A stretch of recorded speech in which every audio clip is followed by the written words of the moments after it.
ISIS Audiobooks presents an unabridged recording of Death Under the Dryer, written and read by Simon Brett. The moral right of the author has been asserted. This performance is owned by ISIS Publishing Limited. Chapter 1.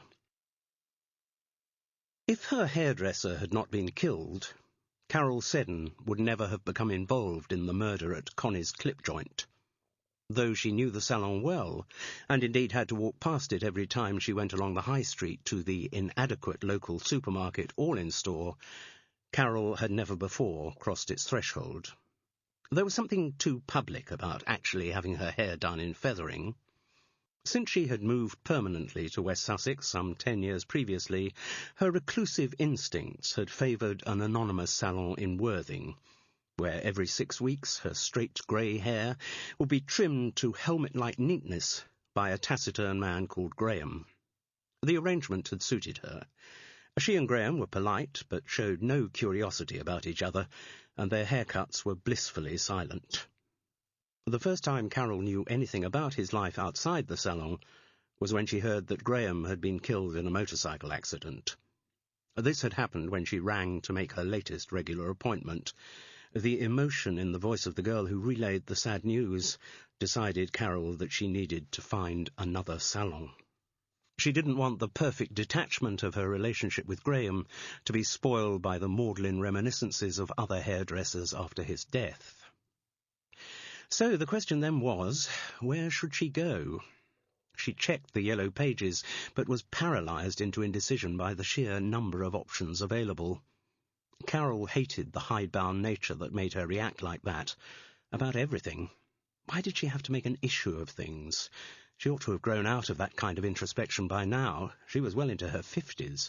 About to become a grandmother, for God's sake, and yet, contrary to the appearance she gave to the outside world, still vacillated about decisions like a young teenager. Eventually, as part of her knew she would end up doing, she consulted Jude.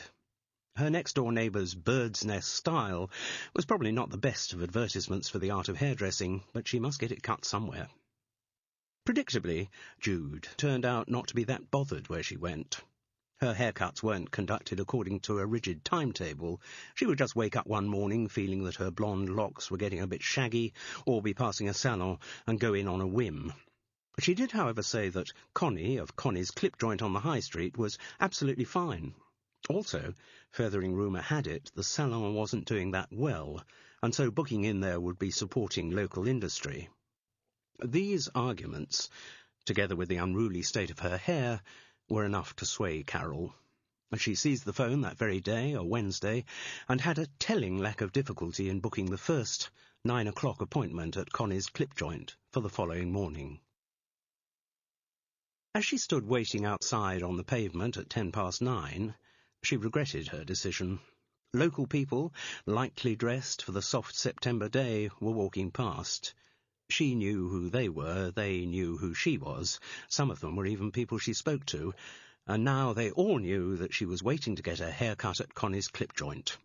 From when she was a child, Carol Seddon had always wanted to keep an air of secrecy about what she did. She hated having her intentions known. She tried to look nonchalant, as if she had just stopped outside the salon to check its window display. But the beautifully coiffed women and men whose photographs gazed artfully from behind rubber plants were not objects to retain the interest for long.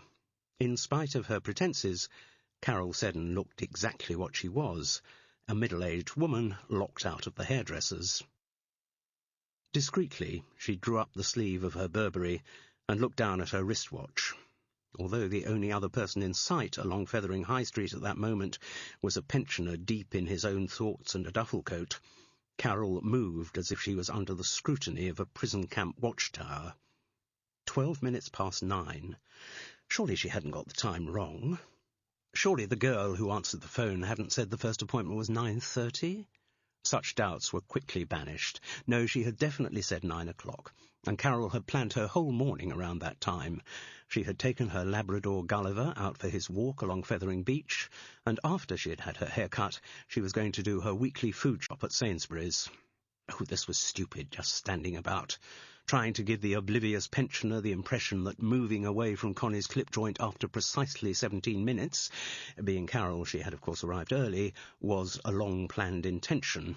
She set off firmly back towards her house, High Tor. As she took the first step, a silver hatchback screeched to a halt outside the salon, and a small, harassed-looking woman in her 40s jumped out. She looked as if she had dressed in a hurry, and clutched to her bosom an overflowing leather bag. Her brown eyes were tight with anxiety. No makeup, and her red-streaked hair, untidily swept back into a scrunchie, was not a good advertisement for the business she ran. Because, of course, Carol recognised her instantly. Connie Rutherford, after whom Connie's clip joint was named. Fethering gossip ensured that almost everyone in the village knew who everyone else was, but village protocol demanded that you still didn't speak to them until you had been introduced. So Carol continued her stately progress towards High Tor. The hairdresser, however, showed no such inhibitions. "Mrs. Seddon," she called out, which Carol supposed was better than using her first name. She turned graciously. "Yes? I'm sorry, you're the 9 o'clock, aren't you?" "Well, I thought I was," came the frosty response. "Look, I'm sorry, that idiot girl was meant to be here to open up at 9:15. The woman fumbled in her bag for keys. "I wonder what on earth's happened to her." Still getting no reaction from her client, she said, "I'm Connie Rutherford. I run the place." "Oh."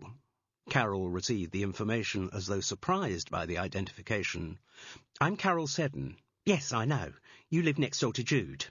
Carol was slightly miffed to think that this was her claim to fame in Fethering. No one knew about her past, her career in the Home Office. Here she was just Jude's neighbour, and Jude hadn't lived at Woodside Cottage nearly as long as Carol had been in High Tor. She shouldn't have been surprised, though. Jude was outgoing. Jude was easy with people. Everyone knew Jude. Having opened the salon door, Connie Rutherford ushered her client in, and went across to switch on the lights, chattering the while. "This is really bad. Kids these days, they have no sense of timekeeping. You give them a job, and are they grateful? They don't even understand the basics of turning up when they say they will. God, if I ever have any children, I won't let them behave the way most of the youngsters do these days." Judging from Connie's age, Carol decided that if she was going to have any children, she'd better be quick about it. But the hairdresser was off into another apology. "I'm so sorry. Kyra should have opened up and been ready to greet you at 9. I gave her the spare set of keys. I've only got the one. I thought I could trust her. Then she was meant to wash your hair so it would be ready for me to cut when I came in." "Oh, well, don't worry. I'll wash it. May I take your coat, Mrs. Seddon? Now, I can call you Carol, can't I?" "Yes," her client conceded. "Well, you just take a seat there, and I'll put on some music. You'd like some music, wouldn't you?" "No, I'm quite happy not to—" But Connie was already away, fiddling with a CD player. "I think ABBA, don't you?" No, nothing like ABBA for clearing away the cobwebs in the morning, is there?" As she spoke, the sounds of Dancing Queen filled the room. "Now, would you like—" Connie stopped, apparently thinking better of the suggestion. "Would I like what?" "Nothing. What I would like, if you don't mind, is for you to do my hair, since I already am a bit behind schedule." Carol hoped that made it sound as if she had a more impressive destination later in the morning than the pasta aisle in Sainsbury's. "Very well." Connie turned on a tap above the sink. "Just give the water a moment to heat up. It's cold first thing in the morning, and let's get this robe on." While the water warmed, Carol took a look around the salon. The pine boarding on the walls and the large cheese plants in the windows gave it a slightly dated feel, which was not dispelled by the Greek holiday posters and photos of models with exotic hairstyles. The basic decor probably hadn't changed for a good 10 years, and endorsed Jude's suggestion that Connie's clip joint was not doing great business. The stylist flicked her hand under the pouring water. "Nearly warm enough." Then she caught an unwelcome glimpse of herself in the mirror. "Haven't had time to put a face on yet. Oh, dear, if Kyra had been here when she was supposed to—" But she decided that going on about the shortcomings of her staff was probably not the best way of recommending her salon to a new client. Instead, she stood behind the chair, rather closer than Carol might have wished, so that their two faces stood one on top of the other in the mirror. Connie ran her hands gently over her client's hair. "So, how would you like it, Carol?" She got the same reply all hairdressers had got for the past 15 years, a gruff, same shape but shorter. "You haven't thought of giving it a bit of colour?" suggested Connie. "I have thought of it, but decided against the idea." "Not even highlights?" "No, thank you." Connie Rutherford was far too practised in her profession to argue with a new client. "I think you're right, Carol. This style really suits a strong face like yours." Another test of the water, and a towel was fixed neatly in place around the neck. "Now, may I take your glasses off?" "I'll do it," replied Carol, aware of how graceless she sounded. She removed the rectangular rimless spectacles and placed them next to the sink. Her pale blue eyes looked naked, even threatened. Expertly, Connie swivelled the chair round and lowered the back so that her client's neck slotted neatly into the groove at the front of the basin. Every time she underwent this manoeuvre, Carol could not quite erase the mental image of a guillotine. Even through the protective towel, she could feel the coldness of her ceramic yoke. By now, the temperature of the water was just right, and Connie, though long since graduated beyond such menial tasks, had not forgotten the skills of hair-washing. Her strong fingers probed down into the scalp, working in a way that was both sensual and invigorating. Carol began to relax, and the flow of Connie's talk matched the flow of the water, soothing, rippling away the tensions of her client. She had quickly caught on to Carol's private nature, and knew better than to ask for personal information. Instead, she kept up a light prattle about the concerns of Fethering, the fact that there had been more visitors than expected that summer, the possibility that English seaside holidays were coming back into fashion, the difficulty of parking in the High Street. Only at one point was a detail of Carol's personal history mentioned. Connie, who wore no ring on her wedding finger, mentioned in passing that she was divorced, and added, "Just like you." Immediately realising that she had to cover this lapse, she explained, "Jude mentioned that when she was in here once." Oh, yes? And how much else, Carol wondered, has my neighbour been telling all and sundry about me? But she couldn't really make herself cross about it. Jude was by nature discreet, and in a hotbed of gossip like Fethering, everyone's marital status was fair game. "So, is Seddon your married name?" "Yes," though Carol wasn't sure what business of the hairdresser that was. "Yes, I got stuck with mine too. By the time I thought about reverting to my maiden name, the other one was on so many legal documents and what have you. Of course, the divorce was particularly difficult for me, because Martin was involved in the business too. Yes, we started Connie's clip joint together. We'd met when we were both working in a salon in Worthing, and..." She shrugged ruefully as she looked around. "I suppose this was our dream. Like most dreams, it fell apart when it came up against reality." Recognising that this was too downbeat a note for her performance as your friendly local hairdresser, she picked herself out of the potential trough.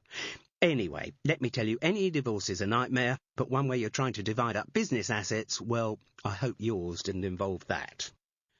The cue was there to volunteer information about the end of her marriage had Carol wished to pick it up. Unsurprisingly, she didn't. Connie moved quickly on. "Still mustn't grumble. Got a very nice little business here. Having a high street position, well, of course that helps, as they always say, location, location, location. All going very well." Remembering Jude's words about the precarious state of Connie's clip joint, Carol took this assertion with a pinch of salt, and ventured a question of her own. "And your ex-husband, is he still involved in the hairdressing business?" Connie Rutherford's lips tightened. "You could say that. Yes, he runs one of the biggest chains of salons along the south coast." There was clearly a lot more information available, and Carol felt she had only to issue the smallest prompt to release an avalanche of resentment. She refrained from doing so, and fortunately, before Connie could self-start into her diatribe, the salon door opened to admit a slender man in black leather jacket and trousers. A gold chain showed against tanned flesh in the open neck of his shirt.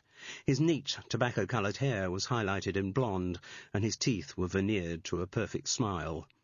Over brown eyes as dark as coffee beans, he wore tinted glasses with small gold stars at the corners. From a distance, he might have passed for 25. Close to, he was well into his 40s. "Morning, Theo. Morning, Connie, love." His voice was light, self-consciously camp.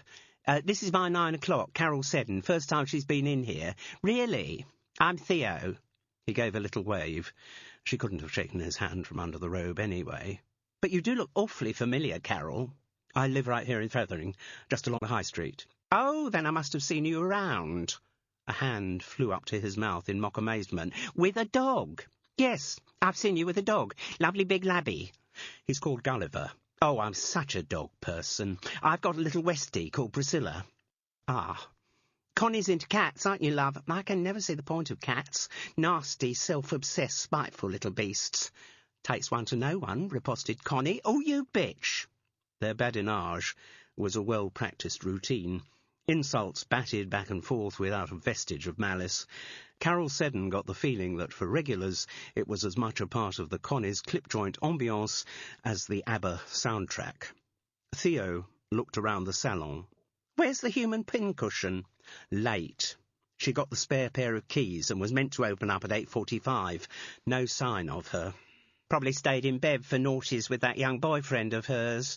And actually, he raised an eyebrow towards his boss's mirror image, you look as if you might have been doing something similar. His insinuation prompted a rather sharper response. Don't be ridiculous. Embarrassed by her outburst, Connie looked at her watch. I don't know what she's doing, but when she does finally deign to arrive, I may have a thing or two to say to Miss Kyra Bartos. Theo slapped his hands to his face in a parody of Munch's scream. Oh, no! I'll have to wash my 9:30's hair myself, just as I've had to do with my 9 o'clock. Yes. Theo grinned in the mirror at Carol. I hope you're appreciative of the quality of service you're getting. And he flounced off to hang up his leather jacket. Carol caught Connie's eye and mouthed, What did he mean about the human pincushion? Ah, young Kyra's taste for body piercing. It seems to be her ambition to get more perforations than a tea bag. Another peeved look at her watch. Where is the bloody girl? I'll ring her when I finish with you. Now, do you want the cut slightly layered? No, Carol countered doggedly. I want it the same shape but shorter. Right. Whatever reservations Connie might have had to this conservative approach, she kept them to herself and started cutting. At that moment, Theo's 9:30 skulked into the salon. In spite of the mild September day, she wore a raincoat with the collar turned up, a headscarf and dark glasses. Sheena, Theo emoted. Sheena, my love, how gorgeous to see you. Not gorgeous at all, Theo, darling, his client drawled. That's why I'm here. Morning, Connie, she said as Theo removed her coat. Morning, Sheena. This is Carol. Hi. I tell you, Theo, I just need the most total makeover since records began.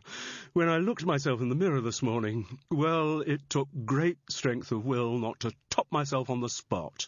Oh, come on, Theo wheedled. We'll soon have you looking your beautiful self again. Now, let's take off that scarf and those glasses. No, I'm just not fit to be seen. You're amongst friends here, Sheena, darling. Nobody'll breathe a word about what you looked like before. Will you, Carol? Though rather unwilling to pander to the woman's vanity, Carol agreed that she wouldn't. And when we get to after, Sheena, after I've worked my magic, you'll look so gorgeous, men in the street will be falling over each other to get at you. Oh, Theo, you're so full of nonsense. But it was clearly nonsense his client liked. After further dramatic delays, Sheena was finally settled into the chair, and there followed the great ceremony of removing her scarf and glasses.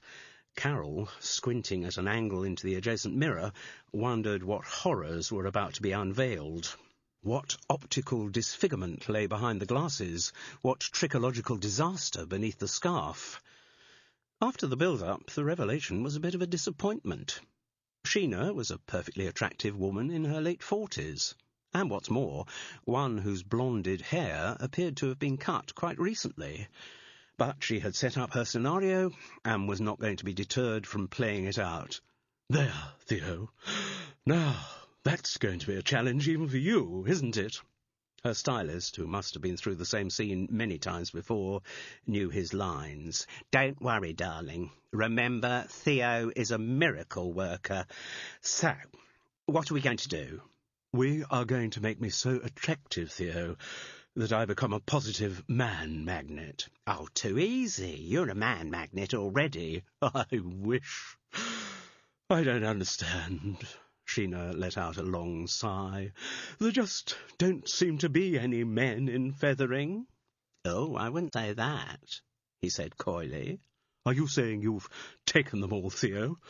I bet you never have any problem finding men." The stylist let out an enigmatic, silvery laugh. Throughout Carol's haircut, this archness continued.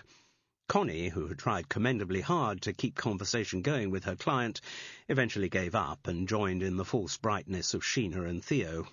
Carol found it quite wearing, a little too lively for her taste. She wasn't sure whether Connie's clip joint was going to be a long-term replacement for Graham and the anonymous salon in Worthing. On the other hand, Connie did cut hair very well. Though keeping within Carol's minimal guidelines, she had somehow managed to give a freshness to her client's traditional style. With glasses restored, Carol couldn't help admiring the result she saw in the mirror. "Excuse me for a moment," said Connie. "I must just ring Kyra and find out what on earth's happened to her. Now, I've got her mobile number somewhere." She crossed to the cash register table and started shuffling through papers. Carol felt awkward about the business of paying. When booking the appointment, she hadn't asked how much it would cost, and now she was worried it might have been very expensive. Prices varied so much. And then there was the big challenge of tipping. Should she tip? And if so, how much? She'd never tipped Graham. That had been an accepted feature of their austere relationship. But she was in a new salon now, and she wasn't sure of the protocol. Connie listened impatiently to the phone. "Well, she's not answering." She was poised to end the call, when suddenly they were all aware of a new noise cutting through the harmonies of ABBA, the insistent jangle of a phone ringing. Carol and Connie exchanged looks. The hairdresser huffed in exasperation. "Oh, don't say the bloody girl's left her mobile here." As Connie moved towards the source of the sound, Carol, curiosity overcoming her natural reticence, found herself following. A door led through to the back area, storeroom, kitchenette and lavatory. As Connie opened it, there was a smell of stale alcohol and cigarette smoke. Beer cans and a vodka bottle on its side lay on a low table. On the work surface beside the sink stood a vase containing 12 red roses. But it wasn't those that prompted the involuntary scream from Connie's lips. It was what she could see, and Carol could see over her shoulder, slumped in a chair over which loomed the dome of a spare dryer. The girl's clothes were torn. There were scratches on her metal-studded face, and, tight as a garrote, around the neck of her slumped body, was the lead from the unplugged dryer. Chapter 2. "Drink this." Jude placed a large glass of Chilean Chardonnay on the table in front of her neighbour. "You look as though you need it." The extent of Carol's trauma could be judged from the fact that she didn't look at her watch and ask, "Isn't it a bit early in the day?" It was, in fact, only 2:30 in the afternoon, but a lifetime seemed to have elapsed since she had entered Connie's clip joint that morning. She hadn't felt it proper to leave until the police had arrived, and once they were there, she couldn't leave until she had submitted to some polite, though persistent, questioning. Her training in the Home Office told her that they were only doing their job, and she knew that they were starting from an empty knowledge base, but she did feel frustrated by the depth of information they seemed to require. Though she kept reiterating that it was the first time she had ever entered the salon, the police still wanted her to fill in far more of her personal background than she thought entirely necessary. What business of theirs was it that she was divorced? Surely, rather than following up such fruitless blind alleys, they ought to have been out there finding the murderer. Again, she reminded herself of the huge mosaic of facts from which a successful conviction was built up, and managed to endure the questioning with the appearance of cooperation.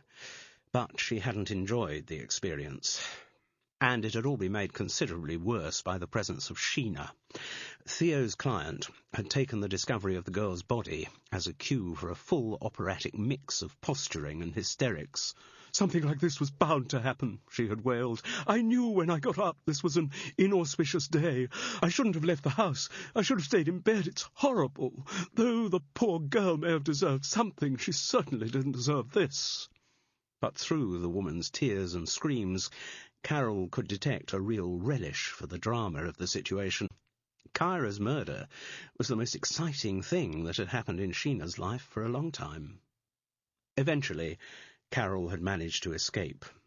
While the scene of crime officers embarked on their painstaking scrutiny of the premises, the detectives told her that they were from the Major Crime Branch and would be working from the Major Crime Unit in Littlehampton Police Station. They gave her a list of contact numbers and urged her to get in touch if she thought of or heard anything which might have relevance to the investigation. "I've done a bacon and avocado salad," said Jude, and went off to the kitchen to fetch it. That was quick, thought Carol, but then perhaps more time had elapsed from the moment when she had knocked on her neighbour's door at the end of the interrogation and the moment she had come back to Woodside Cottage. Her recollection was a bit hazy. She had gone to High Tor and taken Gulliver out to do his business on the rough ground behind the house, and she had stood for a moment of abstraction from which his barking had roused her. Maybe it had been a longer moment than she thought. Maybe that, too, was a measure of the shock she had suffered. "So," said Jude, finally nestled into one of the shapeless armchairs in her untidy front room, "tell me exactly what happened." And Carol did. Unaware of the speed at which she was sinking the Chilean Chardonnay, or the readiness with which Jude was replenishing her glass, she told everything. Dealing with unpleasant subject matter during her Home Office days had taught her the value of dryly marshalling facts and investigating a report with the objective anonymity that made its horror containable. At the end of the narrative, Jude let out a long sigh and sat for a moment with her round face cupped in her chubby hands. As ever, she was swathed in many layers of floaty fabric, which blurred the substantial outlines of her welcoming body. Her blonde hair, which had been innocent of the attentions of a hairdresser for some time, was twisted up into an unlikely topknot, held in place by what looked like a pair of knitting needles. "So, you didn't get any insight into who might have killed the girl?" "For heaven's sake, Jude, this morning was the first time I've even stepped inside that place. I don't know anything about any of the people involved." "I wasn't meaning that. I thought perhaps the police might have let something slip about the direction in which their suspicions are moving. So far as I could tell, they're clueless. When they arrived, they had as little information as I had. Besides, you may recall from past experiences that even when the police do start having theories about the identity of a murderer, people like us are the last they're going to share them with." Jude nodded ruefully. "True. In fact, you're probably a more useful source than I am." "How do you mean?" "Well, you actually know all the people involved. You're a regular at Connie's clip joint." "Hardly a regular, but I suppose you're right. And," Carol went on, unable to keep out of her voice the note of envy that such thoughts usually prompted, "people always confide in you, so probably you actually know a great deal about Connie Rutherford and her set-up." "A certain amount, yes." "She isn't one of your patients, is she?" This word, too, had a special recurrent intonation for Carol. Jude worked as a healer, which to Carol meant that she operated in the world of mumbo-jumbo, and the people who believed that such ministrations could do them any good were, to Carol's mind, gullible neurotics. "You know I prefer to use the word client," Jude responded calmly. It wasn't in her nature to take issue about such matters. She knew that healing worked. Some people shared her opinion, some were violently opposed to it. Jude prepared to have her case made by successful results, rather than verbal argument, and she knew that depriving Carol of her scepticism about healing would take away one of the pillars of bluster that supported her prickly, fragile personality. "But no," she went on, "I haven't treated Connie. I just know her from chatting while I've been having my hair done. Well, she volunteered to me that she was divorced, and that the divorce hadn't taken place under the happiest of circumstances. What divorce does?" Carol didn't pick up on this. Though some 10 years old, Her own divorce from David was still an area as sensitive as an infected tooth, and lurking at the back of her mind was a new anxiety. Her son Stephen's wife Gabby was soon to give birth. Grandparenthood might mean that Carol was forced into even more contact with David.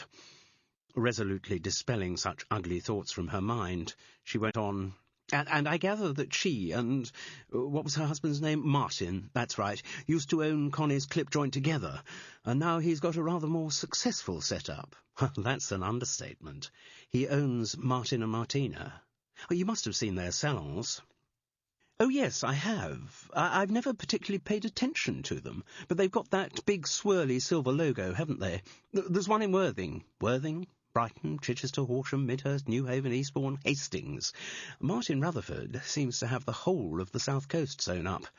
So, every time Connie sees one of his salons, it must rather rub salt in the wound of the divorce. Yes, Carol, particularly since the name of the woman he left her for was Martina. Ah, not so much rubbing salt as rubbing her nose in it. Carol tapped her chin reflectively. She was relaxing. The Chardonnay and Jude's calming presence were distancing her from the horrors of the morning. And has Connie found her equivalent of Martina? Has she got someone else? No one permanent, as far as I know. I think she has had a few tentative encounters, but from what she said, most of them had a lot in common with car crashes. I don't think Connie's a great picker when it comes to men. Pity, because she seems to have a pleasant personality, you know, under the professional hairdresser banter. Yes, she's a lovely girl, and very pretty, always beautifully groomed. Well, she wasn't this morning. No makeup, hair scrunched up any old how. Really? Jude looked thoughtful. That's most unlike her. I wonder why. No idea. She implied she would have done her makeup in the salon, you know, if Kyra hadn't been late. Unfortunate choice of words in the circumstances, isn't it? Yes, I suppose it is. The thought brought Carol up short. The screen of her mind was once again filled by the contorted, immobile face, and she felt the reality of what had happened. Someone had deliberately cut short a young girl's life. Did you know her, Kyra? She washed my hair last time I was in the salon. Didn't say much. Rather shy, I thought. Or maybe she was concentrating on learning the basics of practical hairdressing before she moved on to the refinements of inane client chatter. So no, I can't really say I knew her. Theo mentioned there was a boyfriend. Did Kyra say anything about anyone special in her life? Jude shook her head. Poor boy. I should think the police would be getting very heavy with him. Yes, he'd be the obvious first port of call, and from the look of the back room of the salon, Kyra had been entertaining someone there. Empty bottles, beer cans, you know. Adolescent passions are very confusing.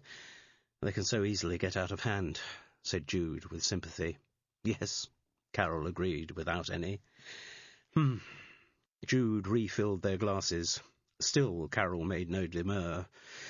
So, we're back in our usual position when faced with a murder? Total lack of information. And not much likelihood of getting any, Carol agreed gloomily. Oh, there may be ways. Like? Well, obviously Connie's clip joint is going to be closed for a few days. It is a scene of crime after all, but assuming that it does reopen, I think I should have a haircut. Jude shook her precarious topknot. It threatened to unravel, but the knitting needles just managed to keep it in place. I could certainly do with one. Chapter 3. So, what's the word on the street? How should I know? Ted Crisp replied gruffly. I never go out on the street if I can help it.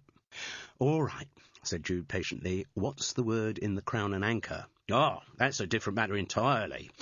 Irregular teeth showed through the thicket of his beard in a broad grin. What happens in the pub, I do know about. In fact, not a lot goes on in here that I don't know about, and there's not a lot said in here that I don't hear either. Well then, said Carol with less patience than her neighbour, what is being said in here about the strangling in Connie's clip joint? Deliberately delaying his reply, the landlord took a long swallow from his beer mug. It was near closing time, the only part of the day when he allowed himself any alcohol. He had watched too many landlords drink away their health and profits to start any earlier.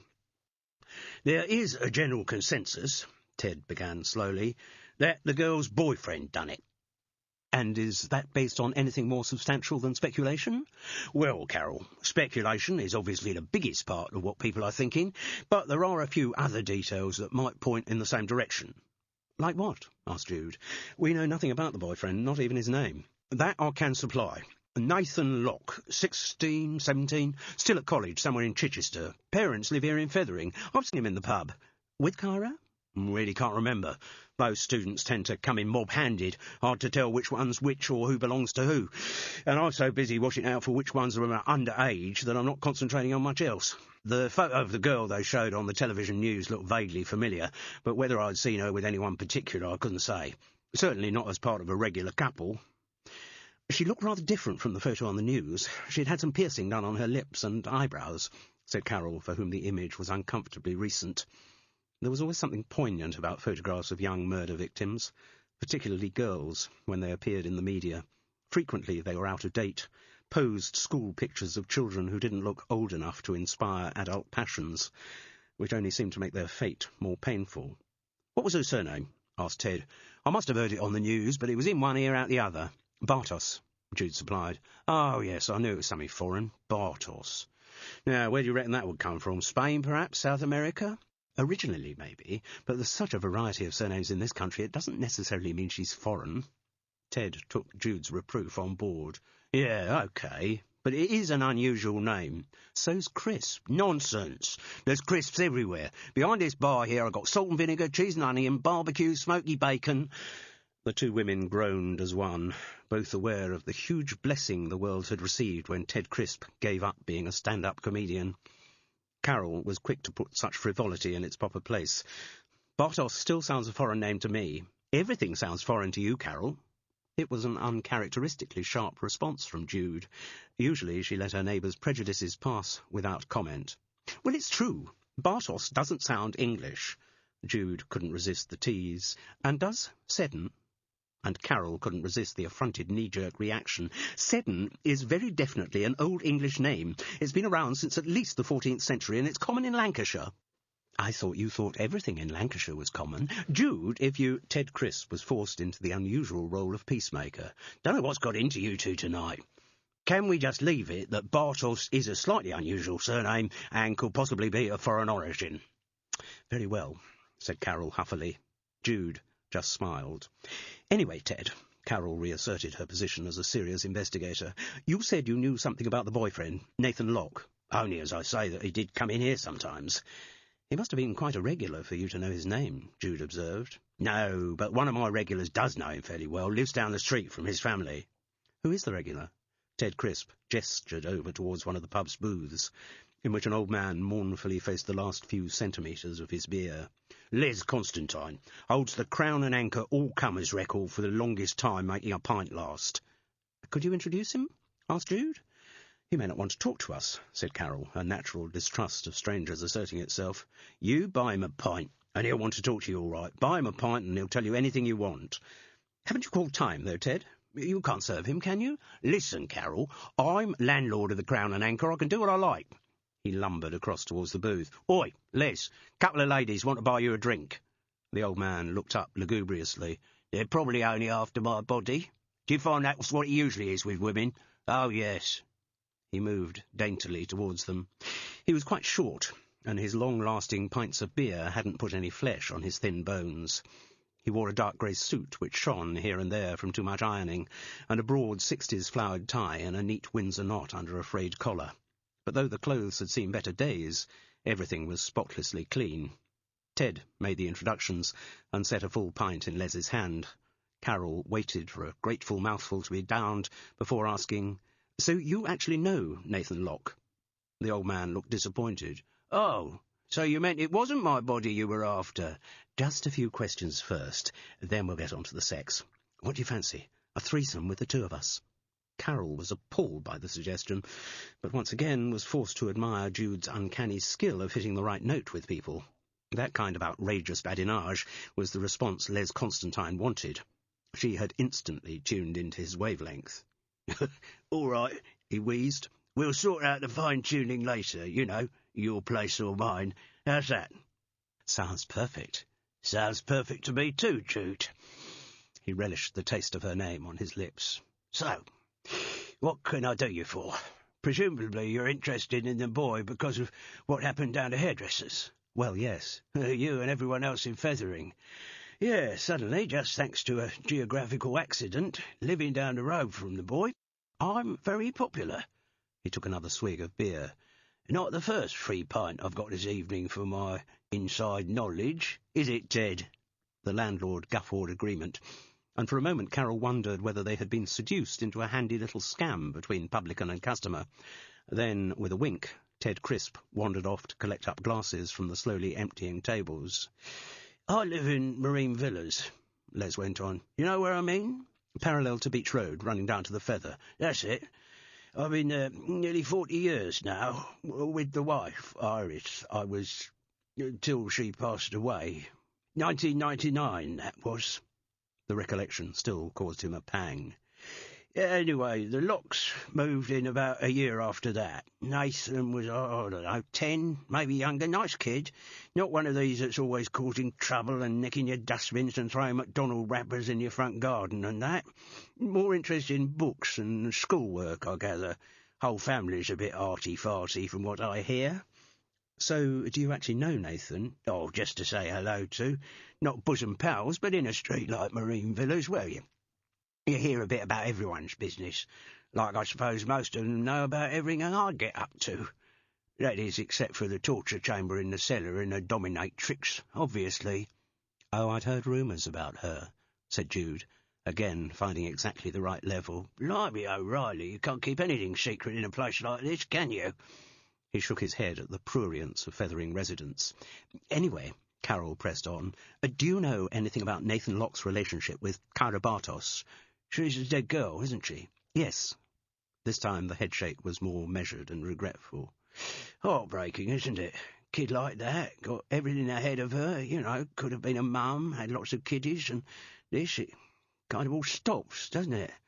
I saw that photo of her they had on the telly, just a little girl. Reminded me a bit of my Irish when I first met her. Used to do our courting in Brighton. Nice dance hall that was there, and with a more resolute shake of his head, he jolted himself out of maudlin reminiscence. Anyway, what was the question? Did I know anything about Nathan's relationship with the dead girl? Not really. Just heard along the old Marine Villas bush telegraph that he'd got this girlfriend who worked up the hairdressers. The general feeling was that it was good news, because he always has a reputation of being a bit bookish, coming from an arty-farty family, apparently hoping to go to university and that. And I think everyone thought he deserved a bit of fun, like, all work and no play, you know what they say?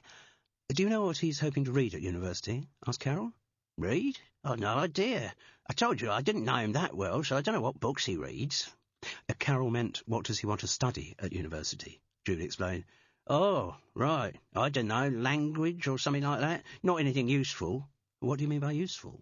Well, it's not something that might have, taught him a trade. Just all to do with books. Well, that's all any of them seem to learn these days. I mean, when I was young, boys of that age done an apprenticeship. Learn something that might be useful in later life. Is that what you did? Asked Jude, gently. Too right. Couldn't wait to get out of school. My dad worked in boat building, pleasure boats, yachts, Got me an apprenticeship at the yard where he worked in Littlehampton. Collier and Brompton, I loved the work. My dad thought it'd last forever. You imply that it didn't. No, but at least my old man never knew that. When he passed away, I was, early 20s? Just met Iris, we was courting, but my old dad never saw us married. Never saw what happened to the leisure boat building industry either. What did happen? Fiberglass, that's what happened. Started in the 50s, then more and more in the 60s. And suddenly all the skills I had, woodworking skills, suddenly there's not so much demand for them down the boatyards. A few keep going with the old methods, some adapt. Collier and Brompton, yard I worked in, they did. They asked me if I want to retrain, but putting fiberglass in moulds, that wasn't my idea of boat building. And I was in my 40s then, old dogs and new tricks, so I give up the boats. And haven't you worked since? Oh, blimey, yes. Got a job putting in fitted kitchens. Bit overqualified, I reckon I was. A trained shipwright, trimming edges off MDF shelf units, but, can't be too choosy when you haven't got no income. Did that till I was 65, but by then the old hands were getting a bit shaky and I wasn't finding it so easy to lug all them units around, so hey-ho for a happy retirement, which it was, till he didn't need to complete the sentence. Carol broke the ensuing silence. So you can't tell us any more about Nathan Locke? Well, no, except that everyone in Fethering reckons he topped that poor kid. And have they any reason for saying that? Asked Jude. He was definitely due to meet up with her the evening before she was found dead. Do you know where they were due to meet? Well, certainly not her place, I'll tell you that for free. Apparently her old man didn't approve of Nathan, or any other young man who come sniffing round his daughter. No, the Fethering view is that since Kyra had got the keys to the salon, because she was due to open up the next morning, she entertained her boyfriend there. Ah, Carol nodded. The theory fitted in with the empty bottle she had seen in the back room of Connie's clip joint, and perhaps the red roses. Well, presumably, as we speak, the police are questioning Nathan Locke about just that. I'm sure they would be, said the old man, but they can't. Why's that? Because nothing had been seen of the boy since he left his home in Marine Villas at 7 o'clock that evening. Oh. Which is another reason why all of Fethering have got him down for the job of murderer. Wistfully, Les Constantine drained the last dregs of his pint. Oh, well, I'd better be off. He lowered his thin limbs gingerly down from his bar stool. Aren't we coming with you? Asked Jude, with a look of innocent sultriness. What for?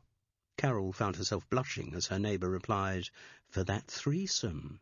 Oh, yes, said the old man. Yes, I'd really like to do that. Trouble is, he added with an apologetic smile, today I've got a bit of a cold. Chapter 4. Jude didn't make an appointment. From what she had heard about the commercial health of Connie's clip joint, she didn't think it would be necessary, even with the added attraction for Fethering people of having their hair cut at a murder scene. The salon had reopened on the Friday, 8 days after the discovery of Kyra Bartosh's body. Jude reckoned the first few days would have mopped up the locals booking out of prurient curiosity, and it was the following Tuesday morning when she wandered in. By then, very little more had been heard from the police about their investigations. There had been some televised press conferences on the first few days, at which the Detective Chief Inspector in charge of the case had demonstrated a caginess which could have meant he was within minutes of cracking the case wide open, or alternatively that he hadn't a clue what the hell was going on. Fethering opinion, lavishly expressed in the Crown and Anchor and at church, as well as in All-in-Store and the rest of the local shops, continued to cast Nathan Locke as the murderer. There had still been no sign of the boy, and some local Jeremiahs reckoned it was only a matter of time before he turned up as a Fethering floater. People who drowned from the seashore, or more frequently in the fast-running waters of the Feather estuary, tended to be washed up on the beach before too long. But if a remorseful Nathan Locke had committed suicide by jumping into the river on the night of the murder, the sea was slow to return his body. Fethering floaters usually came back within 24, or at the most 48 hours. Jude felt pretty confident that somewhere Nathan Locke was still alive. When she walked into Connie's clip joint, she received a cheery greeting from the owner and a polite nod from Theo. That Tuesday, the owner's hair and makeup were immaculately in place. Both stylists were actually occupied, but Connie said she'd be through in 10 minutes, so if Jude would like to wait? This suited her purposes very well. Her vision enlarged by the description Carol had given her of the tragic scene in the back room, Jude just wanted a few moments to absorb the atmosphere of the salon. Murder, she had found, left a psychic signature on a setting that was at least as informative as a fingerprint or a bloodstain. That morning there was no music playing, which again was helpful to her.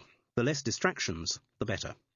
She disguised her intense concentration on the feeling of the place by flicking idly through the pages of a magazine. Hairdressers always offered a wide selection of reading, though, as was appropriate in Fethering, the magazines in Connie's clip joint favoured a more mature clientele. Apart from the predictable gossip-mongering of OK and Hallo, also present were Marie Claire, Vogue, and even Country Life. Jude chose a Vogue, and while the surface of her mind was amused by the void between the stage-managed images on its pages and the reality of living women's looks, at a deeper level she tuned into the aura of the salon. There was discord there, certainly, and it dated from long before the recent crime. Perhaps the conflict which had soured the atmosphere had been Connie and Martin's deteriorating relationship, its pressures increased by the necessity of maintaining a front of harmony while they worked together. It certainly had nothing to do with Theo. Jude could detect an almost tangible warmth between the two stylists. They enjoyed working together. There was no discord there. And yet within each of them she could sense depths of personal conflict directed at people outside the hermetic world of Connie's clip-joint. Jude hadn't got far, but he had extracted a sense of the place, a platform on which she could build future conjecture. Since she knew she wasn't going to get any further that morning in the psychic direction, she concentrated instead on the behaviour of the two clients having their hair done, which, as things turned out, was a cabaret in itself. Theo was dealing with the woman's hair, Connie with the man's. Theo must have been at work longer because his client had clearly already gone through a colouring and washing process.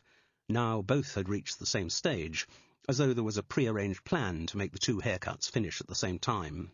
Theo's client was a small, sharp-featured elderly woman whose heavy makeup didn't quite coincide with the contours of her features. Her hair was newly red, though not a red that featured anywhere in the natural world. It was the defiant red of a burning oil spill, and Theo was cutting it into the kind of Dutch bob favoured by the silent film star Louise Brooks. From the way he was working, this was clearly not a new style, but one he had been assiduously recreating for some years. The male client had broad, amiable features gathered round a large, squashed-in nose. Thinning a little on the crown, his remaining hair was thick and steel grey, with a corrugated effect, as though its natural curl had been subdued by a lifetime of brushing back. Jude was very soon left in no doubt that the pair were married. The woman seemed much more interested in what was happening to her husband's hair than her own. "No, shorter over the ears, Connie. You like it shorter over the ears, don't you, Wally?" Wally, who appeared to have lived a life of listening to rhetorical questions from his wife, did not bother to reply. "We don't want him walking round Fethering like some beatnik, do we, Theo?" Theo agreed that wouldn't be the thing at all. "Do you know," the woman went on, "I can't believe the behaviour of young people these days, the sort of things they're always doing." She almost dropped the final G from the last word, a little giveaway that perhaps her origins weren't quite as refined as the voice she now used. "I went into All-in store only last week just to buy some kippers, because you like a kipper, don't you, Wally?" Again, her husband did not feel he had to confirm this self-evident truth. "And, of course, it came from the freezer. I'd rather buy kippers, like fresh, but where am I going to do that since the fishmonger closed? I ask you, we've still got fishermen working out at Fethering, but you want to buy fresh fish, you've got to go all the way to Worthing. Not, of course, that a kipper is strictly fresh because it's been kippered, but one from the fishmonger does look better than something out of the freezer that comes sealed in a bag with a little flower-shaped dab of butter on it. You say you can tell the difference in the taste, don't you, Wally?" With no pretence at waiting for a response, she went on. "Anyway, I take the kipper up to the checkout, and the girl behind takes it, and I give her the money, and she doesn't say a word, not one word. It was like I was putting my money in a slot machine. So, as she gives me my change, I say to her, 'Aren't you girls taught to say thank you anymore?' And she says, 'No, it's printed on the till receipt.' Oh, I was so angry when I got home. I was that angry, wasn't I, Wally? Yes, I was." She paused for breath, and her husband ventured, "Similar thing happened to me as happened to Mim when I went to Tesco's in—" "Don't talk while she's cutting your hair, Wally." He was obediently silent again, but in the few words he had spoken, Jude was aware of a long-buried accent. The W of went had contained undertones of a V. "I don't know what young people are coming to today," Mim went on. "Makes me glad Wally and I was never blessed with children.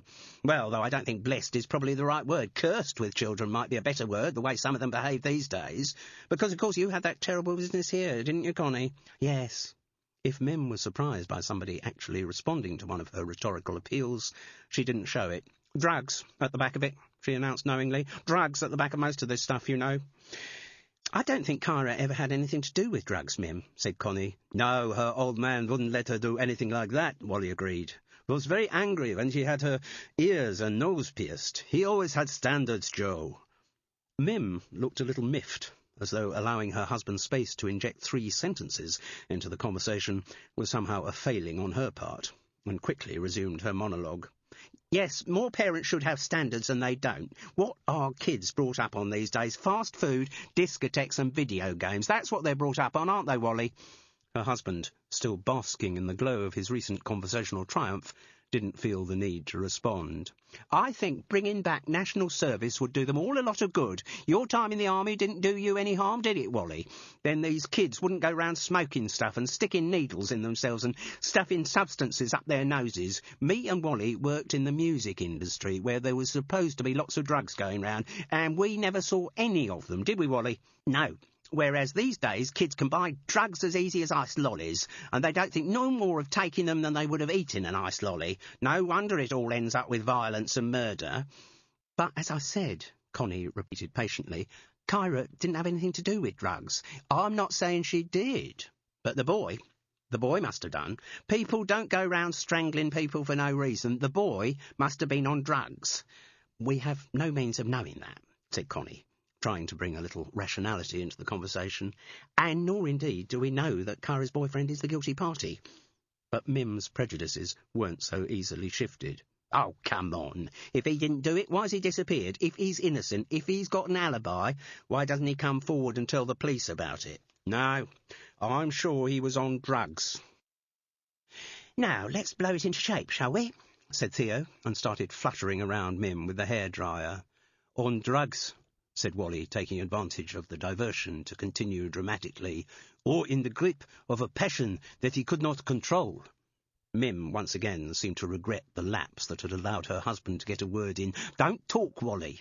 You always move your head when you talk, and that makes it very difficult for Connie to cut your hair. Doesn't it, Connie? You come out of here with a cut on your ear, Wally, and it'll be your fault, not Connie's, won't it, Connie? Incidentally, Connie, did you know the boy? You know, this Nathan, the one who killed the girl?"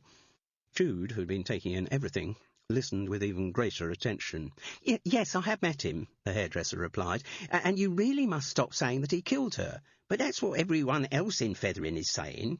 "I know, Mim, but in this country, everyone is innocent until they're proven guilty." "Oh, that's nonsense. Was Hitler innocent? He never went to trial. He was never proved guilty. But are you telling me that he wasn't?" "No, I'm not. But that wasn't in this country, and I think it's rubbish, that business about people being innocent until proven guilty. There's some people who should be locked away from birth, paedophiles, and some of those illegal immigrants." Realising that she wasn't participating in the most rational of arguments, Connie contented herself with saying, "Well, as I told you, I did meet Nathan a few times. He'd sometimes pick Kyra up after work, and to me, he seemed a very nice boy. Shy, not very sure of himself, only 16, I think, but I wouldn't have said he had a violent bone in his body." "It's the quiet ones you have to watch." Mim pronounced the words as if they were an incontrovertible truth that clinched her argument. "There," said Theo, showing off his handiwork to his client in the mirror. "That's how we like it, isn't it?" She responded admiringly. "Back to my natural look, yes. Just a little whoosh of spray to fix it, and we can unleash you onto the streets of Fethering to break all the men's hearts, eh?" "Yes," Mim preened in the mirror. "I could do with a few compliments." "Never get any compliments from you, do I, Wally?" "There, you're done too." Connie stood back from her client, the coordinated timing of the haircuts having worked to perfection. "Look all right, does it?" The question had inevitably been put to Mim rather than Wally. She looked appraisingly at her husband's hair. "A little more off the back. Don't want it trailing over his collar like some errand boy."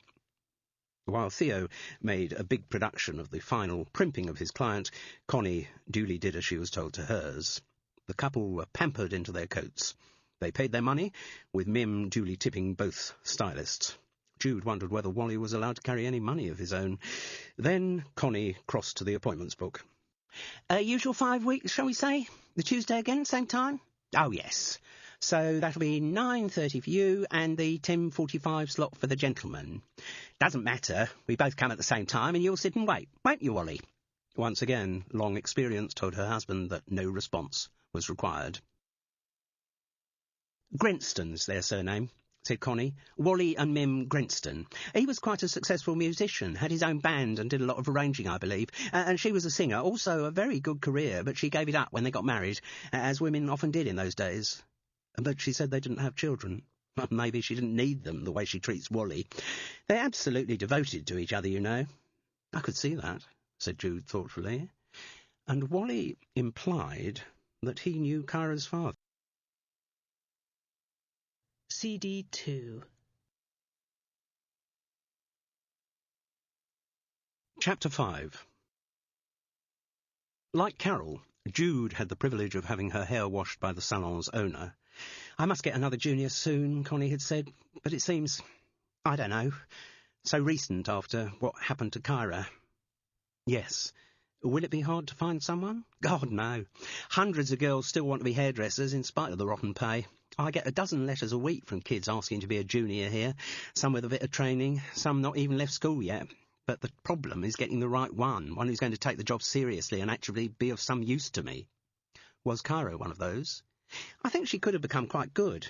I mean, she was only 17, like most girls of her age. She was easily distracted, mind often away somewhere else, not concentrating on the job in hand. But she was interested in the hairdressing business, and she definitely wanted to make something of herself, get a bit of independence. Her home life wasn't that easy, as Wally implied. Yes, her father's very old. Kyra was the product of his second marriage, but then her mother died a few years back. If she didn't get something of her own going, Kyra could see the prospect of being stuck here in Fethering as a carer for her old dad. He must have taken it hard, what happened to her. I assume so. I don't know. Although he only lives in the next street to me, I've never actually spoken to him. I don't think he goes out much. Jude's hair was now towel dry. Connie appraised it in the mirror. "You're lucky, not to need colouring. At my age." I didn't say that. No, but you thought it. You're right, though. I am lucky. I think I've got the kind of hair where I won't suddenly start finding grey ones. I think it'll just get paler and paler until one day I look in the mirror and it's all white. Maybe. Connie grinned. Now, is today going to be the day? The day I look at it in the mirror and... No. The day for what, then? Jude asked innocently. You know perfectly well. The day you decide to do something different with your hair. Are you about to use the dreaded short word, Connie? Look, it's lovely hair. It should be shown to advantage. It's funny, Jude. I don't think of you as someone who's afraid to take risks. I'm not. And let me tell you, my hair has probably been through more metamorphoses than Madonna's. Back when I was modelling, God, it was a new style every couple of days, which is why I really feel I've done my experimenting. I'm happy with it the way it is. But you could look so much smarter. With it like this, you look like, I don't know. Perhaps delicacy prevented Connie from continuing, but Jude provided a suggestion. A superannuated hippie? Well, you said it. Come on, Jude. Make today the day. Firmly, the client shook her head. Nope. Don't feel like it. One day I will feel like it, and I promise you when that happens I will have the transformation done at Connie's clip joint. But today is not the day. Huh. Connie picked up her scissors without enthusiasm. So today it's just like your neighbours, is it? What do you mean? Same shape, but shorter. The impression wasn't perfect, but it did capture something of Carol's manner, and Jude chuckled. That's right. Connie started cutting, and her client relaxed into the experience. Theo didn't have an appointment for a while, and he sat reading a motor racing magazine, a choice that seemed butchly at odds with his public demeanour. Jude was once again amazed at how people in certain jobs coped with the waiting. Shop assistants, restaurant staff, and hairdressers had an ability to slip into a half-life, go inert, and yet come immediately to energetic life when a customer entered.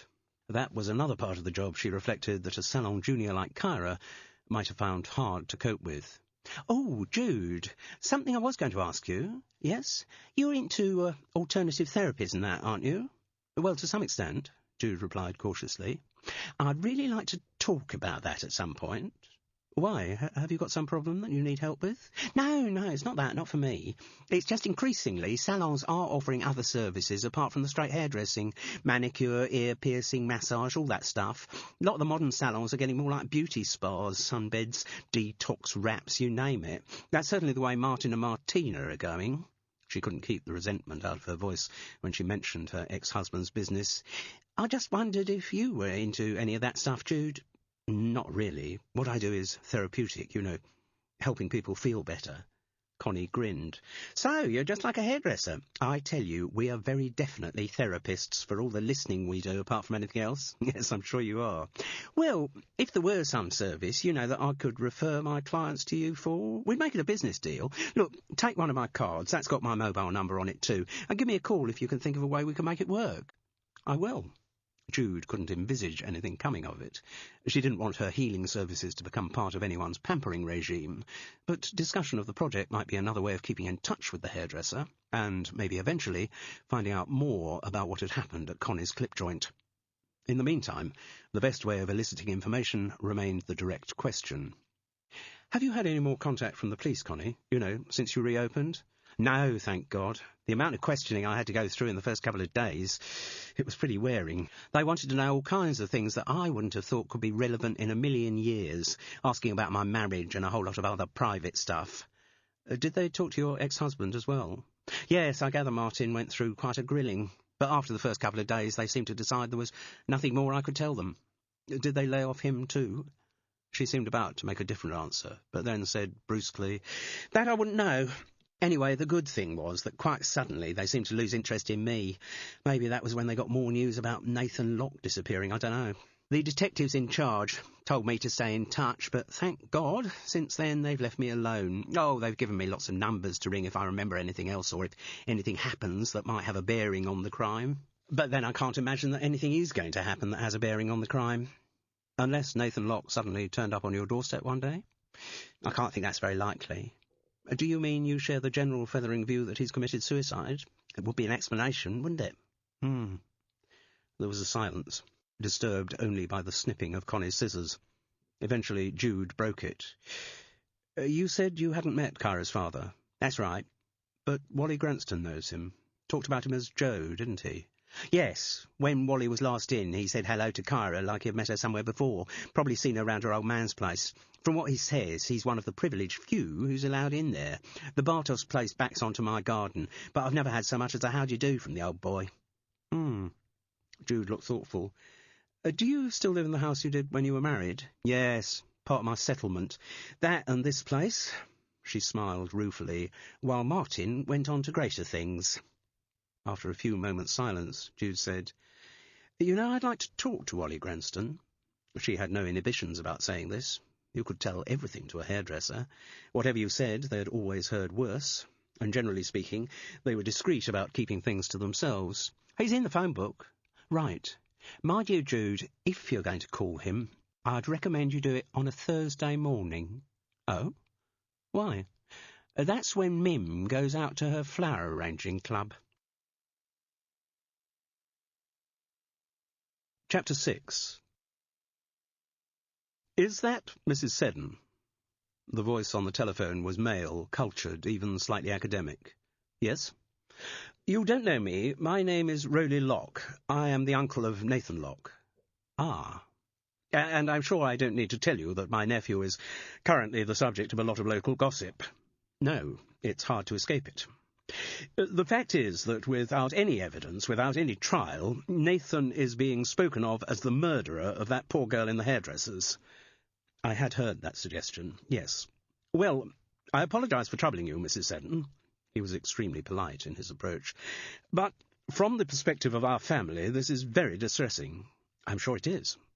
"And I hesitate to ask you this, but I understand you were at the hairdresser's when the murder victim was discovered." Carol confirmed that she had been. "Look, you may think this is an awful cheek, and I will fully understand if that is your view, but I wondered if we could talk to you about what you saw." Carol wondered who the "we" was. "The fact is, Mrs. Seddon, that apart from constantly questioning us about Nathan's whereabouts, the police are giving us nothing in the way of information about what happened, which makes it very difficult for us to build up a defence for the poor boy when he finally does turn up again." "You're confident that he will turn up again?" "Yes, of course." He sounded bewildered that the question should have been asked. So, without spelling out the other local rumour that the boy had topped himself, Carol moved quickly on. "I don't quite understand, Mr. Locke. What is it you want me to do for you?" "Just talk to us about what you saw in the hairdresser's that morning. I realise that you may think this is a police matter and that you shouldn't discuss it with anyone else." The priorities of her Home Office past made Carol think exactly that. But on the other hand, she was being offered the opportunity to garner more information about people involved in what she and Jude were increasingly thinking of as their next investigation. "I have telephoned the two hairdressers who were there that morning, and they have both taken the view that they shouldn't talk to us, which, as I say, is entirely their prerogative. But I was just wondering, Mrs. Seddon, whether you felt the same." "I can see their point of view completely," Carol began. "On the other hand, I'm also feeling slightly frustrated by the lack of information I'm receiving from the police, so if we were to pool our knowledge, I think it might be mutually beneficial." "I'm so glad to hear you say that. So, what do you want to ask me?" "Well, if it's not inconvenient, I would rather the conversation were conducted face-to-face than on the phone. That's fine by me. I don't know how committed your time is." His phrasing was again scrupulously polite. "I'm retired, so I'm," Carol overstated the truth, "relatively free." "Good. Because, seeing from the phone book where you live, I was wondering whether it might be possible for us to meet up at the house of my brother and sister-in-law, Nathan's parents." Better and better, thought Carol. As soon as she arrived at Marine Villas that same afternoon, it was clear that although Arnold Locke owned the house, Rowley was the dominant brother. There was a strong family likeness between them. Both were tall and spare, with thinning straw-coloured hair and large, surprised blue eyes, which made them look unworldly almost to the point of vulnerability. The front room into which Carol was ushered deliberately showed the Lockes to be an artistic family. At the end, away from the window, stood an upright piano, and beside it a Victorian wooden music stand, which suggested at least one other instrument was played in the house. Nearby shelves held neatly upright books of sheet music. The same tidiness had been brought to bear on the extensive collection of CDs in parallel racks. Carol felt pretty certain they'd all be of classical music. Some tasteful framed prints on the walls and rigidly marshalled bookshelves re-emphasised the Lockes' rather intense interest in culture. Also present in the room were Arnold's wife, Ethne, and Rowley's daughter, Dorcas. The former was a dumpy woman whose ample figure strained against the buttons that ran all the way down her flower-printed cotton dress. She wore her dark grey hair in a generous bun low at the back of her neck. Carol couldn't help being reminded of the figure from a childhood pack of happy families, Mrs. Bunn, the baker's wife. Dorcas, on the other hand, with honey-coloured eyes, long spun-gold corkscrew curls, and a tall, slender body, was the kind of girl who would have been earnestly pursued as a model by the Pre-Raphaelites. The clothes she affected, long O'Donnell top over ankle-length pale green skirt, encouraged the impression. Her speech showed the same academic earnestness as the other Lockes, but with a slight lisp. It made her sound more childish than her age, which Carol estimated at about 20. "My wife, Bridget, would have liked to be here too," Rowley apologised, "but sadly she has to work. She's a teacher in Chichester." Maybe at the college where Nathan was a pupil. Carol was struck by how relatively calm Arnold and Ethne Locke seemed. If her son Stephen had disappeared under suspicion of having committed a murder, she didn't think she would be behaving with such equanimity. But Nathan's parents appeared to think that everything was in hand, and from the way they looked at him, that Rowley was the one who had it in hand. "I hope you don't mind meeting us all together, Mrs. Seddon." "That's no problem. Please call me Carol." "Thank you, and I'm Rowley. But this is obviously a family thing we're talking about, and it's quite serious." "Particularly because it involves Thumby," said Dorcas. In response to Carol's look of puzzlement, Rowley explained, "Sorry, Fimby's a nickname we have for Nathan." "Everyone in the family has a nickname," said Dorcas. Carol hoped she wasn't about to be told what they all were. Unfortunately, Rowley continued, "I must tell you, Carol, that our starting point is that Nathan did not kill Karabatos. Do you have any evidence to support that?" "The evidence we have is our knowledge of the boy's personality. We've all watched him grow up. He's only 16, and he does not have a violent nature." "People's nature can change under provocation." "Maybe, but I can't see Nathan's nature changing that much. He's a gentle boy. His main interest is English literature." "Rowley," Carol didn't find that the name tripped easily off her tongue, "I'm playing devil's advocate here, but it's quite possible that someone whose main interest is English literature, who is what one could call bookish, might have great difficulty in adjusting to the realities of the real world, and, particularly in an emotional relationship." She left them to fill in the rest of the sentence. Rowley nodded in acknowledgement of her argument, noting it down as a good debating point. I agree, that is a possible scenario, but not in the case of Nathan."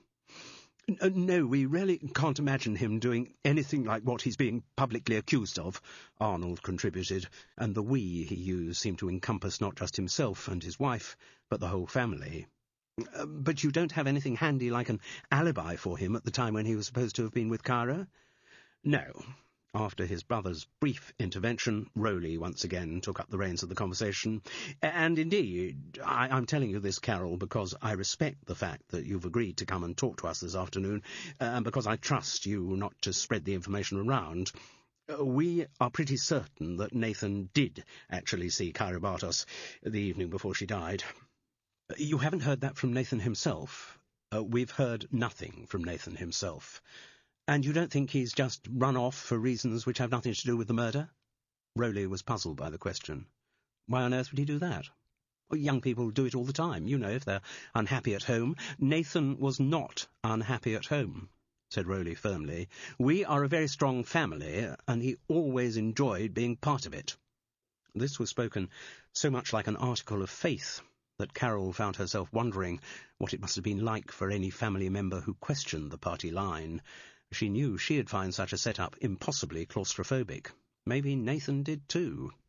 Ethne Locke, perhaps because she feared being thought unmaternal, interjected at this point. Of course he wouldn't want to run off. Listen, we haven't seen Nathan since he left here early that evening, round 7. Arnold and I are obviously worried sick. But she didn't sound worried sick. Still, Carol knew that meant nothing.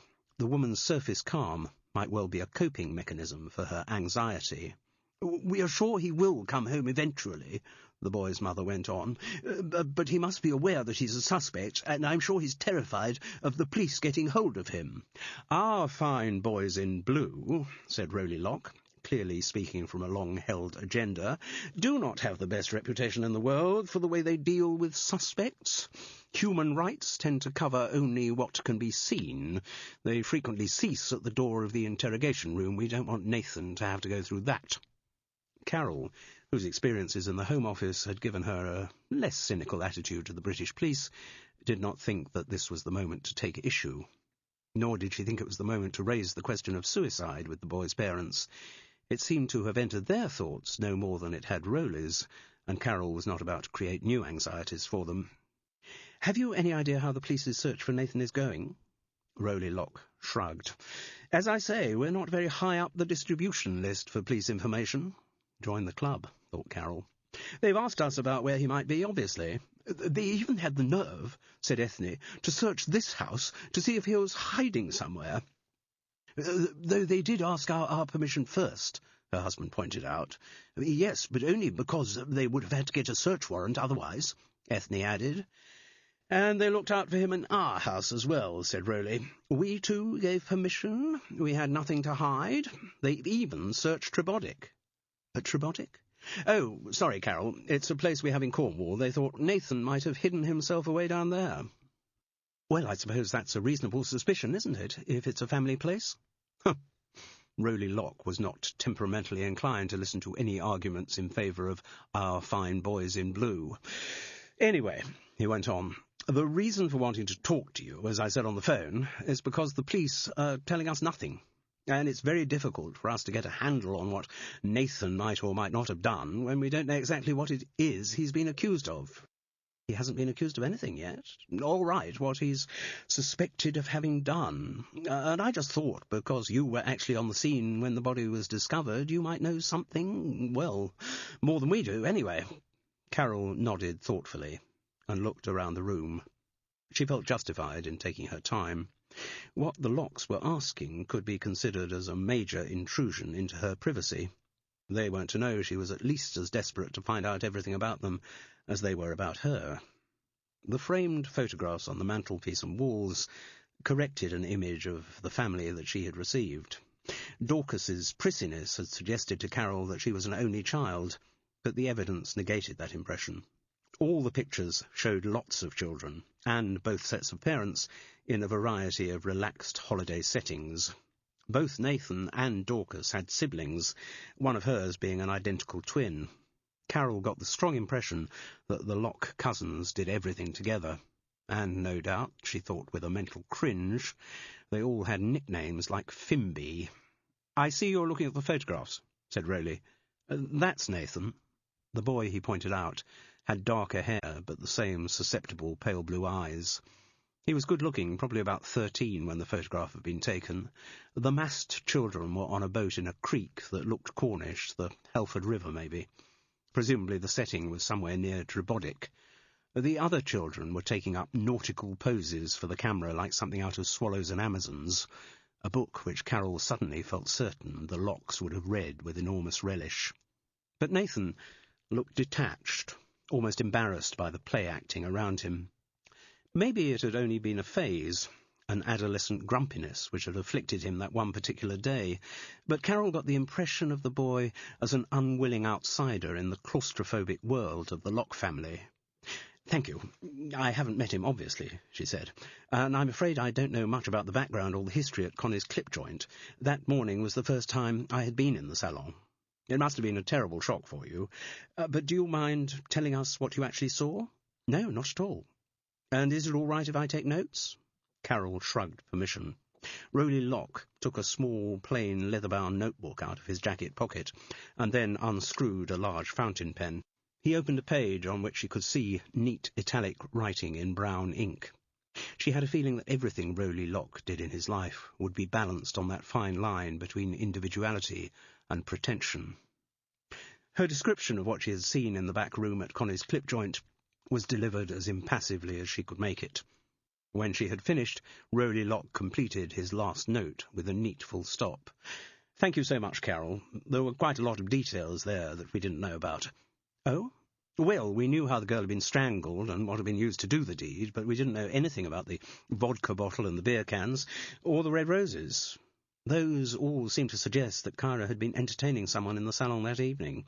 She had the keys, you see, so that she could open up the following morning."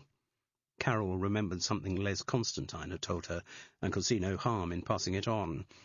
"I gather that Kyra's father was very protective of her, wouldn't have liked the idea of her having boyfriends around at home, so I suppose if the girl wanted to be alone with Nathan, Connie's clip joint was the obvious place for them to go."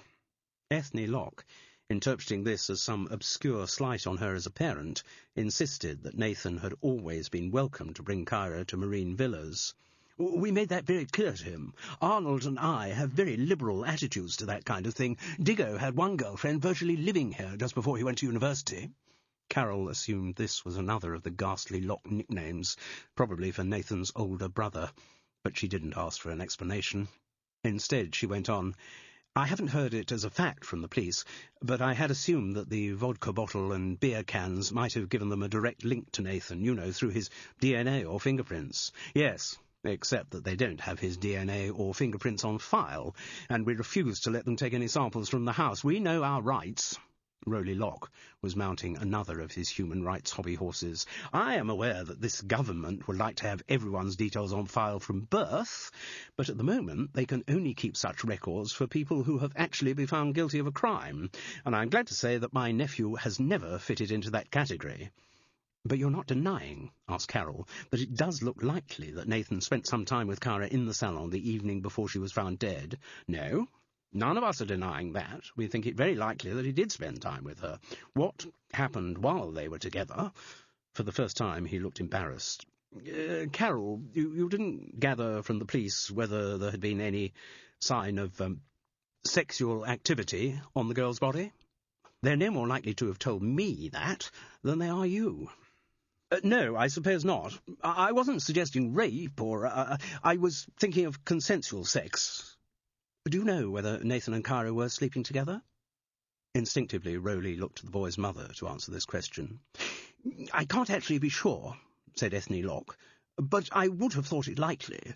According to everything one reads in the newspapers, young people seem to be sexually active from about the age of 14 these days, and certainly Nathan would have encountered no disapproval of such behaviour in this house, would he, Arnold?" Her husband concurred. "No, we're not prudish at all," but he contrived to sound prudish as he said it. "Have you actually met Kyra?" Arnold looked to his wife for consent before saying, "Not really. Well, that is to say, Nathan never brought her back here to introduce us. Did he, Ethne?" "No, which one might have thought was rather odd." Carol didn't find it at all odd. "You said not really, Arnold. Yes, well, Ethne did once meet them together in Fethering High Street, didn't you? Yes.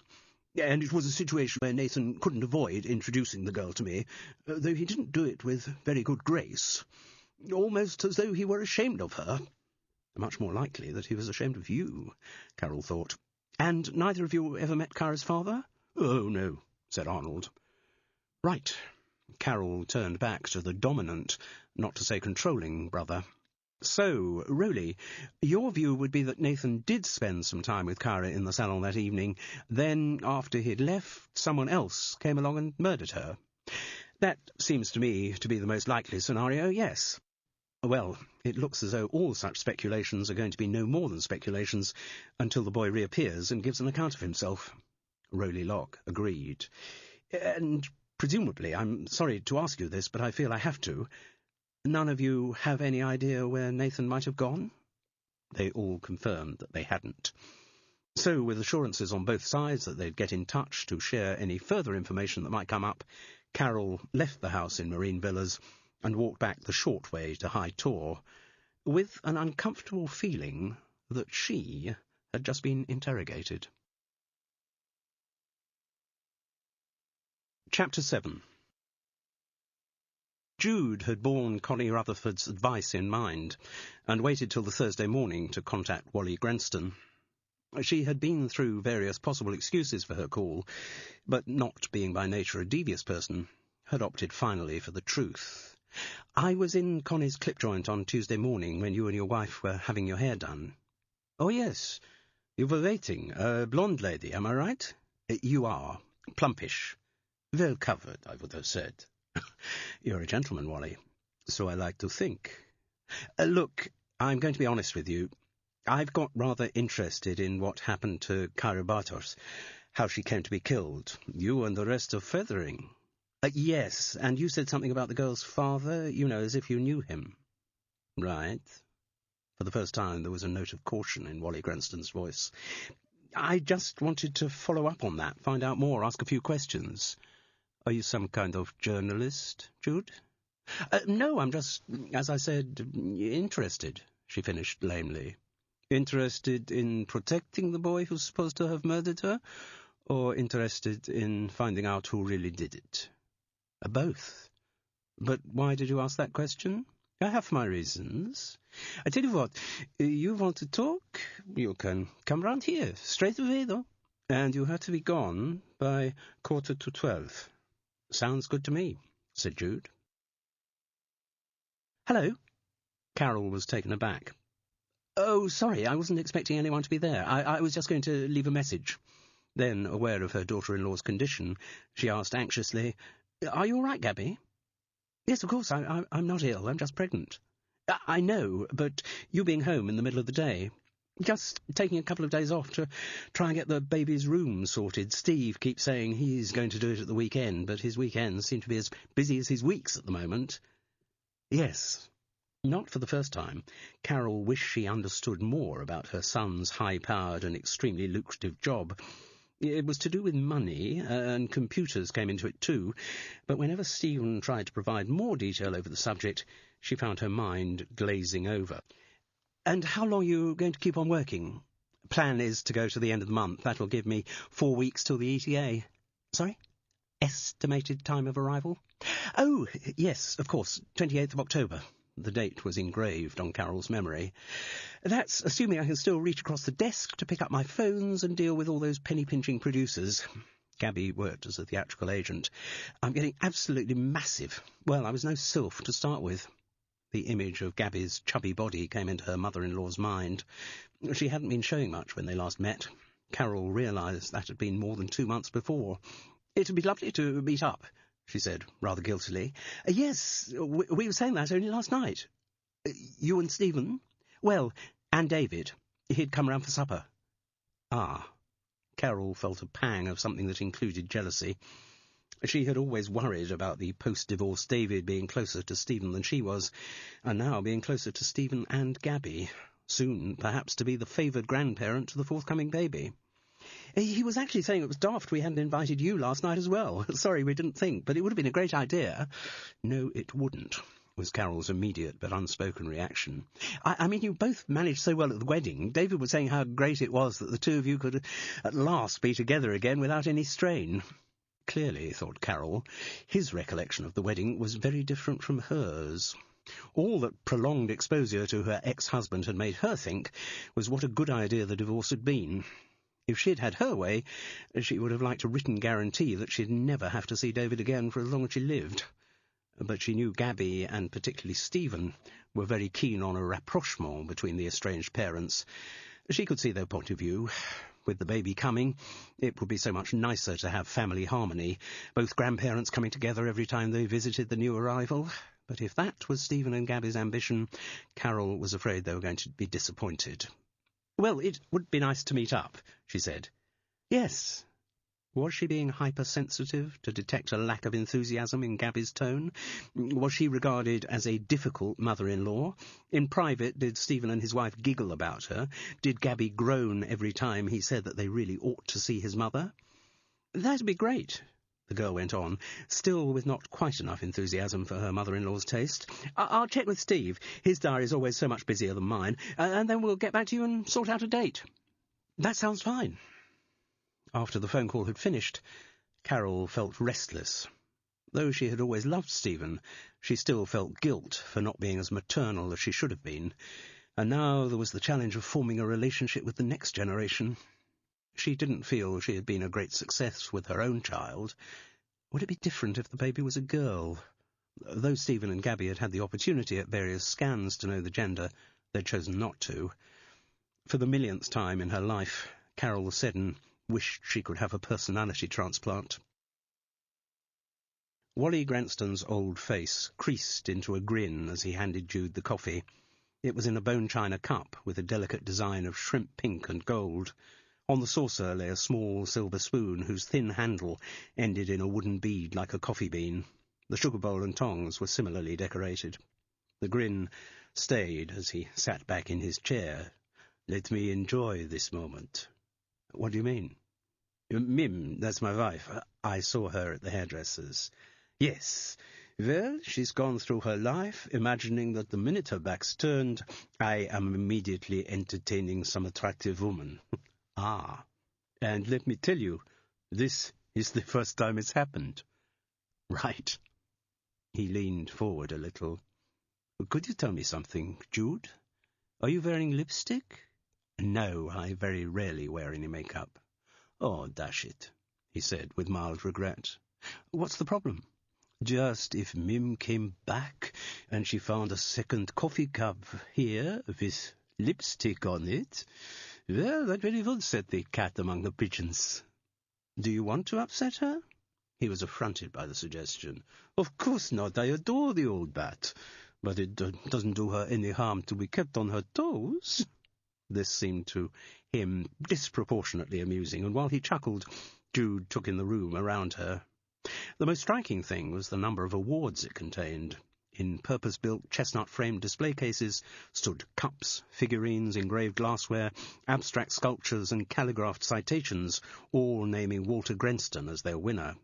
Jude didn't recognize any of the awards, but all their artwork seemed to imply success in the field of music, and this impression was confirmed by the white grand piano at the back of the room.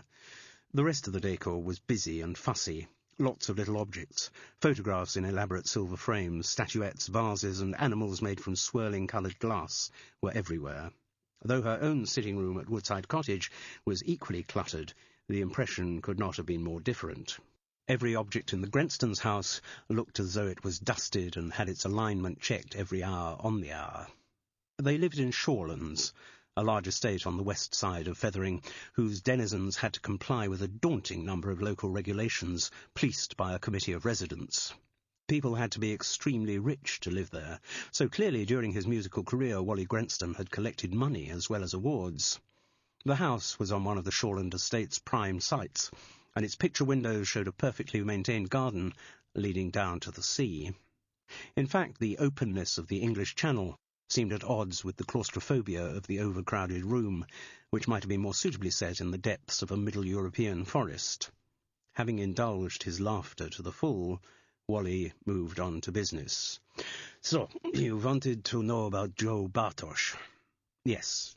And just to confirm again, you have no professional axe to grind here. This is out of pure curiosity. Murder makes everyone curious, doesn't it? Maybe. The idea brought a new seriousness to his manner, though for many murder has been a signal to stop curiosity. Don't ask any questions. Play safe. Do not put your head above the parapet. Are you talking about during the war? A lot of things that were true during the war were still true now. People do not change enough, sadly. You weren't born in this country, were you? He shook his head, unoffended by the question. As ever, Jude's directness worked its magic. No, I came here early in 1939, just before it all happened, but when it was already pretty clear what was going to happen. I was 19, one of the ones who got away. One of the lucky ones? He smiled sadly. I didn't say that, did I? But as things turned out, lucky, yes. I would rather have gone back to the world in which I grew up, but that world very soon ceased to exist, so there was nowhere to go back to. Are you talking about Germany? It was true of Germany as well, but that was not my country.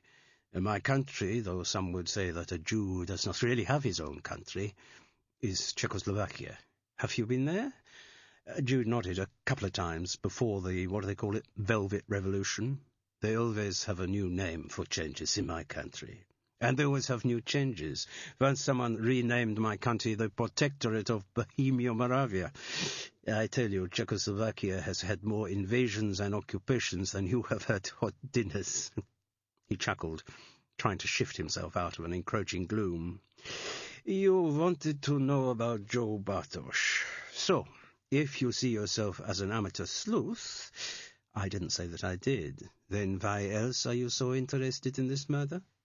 Well, anyway, if you do see yourself as an amateur sleuth, you will no doubt have worked out how I know Joe Bartosz. Jude shook her head. I'm sorry, I'm clearly not a very good amateur sleuth. No, you are not. Do you not know where the name Bartosz comes from? Spain, maybe, or... Wally Granston shook his head and clicked his teeth in exasperation. No, you think that because everyone here pronounces the name wrong, with an S sound at the end. It is pronounced Bartosz. The name is Czech. Ah, so you knew Kara's father back in Czechoslovakia? No, I met him in England, not that long ago. In Brighton there is a club for people who originated in my country. I have met Jiří there once or twice. Jiří? His real name. When he comes to England, no one can pronounce it or spell it, so he settles for Joe. Makes life easier. Ah. And did you meet Kara at the club, too? He shook his head. Not at the club. I've met her in Connie's salon, and then once or twice when I went to her father's house. But I did not go there very often. Mim did not like me going to Jiří's house. Jude's quizzical eyebrow was greeted by a huge laugh. Mim does not like me going anywhere without her, remember. Does not like me out of her sight. She is afraid that if she is not watching me, I am off serenading beautiful women. With surprising ease for someone his age, he levered himself out of the armchair and crossed to the piano stool. His fingers instantly found the keys and started to play a wistful ballad. In a voice that was not really a singing voice, but which could still find the right weight and value of each word, he sang. There is no one I have ever wanted by my side. Just to have you with me is a source of pride, knowing you are the one in whom I can confide, whenever I want to, whenever I want you. There is nothing I have ever wanted more than this. Just to be beside you is the height of bliss, knowing I can lean across and take a kiss, whenever I want to. Whenever I want you. The song spiraled away in a little tinkling of notes. Did you write that, Wally? Of course. And Mim sang it, a minor hit. I don't think it would get far now on Pop Idol. It's a beautiful tune. Oh, yes, of course. All my tunes are beautiful. And sad. All my tunes are sad. He was silent for a moment, then firmly closed the lid of the white piano and came back to sit opposite her. So, what do you really want to know about Irji Bartosz? He looked at his large, old gold wristwatch. If he must be quick, I am about to lose my, he smiled, window of opportunity.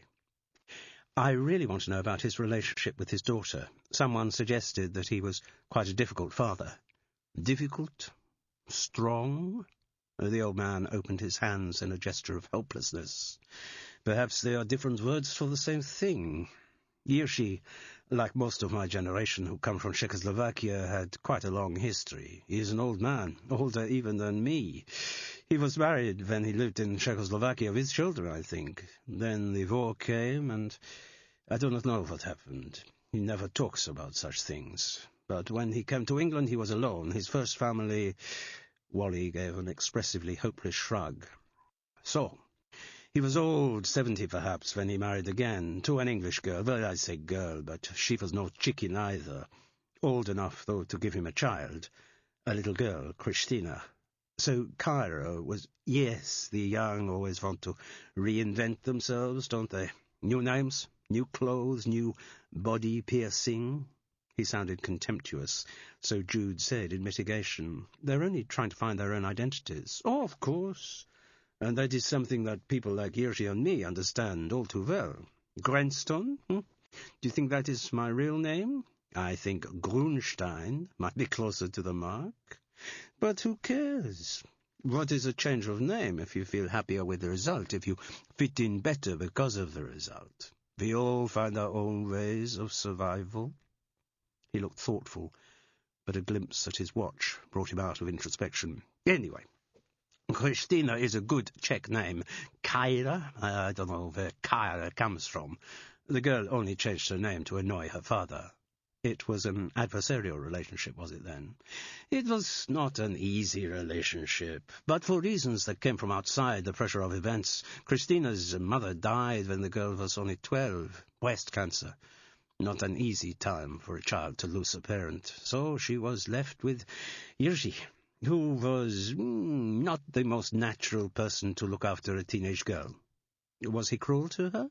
Not deliberately. He did the best he could, did what was right, according to his view of things, but his view of things was, I suppose you would say, old-fashioned. Children, he felt, should always be on their best behavior, always respectful to their parents. He didn't encourage his daughter to make friends. I don't think she ever invited anyone from school back to the house. And, of course, Irji had no domestic skills, so after his wife died, Christina was expected to do everything about the house. He did not want her to leave him. He could not manage without her. Are you saying that in the emotional sense? Irji would deny it. He would say he only needed the girl to act as housekeeper for him, but Irji was never one to wear his heart on his sleeve. To show his emotions cost him more than he is prepared to pay. So, presumably a man like that, he would not have found it easy when his daughter started to lead a life of her own, when she got a boyfriend. Wally Granston shrugged. I would not have thought so, but I don't know for sure. Irji Bartosz is an acquaintance, not a close friend. He doesn't unburden his feelings to me. Mind you, I don't imagine he unburdens his feelings to anyone. Do you think he'd agree to talk to me? The old musician's mouth narrowed doubtfully. It depends what you are offering him. Maybe if you had some information that would tell him how his daughter came to die. I don't know, I cannot speak for him. But do you have his phone number? He's in the local phone book. There is no secrecy about where he lives. No. Wally Granston looked uneasily at his watch. Jude realized her window of opportunity was closing. She thanked him for talking to her, and said she must leave. Yes, I am sorry it cannot be for longer. I would like to play you some other tunes. I always like playing tunes for a beautiful lady. But even as he spoke the words of flirtation, he looked worried. From Carol's description of the two of them in Connie's clip joint, Jude had got the impression that Wally wasn't genuinely henpecked, that his subservient behaviour to Mim was part of a public double act. But his current anxiety made her question that assumption. Maybe he really was afraid of his wife. Still, he kept up his facade of roguish gallantry. Oh, it is a pity that you do not wear makeup, that you could not have left the telltale trace on the coffee cup. Jude grinned at him, and reaching down into the bottom of her capacious African straw basket, produced a battered lipstick. She painted her lips, and then deliberately picked up her cup and pretended to drink. A very satisfactory smudge of pink appeared on the gold rim of the china. Wally smiled, absolutely delighted. "Oh, that is good, very good." But his eyes could not stay long away from his watch. "I think perhaps, though, the time has come, of course. Would you mind," he asked nervously, "going down the back way through the garden? There is a gate at the end that only opens from this side. It leads directly onto the beach path." "No, that's fine. It's a nicer walk back." So that was the route by which she left, clandestinely, like a spy or a lover. When she reached the gate to the beach, Jude looked back. She could see the huge, wide window of the sitting room. Next to it was a smaller one, clearly belonging to the kitchen. In front of this, Wally Grenston, unaware of her scrutiny, was carefully washing both coffee cups. Chapter 8.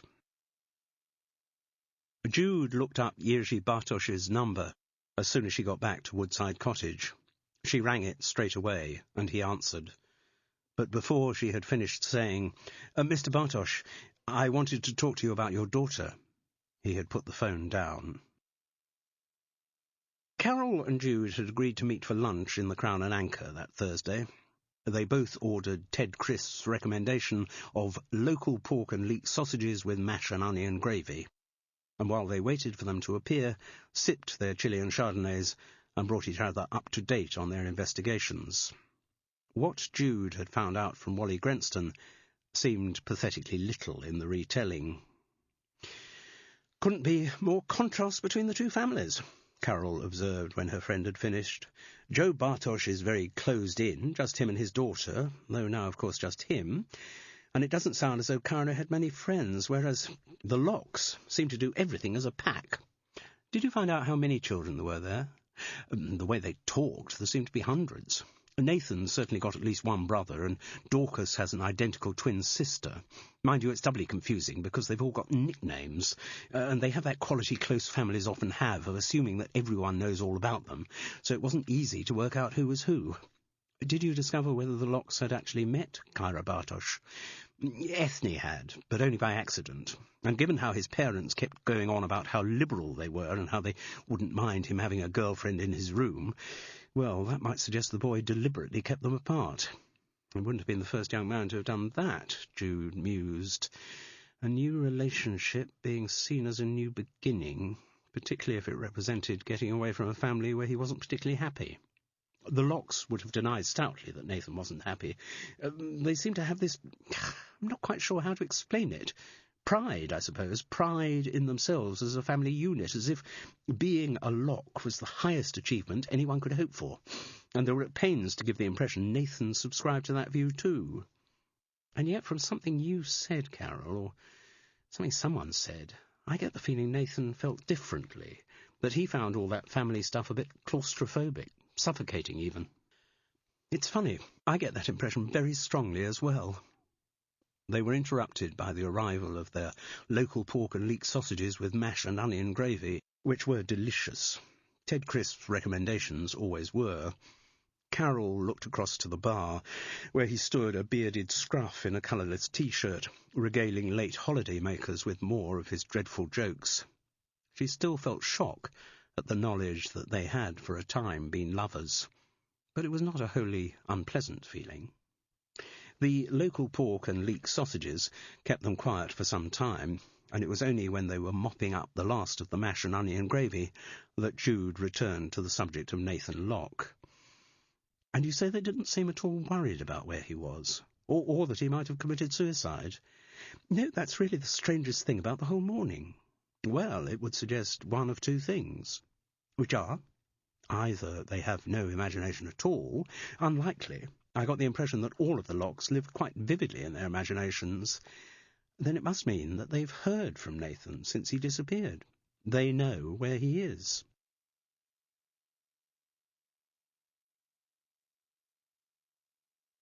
CD 3. Her neighbour wouldn't have done what Jude did that afternoon on her way home from the Crown and Anchor, but Carol had had to hurry back to take Gulliver out for a walk, so Jude was alone when she found herself passing Connie's clip joint. And since she could see through the window that there were no clients, she dropped in to talk to the owner. Connie was sitting at the small desk, going through a pile of correspondence, but she seemed to welcome the distraction. "I came in about that massage idea you talked about the other day," said Jude, offering her hastily prepared cover story. "Oh, yes, nice to see you. Not stopping you from doing something you should be?" No, just going through some application letters. Like I said, I must appoint another junior soon, but somehow it seems, I don't know, with Kyra only just... Connie shook herself and stood up. "Would you like a coffee?" "Lovely, if you're sure it's no..." "I was just about to have one." And Connie crossed to the machine in the back room, leaving the door open so that they could continue their conversation. "Are you given Theo the afternoon off?" "He's given himself the afternoon off. He's not an employee." "Oh?" "No, he just works out of here as a freelance. Rents a chair from me. He hasn't got any appointments this afternoon, so he's off home." Ah.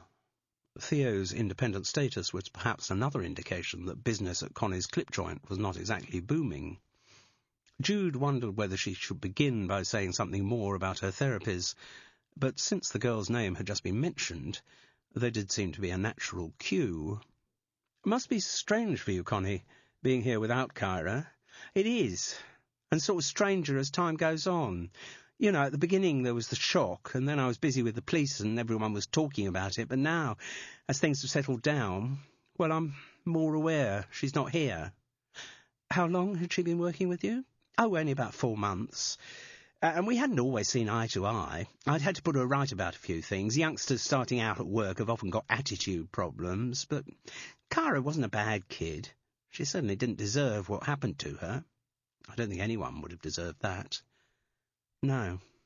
Connie was silent for a moment, then brought her mind back to the coffee. "Milk or sugar?" "Just black, please."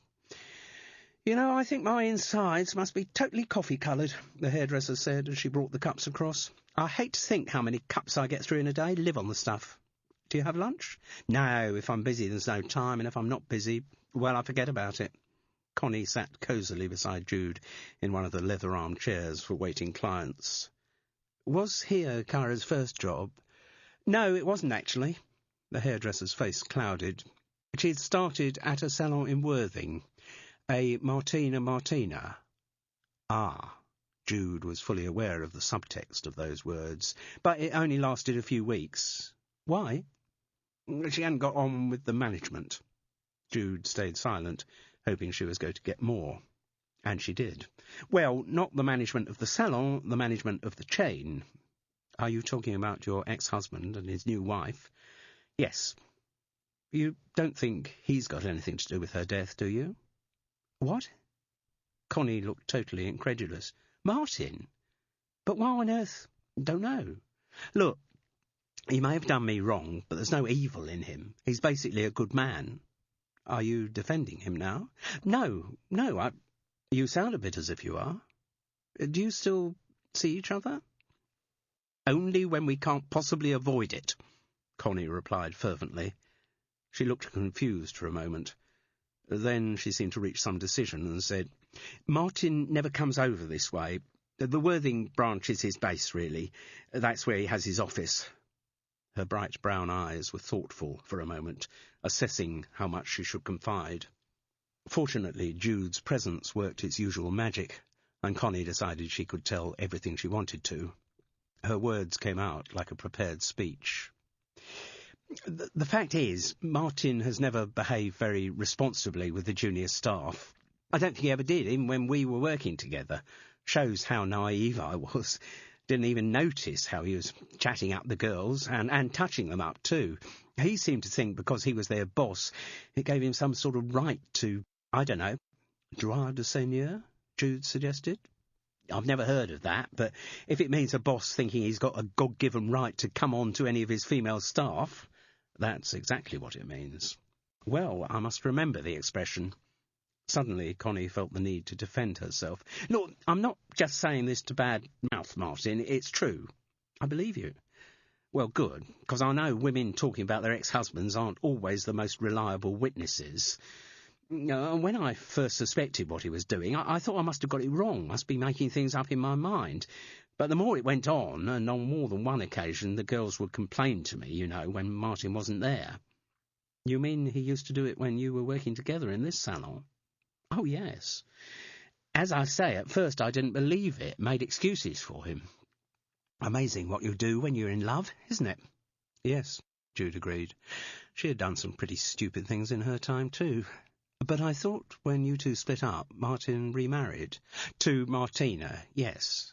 Well, do you think she'd put up with him coming onto the staff? Martina... How can I put this? Connie's mouth screwed up with the effort of finding the right words. Martina is a businesswoman. The success of the Martin and Martina chain is all down to her. Martin's got a lot of surface charm. He's good front of house, but he's got no commercial sense. All that comes from Martina. I think when she took him on, from her point of view, it was purely as a business venture. I don't think there was much love involved there. Jude grinned knowingly. Now, what was it you said? Women talking about their ex-husbands aren't always the most reliable witnesses? Yes, all right. I'm probably not being fair. I certainly don't want to be bloody fair to either of them. Maybe there was some wonderful magic moment of connection between the two of them. One day their eyes met across a crowded salon, and in an instant Martin and Martina knew it was the real thing. They were in love. Well, maybe that's what happened. As you say, I'm probably not the best person to comment on that. From the way it seemed to me, Martina looked at Martin and saw a first-class ticket to a very nice lifestyle. Thank you very much. From then on, she devoted herself single-mindedly to getting hold of that ticket. And succeeded. Yes. Connie sighed. Though some years had passed since then, the defeat and humiliation were still with her. She took a savage sip of her coffee. And what about Martin coming on to the juniors in all the salons? Are you saying that Martina doesn't know about that? Oh, she can't not know about it. She's not as young and naive as I was. She's a tough, hard-bitten foreigner. Oh, where from? I don't know, Hungary. One of those places like that. Martina's just a gold digger. But a hard-working gold digger. Oh, yes. Even I, who have great difficulty saying anything nice about the bloody woman, cannot deny that she's a hard worker. So, going back to her husband groping the staff, how charmingly you put it, Jude. You say she must know it goes on. Must! But is prepared to turn a blind eye. I guess so. I'm surprised. Why? Well, because it's quite a risky thing for a man to do these days. There's so much more legislation about sexual harassment and stuff, and young girls know all about it. Martin could be putting himself at risk of a court case if he goes on behaving like that. Yes. Connie's agreement contained a degree of satisfaction. What? Are you saying someone has registered a complaint about him? Well, yes and no. Sorry? Look, when Kyra approached me about getting a job here, yes, she was very upset. She had just been unceremoniously asked to leave the Worthing Martin and Martina because she'd objected to Martin coming on to her. Basically, yes. Oh, he'd denied it, obviously, and found some other reason to have her sacked. That was always his strength, you see. It will always be the strength of men with power who behave like that. You tell anyone about what I did to you and you'll lose your job. And who's going to believe the word of a teenager against the bosses? It usually worked for Martin, anyway. And was it just chatting them up, giving them the odd grope? Or was he trying to get them to go to bed with him? No. It was just the groping. Disgust twisted Connie's face. Jude couldn't lose the feeling that the hairdresser was somehow play-acting, or maybe just enjoying her dramatic revelations. I think I'd almost feel better about it if it was full sex he was after. Somehow that makes it more acceptable, just good old-fashioned lust. But no, he just liked touching them. And he even used that as a defence when I finally realised what was happening and challenged him about it. What's your problem, he said. I'm not being unfaithful to you. I don't go to bed with any of them. As if that somehow justified his behaviour. Yuck. From my point of view, it seemed to make it worse. Perhaps that argument works for Martina. Maybe it does. I think she just closes her mind to it, concentrates on the business and the lavish lifestyle it's brought her. Connie could not keep the naked envy out of her voice. For a moment there was silence. Then Jude pressed on. You said someone was going to register a complaint about him. Are you talking about Kyra? Yes. When she came to see me, she was so upset about what had happened. Was that why you took her on? One of the reasons, yes. And also because I thought that shouldn't be allowed to happen to a girl her age. I thought she was in a perfect position to make a complaint against Martin. On the grounds of sexual harassment? Yes. And did Martin know that this was about to happen? Oh, yes. There was no disguising the satisfaction in Connie's reply. When she'd heard Kyra's story, she had seen the perfect way of getting some kind of revenge on the man who'd humiliated her. But that wasn't the dominant thought in Jude's mind. She now knew of another person for whom Kyra Bartosh's continuing existence had represented a considerable threat. Chapter 9. Carol had just got back with Gulliver from their walk and was toweling the sand off his paws when Jude dropped by to share what she'd heard at the salon. At the end, Carol asked, "Do you think Connie's likely to have told the police about the threat to Martin? You know, over the sexual harassment charge?" "I didn't actually ask, but she must have done, mustn't she?" "Yes. From what you say about their relationship, she would have volunteered it at the first opportunity. Putting the police onto him as a murder suspect might be a very good form of revenge on an ex-husband." "Maybe. Still, even if Connie didn't tell them, the police might have got the information from another source. You don't know whether Kyra had got as far as consulting a solicitor about what happened?" Jude shook her head, and Carol sighed with exasperation. "It is frustrating, isn't it, not having a clue what's happening in the official investigation? Not an unusual position for us, though, Carol." "You're right. Do we have any means of contacting Martin Rutherford?" "Well, Connie said the Worthing branch is his headquarters." Jude ran her fingers through the knot of her recently trimmed tresses. "But I guess there's a limit to the number of times one can book him for a haircut. And also I doubt whether Martin himself does much of the actual cutting these days. Mind you, it might be worth trying. Get a bit of background." "Maybe." Carol wasn't really listening anymore. She was tense and restless. "I do wish there was something else we could do. Somewhere else where we could get some more relevant information. Apart from Martin Rutherford, the other person we really need to talk to is Joe Bartosh, who, from what you say, clearly doesn't want to talk to anyone." "No." Jude tapped her teeth thoughtfully. "I wonder if we can approach him through some different route. I might have another word with Wally Grenston, and maybe you can follow up with the Locks." "How?" "Oh, come on, Carol. I thought Rowley Locke asked you to keep him up to date with any new information you got on the case." "Yes. Well, would you say that Kyra Bartosh's threat to bring a charge of sexual harassment against Martin Rutherford constituted new information?" Yes, I suppose I would." The Locks liked working on their home ground. In some families, that might have been from a sense of insecurity, but in their case it was the opposite impulse, a desire to impress visitors with their united front solidity. That was the impression Carol got as Dorcas Locke led her into her parents' house in Chichester on the Saturday morning. The day before, Rowley had said on the phone that meeting at their house would be simplest, if you're likely to be in the Chichester area. Carol had immediately remembered the half-truth that she needed to buy some dog food in bulk for Gulliver, and replied that by chance she did have some shopping to do in the city's Sainsbury's the following morning. Though making no claims to aura-detecting antennae like Jude's, Carol still recognised the value of the information that an environment could impart. The Locke's lack of insecurity was emphasised by the fact that Rowley and his wife were not at home when Carol arrived at the agreed hour of 11:30 on the Saturday morning. The house was a substantial one, probably 5 bedrooms, out in Summersdale, beyond the Festival Theatre to the north of the city. It was one of the most sought-after suburbs of Chichester, with house prices to match, so there was money somewhere in the Locke family, or at least there had been money at one time.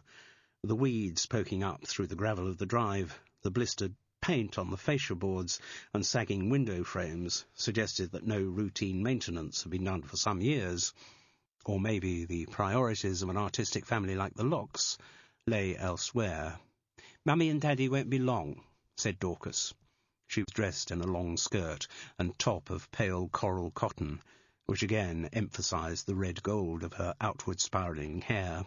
Although she recognized Carol, her manner was distant, her patent lack of interest just the right side of bad manners. "Come through." The room into which Carol was led was larger and less cluttered than Arnold and Ethne Locke's, but its bookshelves, piano, and artlessly abandoned guitar put across the same message: you are in the home of cultured people. Like the exterior of the house, the decor could have done with a bit of attention, and the sofa and armchairs were worn and frayed. Here, too, the walls were adorned with photographs of the massed Locke family, siblings and cousins mixed together in a variety of settings. Fancy dress featured a lot, and there was more Swallows and Amazons-style posturing in boats. Again, the background scenery looked Cornish, mementos of more family holidays at Trebodyc. By a low table on the floor sat two girls, probably about 14 and 12. They had the same hair as Dorcas, and their clothes in pale tones of respectively raspberry and blue-grey made them look as though they had been cloned from her. Had they not been so thin, the three diminishing sizes of sisters could have emerged from the same Russian doll. The younger girls hardly looked up at the visitor's arrival. They were engrossed with some game laid out on the table, but it was not a commercially manufactured game. The map, which acted as a board, was hand-drawn and painted in coloured inks. The mannequins were two-dimensional cardboard cutouts on cardboard stands: knights, heraldic beasts, dwarves, and goblins. Open exercise books beside the map were covered with densely handwritten text, which swirled around embedded hand-drawn illustrations. But everything was worn and faded. The map was crisscrossed with parallel lines from much folding. The paint on the figures was smudged and dull, and it was impossible to tell the original colour of the now beige exercise book covers. On the map, the words Kingdom of Varendia and Forest of Black Fangdar could be read. Oh no, thought Carol, we're not into Tolkien country, are we? Such things did not appeal to her. She was of the view that coping with a single universe was quite enough of a challenge without creating any parallel ones. Indicating an armchair for Carol, Dorcas had made no attempt to introduce her sisters, but instead joined them on the floor and continued with the game as if there was no one else in the room. When they spoke, the younger girls had a lisp, just like hers. Carol wondered idly whether it was caused by a genetic physical abnormality or had been learned.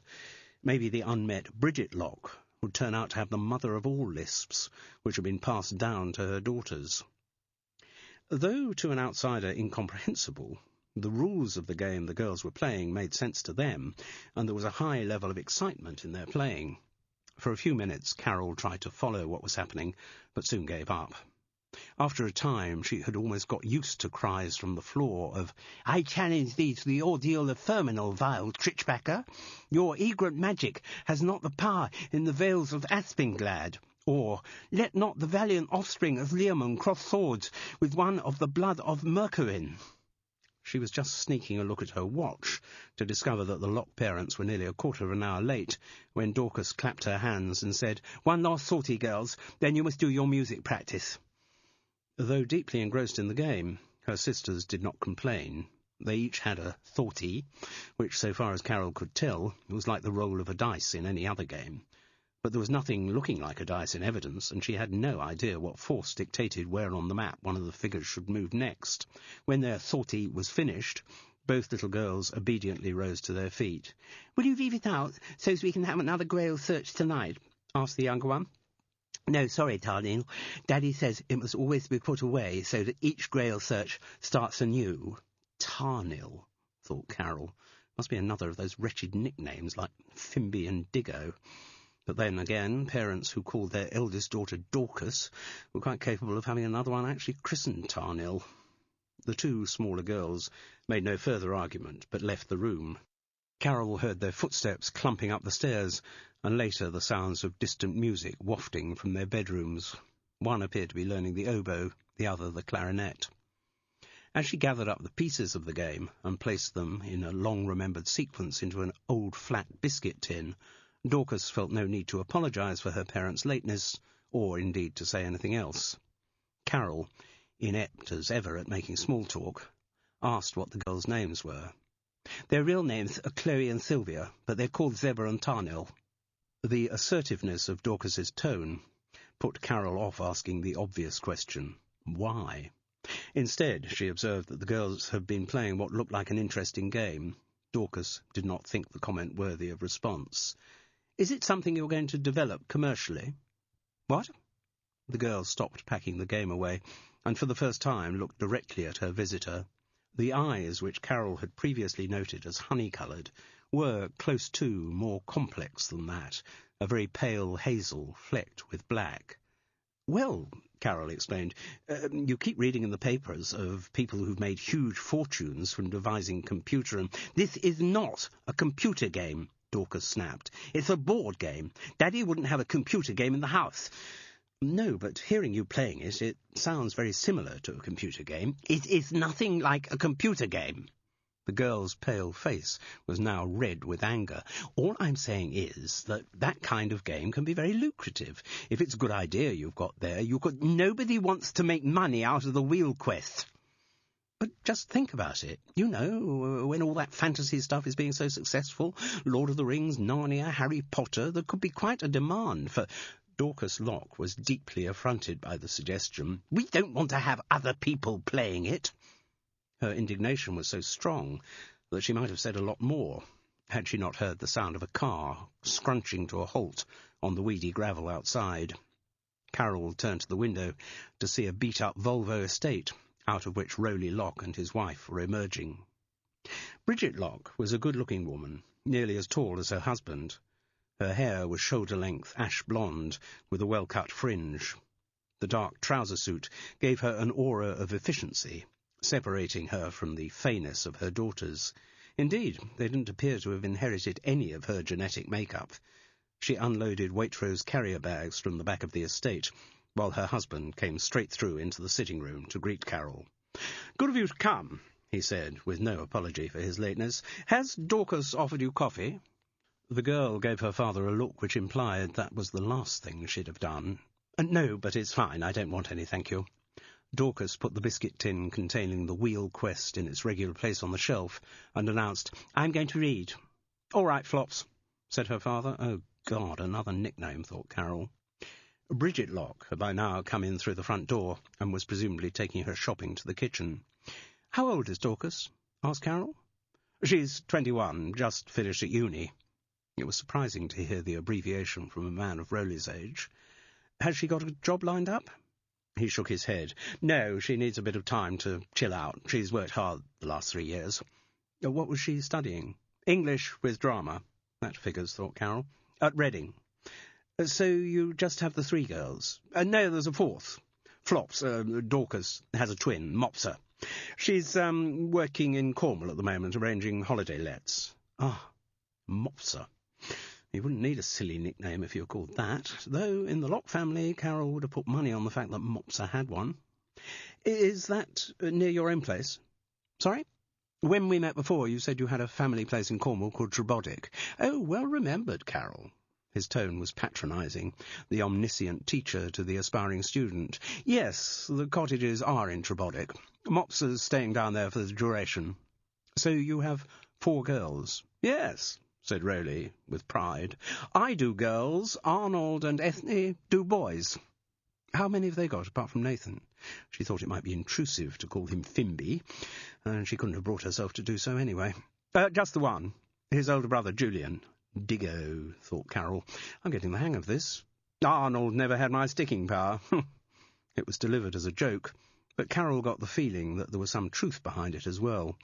Seeing the 2 brothers together, she had been left in no doubt that Rowley was the dominant one, and he, rather than the boy's father, was very definitely leading the family investigation into Nathan's disappearance.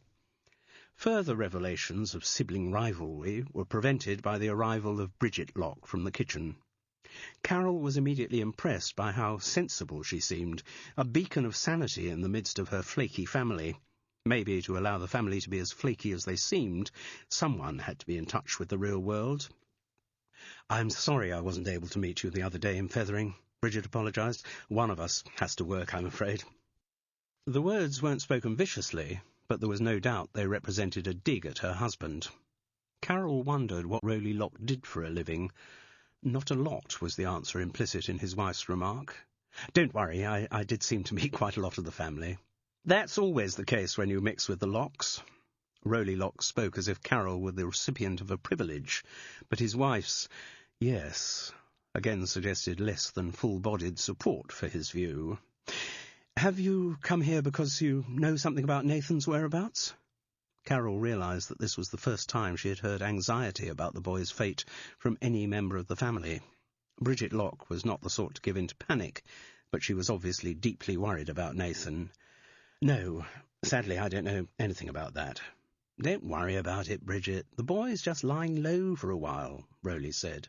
And where does a boy of 16 lie low for more than a fortnight? What does he live on? Ethne says he hasn't drawn any money out of his account. Carol felt this gave her an opportunity to mention the unmentionable. The gossip around Fethering is that the boy might have committed suicide. Well, that's nonsense, said Rowley forcibly. Like all gossip, it's totally unsubstantiated. His wife was not so sure. Oh, come on, Bridget. You've known Nathan for 10 years. He's not the kind to harm himself. Not under normal circumstances, no. But who knows how any of us would react to being the prime suspect in a murder investigation? We'd do what Nathan has done. Go underground until it all blows over. You make it sound so easy, Rowley. You can't just disappear in a country like this. And also the idea that a police investigation is just going to blow over is, I would say, at the very least, naive. Carol did not get the impression that the Lockes normally argued like this. Maybe her presence in connection with Nathan's disappearance was the catalyst that enabled Bridget to unburden herself of what she was really feeling. And I wonder whether what Carol calls feathering gossip may not have some truth in it, particularly if what? Asked her husband sharply. Bridget Locke took a deep breath. She knew he wasn't going to like what she was about to say. Look, Nathan's at a difficult age, and he was in the throes of his first big love affair. That's confusing enough for anyone, particularly for someone who's never really engaged with the real world. That's a very unfair description of him. No, it's not. It's accurate. So, there's Nathan, facing the conflicting pressures of love and lust and the girl's demands and the parents' disapproval, and now that's unfair, Bridget. Arnold and Ethne are the most tolerant parents in the world. They wouldn't mind Nathan bringing a girl home and going to bed with her. They didn't mind when Diggo had... No, they wouldn't disapprove of Nathan having sex, but they would disapprove of the girl he was having sex with. They never even met Kyra. I'm not talking about Kyra. They'd disapprove of anyone who Nathan fancied. No girl would be good enough for the Lockes. Oh, now you're just being silly. No, But she didn't continue. It was an old argument, not worth reviving in the presence of a stranger. All I'm saying is that we should at least entertain the possibility that Nathan might have harmed himself. As her husband snorted disagreement, Bridget Locke chose her next words very carefully. Particularly if he was actually responsible for the girl's death. Rowley was appalled. You can't say that. You're talking about your nephew. You can't say he's a murderer. Until it has been proved otherwise, you must at least acknowledge why the police see him as a major suspect. No, the police have got it wrong, he insisted, before appealing to Carol. Come on, you've got something new to tell us. You said on the phone there was someone else who had a motive to kill Kyra Bartos. Carol quickly recapped what Jude had heard from Connie Rutherford about her ex-husband. Rowley Locke seized on the information avidly. Well, there you are, you see. This Martin Rutherford, he wanted to stop Kyra Bartos shopping him about the sexual harassment. He must have killed her. It was nothing to do with Nathan. Bridget looked at Carol. Do the police know about this? Did Connie tell them? I didn't actually ask her, but I think we can safely assume she did. If we don't know for certain that they have been told, then we must see to it that they are told, Rowley announced. How? Asked his wife. I'll tell them. I don't think that's a very good idea. No, Carol agreed. Going around scattering murder accusations at people can get you into serious trouble. I'm not suggesting that I'll tell the police in person. I'll just see that they get the information. What will it be, Rowley? An anonymous letter? A call from a phone box with you holding a handkerchief over the receiver? Rowley Locke didn't enjoy his wife sending him up like this. With a rather petulant cry of, "I've got to sort out some stuff," he left the room, and Carol heard his footsteps stomping upstairs. "I'm sorry," Bridget Locke sighed. "He can be very childish at times. I'm sure you're all under a lot of stress at the moment." She nodded agreement. As Carol went on, "You really think Nathan might have killed the girl?" "Without further information, what else is there to think? And that he might have killed himself too?" Bridget Locke sighed. "Again, there is a logic to the idea. He certainly disappeared off the face of the earth. If he had somehow killed the girl, I hate to think of the kind of state he'd have been in." "And you think he'd be capable of killing himself?" "Yes. I've got to know Nathan quite well. He has dark moods, and 16 isn't the easiest age for a boy. He could have done both perhaps, I mean, the murder and the suicide." Carol had a mental image of the photograph she had seen at his parents' house, of the brooding figure amongst all the extrovert children on the boat. She nodded, then said, "You're not Rowley's first wife, are you?" "No, sorry. Should have made that clear. His first wife, who was called Joan, went off with someone. So the girls are hers. All of them. Not that she's ever in touch. Rowley used to teach at a local girls' school. I met him when I got a job there. But I gather he's no longer teaching?" "No." Bridget Locke chose her words with delicacy. "Rowley's always had a problem with authority. He's one of those teachers who would rather make a lasting impression on his students than guide them through the required curriculum." Her mouth set in a rueful expression. "Just coming up for our 10th wedding anniversary." She looked pleadingly at Carol. "I'm sorry, he doesn't often behave like he did this morning. There's much more to him than he sometimes shows to strangers." "There would need to be," thought Carol. "Do you think he'll go to the police about what I told him? Because I'm not sure that would be wise." "I'll see to it that he doesn't." Bridget Locke spoke with assurance. Her husband might never encounter any opposition from the other members of the family, but when necessary his wife could stand up to him. "The way he's behaving at the moment is because he's really worried about Nathan. It's his way of showing it. Quite exhausting, though." Bridget Locke wrinkled up her nose in wry amusement. "Being part of the Locke family roadshow can sometimes be very wearing." Chapter 10. Jude had been lucky to get an appointment at the Worthing Martine and Martina. When she rang the day before, they'd just had a cancellation. Saturday was the busiest day of the week in any provincial hairdresser's, and Jude seemed to be in the town's most popular one. The decor was in marked contrast to that of Connie's clip joint. Everything looked gleaming new. There was a lot of black glass with trim in brushed aluminium, and the silver Martin and Martina logo was omnipresent. Looking round the salon, Jude saw a scene of almost manic activity. With all the chairs full, 12 stylists were snipping away, while clients sat under dryers or sipped coffee in the waiting area. There was a buzz about the place, an air of deliberately orchestrated chaos. Jude introduced herself to the woman at the reception desk and was told that her stylist, Kelly Jane, was just finishing with another client and would be ready for her soon. Would she like a cup of coffee? Jude accepted and took the only free seat in the waiting area, which was adjacent to the reception desk. The woman sent off a junior to get the coffee. She didn't do menial tasks like coffee-making. There was an air of authority about her, and the speed at which the junior moved showed that it didn't do to cross her. The woman was so smartly dressed and made up that she looked as though she'd just been taken out of her packaging. A slate-grey business suit with a froth of white blouse at the neck. Light brown hair cut immaculately short, maybe similar to the style Connie had had in mind for Jude.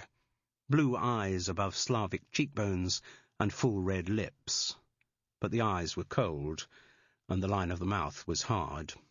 Jude flashed a grin at her, and was rewarded by a professional smile in return. "I am Martina," the woman said. Her English was immaculate, but still flavoured with an accent from somewhere in Central Europe.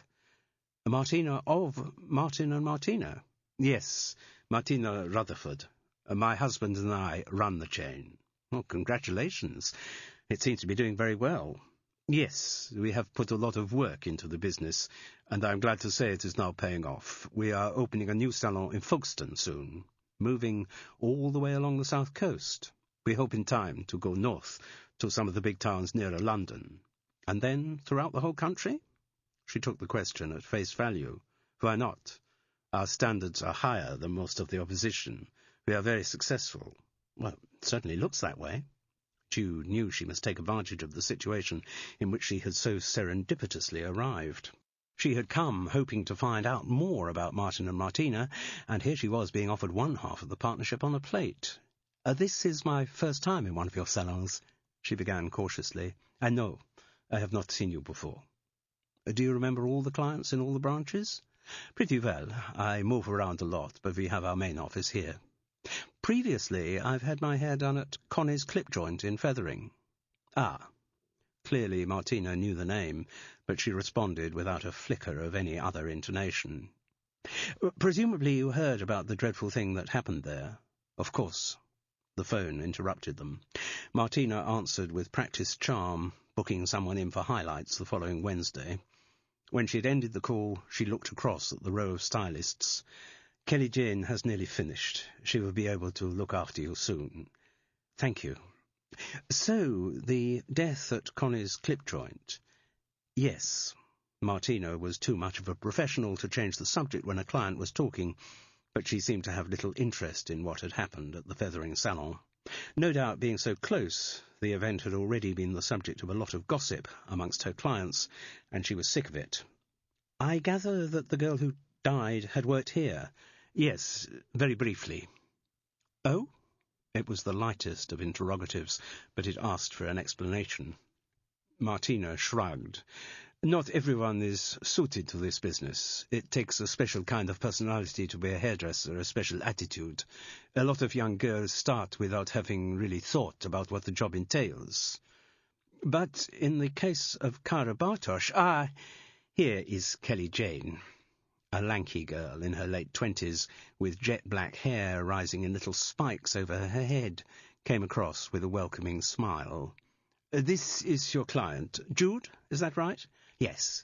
"Nice to see you, Jude. Come with me. We'll get your hair washed first." As she moved across to the chair, Jude was aware of the shrewd scrutiny of Martina's blue eyes following her. She wondered if there was anything sinister in the interest, or was it just another manifestation of the woman's control-freak personality? Jude might have known there would be no problem having another haircut so soon. There is nothing stylist-like better than running fingers disdainfully through someone's hair and asking, "Who on earth did this?" And after she had had her hair washed by a junior, that was exactly what Kelly Jane did. "Oh dear," she said. "Bit of a salvage job, isn't it? I can tell it's only been cut a couple of days ago.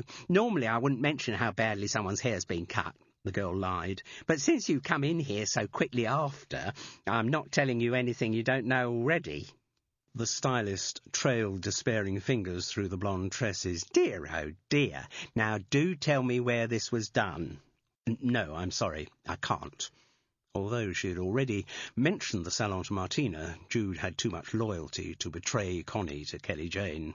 Besides, she knew that there had been nothing wrong with the haircut she got in Fethering, but it was a point of honour amongst all stylists to disparage everything that had been done to a client before she had the good fortune to find them. "Oh, well," Kelly Jane didn't pursue the matter. She perhaps thought it better for the perpetrator of the previous haircut to remain anonymous. She didn't want to intrude on private grief. Lifting Jude's hair out to the sides and letting it drop, she said, "So, what are we going to do with it? You know you'd look smashing with it really short." Why is it everyone wants me to have short hair, Jude wondered. Could it be that stylists, like everyone else, like to see a positive effect for their efforts? Yes, there must be some kind of satisfaction in making a total transformation, completely changing the appearance of your client. But Jude, having rejected the short option with Connie, wasn't about to grant the honour to Kelly Jane. Besides, she thought mischievously, since having my hair cut seems to be my main means of investigation in this case, I'd better proceed slowly, an inch at a time. No, thanks, she said easily. I'd just like it tidied up, maybe about an inch shorter all round. Kelly Jane gave a token sigh. She was clearly used to clients not knowing what was best for them, but didn't press the point. Instead, she started combing Jude's hair preparatory to the cutting. Haven't seen you here before? Your first time at a Martin and Martina? Yes. Oh, well, now you found us, you'll never change. It sounds like boasting, but it's not boasting if something's true. Martin and Martina's are by a long way the best salons on the south coast. You'll never want to go anywhere else. Jude wasn't convinced. Guilty for the bad-mouthing Connie's skills had just received, she felt defensive. A new sense of loyalty developed within her. In future, she'd regard Connie's clip joint as her regular hairdressers. It's all down to the training, you see. All the staff at Martin and Martina salons are intensively trained. Martin, he's the boss, is very hands-on. So I've heard, thought Jude wryly. But now his name had come up, she wasn't going to waste the cue.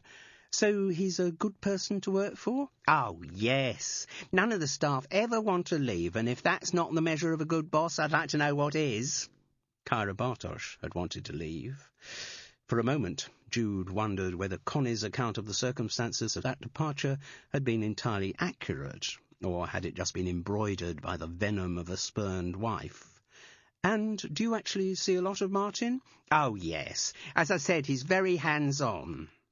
Goes round all the branches, but his office is here, so we probably get to see more of him than the others. Is he in today? Always here on a Saturday, yes. I'm surprised he hasn't put in an appearance yet. Good, thought Jude. And I've already met Martina, so my investment in a second haircut won't be completely wasted. At the very least, I shall get to know what Martin Rutherford looks like. She pretended ignorance for her next question. And are he and Martina actually married? Or are they just partners whose names give a nice unisex feeling to the salons? Oh, no, they're married. Very much so. I don't think Martin ever does anything Martina doesn't know about. The warmth with which Kelly Jane had spoken of Martin Rutherford did not extend to his second wife. Given that kind of monitoring, thought Jude, Martin must be very discreet in his approaches to the salon's juniors. Maybe Connie had overdone her description of his behaviour, making out her husband was worse than he actually was. Now she thought about it, there had been something false and prepared about what she'd said. Yes, I was just talking to Martina. What she said next didn't reflect her true feelings, but she thought it might prompt some more confidences. She seems very nice. Kelly Jane, however, was not about to be drawn into indiscretion. She just said, oh, yes. Mind you, I'm surprised she's here today. Why? Last weekend of the month, she usually flies over to Prague. Her mother's out there and not very well. Oh, well, maybe she's not going this weekend or catching a later flight or something. Does Martina actually cut hair? No. Used to be a stylist, but doesn't do any now. And what about Martin? Does he still do any hairdressing? Well, for a few favoured clients. He'll do a bride's hair for a wedding, something like that. Not very often, though. He's too busy schmoozing. Jude took another look at Martina Rutherford. She was very beautiful, but her strength of will was written in every feature. Connie's good-natured fluffiness would not have stood a chance against the force of that personality. And though she hadn't met Martin Rutherford yet, what Kelly Jane had hinted at reinforced the feeling that he, too, would crumble to his wife's every wish. Nothing was said for a few moments while the haircut began. Then, suddenly, Kelly Jane asked, Do you want to know a way of making money? What? Jude was wary. She had expectations of being lured into some pyramid selling operation. It's to do with hairdressing. I haven't got any skills as a hairdresser. Oh, you don't need any. Kelly Jane stopped cutting and put her hands behind her back. All you have to do is bet people that they can't tell you which fingers hairdressers use to hold their scissors. Well, it's obvious, isn't it? Jude looked down at her right hand and found that she was instinctively miming cutting with the two fingers next to the thumb. But that couldn't be right. Fine for a visual shorthand, but you couldn't get enough grip and you couldn't move the scissors like that. No, not those. Right, not those, said Kelly Jane. biding her time with the confidence of someone who had played the game many times before. So, let me think. Oh, this is daft. Goodness knows how many times in my life I've had my hair cut. Do all hairdressers use the same fingers? All, the girl assured her. All over the world. Right, let's be logical here. I think the thumb must be involved. Yes, because that would give you a bit of leverage. Jude was fishing for some kind of clue, but the stylist's face in the mirror remained impassive. OK. There aren't many options. It can't be the little finger, because that's not strong enough. She looked down at her hands in frustration. It must be... She made her decision. Pressing the top of her middle finger against her thumb, she announced, "It must be those two." With gleeful triumph, Kelly Jane brought her hands round from behind her back. "Wrong!" She raised her right hand and showed Jude the unexpected combination of digits that hairdressers have always used for the purpose of holding their scissors. "Gosh, you're right," said Jude. "Yes, I think you could win a few bets that way." Something to tell Ted Crisp, another way for him to amuse his customers at the Crown and Anchor, and certainly better than his jokes. Kelly Jane grinned as she resumed cutting. She had done the little party trick she had tried out on all her new clients, and once again it had worked. Back to more conventional chat. "Do you live in Worthing?" Jude had hardly got out of Fethering before they were interrupted by a whirl of bonhomie. "Good morning, and how are you, Kelly Jane? Looking lovely as ever, and a new client. How exciting. What a pleasure to see you in Martin and Martina. I am one half of the salon's name, Martin. And you?" "I'm called Jude." The first impression was of an attractive man in his early 40s, though closer inspection revealed him to be a well-preserved man in his early 50s. Perhaps as much as 10 years older than Connie. Jude wondered how they'd met, in some salon where she had been another junior he'd come on to. He was of average height and kept himself in shape. He wore a charcoal linen suit over a slate-grey shirt, and the blackness of his short hair looked as if it might have been assisted. His teeth, too, were unnaturally white and even. Some expensive veneer work had been done there, but his brown eyes were shrewd. "And where are you from, Jude?" "Fethering." "Oh, so close. So why haven't you been into a Martin and Martina salon before, you naughty girl?" She'd actually got him there. She wouldn't get a better chance of raising the subject of Kyra Bartosh's murder, so Jude finessed the truth and said, "I normally have my hair done at Connie's clip joint." "Ah." He had been taken by surprise, but was far too cool an operator to let it show. "And how is dear Connie?" "Pretty good." Jude couldn't see any other way of proceeding than the crassly direct. "I gather she's your ex-wife." "Yes, pity it didn't work out. Lovely girl, but, you know, we were young, and..." She may have been young. You weren't that young, Jude thought. "Have you managed to stay friends?" "Yeah, I'm sure we'd be perfectly pleasant to each other if we ever met, but we haven't seen each other for ages." He was keen to move on. "So anyway, Kelly Jane, what are you going to do to Jude's hair to make sure she never strays from the path of Martin and Martina again?" "Well, Jude interrupted. It wasn't her usual style, but they were meeting her for the first time and weren't to know that she wasn't by nature a woman of galumphing tactlessness.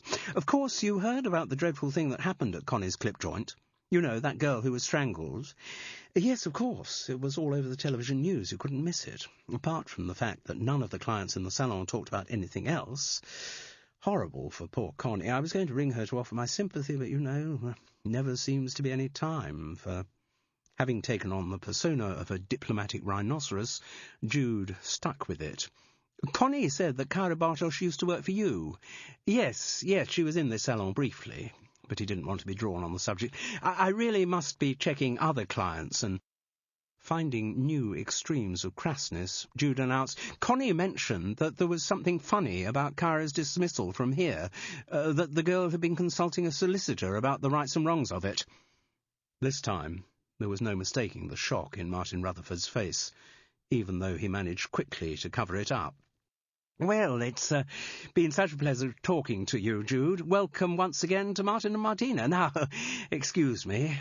And he swanned over to another client. "Darling, you're looking just too fabulous. Is it for a special occasion or just your natural beauty shining through?" Jude was afraid that Kelly Jane might have thought her conversation with Martin odd. But she needn't have worried.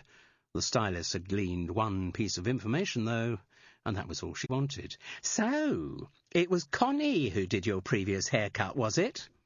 Jude felt terribly disloyal.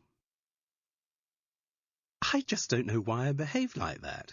It's not my usual style. But did it work? Not really. I didn't get any information out of him. I've probably just forfeited his goodwill and made him very suspicious of me. If any further investigative approaches need to be made to Martin Rutherford, I think you'd better take them on, Carol. Right. She fingered the steel-grey helmet of her hair. I can't really pretend this needs doing again. No. And I think we must find a different sleuthing modus operandi. Having constant haircuts is very expensive apart from anything else. Martin and Martina was nearly double the price of Connie's clip joint. There was a silence. Both sipped their Chilean Chardonnays. They'd agreed to meet in the Crown and Anchor when they returned from their respective Saturday morning expeditions. Just for a drink, they'd said, but Ted Crisp's recommendation of the cheesy topped fisherman pie had proved too tempting. Carol idly flicked through the Martin and Martina promotional brochure that Jude had brought back from the salon. Expensively produced, it featured news from the branches, ideas for hairstyles, a photograph of the stylist of the month, and so on. The publication gloried in the company's achievements. Again, Carol was aware of the contrast with the small-scale operation that was Connie's clip joint. At the back of the brochure, portraits of the owners framed a message of welcome to their customers. A good-looking couple, glowing in their shared success. I think I behaved as I did, Jude said thoughtfully, because I feel we're getting nowhere on this case. We're surrounded by blind alleys. We can't get anywhere on the lock side of the case until Nathan is found. Getting in touch with Joe Bartosh seems to be impossible. Did you talk to Wally Granston again? I did. I gave him a call to thank him for my coffee. He didn't have any ideas.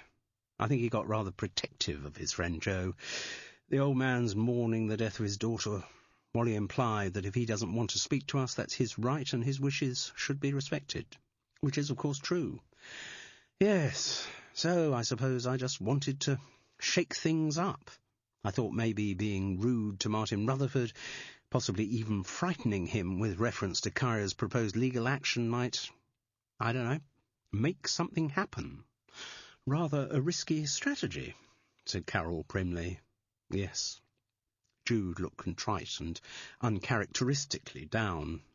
Then their attention was drawn by a raucous shout from the bar. "You owe me a $5," roared Ted Crisp. Jude giggled. "What is it?" "Before you arrived, I was talking to Ted. I told him this way of making money by betting which fingers hairdressers use to hold their scissors."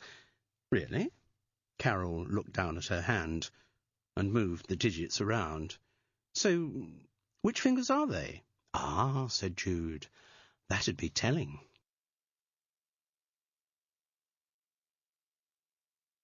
CD 4.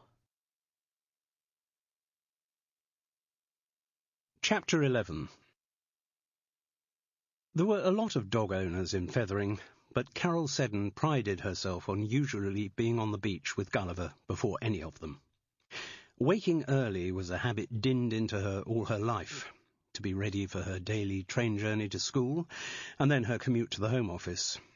During the relatively brief period she took off work after Stephen's birth, the baby's imperatives had also ensured early rising, and though in retirement the demands on her time were less, the habit was ingrained.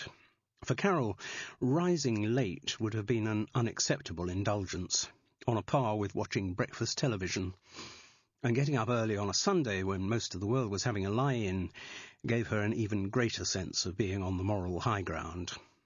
Besides, Carol liked to be active as soon as she woke up. Lying in bed, being immobile even for a moment, was dangerous. It was at such moments that she could be ambushed by unwelcome thoughts. Her mind was a pressure cooker, whose lid needed to be firmly tightened down. Gulliver didn't care when she got him up, so long as there was a walk involved. He still became puppyishly exuberant at the prospect of being taken out, particularly to Fethering Beach, where the mélange of sharp smells and the range of flotsam and jetsam represented a canine nirvana. That Sunday, dog and owner were on the beach before 6 o'clock. The early morning air was a cold breath of impending winter. It was hardly light when she had left High Tor, and as September gave way to October, she knew she would have to start her walks later, unless she wanted to set off in total darkness. There would be a brief respite when summertime ended, and then winter would once again inexorably put its squeeze on the early mornings. End of October, the clocks changed. Carol always remembered details like that. In retirement, she needed more than ever to have her year delineated, to have fixed points in the potentially unstructured void of her life. And also, by the end of October, she remembered suddenly, Stephen and Gabby's baby will probably have arrived. I will be a grandmother. The thought filled her with an uneasy mixture of excitement and apprehension.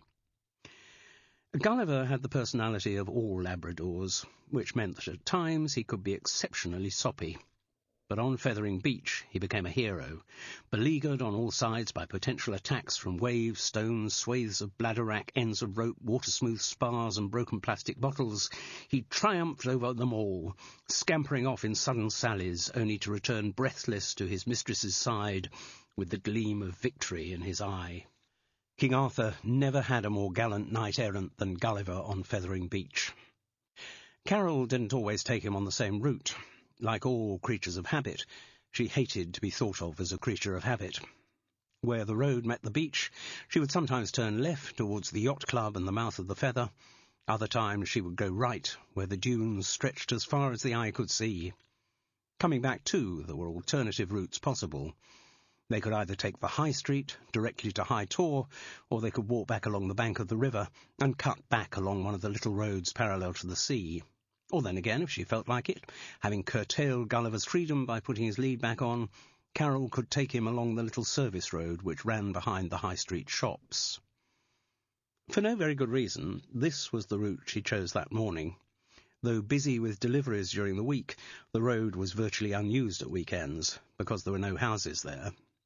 On one side was an area of scrubland, its surface a mixture of sand and earth, from which the local residents discouraged summer picnickers. And on the other were the backyards of the shops, some double-gated parking bays for major delivery vehicles, others like the ends of gardens, wooden-fenced with small doors. The back of Connie's clip joint was of the second kind, and as Carol led Gulliver along the road that Sunday morning, she saw a man come through the door and hurry to a gleaming new Mini. Something about his movement was furtive. Just before he got into the driver's seat, he gave a quick look around, and Carol recognised a face whose photograph she had seen only the day before. It was Martin Rutherford. Chapter 12. Well, what does that suggest? Why was he there, do you think? Jude pinched her upper lip between thumb and forefinger for a moment, then said, It suggests he's still got keys to the place. Connie's clip joint? Yes. But Connie said there were only 2 sets of spare keys, Theo's and the one she gave to Kyra. Jude shrugged.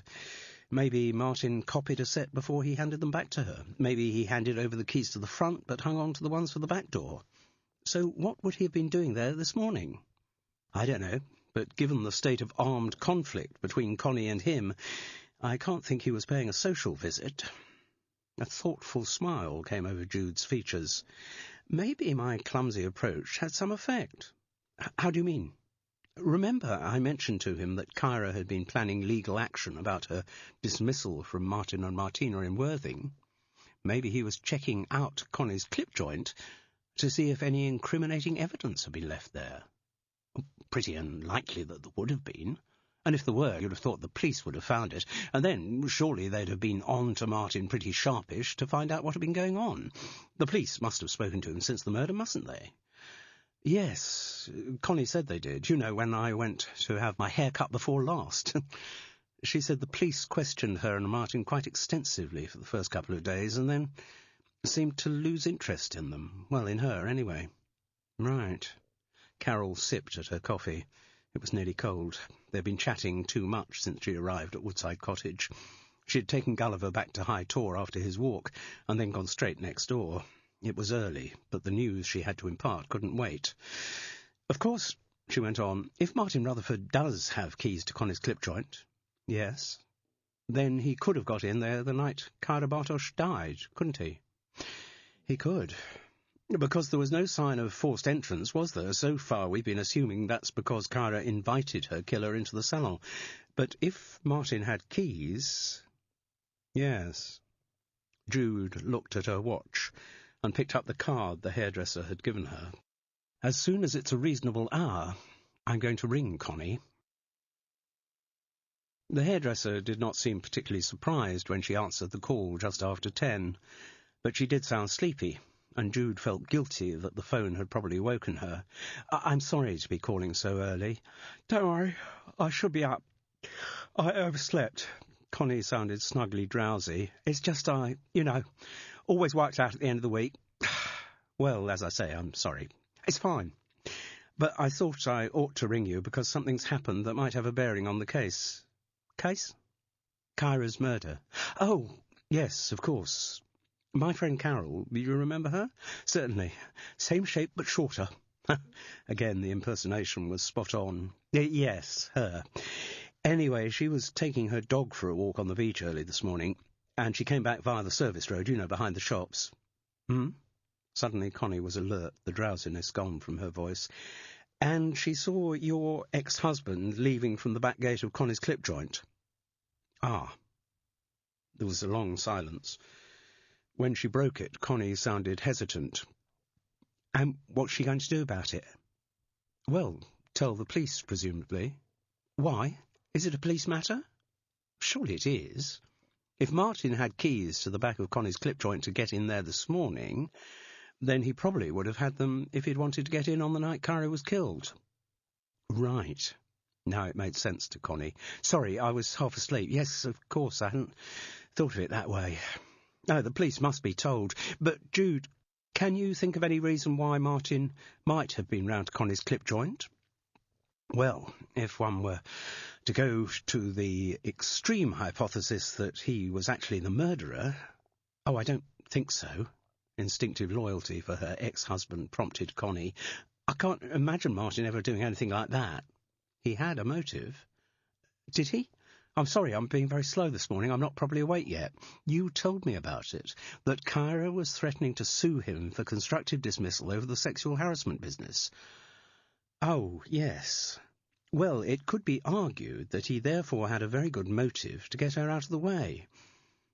I suppose so. Well, maybe I overstated that anyway. Kyra wasn't definitely going to take him to court. It was just an idea we discussed, not entirely serious. Why was she backtracking on that, Jude wondered. She'd sounded fairly definite about it when the subject last came up. Anyway, Connie went on, I still can't see Martin killing anyone. All right, say he didn't kill her, but he still knew about the threat of legal action. I'm not sure whether he did know about that. Oh, he did? And Jude was embarrassed to realise that she would have to own up to what she'd said to Martin Rutherford in the Worthing Martin and Martina the day before. She did so as quickly as possible, with the minimum of apology. Connie took the news in slowly. And how did he react? He changed the subject and moved on. Yes, I'm not surprised. But what I'm saying, Connie, is that having heard about the potential legal action against him, Martin might have let himself into Connie's clip joint this morning, hoping to find and destroy any evidence. Papers Kyra might have got together for her case against him. Yes.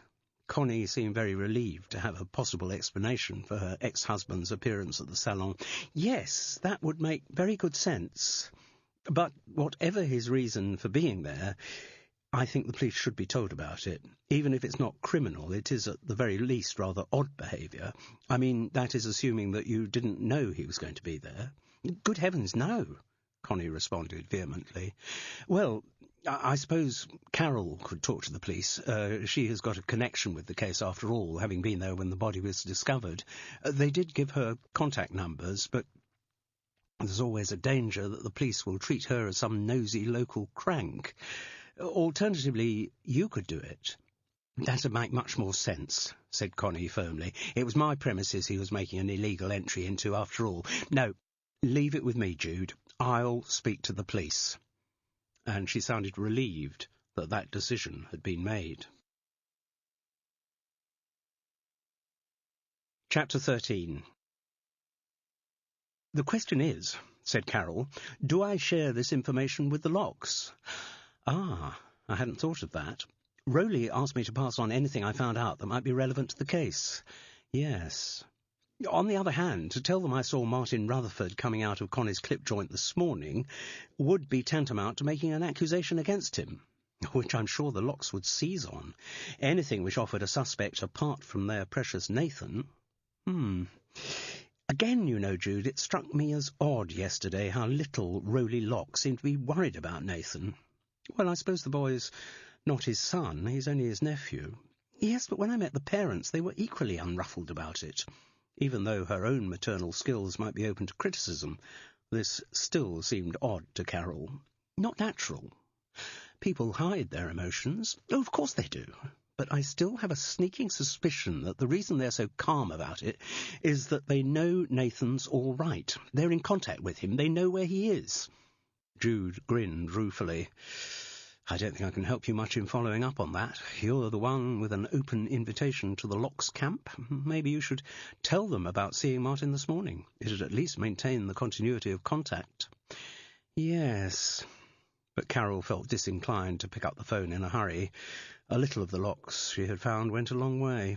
I won't do it straight away. See what else develops. Maybe when Connie tells the police about Martin, that'll be the breakthrough they've needed. You think he did it? Jude shrugged.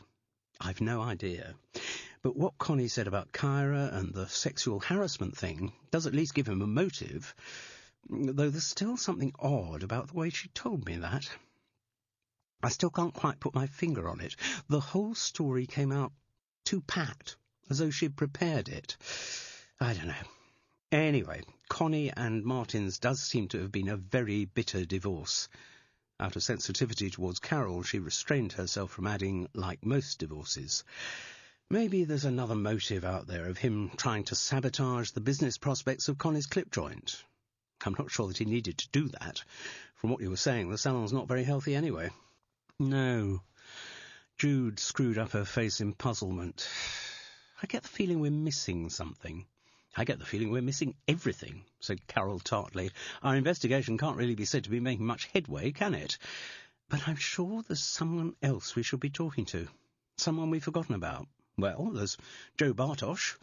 You've tried without success to make contact there. Jude screwed up her eyes and shook her head. Even after 2 haircuts in a week, there was enough left for her topknot to wobble precariously. Someone else. Someone who had something to do with the day of the murder or the day of the discovery of the murder. Well, I can't. Jude's brown eyes sprang open. The woman. The other woman in Connie's clip joint when you had your hair cut. The very dramatic one. Oh, her. Her name was Sheena. That's all I know about her. But there was something you told me she said.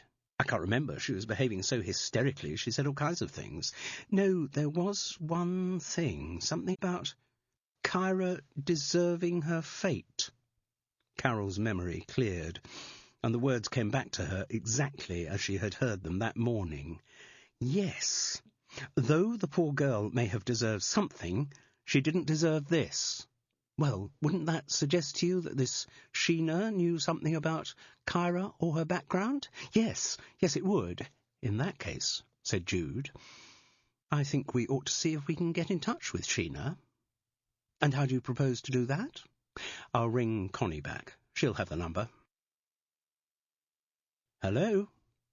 Hello. The voice was so tense with emotion that at first she didn't recognise it. It's Stephen. Stephen? What on earth's the matter? It's Gabby. She's been taken into hospital. What? Something wrong with the baby? With the baby? With her? I don't know. He sounded totally distracted. So unlike himself, not the buttoned-up, distant personality he had presented to the world ever since his mother could remember. Calm down, Stephen. Tell me what happened. It was the middle of the night, I don't know, 1:32. Gabby woke up feeling pain in her stomach, and, we thought maybe the baby was starting because it's due in less than 4 weeks, and I suppose it could be premature. He still didn't sound in control of his speech. So we rang the hospital, and I suggested I should drive her round, but they said no, they'd send an ambulance, and then Gabby was bleeding a bit, and they took her in, and she's on a drip, and I don't know. I don't know what I'd do if anything happened to Gabby. Stephen, is the baby moving all right? What? Oh, yes, apparently so. In his anxiety about his wife, their unborn baby was an irrelevance. Or at least the doctor said it was okay. What else did the doctor say? The one I saw said Gabby would be fine, but that they wanted to keep her in for observation. Well, if that's what he said, I'm sure that's what he meant. But I suppose he only said it to keep me calm. I mean, she's been bleeding, and I don't know what... Stephen, that kind of thing can happen. There are very few completely straightforward pregnancies. I had a similar scare when I was expecting you. Did you? He was shocked, partly by the information itself, and partly by the fact that he and his mother were talking about such subjects. Yes, David and I were scared witless, just as you are now. It was a couple of months before you were born. I was kept in overnight, then sent home and told to take things easy. I did just that, and as you know, everything was fine, as I'm sure it will be with Gabby. Yes. He didn't sound convinced, but he must have relaxed a bit, because he now became aware of the kind of conversation he was participating in. I'm sorry to worry you, Mother. Not that relaxed, thought Carol wryly. Not relaxed enough for a mum. He went on, I just couldn't think of anyone else to talk to. Carol liked that a lot more. I mean, Gabby's mother, well, I don't think she's strong enough to cope. Even better. No, probably not. Have you talked to your father? Stephen seemed amazed by the suggestion. Well, what would be the point of talking to him? He wouldn't know what to do. It'd just make him flap. He was right. Just the sort of news to send David into a tailspin of panic. Carol couldn't deny herself a little glow from the fact that she had been Stephen's first port of call in the crisis. Emboldened, she said firmly, "Stephen, Gabby's going to be absolutely fine. So's your baby." What she spoke was what she felt. Though by nature perpetually prone to self-doubt and suspicion, Carol Seddon had never had any misgivings about the safe arrival of her forthcoming grandchild. She had no medical knowledge, she wasn't privy to Gabby's current state of health, she just knew the birth would be all right. The only anxieties she had were about her ability to form a bond with the imminent arrival. "Would you mind telling her that, Mother?" "What, telling Gabby?" "Yes. She is so scared. I've never seen her looking so scared, even when, she was worried that someone's trying to murder her. If you could just have a word?" "Of course. Can I ring her?" No mobiles allowed in the hospital. I'm out in the car park talking to you now. Gabby's not allowed out of bed at the moment, but I think they bring a phone trolley round the wards or something, so she could ring you. Are you going to be about later?" "I'll have to take Gulliver out for another walk at some point, but basically I'm here." Oh, great. I'll get Gabby to call you. I just hope she's... Once again, he sounded lost, like one of those rare moments when he came home from school having got into trouble for transgressing some rule he did not understand. "Stephen, Gabby and the baby will both be fine." "Right. Thank you, Mum." He'd never know how much that last word had meant to her. Gabby rang just before lunch. Carol was very calm and reassuring, and in fact the mother-to-be was also more relaxed. Her panic of the early hours had receded. The bleeding had stopped, and she drew comfort from being surrounded by experts in pregnancy and childbirth.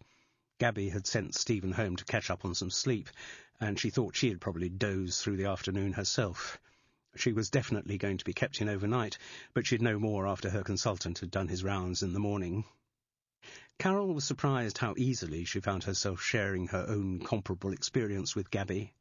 She had never really talked about such things except to a doctor.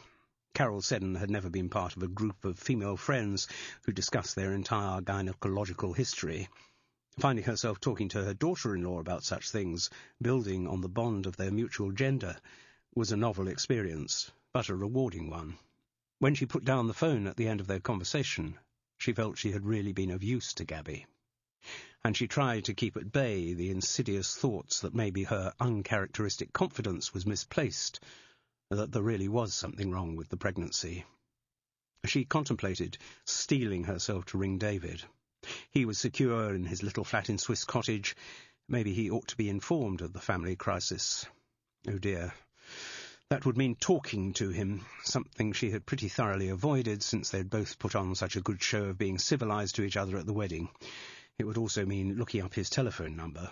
Her photographic memory for figures blanked out that particular piece of information. Still, she supposed she should ring him.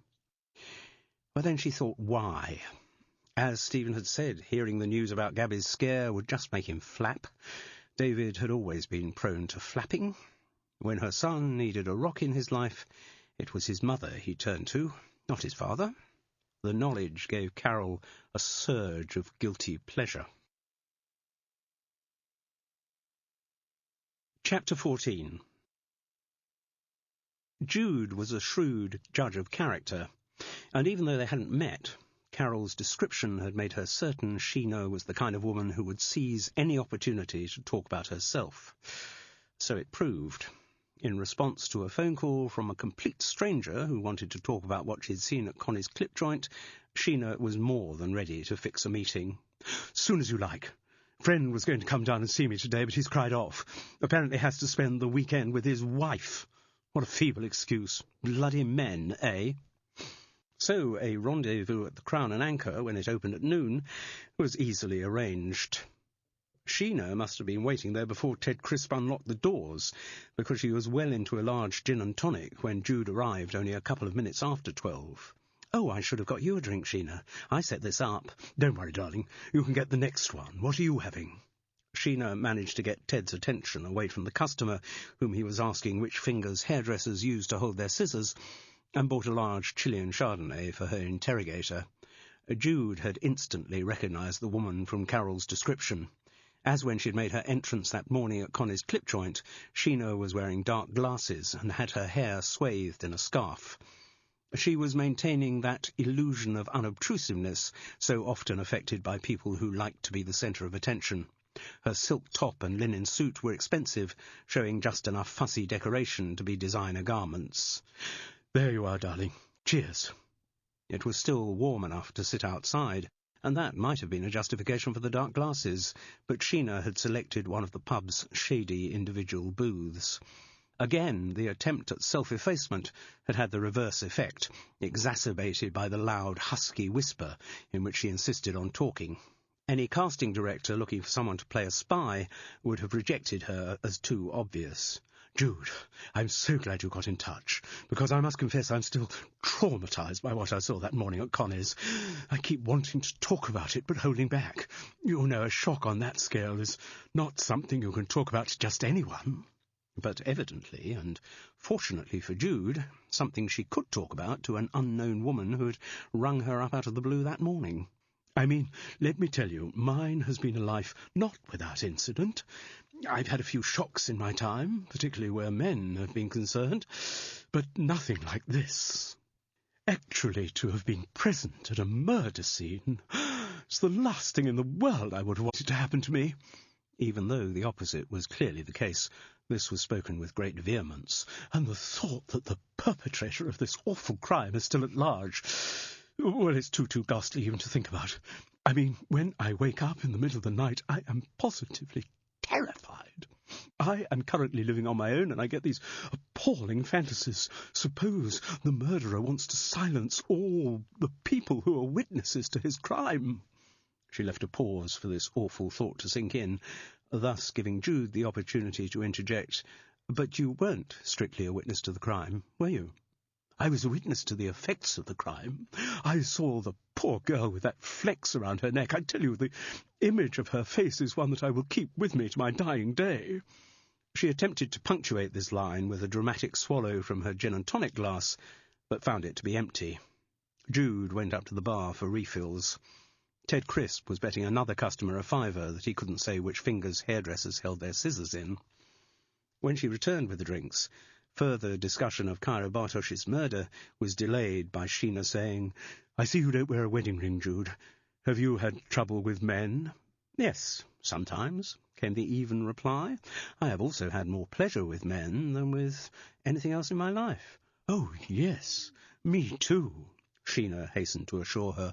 "I have known the heights of sexual ecstasy many, many times, but I have also known the hideous freefall from that ecstasy, the moments of betrayal, the moment when one realizes one has just been too trusting, that one has once again listened to too many lies.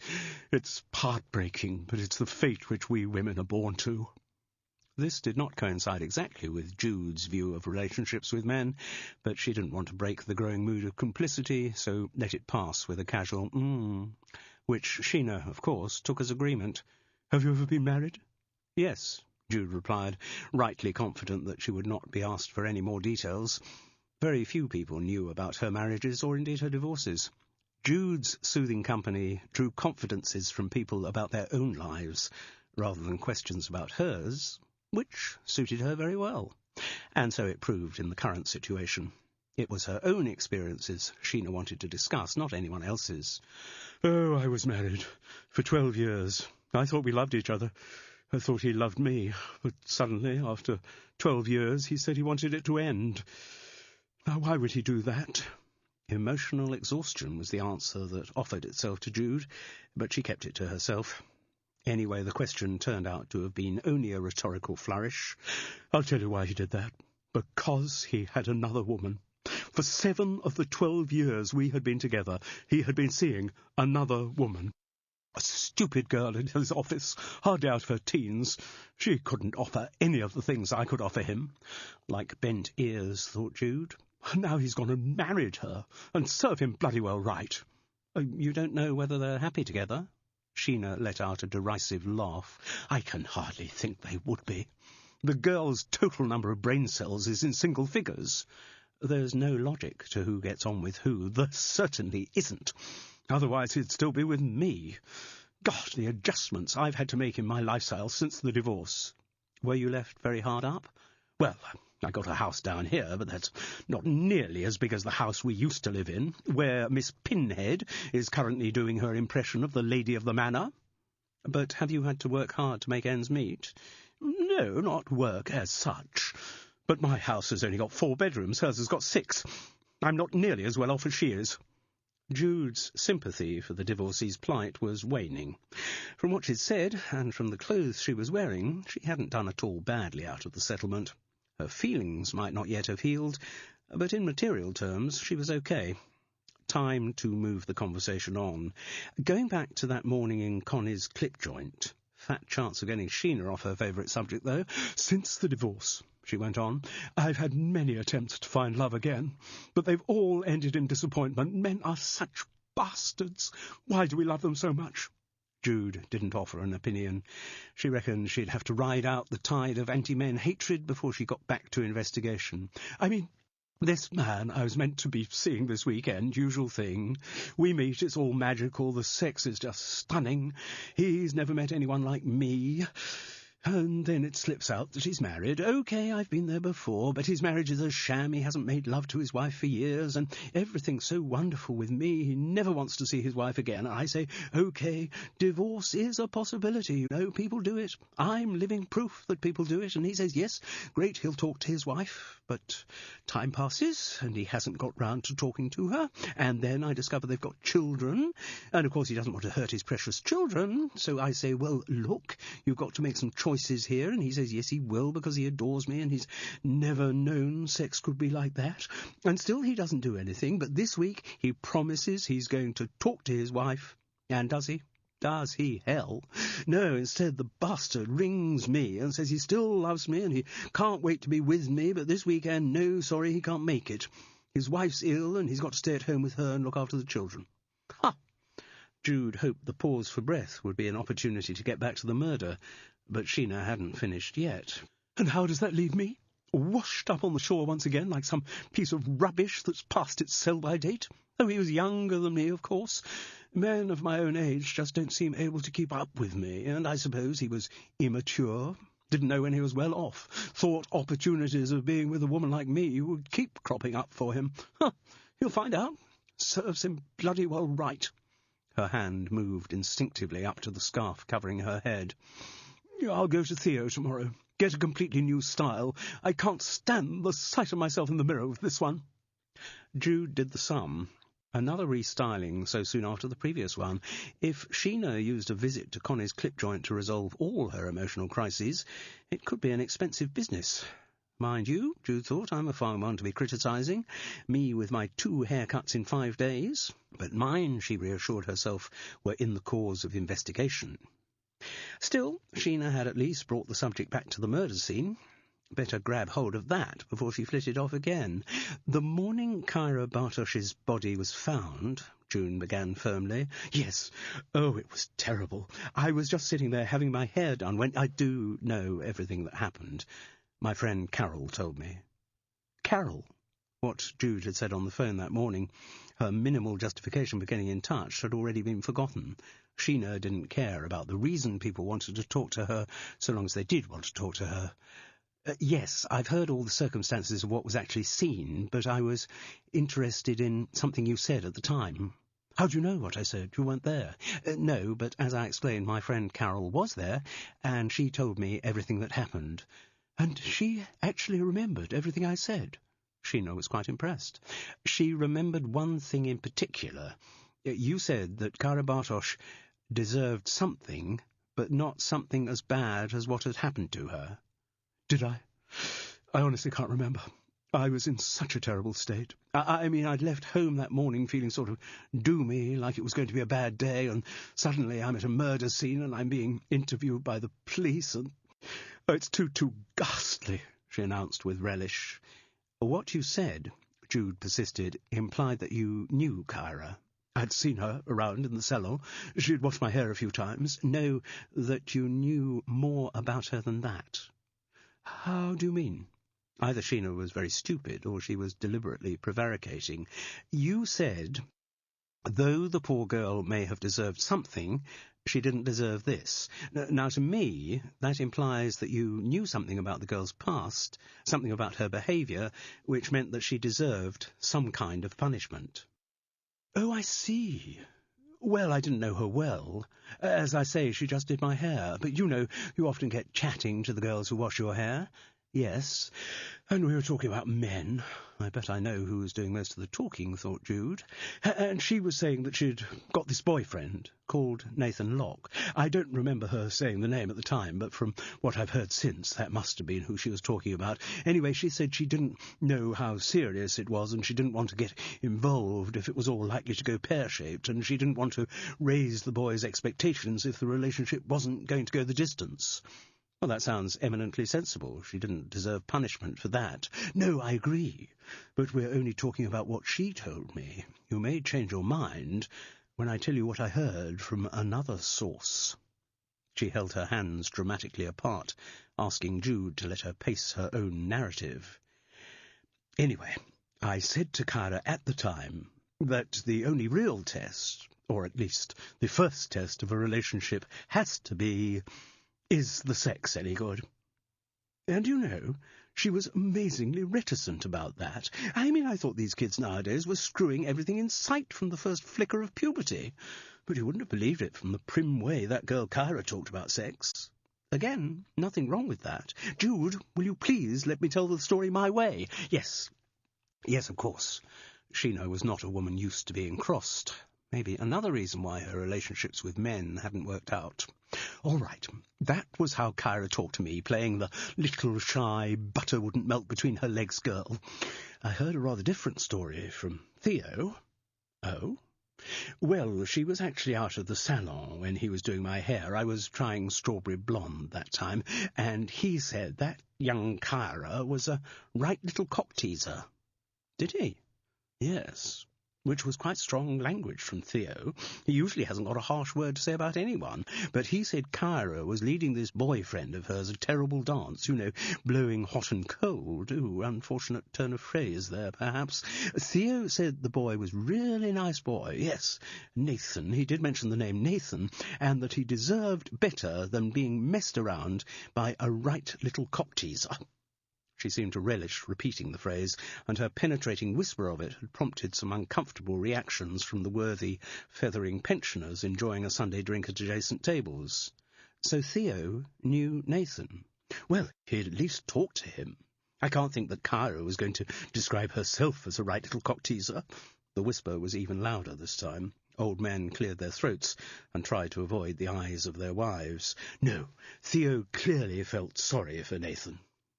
He said it was awful how a good-looking boy like that could be messed around by some little... The old man froze in anticipation, but in fact Sheena contented herself with tut. This did open up a new dimension. Jude was more inclined to accept Kyra's own presentation of herself as a young girl confused by her first love affair than the alternative description reported by Sheena. But why should Theo be so violently anti the Salon Junior? Unless, of course, she was monopolising the attention of the young man who he himself had his eye on. It was a thought. Jude didn't really think she was going to get a lot more useful information out of Sheena, and she was right.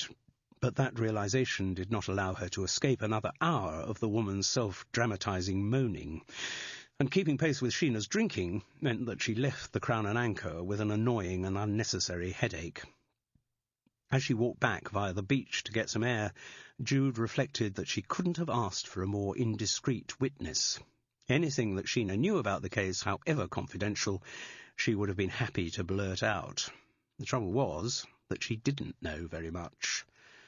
Still, the thought she had inadvertently planted about Theo having an interest in Nathan, that would be worth following up. Chapter 15. Hello, is that Carol Seddon? The voice was male and unfamiliar. It had a light, almost joshing quality, but with an undercurrent of tension. She confirmed her identity. It was about 10 o'clock on the Monday morning. She had just had a very relieved call from Stephen. Gabby had spent a restful night. There had been no more bleeding, and the baby was still moving as it should be.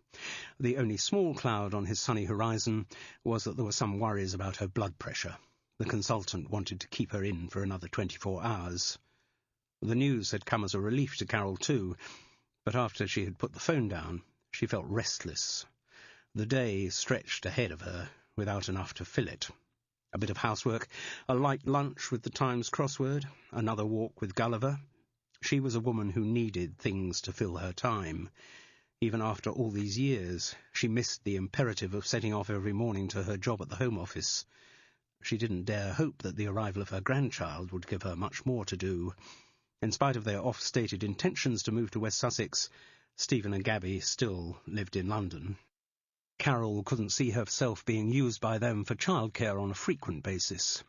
When Gabby went back to work at her theatrical agency, they'd get a nanny or a childminder, which would of course be a blessing. Carol didn't reckon her grandmaternal skills would turn out to be much more instinctive than her maternal skills had been, so her life would remain empty. Her sleuthing with Jude had helped to fill the void from time to time, but on their current case they didn't seem to be getting anywhere. Once again, she wished she was privy to what the police were doing, what was going on at the major crime unit in Littlehampton, how far their inquiries had progressed. She felt isolated in the austere and sensible comfort of High Tor. "My name," said the voice on the phone, "is Martin Rutherford." "Ah!" That he should be calling was so unexpected that the monosyllable came out almost as a gasp. Still, she could no longer complain that nothing was happening on the case. "I'm the ex-husband of... I know who you are. I'm sorry to ring you out of the blue, but I hear that you saw me yesterday morning coming out of the back of Connie's clip joint." "Yes." So Connie had done her stuff. The police had already been in touch with him. "Listen, I'm calling from the salon, and it's rather difficult to talk. Maybe we could meet." Carol wasn't going to let slip any opportunity to pursue the investigation. "I'd like that." He sounded relieved. He must have been anticipating resistance. Little did he know how welcome his call had been. She suggested meeting in the Crown and Anchor, but he didn't have time that day to come so far. If she wouldn't mind coming to see him, there was a Café Nero just along the road from Martin and Martina. Carol readily assented, and pausing only to tell her neighbour of this new development, set off for Worthing in her neat little Renault. Martin Rutherford was again wearing the charcoal linen suit. Maybe it was the kind of Martin and Martina livery, but today's shirt was very pale blue. He carried himself with a certain poise, though Carol could tell he was nervous. The fact that he had arrived early for their 11 o'clock rendezvous was an indication of that, as well as the slight shake of his hand as he brought a cappuccino across to their table. He got straight down to business. "I gather you had the misfortune to be there when the poor kid's body was discovered, Mrs. Seddon." "Yes, I did, and please call me Carol." "Thank you." That seemed to relax him a little. He'd been expecting a more adversarial attitude. "It must have been terrible for you, and for Connie too, of course," he added, concern for his ex-wife apparently an afterthought. Carol didn't say anything. As he was the one who had made contact, he must have some kind of agenda. She waited to hear what it was. "And you saw me yesterday morning?" "Yes, I had been taking my dog for a walk." He smiled wryly. "Early risers in Fethering." He paused before asking, "Did you inform the police?" "No. My friend Jude told Connie about it. Connie said she would tell the police. Mind you, it could have been me who passed on the information. The detectives did ask me to keep them informed of anything I discovered that might have relevance to the murder case." He gave a rueful nod.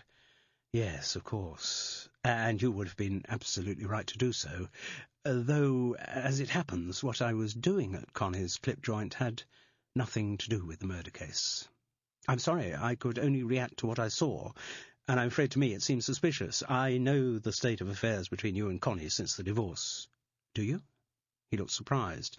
"Yes, she talked to me while she was doing my hair. She talked to my friend Jude as well. It sounded as though you are still very much in conflict. Well, so I couldn't imagine that you had been at the salon to meet her, even assuming that she'd have been there on a Sunday morning." "No." "All right, I take your point." He looked relieved, as though he had been expecting her to say something worse. "So, if you weren't there with Connie's knowledge, and since I assume you don't still have any legal rights in the property, well, I came to the conclusion that you couldn't have been there for any legitimate reason." "You're a very logical woman, Carol." "I like to think so." "All right. I'll tell you exactly why I was there." And he did. He confirmed exactly the conjecture that Jude had spelled out to his ex-wife the day before. Kyra Bartosh's departure from the Worthing Martin and Martina salon had followed her resistance to his advances. He tried to make light of what had happened. It was only in fun, just jokey chatting up, the kind of thing that goes on in the salon all the time, you know, between the men and the girls. Carol sat stone-faced during his attempt to laugh it off, and embarrassed he continued his explanation. Kyra, he said, did not have much sense of humour, and she took his playfulness more seriously than he had intended, so yes, there had been a bit of awkwardness about her leaving. And though, on one of the rare occasions when he had spoken to Connie, she had said something about the girl contemplating legal action, he had never taken it seriously, until he had heard what Jude had to say to him in Martin and Martina on the Saturday morning. That made me think there was a real threat, and so I thought it was just possible that if Kyra had actually got any information together or approached a solicitor or something, there might be a record of it left at Connie's clip joint. I knew she had a fairly tense relationship with her father, so she was more likely to have kept that kind of documentation at the salon than at home. He looked pleadingly up at Carol, offering himself to her judgment. "So that's why I was there yesterday morning. I wasn't thinking very rationally. I just got it into my head that it was worth trying. If the police had found anything which suggested Kyra was contemplating legal action against me, well, suddenly that would put me in the frame with a motive to do away with the girl." "Yes," Carol agreed implacably, "which, for anyone who knows me, is an absolutely daft idea. If there's any criticism ever made of me, it's that I'm a bit soft. I haven't got it in me to hurt anyone. It would just go against all my instincts." "Did your wife not think it was odd, you going off early yesterday morning?" "She would have done, I'm sure. I always give her exact details of where I'm going at any time. It's necessary when you're running a business together, but she's away this weekend. Her mother lives in Prague, and she's not well, dying, in fact. So Martina flies over there roughly once a month. She got a flight on Saturday afternoon, and she's coming back tomorrow." "I see. So there was nothing to stop you making your illegal entry to Connie's clip joint?" No. He sighed. In retrospect, it would have been better if Martina had been at home. Then I wouldn't have gone on such an insane wild-goose chase. I didn't find anything in the salon, needless to say. But I was in a very manic state, and I thought there was a chance, and I was desperate to do anything that would stop the police wanting to question me any further. Whereas, in fact, what you did has had exactly the opposite effect. The police now do want to question you about what you were doing at the salon yesterday morning. Yes. I thought at that time of day I'd be safe. I didn't reckon on you and your dog. Lucky I wasn't taking my dog for a walk when the person who killed Kyra Bartosz came out. It had been a risk to make the connection so openly, but Martin Rutherford was smart enough to pick up her implication. Look, I didn't kill her. I don't know whether any of the local gossip is suggesting that, but it's absolutely untrue, as I'm sure you'll be able to prove to the police. The police? He sounded bewildered. When they question you about your movements? Oh, yes. Yes, of course, sorry, a bit slow there. No, it'll be fine when I talk to the police. You mean you have an alibi? Not for when you saw me yesterday morning, but you know that, you saw me. There's no way I can wriggle out of that and say I was somewhere else. Carol pressed him. But for the night of the murder, do you have an alibi for then? Of course I do, he replied confidently. But then he seemed to lose his nerve. That is, what? Well, look, I'm sorry, Carol, but I don't have to tell you. When the police ask me, then of course I'll tell them where I was that night. Fine, she said, and then dared to add, if the answer's embarrassing. No, it's not embarrassing. He made a decision. All right, I was at a conference that night. There's a big annual one, the Brighton Hair and Nail Conference. I haven't been there before, but this year I decided I should. Was Martina with you? No, it started on the Wednesday evening. Someone had to be around the salon in case anything came up in any of the branches, so she stayed, and I went to Brighton, just stayed the one night. It was an alibi that could be checked. On the other hand, it was not a totally watertight one. Brighton was not that far from Fethering. A determined murderer could easily slip away from the conference hotel for a couple of hours to do what he had to do, unless he could produce someone who could vouch for his attendance at the conference all night. The alibi was pretty worthless. But Carol didn't say any of that. Indeed, she didn't get the chance to. Martin Rutherford had finally got on to the real purpose of their meeting. Listen, this whole situation's very unfortunate. I've been stupid, and as a result, I'm going to have what I think could be quite a nasty grilling from the police. If he was fishing for sympathy, Carol didn't feel inclined to grant him any. She was surprised by how negative she felt towards Martin Rutherford. Connie was far from being a bosom pal, but Carol still had a lot of fellow feeling for her. The way Martin had behaved in their marriage, and indeed the way he continued to behave with girls like Kyra, was appalling. Carol felt empathy for Connie, the solidarity of divorcees who had been badly treated by men. Anyway, Martin went on, that will be my punishment, and it serves me right. It's possible, said Carol waspishly, that won't be all your punishment. What do you mean? I'd have thought, even if you used your keys to get into Connie's clip joint yesterday, which I did, still got a set to the back door, even if you did, you could be charged with breaking and entering. The idea didn't seem to worry him. No, surely that'd only happen if Connie pressed charges, and she'd never do that. Don't underestimate her. And don't underestimate how much you have hurt her, and how vengeful she might be towards you, Carol thought. Martin still dismissed the idea of a criminal charge. Well, that is not currently among my many worries. But look, Carol, now this business about my going to Connie's clip joint yesterday is known to the police, and they'll probably soon know about the reason for Kyra's dismissal too. Could you please, you and your friend Jude, not say anything? I mean, don't spread the news to anyone else. I had no intention of doing so, said Carol sniffily. Good. I'm sorry, but I do have a business reputation round here. It's not going to be improved if anyone finds out the police are questioning me again, and I don't want to risk any further damage, so please, will you and Jude keep quiet about it? Yes, of course we will. What does he take us for? A couple of local gossips, Carol couldn't help thinking. And look, He produced a card from his top pocket. "That's got my mobile number on it. If you hear anything that you feel's relevant, don't hesitate to ring me." "What kind of thing were you thinking of?" "Anything that points to who might have killed Kyra, or anything that gets me off the hook." Mentally, Carol provided the end of the sentence for him.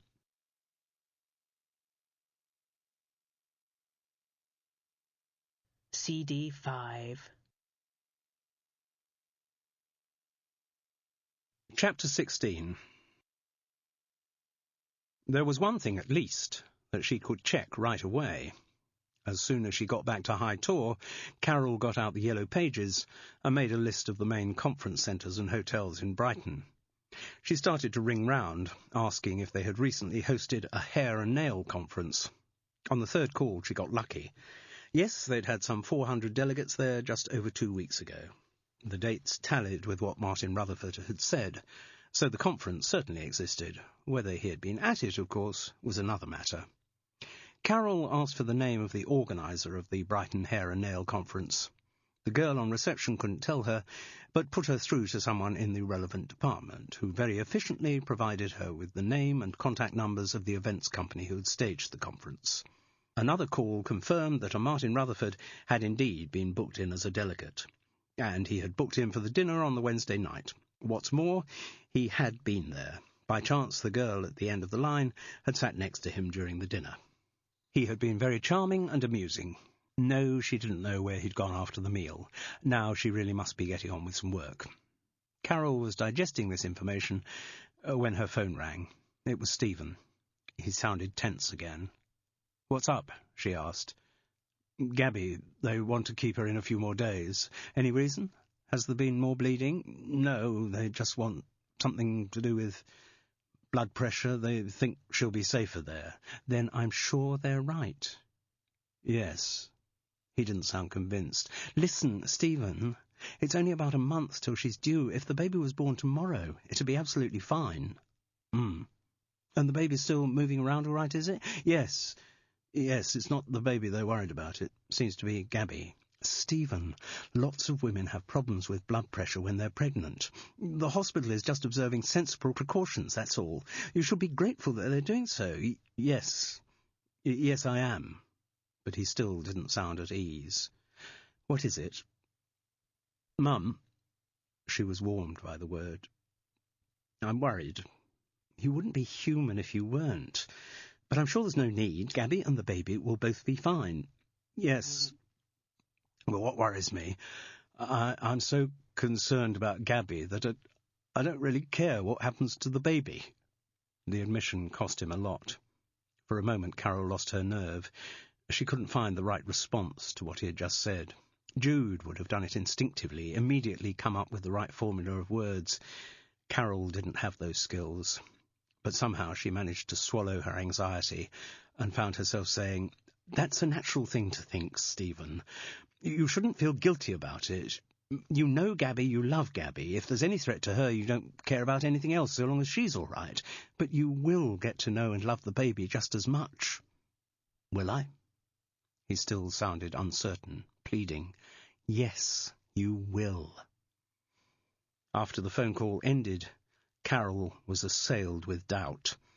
She had had to sound more positive than she really felt, and a tremor of guilt ran through her.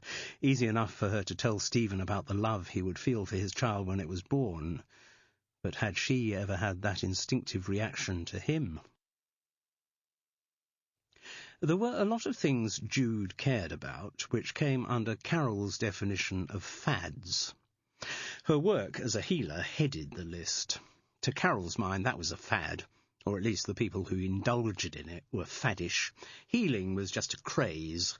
There would be another one along in a minute. It was Carol's view that if you were so unfortunate as to have something wrong with you, then you should make an appointment at Fethering surgery and go and see a proper doctor.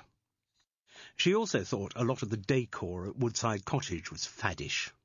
Nobody really needed wind chimes or aromatic candles, and certainly no one needed crystals lying about the place. But Carol couldn't deny the warmth and comfort that her neighbour's home exuded. particularly when contrasted with the almost antiseptic austerity of High Tor. When it came to food, though, Jude was really faddy. Not faddy in the sense of being picky about what she ate when she was out. She didn't have a portfolio of personal allergies like a lot of the denizens of Fethering, but she was faddy about what she bought. Everything had to be organic. Carol thought such discrimination was an expensive luxury. The food she had grown up with had kept her pretty healthy. She couldn't be bothered with checking the source of everything. She didn't like shopping, and the less time spent on her weekly trip to Sainsbury's, the better. Besides, the organic stuff was always considerably more expensive than the normal food, and though Carol was economically secure with her Home Office pension, she didn't believe in waste. As for all that nonsense about organic food tasting better, well, she could never tell the difference. For Jude, however, it mattered. At home, she liked to know the provenance of everything she ate, but she didn't go for the overpriced supermarket organic option. Instead, she had built up a network of local nurseries, farm shops and farmers' markets to source her supplies, and either walked or travelled by train or bus to track down what she wanted. That Monday afternoon, a grudging Carol had agreed to drive her to a nursery outside Littlehampton which specialised in organic vegetables. Carol was not grudging because she resented doing the driving, only because of her innate suspicion of all things organic. In fact, she was still at a loose end, and the trip had been her suggestion. At the nursery, she was even prevailed upon to buy a bag of potatoes, saying stuffily that she'd see if they tasted any different. Mind you, she couldn't fault the price. They were cheaper than the supermarket's cheapest non-organic offerings. Their route back to High Tor and Woodside Cottage took them along the High Street, and as they were approaching Connie's clip joint, Jude said urgently, "Slow down." "What? Look." Carol watched as Theo emerged from the salon. He was dressed in his uniform black shirt and trousers, and had his black leather jacket hooked on a finger over his shoulder. His tinted glasses with the gold stars at the corners were in place. He didn't exactly mince, but he sashayed along the high street away from them, unafraid of looking camp. "Follow him," hissed Jude. "Why? He's just going home, I assume. Must have done his last appointment of the day, so why on earth should I follow him? Do you have any other major plans for this afternoon? Are you going to try out some new organic potato recipes?" "No," Carol replied testily. Then with an "Oh, very well," she put the car in gear and moved slowly along behind the stylist, though I still don't know why I'm doing this, so that we can see what he does. What he did was to click his key remote to unlock a dark green Skoda Fabia, into which he climbed and drove off. "See, I told you, he's just going home. Follow him," said Jude mischievously. Carol sighed at the pointlessness of the exercise, but in the tradition of endless Hollywood movies, followed the car in front. It wasn't very difficult. The prevalence of road bumps and assiduous traffic police, combined with the overwhelming sedateness of Fethering, meant that nobody ever drove fast there. And unlike a character from a Hollywood film, Theo appeared to have no suspicion that the women in the Renault pootling along behind him had any ulterior motive. He wasn't about to break into a routine of sudden reversing and screeching tyres. "I don't know why we're doing this," Carol repeated grumpily.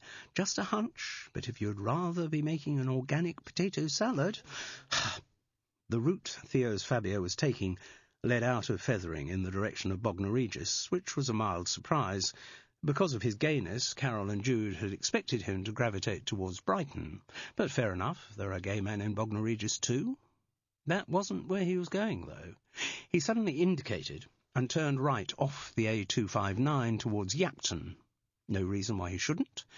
Maybe that was where he lived. There were almost certainly gays in Yapton, too. But his destination was not a private house. The Fabia turned into the impressive drive of Yeomansdyke, a luxury hotel and health spa which Jude had visited when she was investigating the murder of Walter Fleet, owner of a nearby livery stables. "What shall I do?" "Drive in. Keep following him." With bad grace, Carol did as instructed. By the time they reached the hotel car park, the Fabia was parked, and Theo was walking towards the spa entrance. The Renault was neatly guided into a parking bay, but Carol didn't turn off the engine. What are we supposed to do now? I don't know. Jude was almost girlishly irresponsible, knowing that her attitude was irritating her neighbour, but blithely incapable of changing it. Odd place for him to come, though, isn't it? It's a free country. People can go where they want to go. Yes, but he's just walked into the spa like he's a regular. The membership of this place is seriously expensive. I can't think he pays for that on what he makes as a hairdresser. He may not be a member. He could just have come here to meet someone. Yes, but you'd have thought if he was going to do that, he'd go in the main hotel entrance. That's where the bars and places are. Not so likely to meet someone in the leisure centre. I don't think the Yeoman Dyke Spa is like a New York bathhouse. Carol didn't get the reference. Well, I don't know, she said huffily. All I do know is that I feel a complete idiot sitting here in the car, like I was some police detective on a stakeout. Well, if you imagine that's what you are, does that make it any easier? No. Carol switched off the ignition. 10 minutes we're going to wait here. If he doesn't come out within 10 minutes, we're going. But look, if he's come here for a swim or a workout in the gym, well, that's going to take him more than 10 minutes. 10 minutes, Carol reiterated firmly, and folded her arms behind the steering wheel. She wished she had brought the Times crossword with her on this wild goose chase. There were 3 clues in the top left-hand corner she hadn't managed to complete yet. They didn't have to wait 10 minutes. In just over 5, Theo emerged from the Yeoman's Dyke Spa entrance and moved briskly across towards his Fabia. He was unrecognisable, gone were the tinted glasses and the black gear. Now he was dressed in beige chinos and a light tweed sports jacket. His whole body language had changed too. There was no longer any feyness, but a firm resolution in his stride. "What on earth?" breathed Carol. "Wait till he gets back into the car, then follow him," said Jude. They watched the Fabia parked in front of them for what seemed an inordinately long time. Then their attention was drawn by the gunning of a powerful engine. They turned as one to see a silver BMW sports car speeding past them out of the car park. At the wheel, unaware of their presence, was the new Theo. By the time they reached the road at the end of the Yeoman's Dyke Drive, the car had disappeared. Whether to the right or left, they had no idea. Chapter 17. As the Renault nosed its way back along Fethering High Street, Jude suddenly shouted, "Park!" "What?" demanded Carol, obeying nonetheless. She brought the car to a halt behind a muddy Land Rover. The back was sticking out, and she began to manoeuvre so that the wheels should be exactly parallel to the curb. "Don't bother with that." "But I must. I hate messy parking. What is this, Jude?" "When we went past the salon, I noticed Connie was in there on her own." "So?" "Well, we can go in and ask her about Theo." "Just ask her, just like that?" "Yes, of course. Why not? It's a bit obvious, isn't it?" Jude sighed with exasperation. "And what's wrong with the obvious? We ask Connie about Theo. There's probably nothing sinister in what he's doing. There'll be a perfectly simple explanation. We ask her, and she tells us. But we can't just walk in. She'll think it's odd." "No, she won't. She owns a hairdressing salon. People walk in and out all the time, but not without an appointment." "Carol, are you coming? I should really be getting back to Gulliver." "Fine, you do that." There were times, thought Jude as she opened the car door, when being friends with Carol could be quite difficult. Do you mind taking my vegetables? I'll drop by and pick them up later." She was tempted to say she'd drop by without an appointment, but restrained herself. Carol agreed she'd take the vegetables. Jude looked back just before she reached the salon. Carol had straightened up the Renault first, made sure it was exactly parallel to the curb, before driving it out of the space on the way back to High Tor. Her neighbour shook her head in bewilderment. As Jude entered Connie's clip joint, Barbara Streisand was trembling from the CD, doing one of those misleadingly quiet bits which always presages a full-volume screech. Connie herself was sitting with a cappuccino and a Hello magazine, looking as though she hadn't a care in the world. "Hi, good to see you. Like a coffee?" "Please." So much for Carol's worries about not having an appointment. Jude wasn't even sure that she needed a cover story, but just to be on the safe side, she produced the one she had quickly prepared. "Actually, I wanted to ask you about Theo." Yes, Connie called from the back room by the coffee machine where she was preparing Jude's cappuccino. I was talking to someone who was asking about hairdressers who might come and visit, cut their hair at home. I know you told me that you don't do that. I was wondering if Theo ever makes house calls. Don't think he does. He never mentioned it. I suppose it'd depend a bit on where it was, if it was near his home. Maybe. Connie came back into the salon and closed the back room door. There's your coffee. Thanks. Jude took a sip and wiped off the moustache of froth before asking, Where does he live, actually? Connie looked surprised by her own reply. Do you know? I don't actually know. Really? But if he's a member of your staff... No, I thought I told you. Oh, that's right, he rents the chair. That's right. And he pays me in cash, which is very good news. I've always believed that there are some areas of one's life that should be kept a secret from the taxman. I agree, said Jude. So you really don't have an address for Theo? No. I always contact him on his mobile. I just had a call from one of his clients this afternoon. Wants a cut and highlights tomorrow afternoon, 2:00, so I'll put it in the book and call Theo on the mobile so he knows to come in. Is that the only booking he's got tomorrow? Yes. Neither of us doing particularly well at the moment, but it didn't seem to worry her. I haven't got a landline for Theo, so I've no idea whereabouts he lives. But then why should I? I get on with him fine, but it's purely a business relationship. We don't socialise together outside work.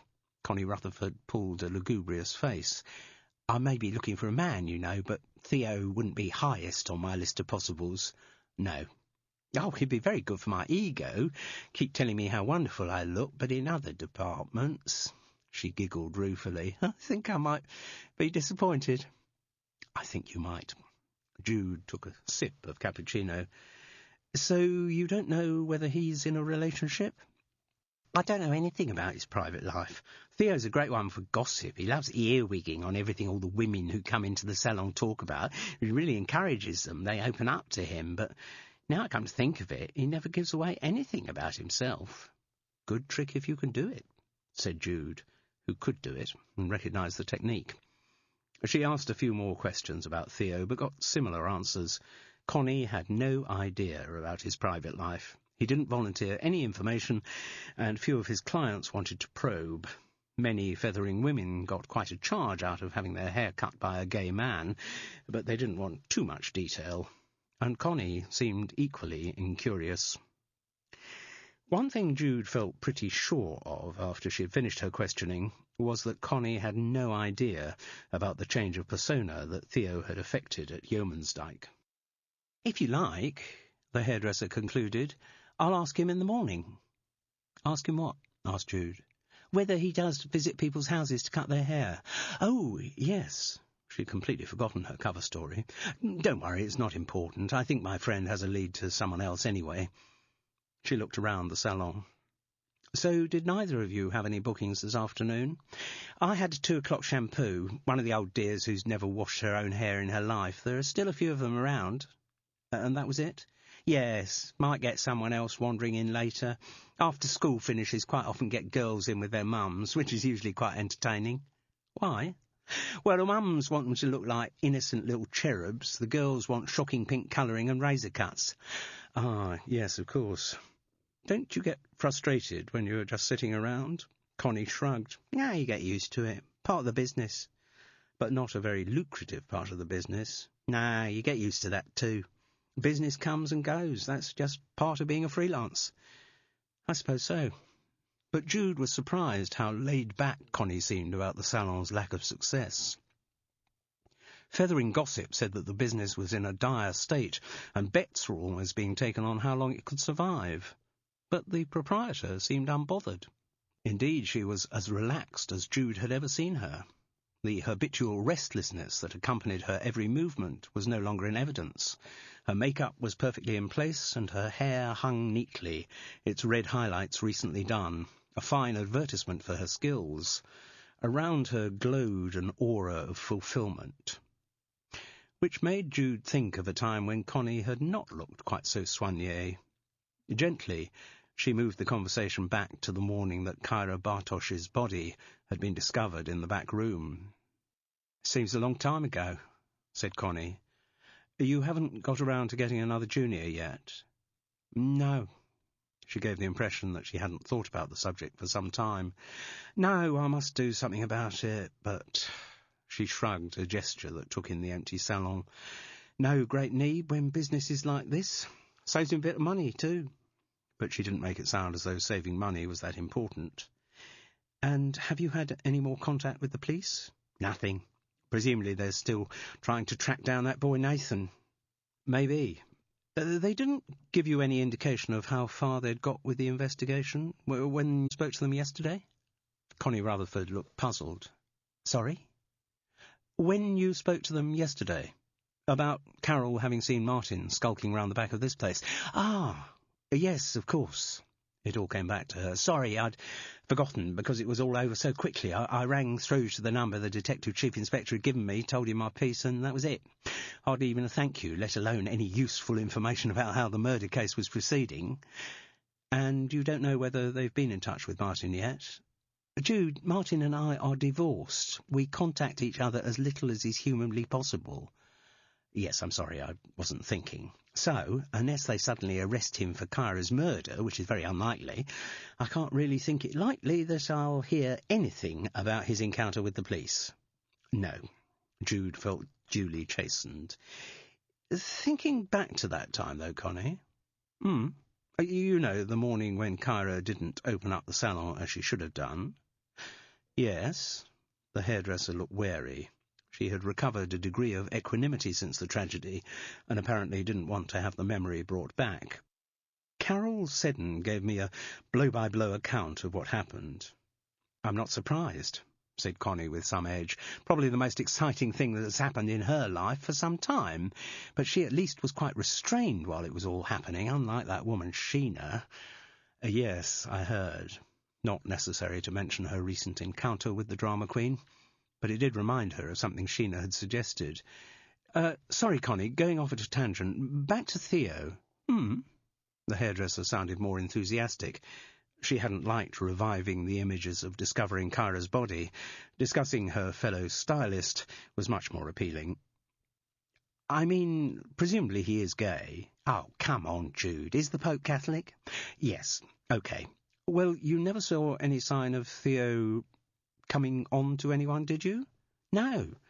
As I said, we don't mix socially. What he gets up to in his spare time, well, that's not my business, is it? Of course not. I only mentioned it because... what the hell? Time for another indiscretion. Someone suggested that Theo might have made a play for Nathan Locke. This was a real surprise for Connie. I don't know that he even met Nathan. I never saw them together. But could there have been an evening when, say, you'd left early and Theo was still here and Nathan came round to pick up Kyra? Well, yes, there could have been. Quite possible, but I'm not aware of that ever having happened. And even if they had met, I can't really see Theo having made a play, as you put it, for Nathan.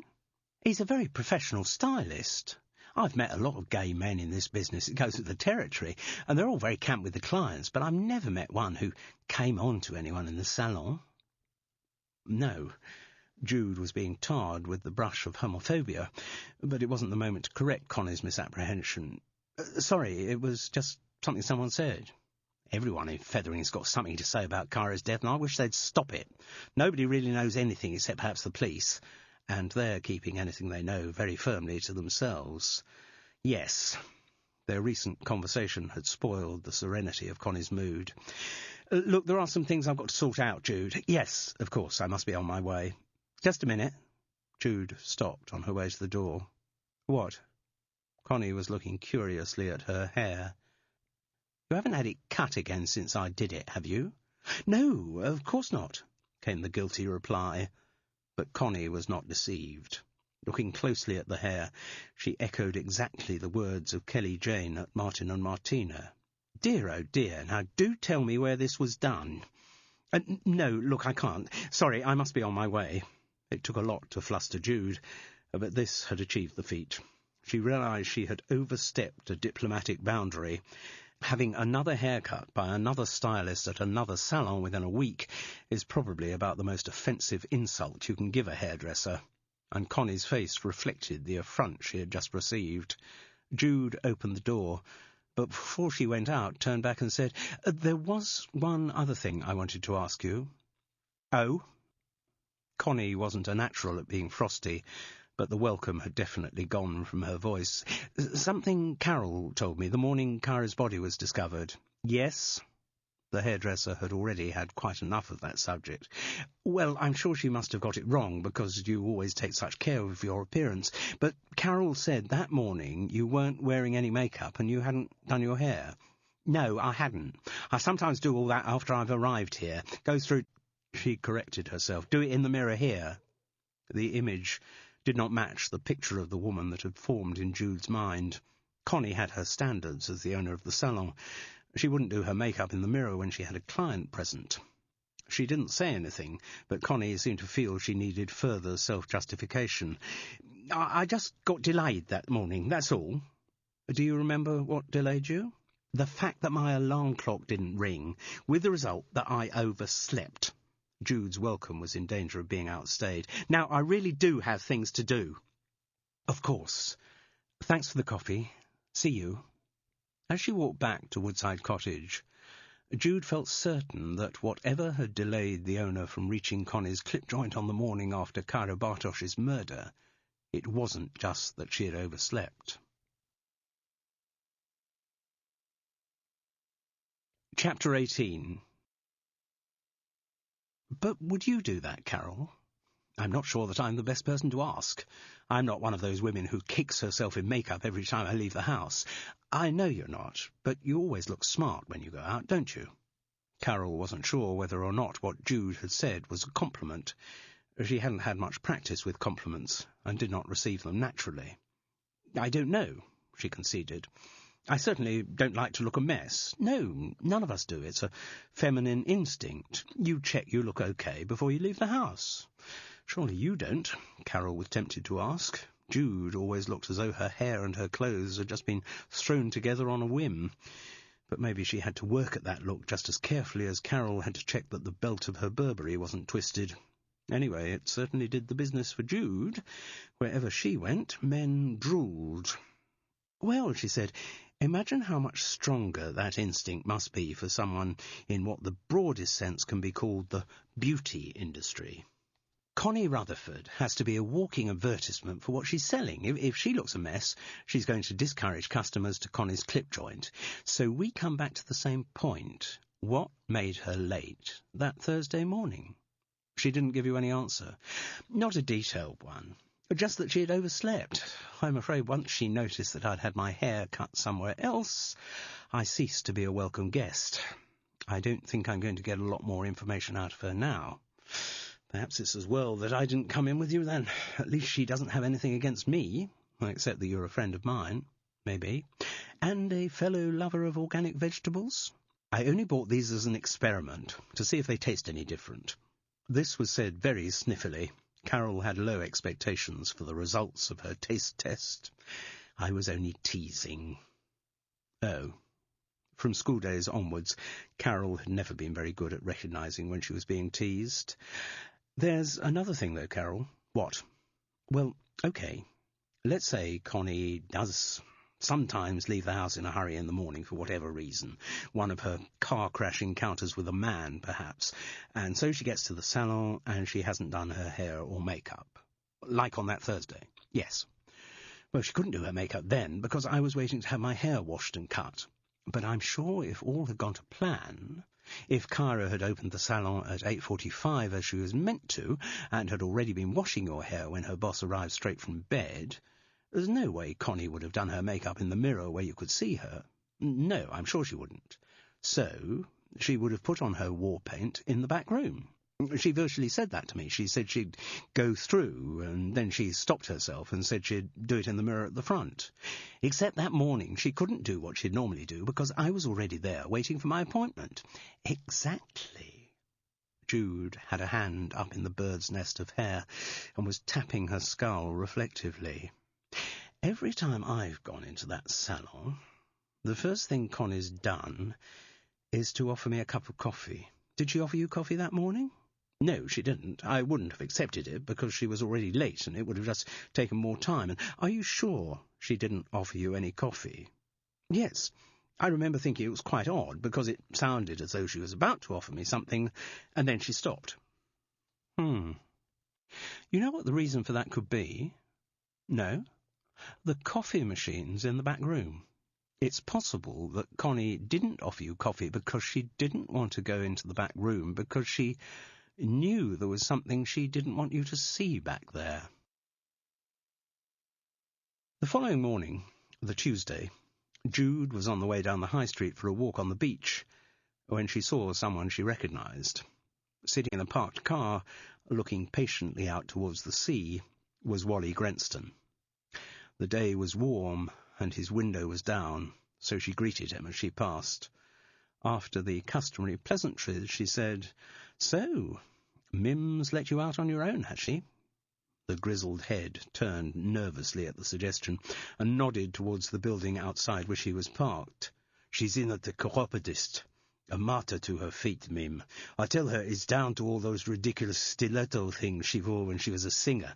If God had intended women to walk like that, he'd have put prongs on their heels. You don't go for shoes like that, do you?"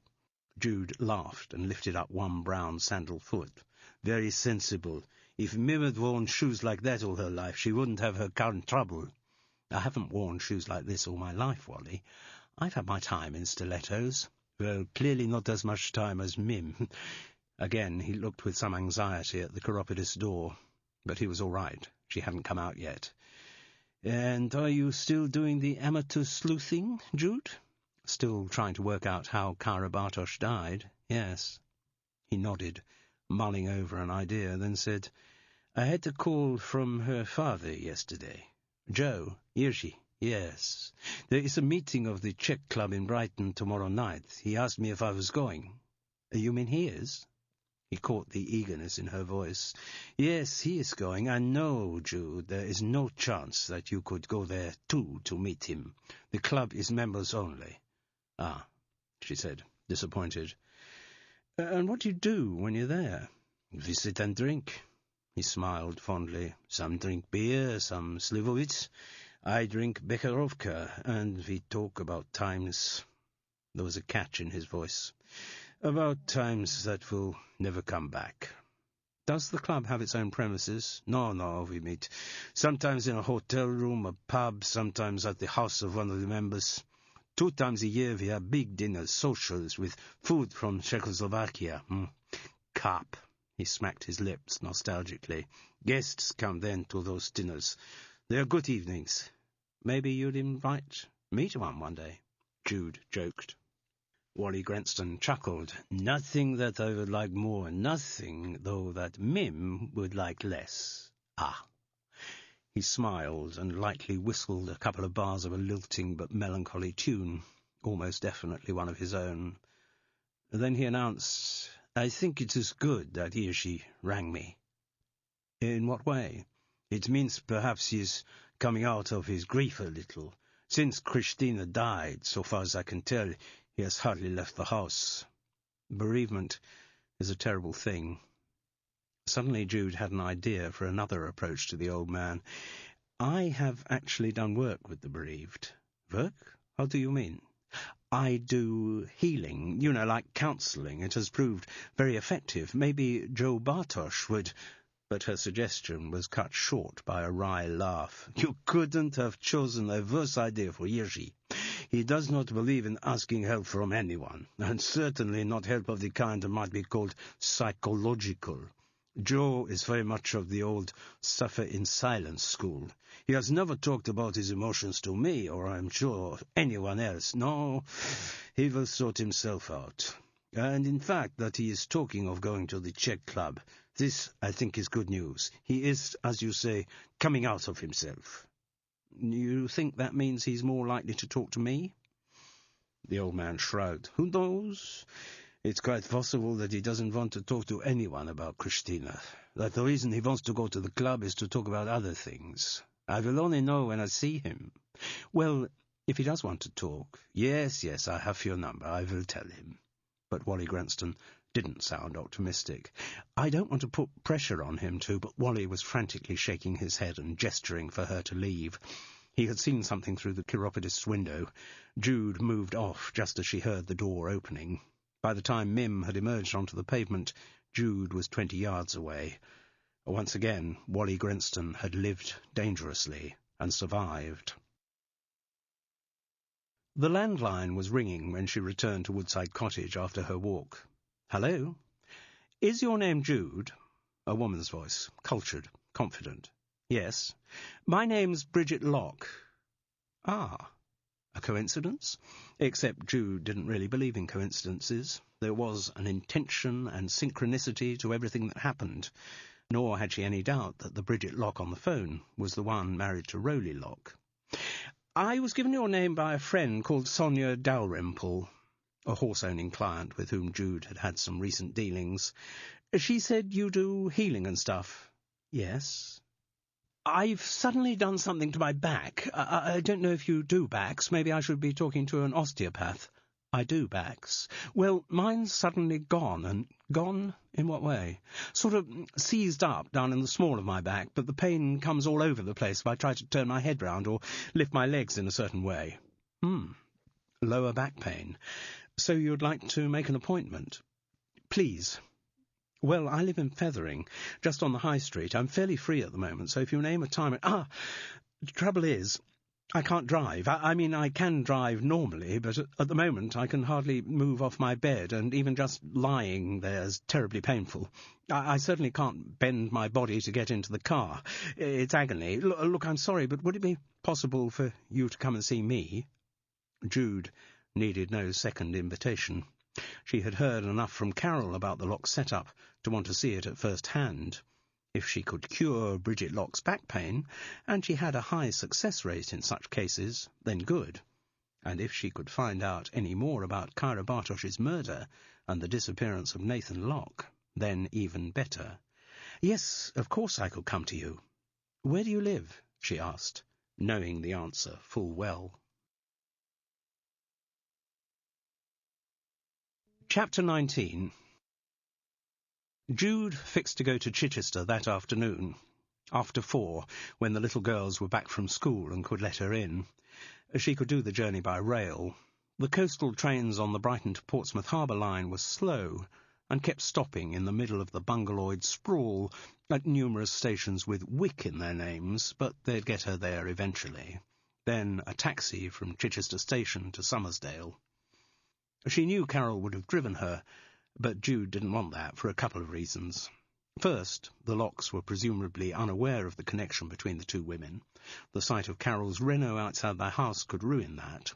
Then again, when she was going to do a healing session, Jude needed some quiet time to build up her concentration and focus her energies.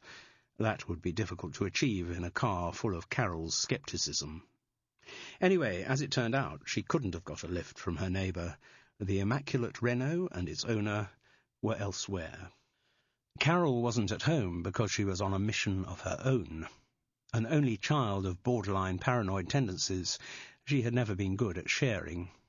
Her relationship with Jude was one of the easiest and least judgmental of her life, but Carol still sometimes felt the necessity for secrets, particularly in connection with their murder investigations.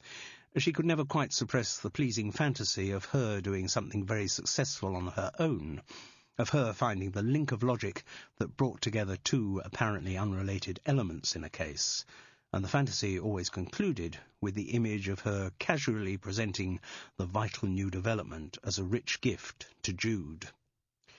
For nearly 24 hours an idea had been simmering in Carol's mind. A piece of the investigation that she could do completely on her own. Indeed, it made sense that she should do it on her own. She was, after all, the one with the car. The germ of the idea had come to her on the previous day, when she had driven out of the Yeomansdyke car park, only to discover that Theo, in his shiny BMW, had vanished. When Jude had told her about his 2 o'clock appointment for the Tuesday afternoon, she knew exactly what she should do. Carol Seddon's experience of stakeout work was limited. Although there were undoubtedly people connected with the Home Office who had honed such skills by long practice, it was not something that had ever come up in her own professional duties. She had spent most of her time writing and reading interminable reports, so her knowledge of surveillance techniques was based only on what she had seen at the cinema and on television. The first important prerequisite she knew was an unobtrusive vehicle. And here she already scored highly. In Fethering, a Renault like hers automatically became part of the landscape. The streets were full of such elderly but beautifully nurtured old cars. Nobody would ever give it a second glance. The second essential was that the driver should also be unobtrusive, and in this respect she was not so well placed. Though she had few friends in Fethering, everybody in the village knew exactly who she was, just as she knew a great deal about all of the people she never spoke to. Anonymity is only granted to people who live in cities. In the country, it is impossible to attain. Balancing this in her favour was the fact that her quarry didn't know either her or her car well. Theo's behaviour the previous day suggested that he had been completely unaware of the Renault tailing him. Fortunately, at the end of Fethering High Street, there was a small car park for people using the beach. Carol settled the Renault into a bay from which she had a perfect view of Theo's Fabia, parked more or less exactly where it had been the previous day. Having never undergone the procedure, she didn't know exactly how long a cut and highlights would take, but she reckoned it had to be at least an hour. Theo's appointment, she knew, was for 2 o'clock. Being, however, a person paranoid about being late, she was in her surveillance position by 2:30. She hoped she didn't look too obtrusive. It was quite common for people, particularly old people, to sit in their vehicles in that particular car park, but the favoured way was facing the sea. To have one's back to the view was unusual, but to Carol's relief did not attract any curious looks from passers-by, and she did have the Times crossword there as a smokescreen. It was a particularly recalcitrant puzzle that day. Tuesdays, Carol knew from long experience, could be tricky. Mondays and Fridays were always easy. She felt sure this was a deliberate policy on behalf of the newspaper. The pains of returning to work after the weekend, like end-of-week exhaustion, could be eased by an unchallenging crossword. Completing it quickly could give a disproportionate lift to the spirits of the weary commuter. But midweek was a different matter altogether. Then the clues could be much more arduous. And Carol had a feeling the Times had taken on a new setter. Over the years she had become skilled at reading the minds of the people devising the crosswords, but some of the clues that had been cropping up recently seemed to express a whole new attitude to the English language. Carol found the newcomer's work both satisfying and frustrating. Satisfying when she could get an answer right, frustrating when she couldn't. It would take time to find out precisely how the new mind worked. That Tuesday's crossword was definitely one of his. Very unusually for her, Carol had to look at the clues for nearly 10 minutes before she could get her first solution. Normally, even on a difficult day, she could get a couple straight away and then slowly grind through the others. And there were some magical occasions when the whole crossword opened up like a book, and the answers came as quickly as she could write them down. Then, by simply narrowing her eyes, she could instantly pick out the anagram from a jumble of words. At such gilded moments, she felt omniscient. There was nothing in the world she could not cope with. Such gilded moments, however, were rare. Doing the crossword was meant to stave off the advance of Alzheimer's, but that afternoon she could feel it encroaching at a rate of knots. Even as she had the thought, though, she knew what was really to blame was her concentration. Constantly flicking her eyes away from the page towards the immobile green Fabia was not conducive to effective clue-solving. She had a long wait and filled in very few more answers. A cut and highlights clearly took a lot longer than her estimate. She was beginning to think that Theo must have had some other customers booked in, when finally she saw a woman with newly highlighted hair emerge from Connie's clip joint. Only moments later, Theo came out and swanned along the high street towards his car. It was just after 4 o'clock. Once again, Theo was dressed in his black livery. Once again, his movements were light and mildly effeminate. Once again, he got into the Fabia and drove out of Fethering in a westerly direction. And once again, Carol Seddon's Renault tailed him. The previous day's history repeated itself. The Fabia stopped in the Yeoman's Dyke car park, and the hairdresser, looking neither left nor right, again went into the hotel spa's entrance. No swim or workout on the Tuesday either. Within 5 minutes, Theo was out again in his other persona. The day's clothes for this character were jeans and an oatmeal-coloured linen jacket. Without even a look at the Fabia, he got into the BMW and drove off. This time, Carol was ready for him. The Renault's engine was on before he was out of the car park, and she was in time to see him turn right out of the entrance. She followed. He was going north, through Yapton and past Fontwell Racecourse towards the A27, the major road that runs parallel to the south coast. The BMW turned right, rejecting the delights of Chichester, Portsmouth and Southampton in favour of Arundel, Worthing and Brighton. On the minor roads there had been little traffic, and Carol had had no difficulty keeping within sight of Theo's car. Indeed, her only worry had been that her trailing him was too obvious. On the A27 the problem was different.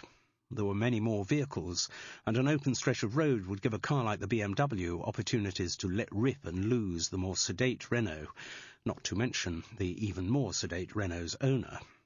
But Theo proved to be a very law-abiding driver.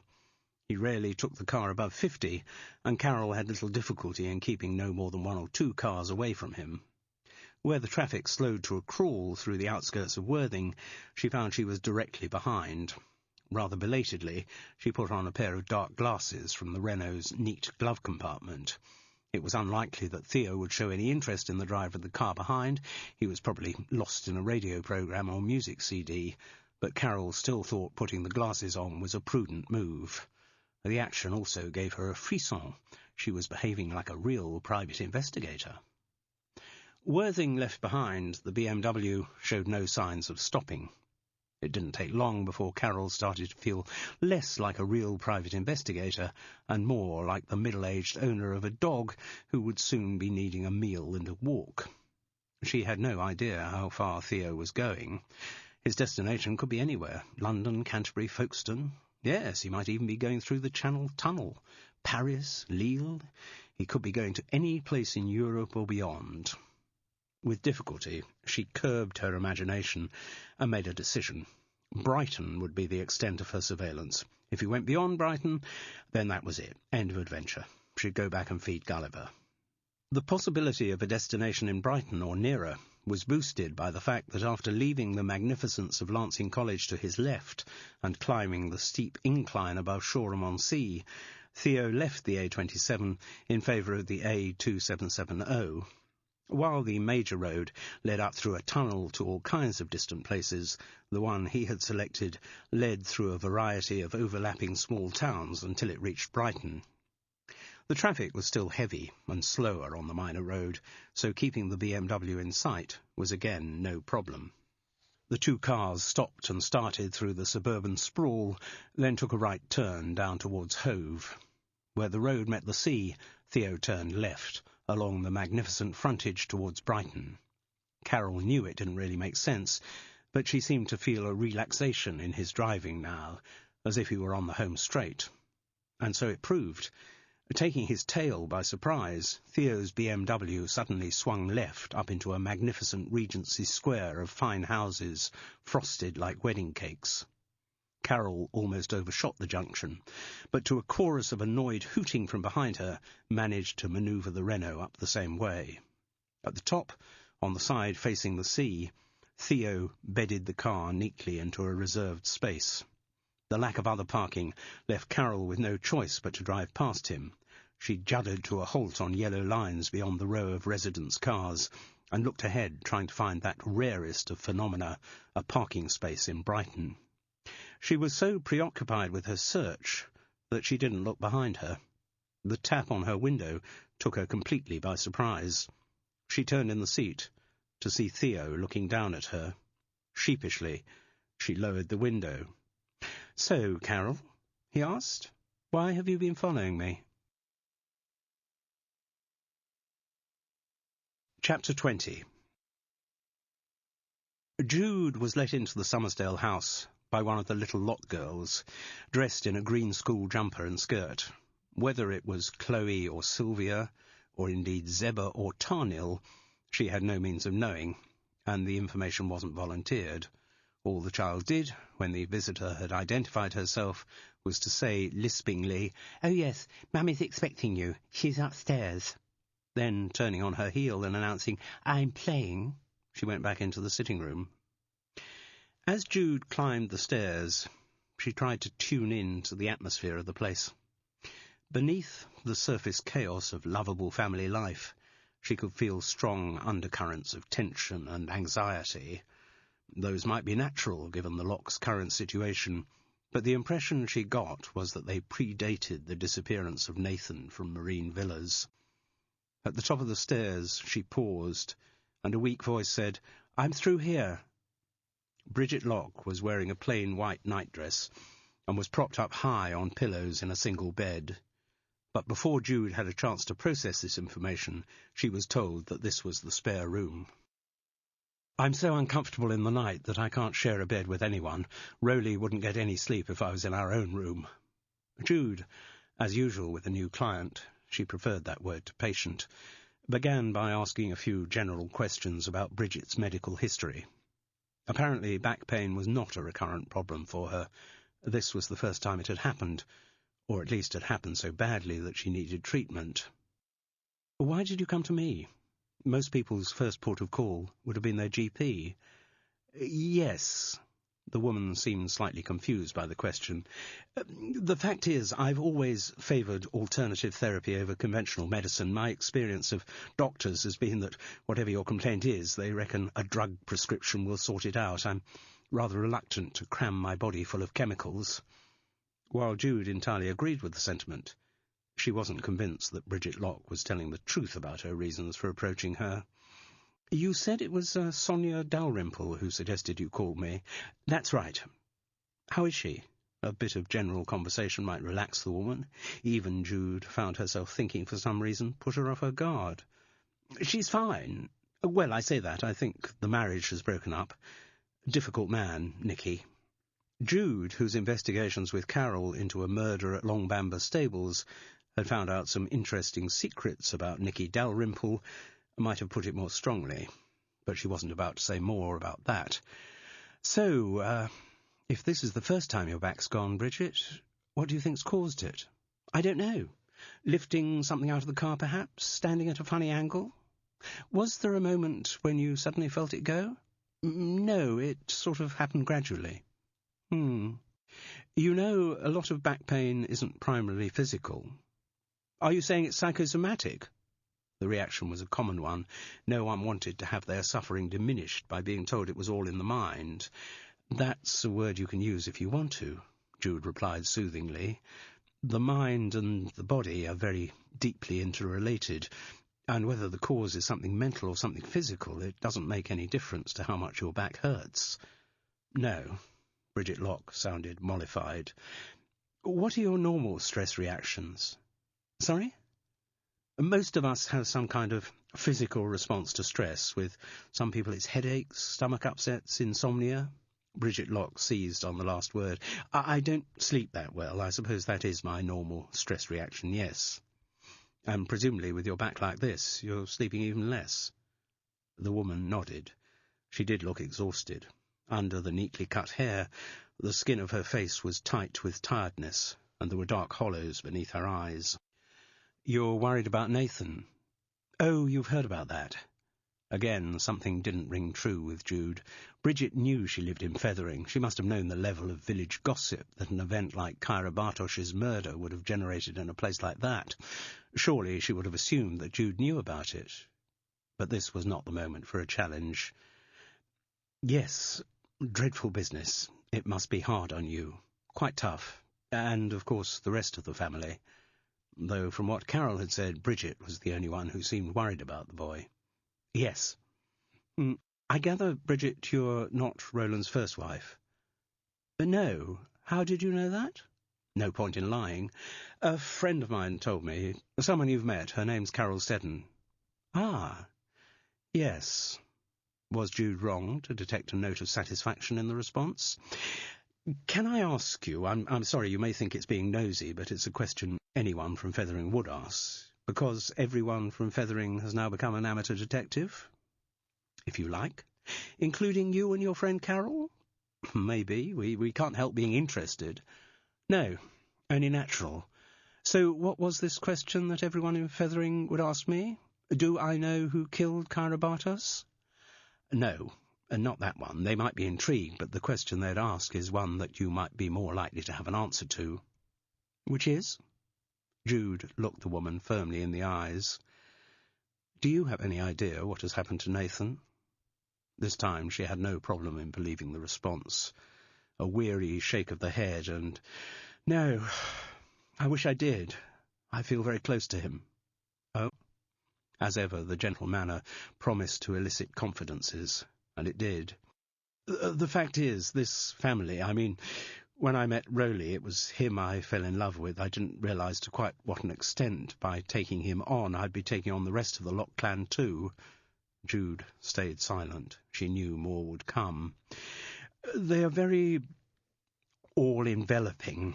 They see themselves as a kind of coalition against the world. I think it all started when Rowley and Arnold were boys. They were brought up in Cornwall, at Trebodyc. Yes, and they were always playing these fantasy games. There's one in particular called The Wheel Quest. Oh? Jude responded as if she'd never heard of it. She'd admitted knowing Carol, but she didn't want to suggest that they'd discussed the Locks together. It's something Rowley devised. Started off as a role-playing thing the boys acted out, then he turned it into a kind of board game and a family obsession. I expect Chloe and Sylvia are playing it downstairs right now. Anyway, that stuff was all instigated by Rowley. He was the imaginative one, he invented everything, and Arnold was happy to be his acolyte to go along with whatever Rowley said. Then, when they got married, the wives became part of the... Well, it may be overstating it, but you could almost call it the alternative Locke universe. Ethne was fine about the whole thing, still is, and of course the children loved being part of it.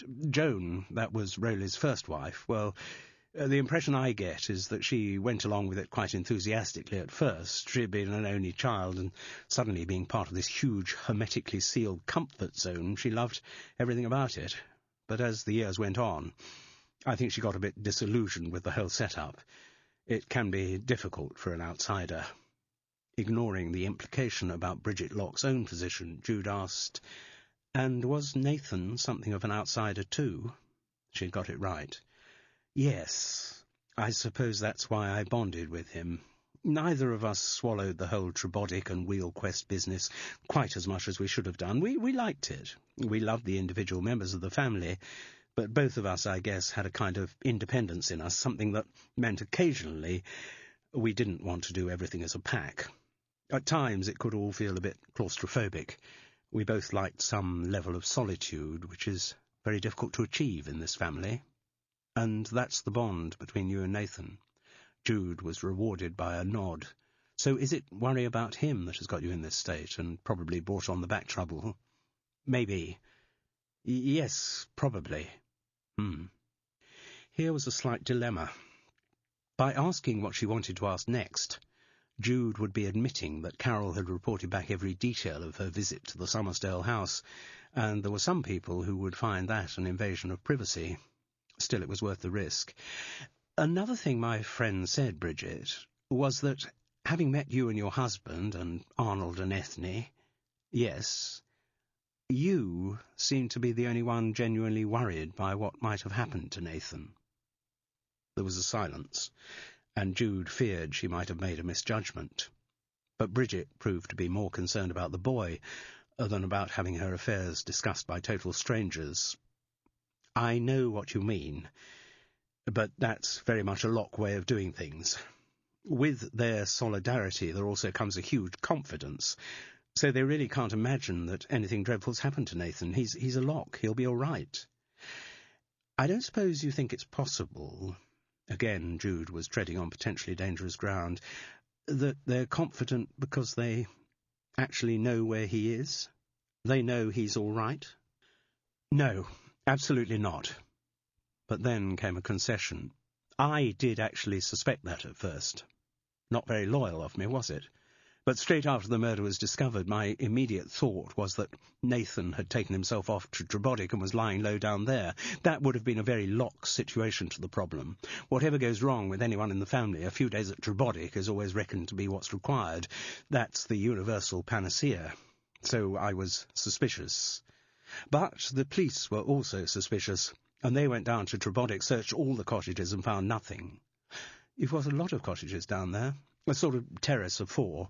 Old miners' cottages. Rowley's parents used to own all of them. Now one of them's permanently for the family, the other 3 are let.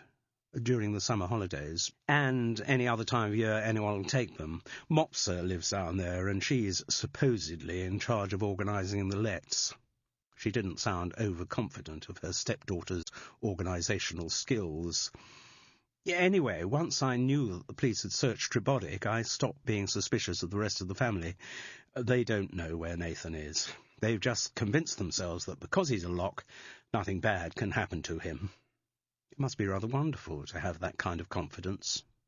Bridget Locke grinned wryly. Well, it is and it isn't. Rowley and Arnold feel more secure in the family circle, being judged by family standards, than they do in the real world. So if something goes wrong, like, say, when Rowley lost his teaching job, rather than going out into the competitive marketplace trying to get another one, he shrinks into himself. The world of Trebotic and the Wheel Quest is more benign than the real one. Time, Jude decided, to get back to the purported reason for her visit. Well, let's have a look at this back, shall we? Obediently, Bridget Locke rolled back the duvet and lay on her front. Jude removed the pillows and began very gently to pass her hands up the line of the woman's vertebrae.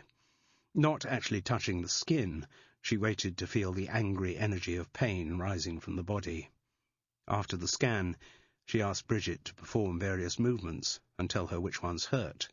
Then, rolling up the nightdress and anointing the shapely back with some aromatic oil she had brought with her, Jude started to do a deep hands-on massage. The effect was almost immediate. Bridget Locke's body relaxed, and her breathing settled into a slow, regular rhythm. Her limbs twitched, and within minutes she was fast asleep. She really had been exhausted. As Jude tiptoed out onto the landing, her mind was full. She had dealt with a lot of lower back pain, and this was the first sufferer she had seen who was more comfortable propped up on pillows than lying flat.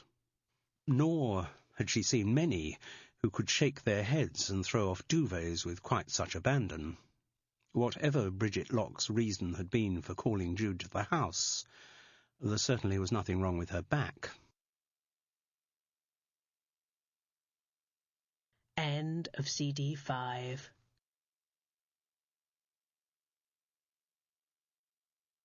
CD 6. Chapter 21. To leave while a client had fallen asleep would not be the proper professional procedure, and yet to wake her seemed unnecessarily cruel. Bridget Locke's main problem was exhaustion, and the best remedy for that was a large dose of rest. Besides, Jude could hear the excited sounds of the 2 little girls playing in the sitting room. She had been granted more information than she had ever anticipated from their stepmother. Maybe there was more to come from Chloe and Sylvia.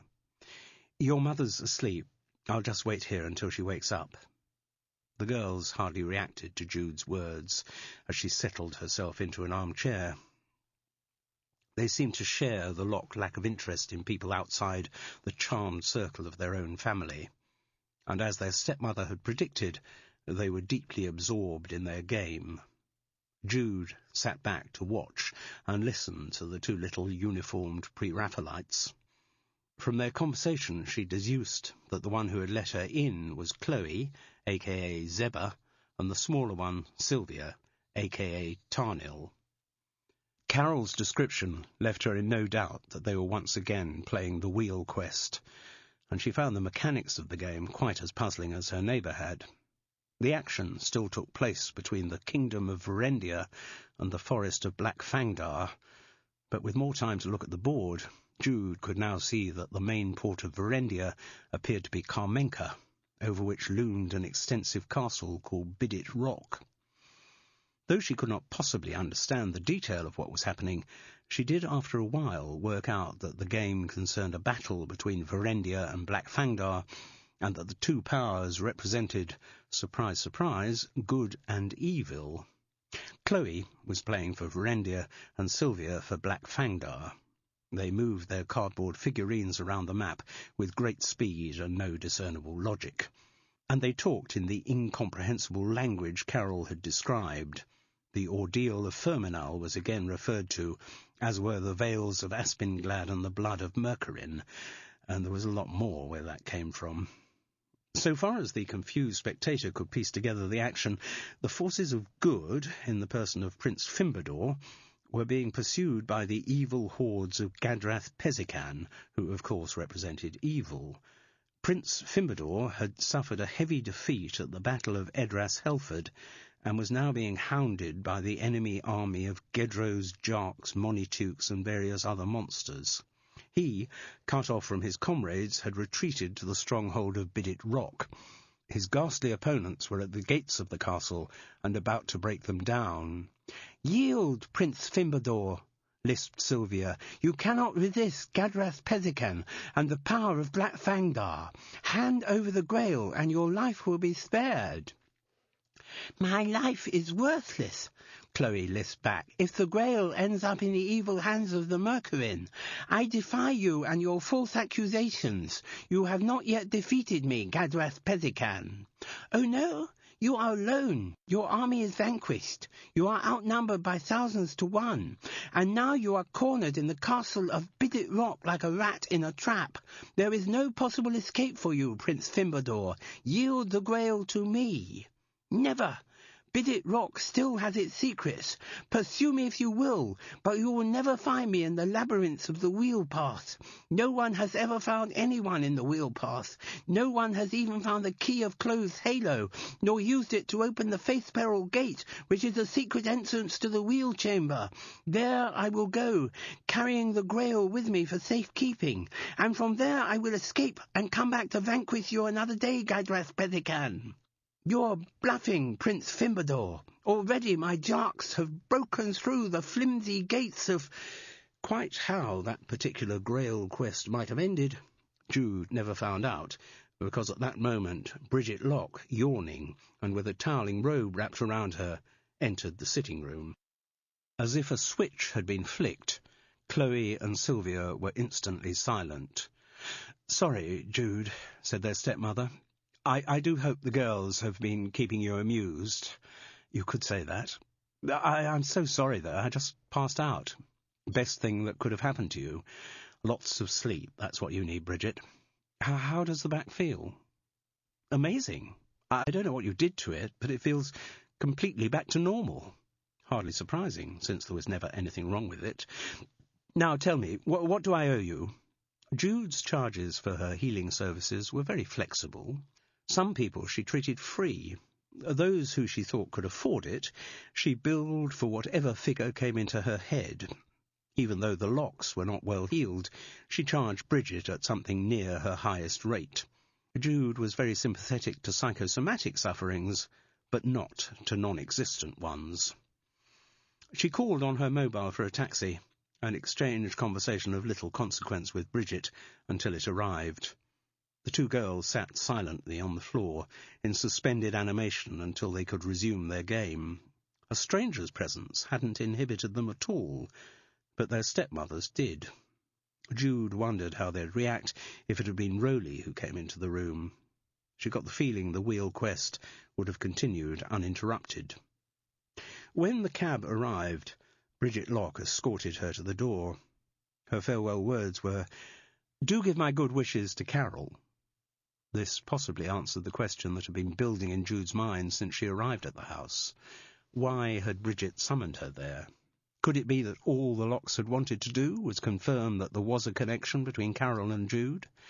Were they aware of the two neighbours' interest in the circumstances of Kyra Bartosh's death? Jude couldn't be sure, but in the taxi back to Chichester Station, She certainly felt more that rather than investigating at the Summersdale house, she herself had been being investigated. Chapter 22. This is where I live. Since you've come all the way from Fethering, can I invite you in? Carol had never felt so foolish in her life. To have failed so dismally at surveillance was bad enough, but to be patronised by the person she was supposedly tailing added insult to injury. Her first instinct was to drive off immediately, to slog shamefacedly back to High Tor and give Gulliver his supper and a nice walk. But another part of her demanded that, having come so far, she had to see the thing through. She hadn't worked out precisely what she was going to do when Theo reached his destination, but she had prepared herself for the possibility that, if he did see her, he would tell her to get lost. Instead, she was being invited inside his home. Surely for someone who occasionally dared to think of herself as an investigator, that was too good an invitation to turn down. On the other hand, what she was investigating was a murder, and Theo's odd behaviour suggested that at the very least he had something to hide. He was quite possibly in the frame as a suspect. To go into the house or flat of such a person could be risky to the point of recklessness. Theo himself interrupted her indecision. "Make your mind up. I'm going in. You can come with me or not. But I'm not likely to ask you again." "I'll come in," she said with a boldness she didn't feel. "Fine." He showed his beautifully veneered teeth in a smile that looked just sardonic, but could easily have been evil. The BMW turned out to be parked exactly in front of his home. He used a key to let himself in through the heavy black door with fine brass trimmings, and summoned an old brass-gated lift, or, when inspected more closely, a reproduction of an old brass-gated lift. Inside, the control panel was all high-tech and computerized. Politely, he gestured Carol to go in before him and pressed the button for the third floor. Nothing was said as the lift moved smoothly upwards. The silence continued as he led her out and moved straight ahead to open his flat. There were no other doors on the landing, indicating that Theo owned the whole of one floor. Carol just had time to register that hairdressers must make a lot more money than she had previously thought before he ushered her into the flat itself. There, her impression was confirmed. Through the open hall door, she could see that the huge sitting room, its tall windows looking down over the squares of the sea, was exquisitely and lavishly appointed. Sunlight glinted on the deep dark patina of fine furniture, and the paintings on the walls looked as if they were the work of artists Carol had heard of. If all this came from hairdressing, Theo's prices must be absolutely astronomical. "I hope you don't mind if I close the door," said Theo. "I'm not sure what it is you suspect me of, but I don't in fact have any intention of either raping or murdering you." His words so closely matched the anxieties running through her head that Carol found herself blushing. Theo indicated an armchair for her and sat down opposite, his bright brown eyes fixed on her pale blue ones. She looked away. She got the unpleasant sensation that he was enjoying her discomfiture. "So, what's this all about? You following me 2 days running, with your chubby friend yesterday, when I managed to give you the slip, and today on your own. As they say in the worst kind of thrillers, what's your game?" Carol decided to brazen it out. "I've been following you because I think you have a guilty secret." His hands flew up to his mouth in a theatrical gesture of shock. For the first time that afternoon, she saw some of the high campness he had demonstrated in Connie's clip joint. "I heard you used to be a civil servant. Don't tell me you're from the Inland Revenue." "No, I'm not." He did an equally elaborate impression of relief. "Thank God for that. If you had been, then I might have had to admit to the odd guilty secret, but then I regard it as a point of honour to deceive the taxman in any way possible. If it's not tax, though," he spread his hands wide in a display of innocence, "my conscience is clear. It's nothing to do with tax." Having started on a course of confrontation, she had to continue. "It's to do with the murder of Kyra Bartosz." "Ah." The small brown eyes narrowed. "I might have guessed. In a hotbed of gossip like Fethering, I'm sure there are quite a lot of busybodies who have their crackpot theories about that. Yes, I suppose every second pensioner over there sees herself as the reincarnation of Miss Marple. Carol's first instinct was to be affronted, until she realised that pensioner was in fact an entirely accurate definition of her status. She tried being a little less combative. All right, everyone is gossiping about the case, I agree, and everyone is making wild conjectures about all the people involved with Connie's clip joint. Thank you for the wild conjectures. The use of the expression displays remarkable self-knowledge. So, she persevered, it therefore does become of interest when one of those people turns out to have a guilty secret. Theo looked puzzled. But I thought we'd established that apart from a little finessing on my tax returns... Light dawned. Ah, you are referring to my habit of changing cars at Yeomansdyke. Not just cars, changing personalities too, I'd say. She didn't know how he was going to react to this, and was surprised to see him laugh. Well, I can assure you it's quite legitimate. My membership at Yeomansdyke is fully up to date, and I have special permission to park a car there overnight. I drive to the hotel in the morning, do a workout in the gym, and then drive on to be a stylist at Connie's clip joint. Anything wrong with that? You change clothes. And when you were employed as a civil servant, Carol, didn't you quite frequently change out of your work clothes at the end of the day? Maybe, but I didn't change cars. Changing clothes and cars suggests very definitely to me that you have something to hide. Perhaps. But the accusation still seemed to amuse rather than annoy him. Before we go into that, in your Miss Marple role, Carol found herself blushing again, in that role, where do you see me fitting into the case of Kyra Bartos? She didn't enjoy being sent up, and came back with some vigour. I see you as a murder suspect. Do you? This amused him even more. Yes, I do, and quite a strong suspect, too. I see. And would you be generous enough to tell me why? Very well.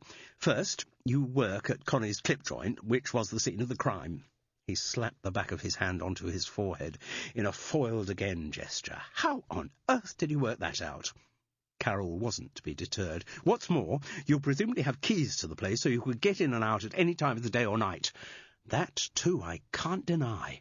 God, where did you learn to be so devilishly clever? What is more, Carol pressed on, you had a very strong feeling of dislike for Kyra Bartos.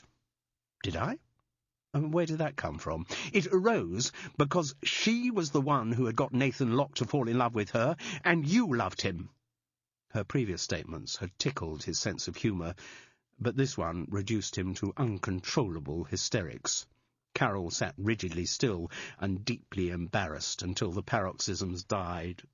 Oh, that is wonderful, said Theo, wiping the tears from his eyes. That is so brilliant. Thank you, Carol. We all need a good laugh, and that is the funniest thing anyone has said to me for years and years. I killed Kyra because she had stolen the affections of the man I love. Too wonderful. Relishing the idea brought on another spasm of laughter. When the last ripples had died down, Carol said, I don't know that it's such a ridiculous idea. I've seen photographs of Nathan. He's a very attractive young man, just the sort who would appeal to a... She couldn't bring herself to say gay man. To a homosexual. A homosexual like me, you mean? How many homosexuals do you actually know, Carol? Her knowledge wasn't that extensive. There were one or two men in Fethering who everyone said were, but she didn't actually know any of them to speak to. There were quite a few in the Home Office, she concluded lamely. I'm sure there were. And were they homosexuals just like me? Well, her answer was interrupted by the sound of a key in the front door. As soon as it opened, a tornado of two small children and a large Old English sheepdog thundered into the sitting room and wrapped itself around Theo. Behind them, closing the door, stood a tall, slender woman with long black hair. She moved forward, and picking her way between children and dog, planted a large kiss on Theo's lips. You haven't lost your sense of timing, Zara. He grinned across at his guest. Carol, my wife, Zara, our children, Joey and Mabel, and our dog, Boofle. Ah, I'm actually tied up for a little while, love. Don't worry, said Zara. The horde needs feeding. Come on, kids. Come on, Boofle. Tea time. And she led them out into the hall, discreetly closing the door behind her. Carol was lost for words. All she could come up with was, "That's an old English sheepdog. You said you had a little Westie called Priscilla." Ah, discovered, mea culpa. Yes, I knew I could not keep my guilty secret from you forever. I do not have a little Westie called Priscilla. Look, what is all this, Theo? Am I to gather that you're not homosexual? Once again, nothing escapes the eagle eye of Miss Marple. It's uncanny. How does she do it? But you, I mean the way you behave at Connie's clip joint. Even when I was there, when you were talking to Sheena, you said things that definitely implied you were homosexual. I did. I admit it. So far as Connie's clip joint is concerned, I am as gay as a pair of Elton John's glasses. But I don't understand. He dropped into his arch hairdresser's drawl. Give the customers what they want, darling. Someone like Sheena positively loves having her hair cut by a gay man. She'd be disappointed if she didn't have a gay man doing it, so if that's what she wants. He gave a helpless camp shrug.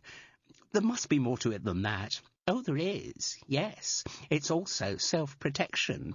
Let's take Sheena as an example yet again. Imagine what would happen with someone like her if she thought I was available. She'd be flirting, she'd be all over me. I tell you, behaving the way I do saves me a lot of aggravation. I'm much safer appealing to the fag hag in a harpy like Sheena than I would be if she thought I was hetero. Having met the woman in question, and having heard Jude's account of a lunch with her, Carol could see Theo's point. So, did you invent the business for her about fancying Nathan and being jealous of Kyra? I remember hinting it to Sheena, just as a joke. But maybe it got embroidered in her rather overactive imagination. All right, that's possible, but it still doesn't explain everything. The changing clothes, the changing cars. In Fethering, everyone thinks I'm gay. In Brighton, everyone thinks I'm heterosexual. Yeomansdyke is where I change identities, that's all. That's not enough. There's more to it. Oh? Tell me what there is more to it, Miss Marple. Well, it's an incomplete disguise for a start. Fethering and Brighton aren't that far apart. Maybe you don't see many of your Brighton friends in Fethering, but it must sometimes happen that you meet one of your clients here. Less often than you would think. And on the few occasions when it does, they see me out of context, with Zara, with the children, and they do a sort of take. I can see their minds working, and usually I can see them concluding, I've just seen someone who looks extraordinarily like my hairdresser. I promise you, it's never been a problem. Is that all the explanation I'm getting? Still with a glint of mischief in the dark brown eyes, he spread his hands generously wide. Why? Isn't that enough? No, Theo, it isn't. Ah, I see. He gestured round the lovely sitting room. You're telling me that all this is a bluff, a cleverly constructed front. The Theo of Connie's clip joint is the real me. I am a closet gay who fancied Nathan Locke so much that I killed his girlfriend in a fit of jealous homosexual pique. Again, Carol felt herself blushing under his sardonic gaze. Theo chuckled. I'll tell you the truth, if you like. Would you? She asked pathetically. I mean, for a start, is Theo your real name? Theo is my real name. I started off as an actor, and at one point I got involved in a production with one of those self-obsessed, power-crazed directors who builds up a show from months of improvisation. Oh? Carol didn't know a lot about the theatre. She hadn't heard of such a technique. Well, I was supposed to be playing a hairdresser in this show, and so the director, true to his principles, sent me off to research my part by working in a real hairdresser's. I did 3 months. Well, it could have been worse. I was lucky. One of the other actors had been cast as a cesspool empty as mate. Anyway, the usual thing, 3 months in the salon, 3 months of self-indulgent improvisation in the rehearsal room, and you end up with a show that would have been a lot better if the director had got a writer in the first place. But After the run finished, and maybe because of what the show had been like, I go through a very bad patch work-wise. You couldn't give me away with soap. And after a long time sitting at home waiting for the phone to ring, I think, well, I'm going to have to get an income from somewhere, and I quite enjoyed that 3 months I spent in the hairdressing salon. So, you became a hairdresser. Exactly. I joined another salon, trained properly, and suddenly I was its stylist. Money's not great, but compared to being an out-of-work actor, anything's better. And did you develop the, homosexual mask from the start? Yes, as a joke at first. But then I saw the advantages. As I said, the customers like it, and it keeps them from prying into my private life. And there's a third big benefit. They confide in me. Things they'd certainly never tell their husbands or lovers, and a lot that they wouldn't even tell their girlfriends. You wouldn't believe the things a gay hairdresser hears about female behaviour. Carol found she was beginning to relax, recognising that Theo's sending her up was teasing rather than malicious. She gestured round the room. That still doesn't explain all this. I'm sure there are hairdressers who make a huge amount of money, but I'd have thought they're the ones with chains of salon, their own ranges of hair care products. I can't think you make that much renting a chair at Connie's clip joint in Fethering. Theo grinned. Zara might have a lot of money. Yes, I suppose she might, but in fact she hasn't. Or she hadn't when I married her. He stood up. Do you want to know the last part of my secret, Carol? Please. I'll tell you. But I really do want you to keep this to yourself. You're not to pass it on to anyone else. Not even Jude, was her first thought. Then she decided she'd wait to see what the last part of the secret was. If it involved illegality, then she might have to break the promise of confidentiality she gave to Theo. He led her to a door on the left-hand side of the sitting room. With his family in the house, Carol now had no anxiety in following Theo anywhere. He ushered her into a beautifully designed office. On a desk in a window overlooking the sea stood a lone state-of-the-art laptop. Other purpose-built surfaces held the armoury of more electronic equipment without which no business can now flourish. On specially designed shelves at the back wall stood rows of new-looking books, hardbacks, paperbacks, many in foreign editions. Come on, has your brilliant sleuthing mind worked it out yet? The reluctant Miss Marple was forced to admit that it hadn't. Theo took a hardback book from the shelf and held it across to her. On the jacket, a determined-looking girl in a red dress stood on an outcrop of rock, looking out at a departing steamship. The title was The Sorrowful Sea. Are you familiar with the oeuvre of Tamsin Elderfield? No, I'm afraid I'm not. Well, fortunately, Theo gestured to the rows of shelves, lots of other people are. You mean you? Yes. He grinned. A third identity to confuse you, Carol. Theo, the hairdresser in Fethering, Theo, the family man in Brighton, and now Tamsin Elderfield in virtually every bookshop in the world. But it's romantic fiction, isn't it? It certainly is. And you're a man. Spot on. Can't pull the wool over your eyes, Miss Marple. But if you're such a successful writer, why on earth do you still bother with a day job as a hairdresser? Because, Carol, that is why I am a successful writer. A lot of authors have difficulty answering the inevitable question, where do you get your ideas from? I don't, he said smugly. You get them from Connie's clip joint. Of course I do. I actually quite enjoy hairdressing, but that's not why I keep on doing it. No, Connie's clip joint is the rich seam of experience which furnishes me with my plots. I don't want to boast, but I think there are few men who have the depth of understanding of women's romantic aspirations and frustrations that I do, or indeed that any other gay hairdresser does. So, Carol, now you know everything. As do the police, incidentally. I've been quite open with them about my different identities, and apparently I'm not breaking any laws. So I'm sorry, none of what I've done is even vaguely immoral. Well, except possibly for my lying to you about owning a little Westie called Priscilla.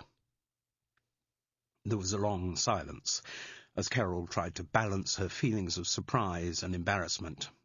Finally, rather feebly, she asked, So there's nothing you can tell me that'll help me find out who killed Kyra Bartosz? Sorry. He, too, was silent for a moment before saying, Well, there is just one thing.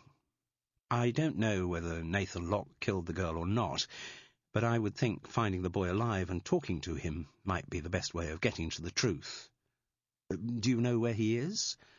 No, but I did overhear him once saying something to Kyra when he came to pick her up, something that might be relevant.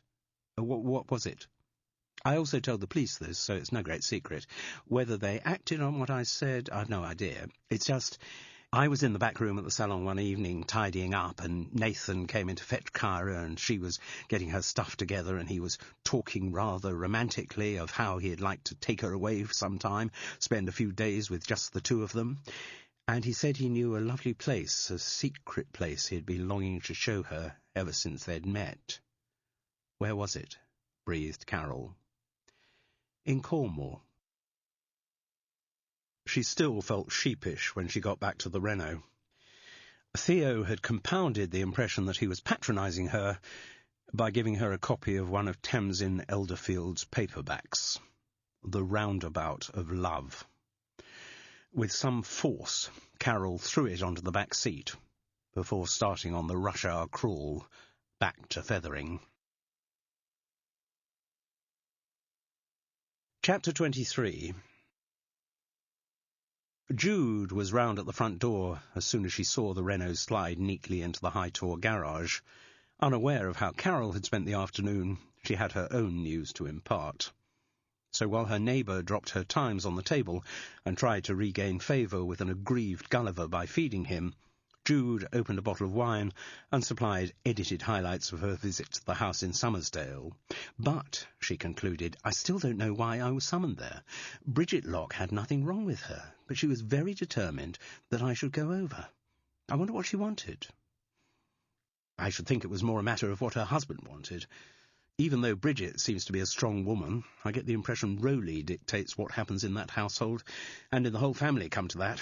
He's used to getting his own way, and he'll use any means, even throwing tantrums, to ensure that that state of affairs continues.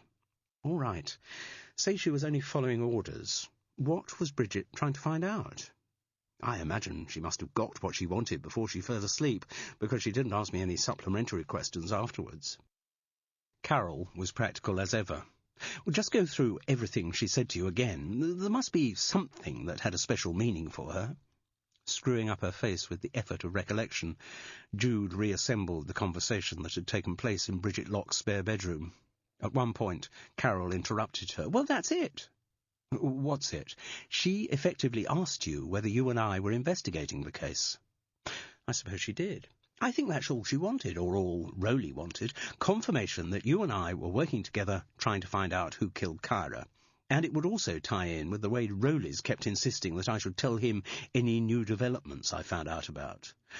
You reckon he's monitoring the progress of our investigation into the murder? I would say that's exactly what he's doing, Jude, which could mean quite a lot of things. The most obvious being that he knows the truth of what happened and doesn't want us to get too close to it. They were both silent as the implications of this sank in. I also, said Jude eventually, witness the two little pre-Raphaelite models playing that ridiculous game. Oh, God, the wheel quest. Yes. What on earth is it all about? I couldn't make head nor tail of it. I agree. Tolkien's got a lot to answer for, said Carol darkly. Oh, you could say that again. But the girls were so caught up in the whole thing. I'm afraid I've never seen the attraction of all that Dungeons and Dragons nonsense or any of those fantasy computer games. Be careful, Jude. Never compare the wheel quest to a computer game. When Dorcas Locke is present, she'll bite your head off. She did mine. Well, I thought it was all nonsense. Honestly, the way those two girls went on, all about Gadrath Pezican and Bidit Rock and the Vale for Vath being glad.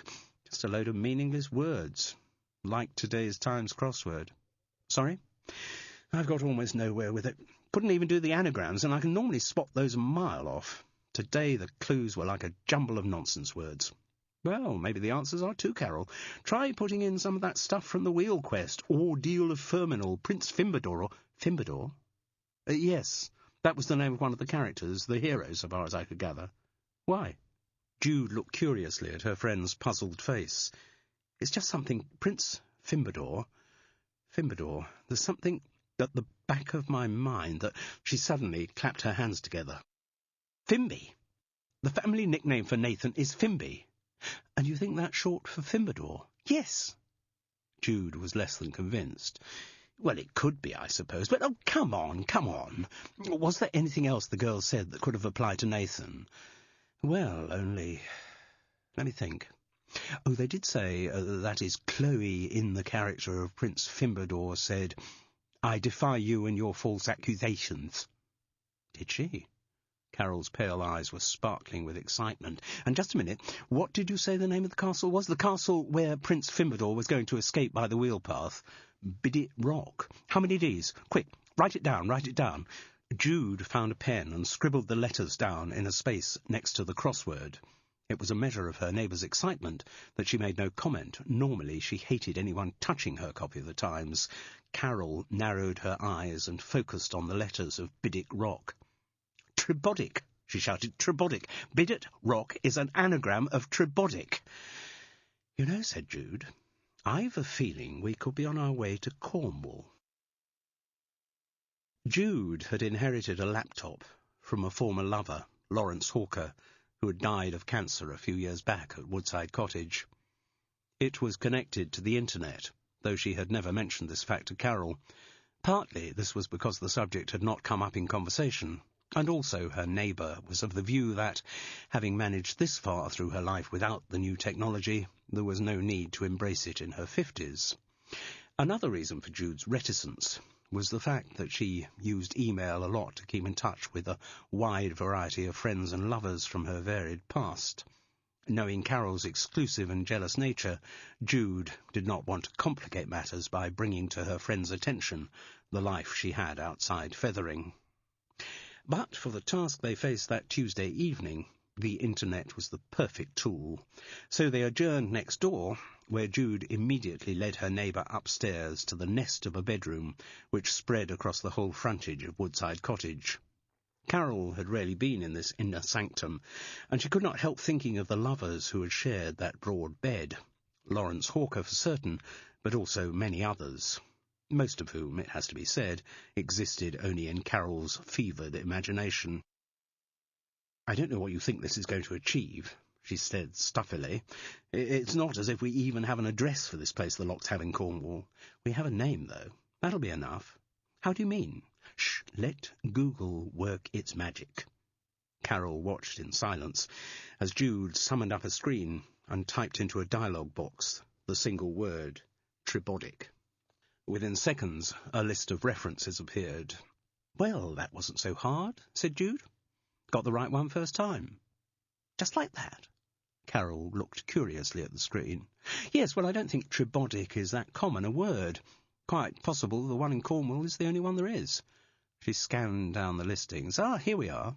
Leaning over her friend's shoulder, Carol read, Tribodic Holiday Cottages.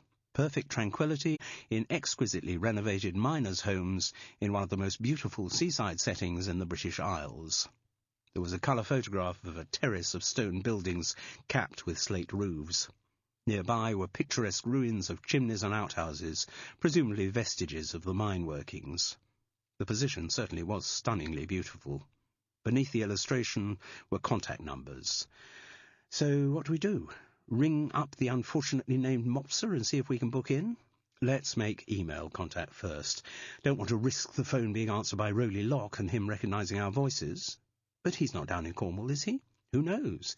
He wasn't at the house this afternoon when I went to see Bridget. I think it'll be safer if we remain anonymous at first. Well, you can't remain anonymous on email, can you? Surely if you want to get a reply, you're going to have to give your name. You're going to have to give a name. I've got a Jude account, but I've also got others in the name of Nickel and Matarius. Carol was excited by the direction the conversation was taking. Since she had moved into Woodside Cottage, Jude had always been vague about the precise details of her past, particularly of her marital history. Now Carol was being given the perfect opportunity to get a little concrete information on the subject.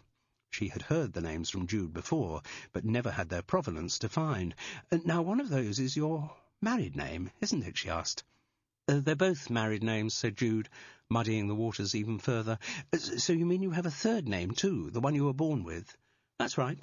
But before any supplementary questions could be asked, Jude had, as ever, moved on. Scribbling down the Trebodic email address, she announced, I think this is a job for Mrs. Matarius.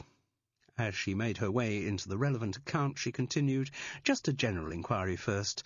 Came across your details on the net. Hear that the cottages are in a lovely part of the country. Wonder if you have any availability. When? Well, as soon as possible. We could leave tomorrow, couldn't we? What? This went against Carol's every instinct. Granted, they were going in the course of investigation, but a trip to Cornwall sounded very much like a holiday to her, and you couldn't just shoot off on holiday without preparation. She remembered organising family trips when Stephen was little. They had to be planned months and months ahead, with all the attention to detail of a major military offensive. First, dates had to be agreed with David, who always needed a lot of warning and thinking time before he got close to making a decision about anything. And then there had to be long discussions about the venue and the optimum form of transport to be used, and then you couldn't just shoot off to Cornwall overnight. Do you have a problem with that? Have you got something booked? Trying not to sound pathetic, Carol was forced to admit that no, she didn't have anything booked for the next day, or for a good many days after that. But she kept that information to herself. Jude was busy at the keyboard, typing in her inquiry. Signing off with J. Matarius, she sent the email off. How soon will you get a reply? Depends how often Mopsa, or whoever happens to be there, checks her email. From the impression the Locks have given of their financial situation, it should be quite often. So what do we do now? We go downstairs, Carol, and we have another glass of wine. Their other glass of wine led to further conversation about the case.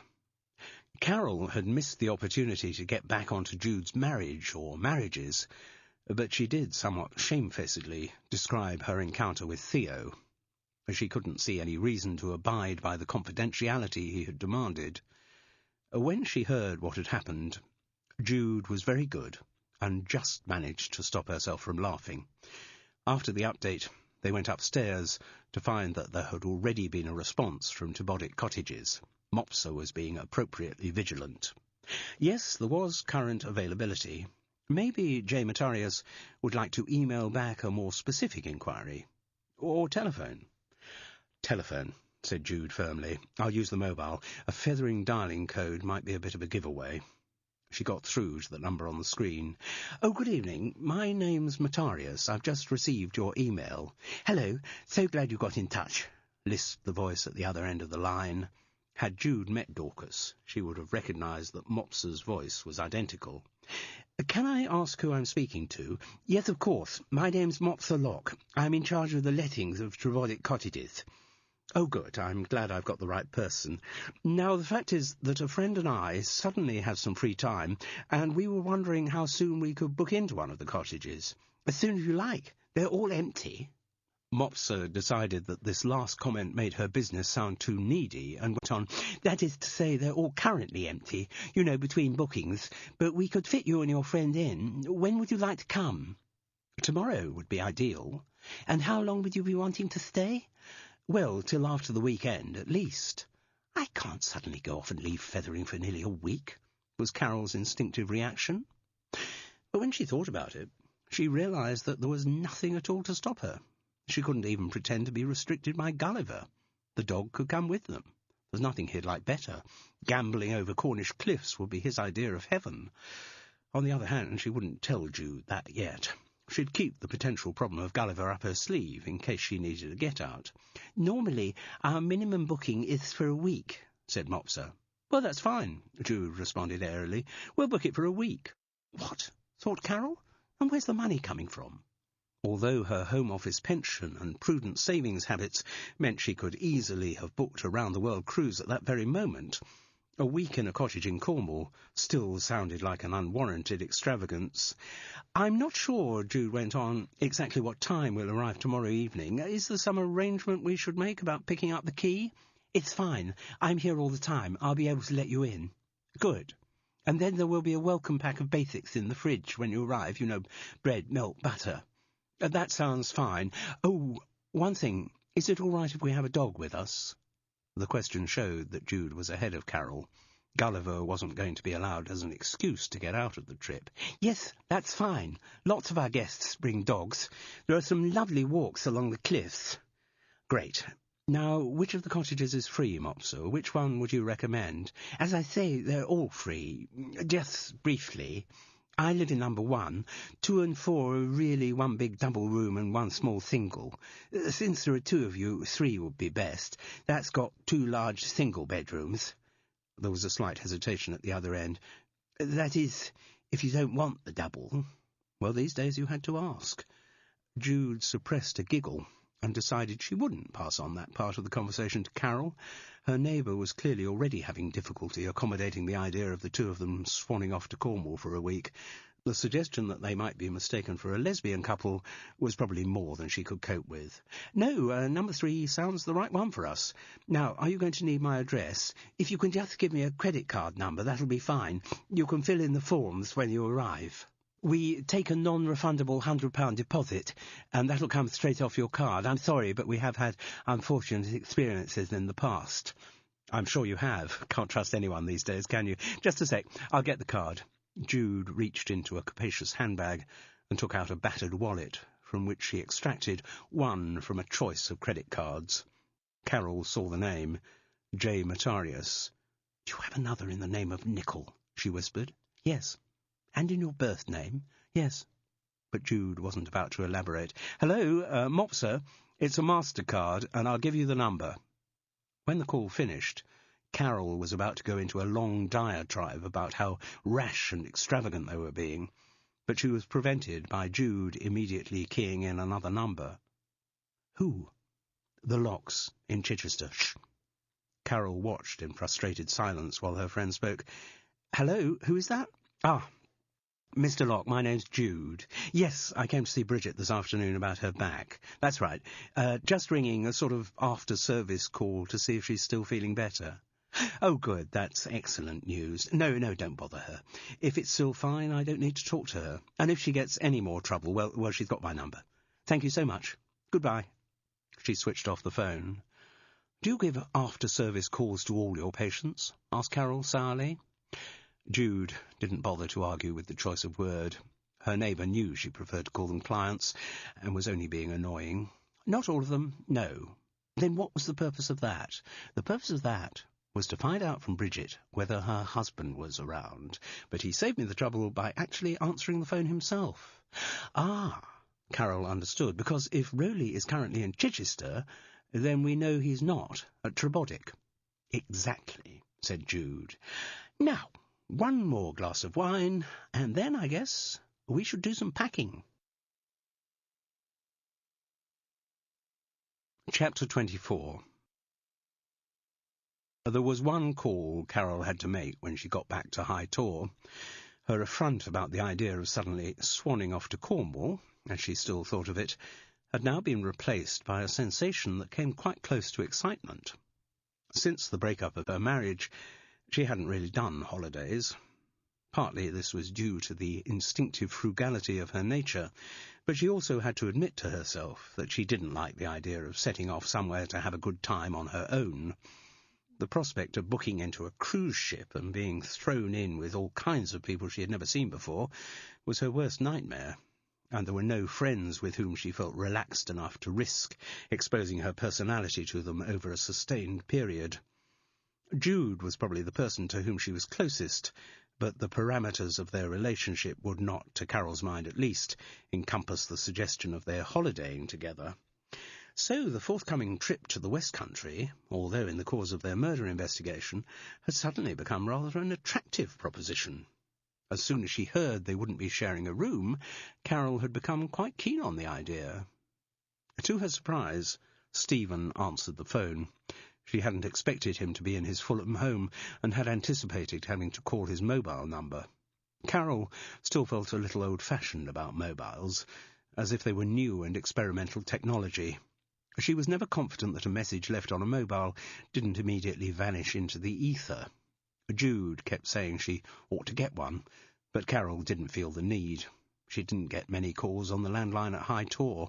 What was the point of having two phones that didn't ring? "I just rang to ask about Gabby. She's still in hospital." Stephen sounded weary. "They say there's nothing to worry about, but they still want to keep her in, probably until the baby's born, which is something I can't exactly understand if there's nothing to worry about. I'm sure it's just precautionary, the blood pressure. That's what they say. She'll be fine." "I hope so." Carol had never heard so much strain in her son's voice. The responsibility of approaching fatherhood, maybe even the masculine guilt about having put his wife into her current hazardous condition, was weighing him down.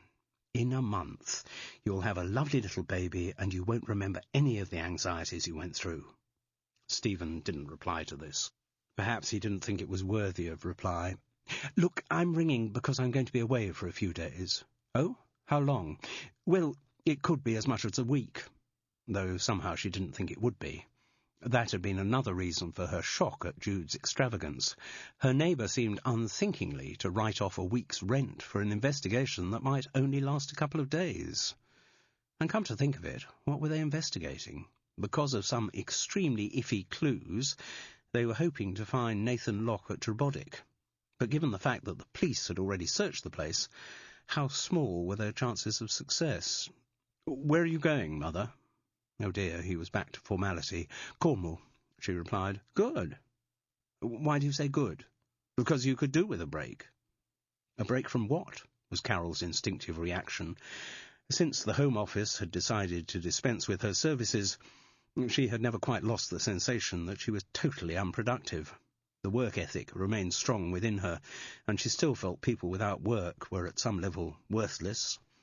"Are you going on your own?" "With Jude." "Excellent. As I say, it may not be a full week, but anyway, if there are any problems with Gabby, you'll let me know, won't you?" "Of course, though I'm not sure how. You haven't got round to buying a mobile yet, have you?" "No," came the shamefaced reply. "You really should. It's so convenient." "Yes," she agreed humbly. "But I'll call you when I get down there. There's probably a phone in the cottage. Or you could just give me Jude's mobile number." But that somehow didn't seem right. Carol wasn't sure of the etiquette of mobile ownership, but she thought it must be bad form to give out someone else's mobile number as a personal contact, even though she knew that Jude would be the last person in the world to worry about something like that. "I'll phone you when I get down there." "All right," he said, in the voice a cotton mill owner might have used to a potential Luddite. "Oh, incidentally, Mum." Thank God he was relaxed enough to stop calling her mother. But Carol's joy was short-lived as he went on. "I was talking to Dad today." He never seemed to have any problem using the word Dad. "He was saying he'd love to see you." "Why?" came the icy response. "Well, look, you're both about to be grandparents. That doesn't mean we cease to be divorced." "No, but I was thinking, for the baby, it'd be nice if he or she was born into a family where everyone got on." "You and Gabby get on? That'll be the most important thing for your child. And I'm sorry, Stephen, I wish that your father and I had got on like a perfect fairy tale couple, but we didn't. And at least we had the honesty to admit the fact." "I don't know. I think Dad would quite like you to get back together." This was more than Carol could cope with. Though aware of her son's fragile state of anxiety about Gabby, she couldn't stop herself from snapping, "Well, I can assure you I do not share his opinion." After the phone call, she felt guilty about what she had said. But by the time she went to bed, soon after 10, she and Jude were planning an early start, the reaction had receded. She'd have felt even more guilty if she'd lied about her feelings for David.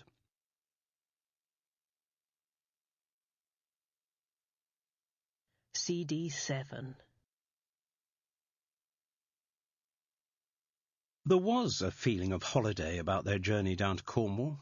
The Wednesday had opened to a cloudless sky, late September maintaining the illusion that winter wasn't just around the corner.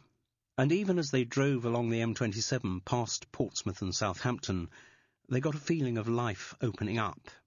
Jude had always been part of a wider world, but since her retirement, Carol had felt her horizons narrowing down to Fethering, and only Fethering. She felt exhilarated to be seeing somewhere new. It was also interesting to have a different person in the navigator's seat. During her marriage, Carol had done most of the driving, David beside her. Although he had a bad sense of direction and kept losing his place on the map, he was always convinced that he was right. As a result, the tension in the car quickly became palpable. So for Carol, the mere fact of having someone else in the car was a stress trigger, even when the other person was Jude. Though she had ferried her neighbour around on many short trips, they had never spent a whole day in the car together. And as ever in a new situation, Carol was anxious about giving away too much of herself. She had always eschewed intimacy. The idea that someone might know everything about her was appalling. The certainty that nobody did know quite everything was what kept her going. But after about an hour of driving, she relaxed. Jude was a very undemanding and unjudgmental companion. What was more, she had no interest at all in their route. She assumed that Carol knew the way she wanted to go, and that was fine by her. Jude seemed more laid back than ever. She didn't say much, but there were few uneasy silences.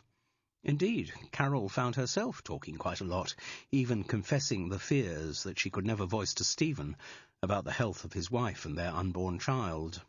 Jude was predictably reassuring. She even volunteered the use of her mobile phone to check on the family, which made Carol feel very embarrassed. She knew she would only have had to ask. They hadn't left quite as early as they'd intended. 8:30 had been the proposed departure time, and at 8:15 Carol had the Renault, packed with Gulliver and the luggage, parked outside Woodside Cottage. But Jude hadn't been ready. She still had a couple of emails to do. Carol fumed quietly. It was all too reminiscent of travelling with David. Her husband had been the unusual and infuriating combination of a nitpicker and a bad timekeeper. At about 10 to 9, Carol, unable to stand the wait any longer, had gone into Woodside Cottage to find out what was happening. Jude said she wouldn't be more than a quarter of an hour. Why didn't Carol have a cup of coffee? But Carol didn't want a cup of coffee. Apart from anything else, if she took on too much fluid, she might have to stop the car for an early toilet break, and that would be embarrassing. All she wanted to do was to leave at the time they had agreed to leave, so she just stumped around between the car and the two front doors. Jude would normally have found the situation amusing, but she was preoccupied.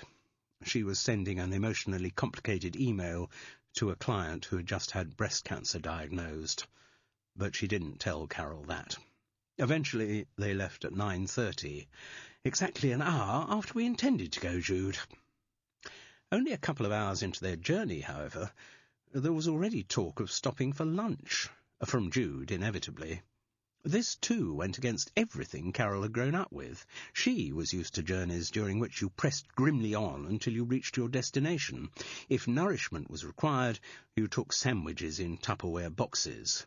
And yet Jude was proposing stopping at a pub for lunch as if they were still in Fethering and wandering down to the Crown and Anchor rather than in the middle of a journey. The way Jude talked, it was as if travel could be an enjoyable experience in its own right. Still, Carol wasn't about to sound like a wet blanket, so she didn't take issue with the pub idea, until Jude suggested that they should look for a pub in Lyme Regis. Lyme Regis? That's not on the way. It's not directly on the way, but it's not far off, just a minor detour. But if we start taking minor detours, goodness knows what time we'll get to Trebodick. Not till after dark, at this rate. So, did we say a specific time that we'd arrive? Well, no, but it's a strange place. If we arrive after dark, we may not be able to find things. Jude couldn't suppress a grin. Carol, I think we'll find that the Trebodick cottages do have electric light. Yes, but, well... By the time she actually turned the Renault off the A35 down the steep road that led to Lyme Regis, Carol had almost become used to the novel idea of what they were doing. But will there be somewhere I can take Gulliver for a walk? Perfect place. You can walk him round the Cobb. Cobb? French lieutenant's woman? Meryl Streep in black with sea-wash all over her? Surely you remember that. Well, I did see it, yes, but I wasn't really aware that it was in Lyme Regis. It very definitely was. Anyway, Gulliver will love the Cobb. Lots of lovely smells of bits left by the fishing boats. Jude was right, though at first annoyed at being kept on his lead. The Labrador soon responded to his environment. As they walked around the great stone harbour wall, his nostrils twitched with pleasure. This was better than being cooped up on the back seat of the Renault. When they got back to where the cob began, Carol announced that she had better put Gulliver back in the car. "Nonsense," said Jude. "There'll be pubs we can sit outside. He'd much prefer that, wouldn't he?" "Yes, he would," conceded Carol, not convinced that dogs, or indeed anyone else, should be allowed to have what they preferred. The pub they found was perfect, with lots of wooden tables at the front, commanding a view over the wide sweep of Lyme Bay. "I'll get the first drinks," said Jude, and went into the bar. First drinks, thought Carol. We're meant to be going on a journey, not a pub crawl. Jude came out with a menu. Carol had, as ever, had in mind a small lunch, but was persuaded that not to take advantage of the local seafood would be sacrilege. So they both forced themselves, not that there was much force required for Jude, to order the 3-fish feast. "I won't eat this evening," said Carol, but with diminishing conviction. She had a feeling that abstinence was never going to be a major feature of travels with Jude. Her friend looked out over the summery blue of the bay and sighed. "Lyme Regis always does something for me. Have you spent a lot of time here?" "Nearby." "On your own?" "No, with someone." A deeper sigh. "It didn't work out." "Ah." Carol dared to ask a personal question. "Was that with Mr. Matarius or Mr. Nicol?" "No." And once again the moment was lost. "Incidentally, if you're worried about Gabby, do give Stephen a call." Jude looked at her mobile. "The signal here is quite good." Carol thought what she'd said about her daughter-in-law had been sufficiently casual, but Jude had read the depth of her underlying anxiety. Resisting her first instinct to say no, she gratefully accepted the offer. Stephen was at work, doing whatever it was he did, but unusually he didn't have his phone switched to voicemail, no doubt leaving lines of communication from the hospital open. And the news about Gabby was better. Her blood pressure was down, but they still wanted to keep her in for observation. And Carol's grandchild was moving around in a very vigorous and healthy manner. "Thanks for that." She handed the mobile back. "No problem. I'd be worried sick if it was happening to one of my children." Was this a hint of yet another secret from Jude's past? Carol seized the opportunity. "Do you mean that you've actually had children?" Her friend roared with laughter. "I can assure you that I would have told you by now if I had." "Yes." Carol was about to say it was difficult to be sure because Jude was always so secretive. But that didn't seem entirely accurate. So she went on, "Have you ever regretted it?" Jude screwed up her face wryly. "Not really. There have been a couple of times with certain men when I thought having a child would have put a seal on the relationship, but the timing was never right, and in each case I'm very glad it didn't happen. A child would have made the break-up even harder." "No," she grinned.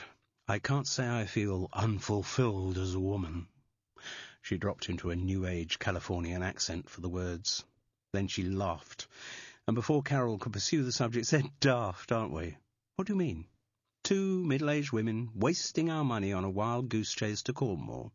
Actually, Jude, so far we haven't talked about the money. You did the booking on your credit card, well, on the J. Matarius credit card. You don't have to worry. It is legitimate. It's not identity theft when the identity you're stealing is one of your own. I wasn't suggesting that. I just thought we ought to work out how we're going to split the costs. You're providing the transport? You've paid for the petrol?" Jude shrugged. "Don't worry. It'll sort itself out." Carol was not of the opinion that money matters ever sorted themselves out, but she didn't say anything. "Anyway, why do you say we're on a wild goose chase?" "Well, what are we hoping to get out of our little trip? Based on the flimsiest of clues, we are setting off to try and discover the loch's lost Narnia. We must be out of our skulls. You say the flimsiest of clues, but we have got the anagram of Biddick Rock from Tobodick. Yes, but that could be a coincidence. Unlikely. All right, Carol, it probably is an anagram, but there's no reason why it should have anything to do with the disappearance of Nathan Locke. Do you think the little girls knew it was an anagram? Chloe and Sylvia, or whatever their wretched names are? I wouldn't think so. They've grown up with that WheelQuest game. I doubt if they ever think about where the names come from. So you don't think they'd know where Nathan is? I doubt it. And do you reckon, asked Carol, that the person who made up the anagram was Rowley Locke? It'd make sense, wouldn't it, given what we know of his character? So, we've just got the one anagram, said Jude, uncharacteristically negative. I wish we had another clue to confirm that one. No, when I come to think about it, Wild Goose Chase is a pretty accurate description. Carol was worried. She had just relaxed into their journey. Her anxiety about Gabby had been relieved by the call to Stephen, and now her fragile equanimity was being threatened by Jude apparently being an unwilling partner in the enterprise. "Oh dear," she said. "Do you wish we hadn't come? You say it's daft. Do you think it's a bad idea?" "No," replied Jude, her brown eyes sparkling. "I think it's a brilliant idea." Chapter 25. It was evening by the time they got to their destination. Tribodic was almost the furthest point of the British mainland, on the Atlantic coast some miles north of Land's End. Carol was not a speedy driver, and their journey had got slower as they progressed through Cornwall. She hadn't been there since childhood holidays, and the change that struck her most was the development of the tourist industry. Almost every house seemed to offer bed and breakfast, with such extra inducements as ensuite rooms and Sky television. Every side turning was festooned with signs to hotels, pubs, and other attractions. So many facilities were advertised that there seemed an air of desperation about their pleading, and the drabness of some of the towns their route skirted reinforced the suggestion that all was not well with the local economy. Mopsa Locke had emailed directions to Jude, and they had a very clear map for the last part of their journey. After Penzance, they had to turn north towards Newbridge, then take the road to Pendeen. From there on, the route was on very minor roads, and they certainly wouldn't have found their way without the instructions. Carol drove cautiously along the high-banked lanes, narrow with passing places, the Renault seeming to fit snugly between the sides as if on a green bobsleigh run. She sounded her horn frequently. What would have happened if she had met some demented local speeding in the other direction? She did not dare to conjecture. Finally, they saw a sign to Tribodic, a mere 3/4 of a mile away. The road climbed upwards. They had glimpsed the sea many times on their journey, and now, though it was invisible, they could sense its closeness. As the Renault breasted the hill, they suddenly saw the Atlantic in all its glory. The sun had just dropped behind the horizon, but its glow still flushed the sky, and outlined the jagged remains of old mine workings on the cliff-top, glowing through a twisted tower of rusty metal, the glass-free windows of a roofless pump-house, and the scattered rubble of other collapsed structures. In strong contrast to this scene of dilapidation was the terrace of cottages a mere 100 yards away, probably decayed too after the Cornish tin-mining industry failed in the late 19th century. At some point they had been refurbished to a very high standard. The roofs were neatly slated, and each of the 4 cottages had a white fenced front garden with well-tended gravel path and beds of hardy shrubs and grasses. The cottage nearest the mine, presumably the one that the Locke family kept for their own use, had an extension built to the side that probably doubled its size. The setting, on that September evening, was magically serene, but the landscape also carried hints of great harshness. The few trees leaned away from the sea, cowering as if in fear of its cruel potential. In a winter storm, when the rain and spray lashed against them, the little cluster of buildings would be a bleak, even frightening place to be. The situation was certainly dramatic, a ready inspiration for any over-imaginative child who wanted to create an alternative universe. Carol wondered whether the old pump-house had been the building which the young Rowley Locke had creatively turned into the castle of Biddit Rock. Adjacent to the furthest cottage, there was a clearly marked hard-standing area for cars, its only occupant a beat-up green Nissan, so old that when bought it was called a Datsun. As Carol brought the Renault to a neat halt, a tall, red-haired girl emerged from the largest cottage. If she hadn't known who to expect, Carol would still have recognised her. Mopsa and Dorcas were absolutely identical twins. Though dressed in saggy jeans and a faded blue T-shirt, the girl still carried something of her sister's pre-Raphaelite elegance. She came towards them, beaming a professional welcome, and lisped, "Mrs. Matarius?" "Yes," replied Jude without hesitation, "and this is my friend Cindy Shepherd." "Very pleased to meet you," said Mopsa, fortunately not seeing the thunderstruck expression on the face of the thin, grey-haired woman. Carroll was looking away, busy putting a lead on Gulliver. His long period of incarceration in the back of the Renault, compounded by the amazing new cocktail of smells that greeted him when he got out, had brought the dog to a peak of panting Labrador excitement. "If you come with me," said Mopsa, "I'll give you the keys to number 3, and you can fill out the paperwork for me." She led them back to the door of number 1, and said it was fine to bring Gulliver in. But given his ebullient state, and the possibility of there being breakables inside, Carroll instead tied the protesting dog by his lead to a ring attached to the stone frontage. The interior of the cottage did not maintain the promise of its exterior. The hallway was untidy with hanging waterproofs and abandoned gumboots, and the sitting-room into which Mopsa led them was also a mess. The table was covered with newspapers, magazines, and congealed coffee cups. The grey plastic of the outdated computer on the work surface was smeared with many fingerprints. About the cottage hung the same air of neglect and lack of investment as in the family's home in Chichester. Mopsa herself also looked grubby. Her T-shirt wasn't that clean, and there was a mark of what looked like soot across the back of one of her hands. Despite all this, she made no apology for the chaos in the cottage, and seemed to share the general Locke view that people should take them as they found them, and be grateful for the privilege. The girl riffled through papers in an overfilled drawer, saying that she got some forms somewhere. Carroll disapproved. Mopsa had had 24 hours to prepare for the arrival of her guests, and appeared to have done nothing about it. And if the same standards of cleanliness were going to be maintained in cottage number 3, Carroll felt the beginning of a complaint coming on.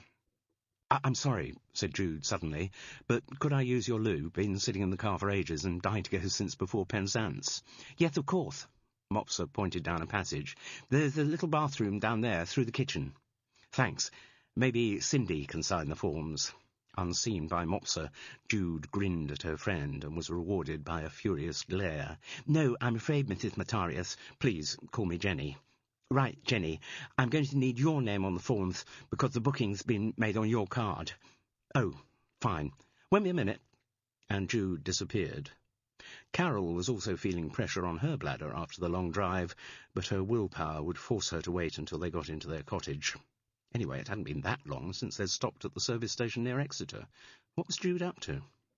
Mopsa didn't seem about to initiate conversation, so Carroll observed that it was very beautiful at Trebodyc, and asked whether the girl had lived there long. "Not full-time, no, but the place has been in the family since before I was born, so I've been coming here all my life, for holidays and weekends." "Very nice, too." Carroll wondered what she could ask next. She must be careful. Carroll Seddon might know quite a lot about the Locke family, but Cindy Shepherd certainly didn't. And why on earth had Jude chosen such a ridiculous name? Cindy was far too young for her, apart from anything else, and it was also common. She decided that even a complete stranger might ask Mopsa if she lived there on her own, and did. "Yes, at the moment. Some of the family will probably be down soon." "So do you work round here?" The girl looked affronted. "This is my job. I run the lettings of the cottages." "Oh, yes, of course, I'm so sorry. You told Jenny." It didn't seem to be much of a job. Taking the odd phone call, checking the website. When business was as slack as it appeared to be, the duties could hardly be described as onerous. And when she had got something to do, like getting the forms ready for new visitors, Mopsa didn't appear to have done it. Carroll looked round the room for some other prompt to conversation. Fixed on 2 pegs over the fireplace was an old-fashioned single-barrelled shotgun. Gesturing to it, she said, "Is that a trophy or something, an antique?" "Antique it may be," Mopsa replied, "but it still works. I use it when the rabbits get too close to the gardens." There was another silence, which the girl appeared quite happy to have maintained until Jude returned. But Carroll thought she ought to say something more. "I suppose you're very busy here during the high summer?" Mopsa jutted forward her lower lip. "Not as busy as we should be." People don't seem to be coming in the numbers they used to, and there's lots of competition in self-catering accommodation. Yes, I'm sure there is. We saw all those signs on the way down offering en-suite bathrooms and Sky television. We don't have that kind of stuff here, said the girl with an edge of contempt. Why do you want an en-suite bathroom and Sky television, Cindy? Carol winced. She didn't know whether she was more offended by the name or the suggestion. No, I certainly do not, she replied icily. Further awkwardness was prevented by Jude's return from the bathroom. As ever, her presence lightened the atmosphere. She signed the necessary form, listened to Mopsa outlining the small amount of housekeeping information new tenants required, and gratefully took the handfuls of crumpled flyers and brochures for local attractions. I'll show you number 3 now. Is there anything else you want to know? Oh, yes. Is there by any chance a pub relatively nearby where we could get something to eat? Carol's instinctive reaction was, again? But we had a pub meal at lunchtime in Lyme Regis, and we haven't even looked at the welcome pack in the fridge. The pub Mopsa had recommended was the Tinner's Lamp in the village of Penvant, about 3 miles distant. Since she reckoned they stopped serving food at 8:30, Carol and Jude had only the briefest of visits to their cottage before hurrying off for supper. They did just have time to register with some relief that the standards of housekeeping in the rental properties were higher than in the Lock's own cottage. Probably there was a local woman who sorted them out, while Mopsa was responsible for her number 1. Then Gulliver, tantalised by his brief taste of aromatic freedom, was once again consigned gloomily to the back of the car. Very little was said on their way to the Tinner's Lamp, and Jude was pretty certain she knew the reason for her neighbour's frostiness. As soon as they had delivered their order at the bar, she was proved right. The pub was another stone-built building of considerable antiquity, but again skilfully and sympathetically modernised. There weren't many customers, but those present seemed definitely to be locals, not rustic fishermen with Cornish accents, but retired solicitors of the last generation to enjoy nice index-linked pensions. At the solid wooden bar, Carol asked for white wine, and had been a little surprised to be offered a choice of 5, including a Chilean Chardonnay, for which they inevitably plumped. Why did she imagine that, being so far from the metropolis, the Tinner's Lamp would not rise to the sophistication of a wine list? Pure home counties prejudice. Jude had then ordered a pasty. Well, after all, we are in Cornwall. And Carol, feeling suddenly very hungry, had surprised herself by doing the same. Then, when they were ensconced at a small table between the bar and the open fire, Carol voiced the resentment she had been bottling up. "Why on earth did you have to call me Cindy?" "It was something I came up with on the spur of the moment," replied Jude, in a tone of well-feigned apology. "I should have worked out names for us before, but I didn't think. It just came to me." "Well, I wish something else had just come to you. Cindy. I mean, do I look like a Cindy? We none of us have any control over the names our parents gave us." But Carol wasn't mollified by that. "We might, however, hope to have some control over the names our neighbours give us." I was thinking on my feet, and all I knew was that it was important to come up with a name that had the same initials as your real one. "Why's that?"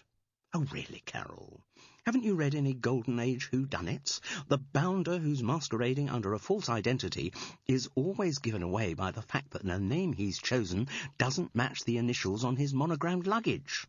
"But I haven't got any monogrammed luggage." "Ah." Jude suppressed a giggle. I knew there was a fault in my logic somewhere." "Cindy," Carol muttered again, despairingly. "Putting that on one side," said Jude, "I do have a result to report from my carefully engineered loo break at Mopsa's cottage." "What? You didn't really want to go?" "Not that much, but I thought, there we were actually in the place, and maybe it was a good opportunity for a little snoop." "And what did your little snoop reveal?" asked Carol, slightly miffed that she hadn't thought of the idea. "Did you see Nathan Locke sitting in his hideaway planning further murders?" "No, not quite that. But I did see 2 steaks." "I beg your pardon?" "Well, you know I had to go through the kitchen to get to the loo." "Yes." "Well, on the work surface there was a meal being prepared, and there was a chopping board which had 2 slabs of steak on it." "Suggesting that Mopsa wasn't just cooking for herself." "Suggesting exactly that, yes. Now, all right, maybe she's got a local boyfriend, some rough-hewn Cornish lad who is even now enjoying his hearty steak. prior to enjoying the delights of Mopsa's wispy body.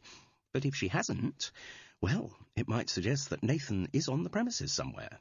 If he is, he must be pretty well hidden. Don't forget that the police searched the place. Yes, but if Mopsa was warned they were coming, there'd have been plenty of time to get Nathan out for the duration. There must be lots of places to hide along the coast round here. Maybe. Carol didn't sound convinced. Oh, come on. At lunchtime you were getting at me for talking about a wild goose chase. Now you're the one who's going all wet blanket. I think those 2 stakes are going to be very significant. They're the closest we've got so far to confirmation that Nathan Locke is down here.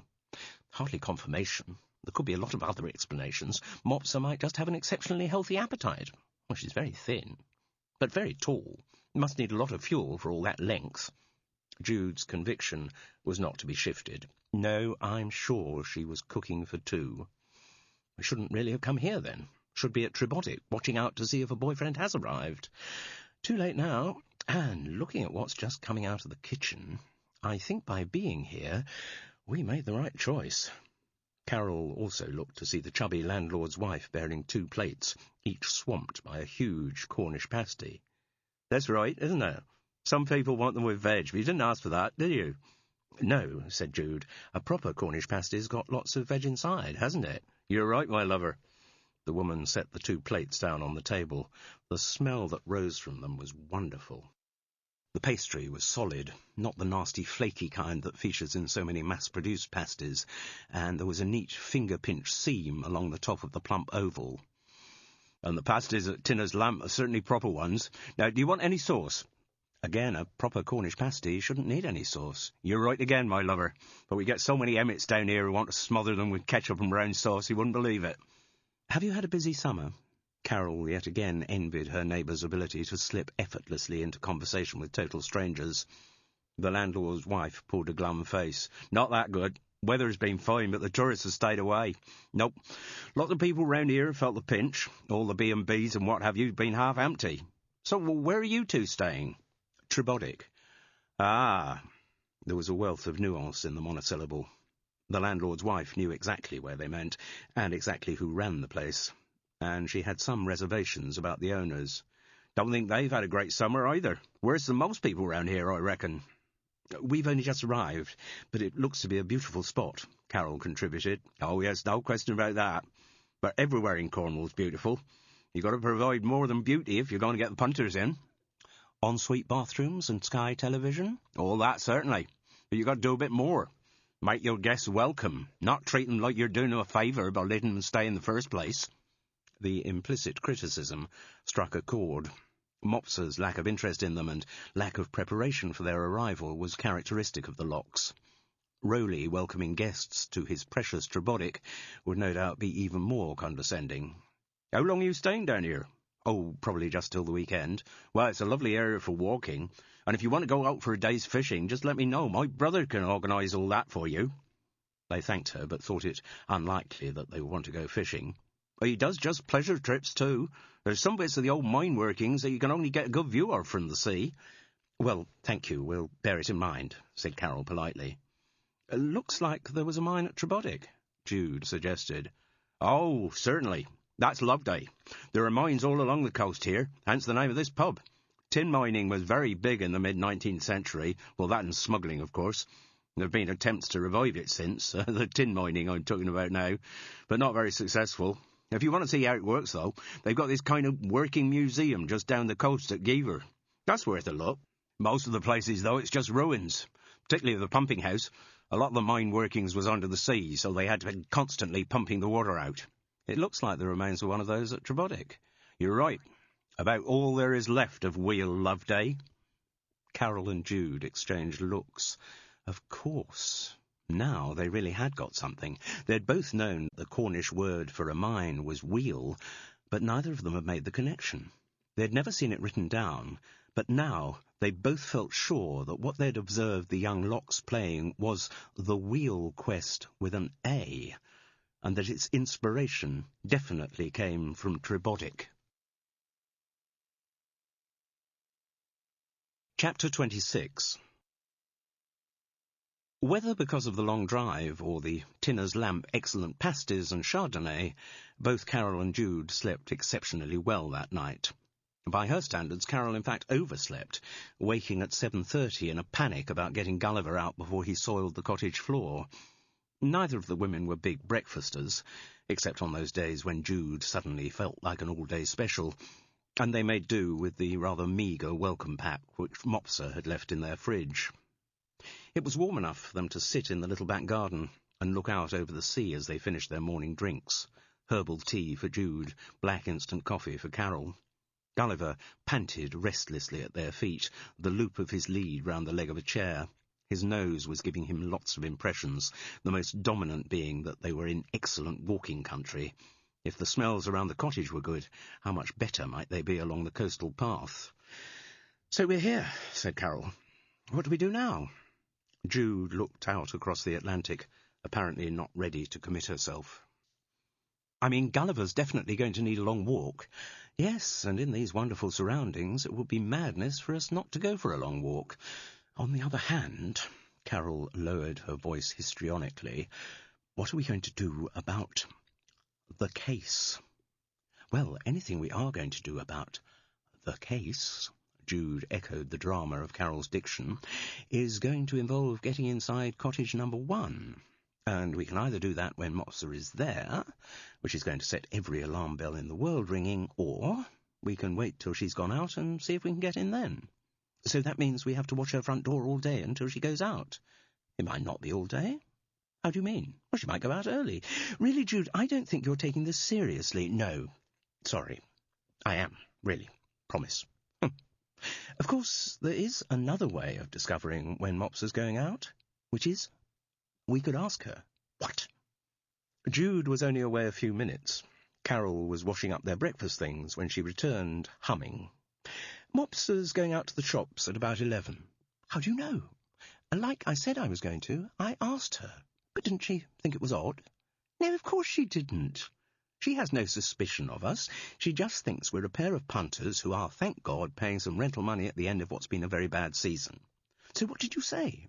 "I said, are you by any chance going to the shops? Because if you are, would you mind getting a few things for us?" "What things?" "Oh, I thought of some stuff. Muesli, yoghurt."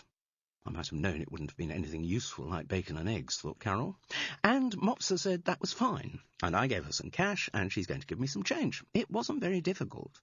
"And did she say where she was going shopping? Because that'll give us an idea of how long she's likely to be away." "Yes. Like the man with 7 wives, she's actually going to St. Ives.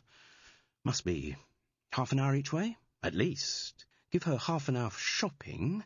We've got at least an hour and a half to investigate the cottage, assuming, that is, that we can get in." Carol looked at her watch. "So what do we do in the meantime?"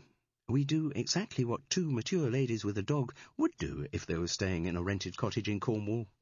We go for a walk along the cliffs. But before we do that," Jude held out her mobile, "you ring Stephen. Then you can relax properly into a day's sleuthing." Carol did as she was told.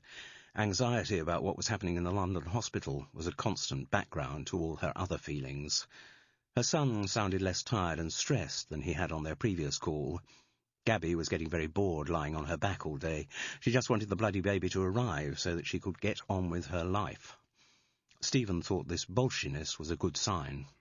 Carol was deeply sceptical about Gabby's idea that the baby's arrival would allow her to get on with her life, but she didn't say anything. Every woman has to come to terms in her own way with the inevitable disruptions that motherhood would bring. Still, she felt cheered by the call, and did give Stephen Jude's mobile number to use if there were any further developments. The cliff-top walk brought Gulliver to an 8th heaven, beyond all his previous doggy imaginings, and they timed their return to perfection. Just as Tribodic came into view round a curve of the cliff path, they saw the ancient Datsun leave the parking space and set off inland. Soon it was out of sight over the brow of the hill. Mopsa had gone on her shopping errand. "Oh dear," said Carol. "I should have asked her to get something for me too." "What?" "At times, somehow I never feel complete if I haven't got a crossword to do." "Don't worry. Maybe there'll be other clues for you to solve right here. After all, you were the one who worked out that Bidit Rock was an anagram of Tribodic." "That's true," said Carol, and she felt a warm glow. When they got back to their cottage, Gulliver was locked in. He let out one feeble bark of protest, and then settled down comfortably to dream of all the exotic sights he had seen and smells he had smelled. Fethering Beach may have been seaside, but it wasn't seaside on the scale that Cornwall was. "How are we going to get in?" whispered Carol out of the side of her mouth as they walked across to cottage number 1. Although there was no one in sight, she felt as though an entire battery of surveillance cameras was focused on her every move. "Well, first we'll see whether Mopsa locked up or not." "Oh, come on, she must have done." "I don't know. Everything down here seems pretty laid back. There's nobody about, and Mopsa doesn't seem to be the most diligent of guardians. It's quite possible she's left the cottage open." "I doubt it. But anyway, Jude, I'm not sure that we should be looking at the cottage." "Why not?" "Well, you said when Chloe was playing the role of Prince Fimbador, she talked about the wheel path, and we thought that was something to do with wheels that go round, but now we know that it was a wheel, as in Cornish tin mine, so shouldn't we look at what's left of Wheel Loveday first?" "Good idea." Their search didn't take long. In the bottom of the ruined pump-house and round about there were a few old shafts, but all of them had been blocked up to the surface with stones and rubble.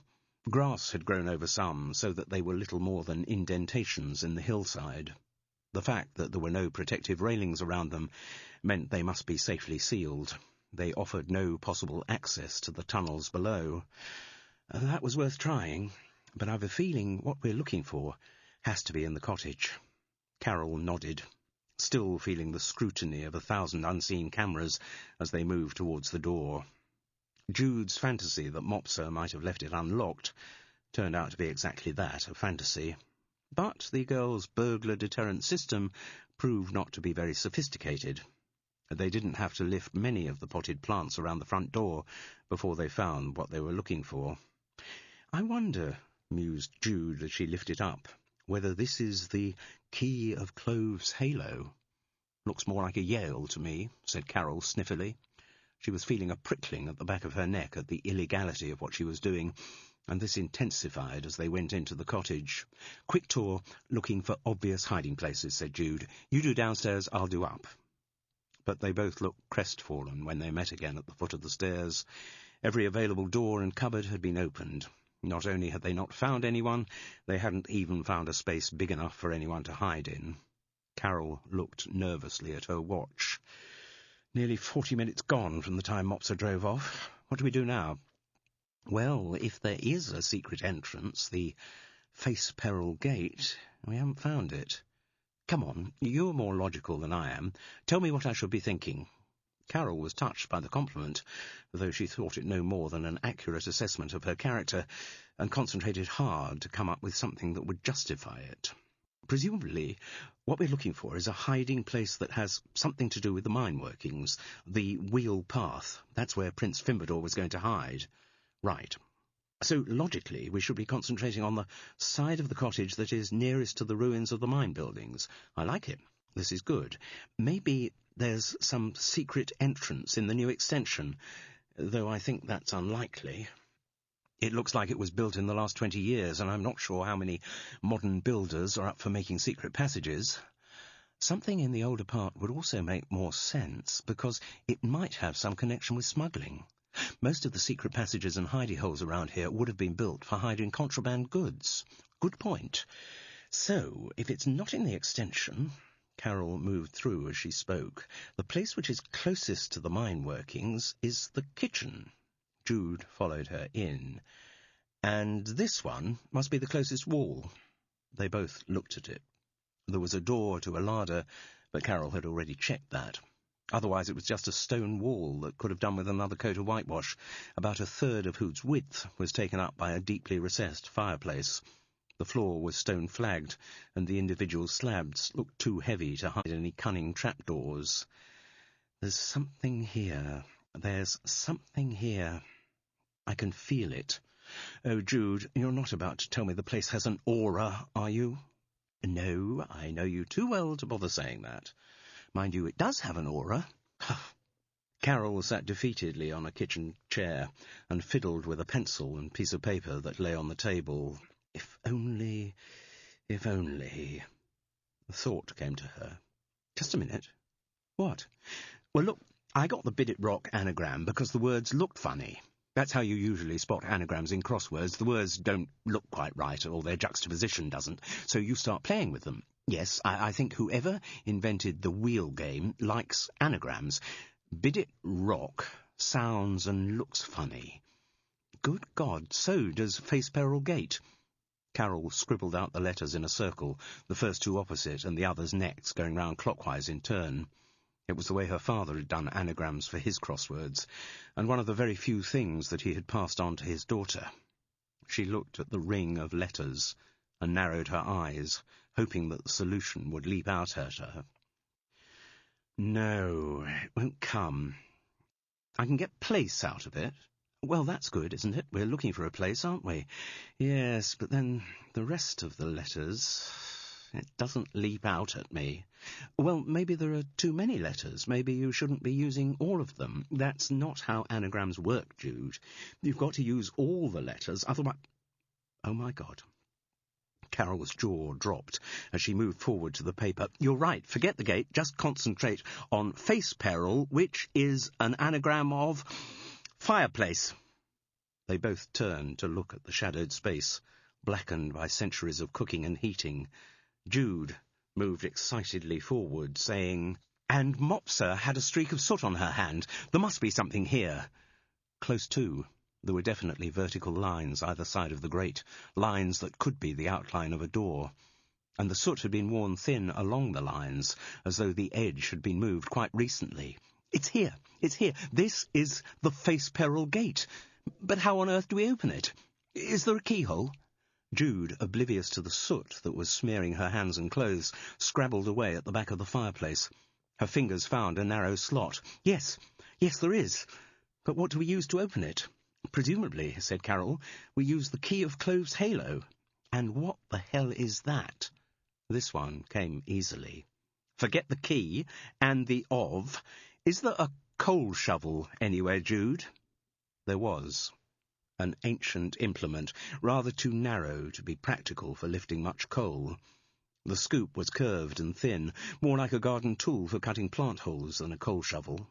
It was black, except where, abraded by familiar grooves, the dull original metal shone through. "I'll see if it fits," said Jude. "I'm so filthy already, a little more soot's not going to make any difference."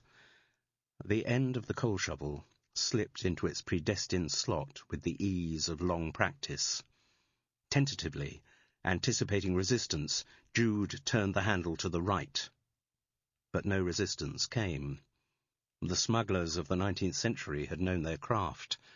The key turned, cunningly counterweighted so as to move as lightly as a cupboard door in a designer kitchen. The great plate of soot-covered steel gave way, moving almost soundlessly on rollers, to reveal a set of stone steps leading down into the void. Chapter 27. Both knew they should have made some kind of plan, but they hadn't. After all, if their surmise was correct, they were about to confront a young man who might well be a murderer. Having guarded his privacy so fiercely for about 3 weeks, how was he likely to react to the discovery of his hideaway?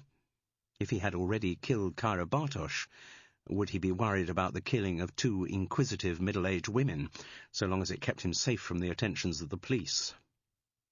The opening of the door at the back of the fireplace, though quiet, had not been entirely silent. It was a sound their quarry would know well. Mopsa had quite possibly told him she was going out, so he would know they were intruders. The welcome he was preparing for them could be ugly. And yet still, neither of them said anything. Instinctively, Jude drew back and let Carol lead the way. They didn't even look around for a torch. From whatever was at the bottom of the steps, a thin light flowed. They had not defined in their minds what they were expecting to see, but neither had anticipated the bright, airy space they stepped into. The light was natural, sunlight streaming in individual focused beams through narrow fissures in the natural rock of the walls. These openings, created by the erosion of the exterior cliff face, were too high up the walls to offer any hope of escape. But the chamber their light illuminated was not the primitive cave Carol and Jude's imaginations had suggested. It appeared to be a section of a circular vertical mineshaft some 20 feet across, which would have reached the surface right next door to the Locke's cottage. But many years before, the space had been separated off by a wooden floor and ceiling to form the hidden room. The carpentry had not been professional. There was a rough-hewn quality to everything, but it looked sturdy and secure. The smugglers of Trebodic had known what they were doing when they constructed the wheel chamber. These were the peripheral impressions of a nanosecond, because what arrested the attention of both women was the figure sitting at a table facing the sea. They had seen the family photographs, and had no doubt that it was Nathan Locke. The shock they both felt, though, arose from their assumption that he had hidden away of his own accord. They hadn't expected the chain from an iron ring on the wall, which was attached to the boy's ankle. Chapter 28. Whoever Nathan Locke had expected to come down the stairs into his lair, it wasn't a pair of middle-aged women. He looked at them in frank amazement, but rather than reacting with violence, he remained seated and asked politely, "I'm sorry, but who are you?" No time for aliases now. "My name's Carol Seddon. This is my friend Jude." The blankness on the boy's face told them he had never heard of either of them. "And what are you doing here? Are you from the police?" His natural good manners couldn't completely exclude a note of disbelief from the question. He looked scruffy, a wispy 3-week growth of beard around his chin, but not as though he had been maltreated. "No, we're nothing to do with the police. You don't need to be frightened. You're quite safe with us." He let out a bitter laugh. "I think I might be safer with the police than I am here." He gestured to the chain on his ankle. It gave them a moment to take in the space in which he was incarcerated. There were loaded bookshelves, a cassette player, even an ancient-looking television. Jutting out from one wall was a shed-like structure with 2 doors, possibly leading to a kitchen and bathroom. The area had more qualities of a furnished flat than a prison. Jude moved forward alongside Carol. "Listen, Nathan, we know who you are and we know why you're here." "Oh, do you?" "I sometimes wish I did. It's in connection with the death of Kyra Bartosz." The name hit him like a slap. His lip trembled and tears glinted in his eyes. At that moment he looked less than his 16 years. "Kyra? What do you know about Kyra?" "That she's dead. And that I killed her. Do you know that? Just like everyone else who seems to be so sure of it." "We don't know that, but we'd like to talk to you about it." "Would you?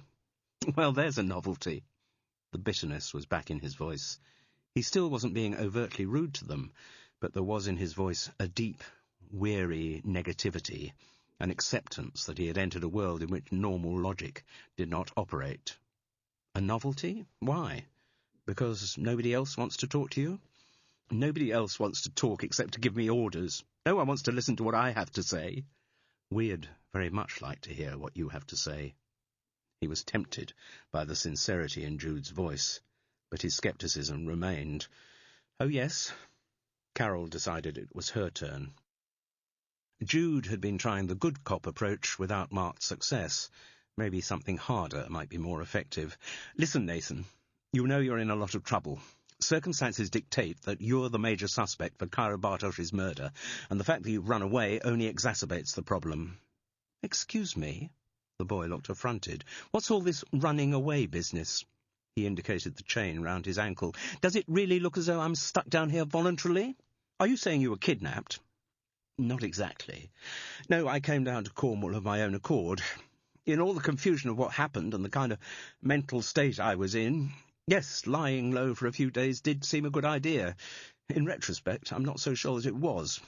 But I wasn't thinking very straight after I heard about what happened at the salon." "Who did you hear about it from?" asked Carol. "My uncle, Rowley Locke." He looked at them curiously. "Are you sure you're not police?" Jude promised that they weren't. "Because you do seem to know rather a lot about me. Everyone in the West Sussex area knows a lot about you. There's been blanket coverage in the papers and on television." "Yes, I suppose there would be." He sighed and gestured to the entrance set. That doesn't work. Not that I'd get Sussex local news down here anyway. No. Carol picked up his narrative. So, you were saying you came down here of your own free will? Yes, more or less. Uncle Rowley can be very persuasive. Both women shared the thought that they were sure he could be. But when they got me here, suddenly he says I've got to be chained up. Does it hurt? Asked Jude. Not really, it's quite slack. Only hurts if I try to get out of it, and I gave up on that idea after the first couple of hours. And the chain's long enough so as I can get to the bathroom. He grinned wryly. No, as prisons go, I suppose this is a very humane one. But don't you get bored out of your skull? Well, he gestured to the bookshelves. I've got plenty to read, and I keep comforting myself with the thought that it's not forever. For how long, though? Asked Carol. Did your uncle give any indication of that? Nathan shrugged. Not precisely. Presumably he's just keeping me here until the police find out who actually did kill. Again, emotion threatened. Something in his throat rendered him unable to speak his late girlfriend's name. Neither Carol nor Jude was persuaded by the explanation. Uncle Rowley did say I was being kept here for my own good. He said if the cops got their hands on me, I'd never escape. They'd stitch me up good and proper. That sounded in character from what Carol had heard of Rowley Locke's estimation of the British police force. I have to listen to what Uncle Rowley says, Nathan continued lamely. He does know what he's talking about. This was a tenet of Locke-received wisdom, to which neither Carol nor Jude subscribed. They both had strong suspicions about Rowley Locke's agenda. Well, Carol announced practically, the first thing we should do is get you free from that chain. The suggestion brought a light of paranoia into the boy's eye. Oh, you'd better not do that. There's a girl, my cousin Mopsa, who... We know all about Mopsa. She's gone off shopping. Carol consulted her watch. She won't be back for at least another 20 minutes. So, asked Jude, should we find some tools upstairs to cut through the chain? You don't have to bother with that. He gestured towards the foot of the stairs. There's a key to the padlock hanging over there. Just about 6 feet beyond my reach. Don't imagine I haven't tried to grab it. Right, said Carol. Then the first thing we do is get that key. I don't think so. They all looked up at the sound of the lisping voice. Mopsa stood halfway down the stairs, backlit from the kitchen above. In her hands was the shotgun that had been hanging on the sitting-room wall. And CD 8. Chapter 29. Carol was unfazed. Put that down. No, you back off. Get away from that key or I'll shoot. Don't be ridiculous. Move back, hissed Nathan's anguished voice. She means it. She will shoot. Something in the girl's eye told Carol that her cousin was speaking the truth. She retraced her steps until she and Jude stood together, an inadequate defence in front of the chained boy. The chamber suddenly felt very small. Mopsa moved on down the stairs. I should have been on my guard. A sudden booking out of the blue at this time of year. I should have known you were up to something. All we were up to, said Jude reasonably, was trying to find Nathan. The police are looking for him. He can't be hidden away here forever. Oh, no? Prince Fimbador spent 7 years, night and day, in the wheel chamber. There was a gleam of fanaticism in the girl's eye as she said the words. Yes, maybe. But that's not real. That's just a story. A story? Mopsa was deeply offended. The chronicles of Bidit Rock tell how Prince Fimbador resisted the evil hordes of Gadras Pelican. The tale of the ultimate battle of good against evil is not just a story. Carol and Jude caught each other's eye, as into each mind the sickening truth sank in. Mopsa was not sane, and this was why she had not followed the course of her sister Dorcas to university. Her unhinged mind had swallowed the whole nonsense of the wheel game whole. For her, the incarceration of Nathan as Prince Fimbador was completely logical. She was just fulfilling her role in the legend, and if the fulfilment of that role involved bloodshed, she would not shirk her duty. She waved the shotgun. dangerously in their direction. "You have broken through the faith-peril gate. Already you have invoked the great curse of Leomon. The fate of all who sully the purity of Carmenca is death." "Mopsa," said Carol firmly, "you are talking absolute balderdash. Contempt has always been the fate of the prophetesses of Bidit Rock." Prophetesses was really quite a mouthful for someone with a lisp.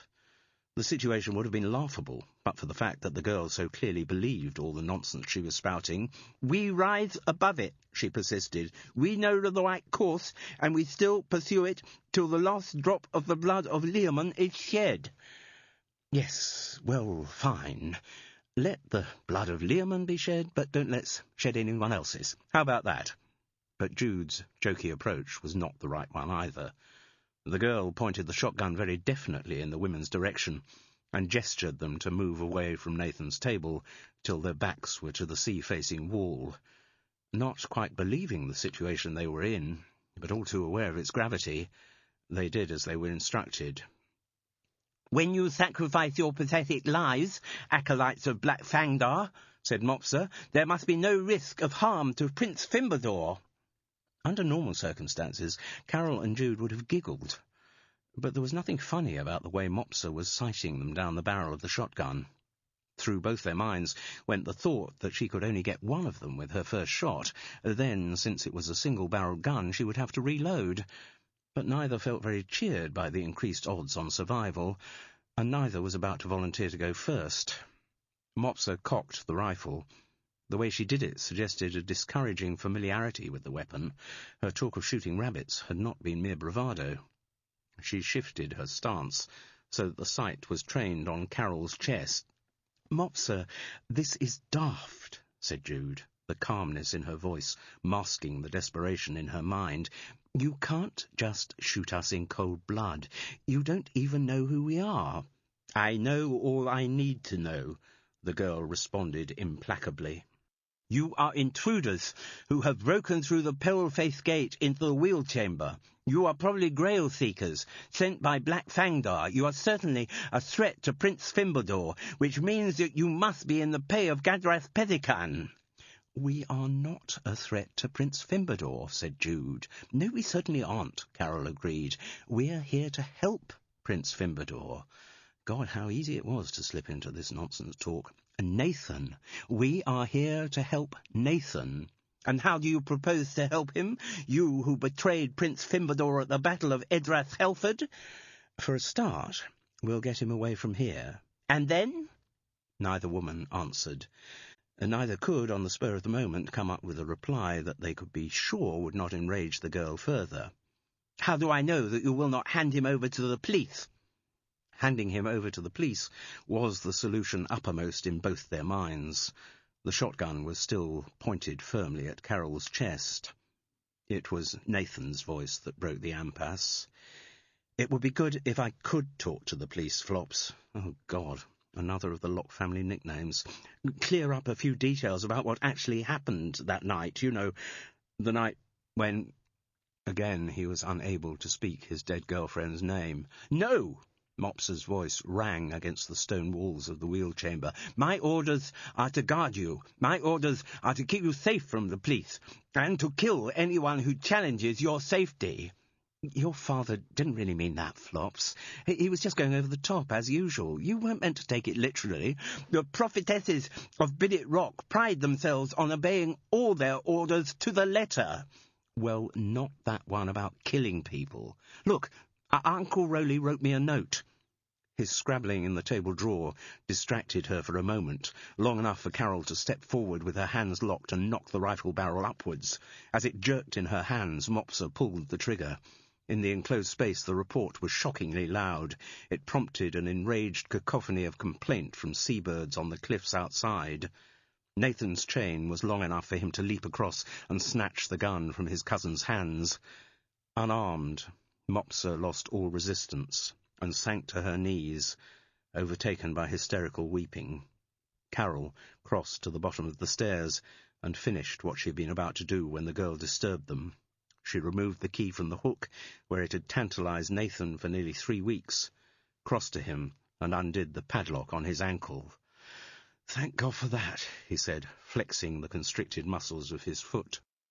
Carol, aware of the danger in which she had been and slightly shocked by her action in hitting away the shotgun, felt suddenly rather feeble. "What do we do now?" she asked. "We get the hell out of this place as soon as possible," said Jude.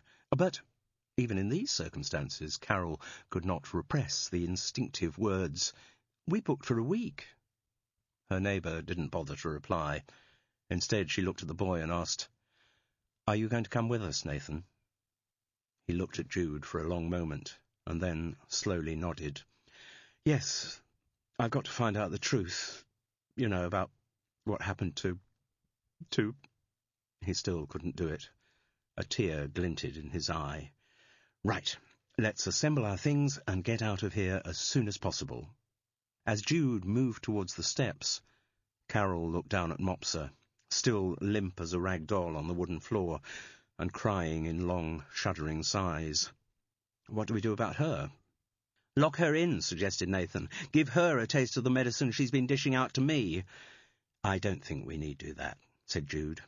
"We don't want to sink to her father's level."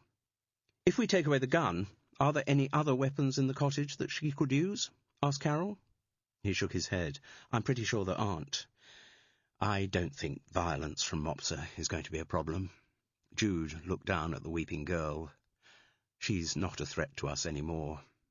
Responding to the compassion in Jude's voice, Nathan knelt down beside his cousin. "It's all right, Flops.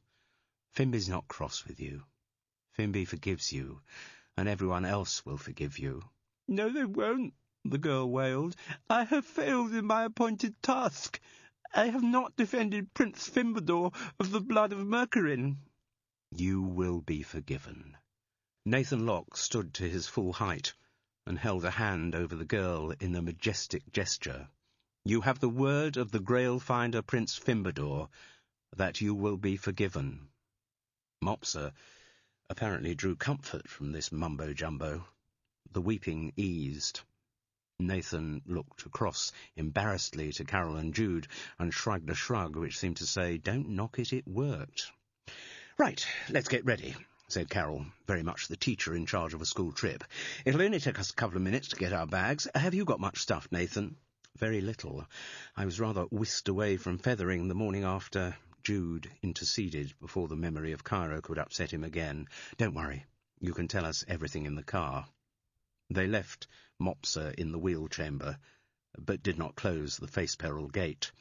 For safety, they put the shotgun in the Renault's boot, along with their luggage and Nathan's rather pathetic plastic carrier bag. As Carol drove off, with the boy and Gulliver sharing the back seat, they all looked back. Mopsa was standing outside cottage number 1, talking into a phone. Though none of them voiced it, they would all have put money on the fact that the person the other end of the line was Rowley Locke. Chapter 30. Maybe it was delayed shock that kept them quiet for the first half hour of their journey back.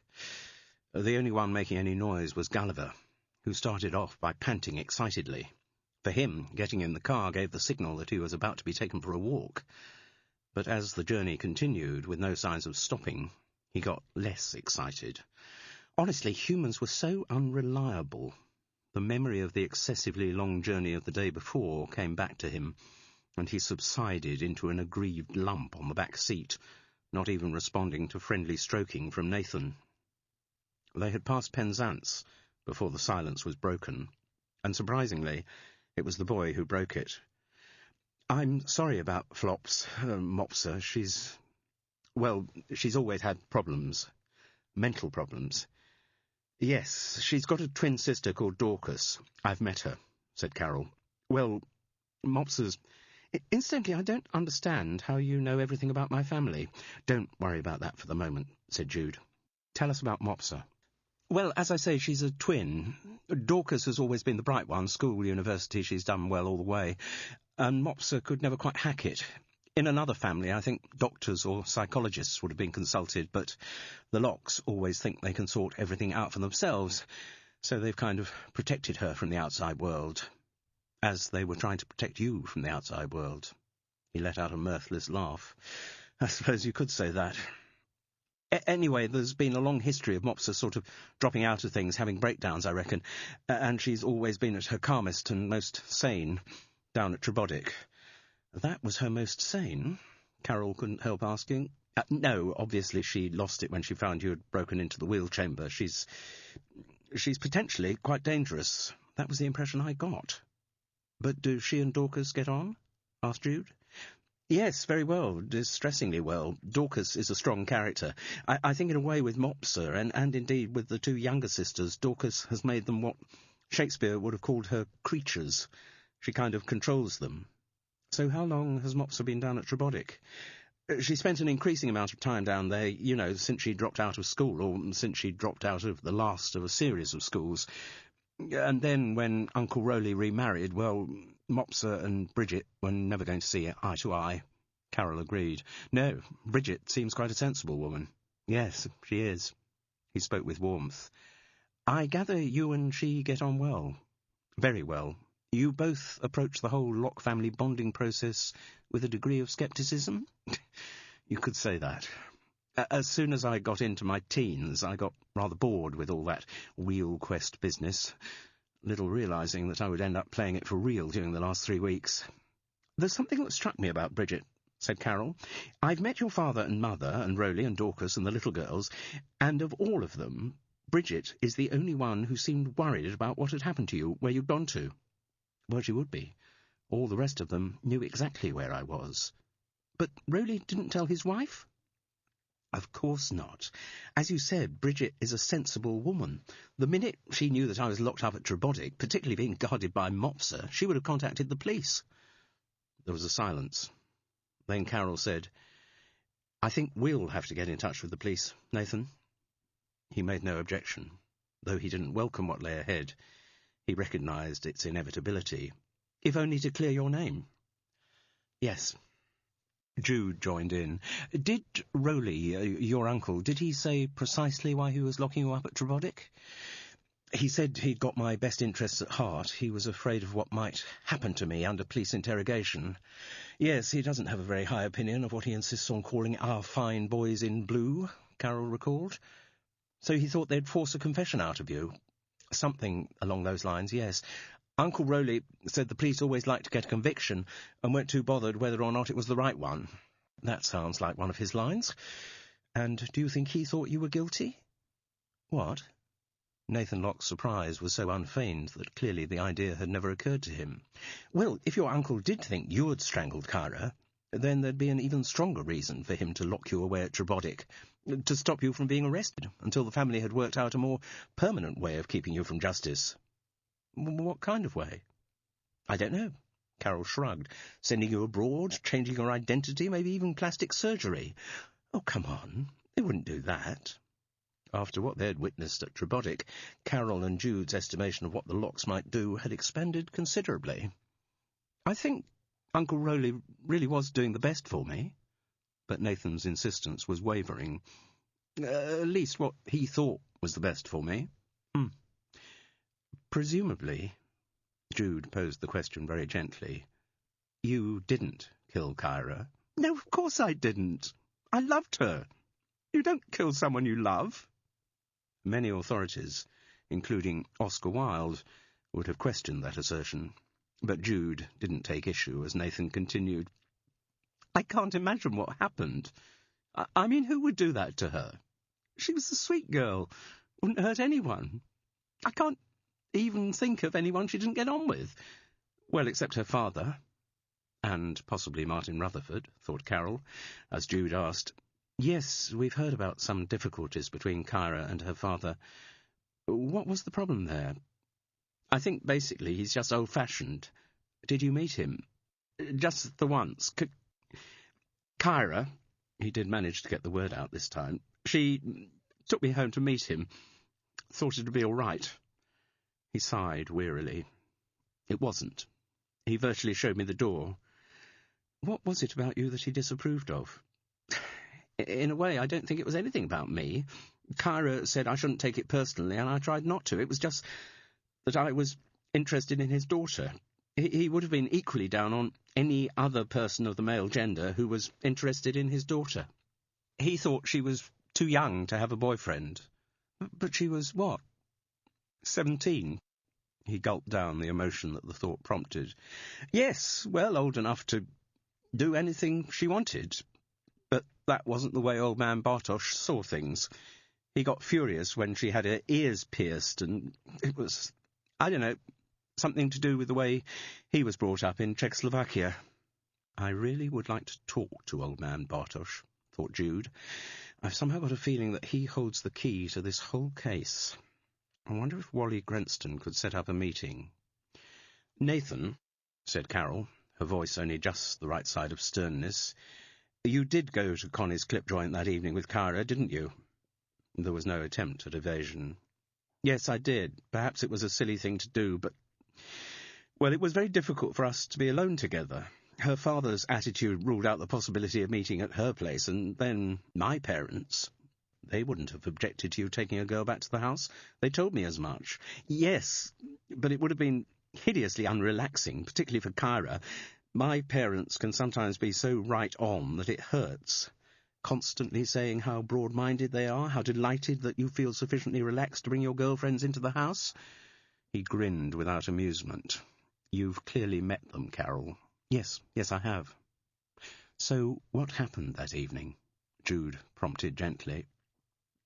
Well, as I say, Kyra and I found it very difficult to be alone together, you know, unless we were in one of the shelters on the seafront at Fethering or on the golf course, neither of which were particularly romantic or relaxing. And then that day she rang me on the mobile and said that Connie had given her the keys to the salon because she wanted her to open up the next morning, and it would be our opportunity to, you know, to do what we hadn't had a chance to do before.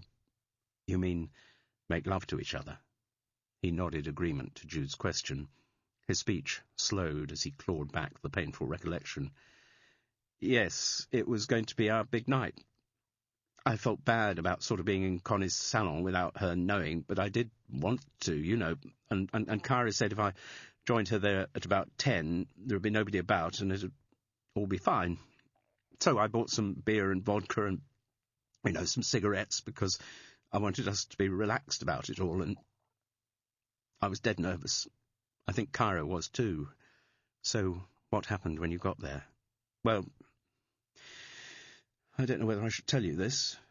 You're going to have to tell the police, said Carol, so you might as well have a dry run. Nathan saw the logic of that. All right. Well, it's embarrassing, but... He took a deep breath. Basically, it didn't work.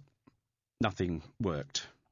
Jude's voice was mesmerizingly soft as she asked, You mean the sex? He nodded, now looking very young and confused.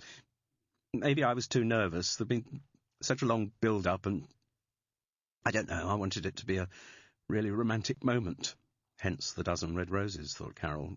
But when I actually got there, you know, in the back room of the salon, I just lost it. In a strange place, afraid we'd be interrupted at any moment. I mean, at one stage it seemed to be going all right, but then I thought I heard someone coming in. You mean coming into the salon? Well, I thought I heard the back gate bang, and then, like footsteps. Are you sure? No, I'm not sure. As I say, I was terribly nervous, and also I'd got through most of the vodka, and I was worried about what Kyra would think of me. Anyway, it didn't work. You know, the sex, he concluded lamely. There was a silence before Jude asked if he and Kyra had quarrelled.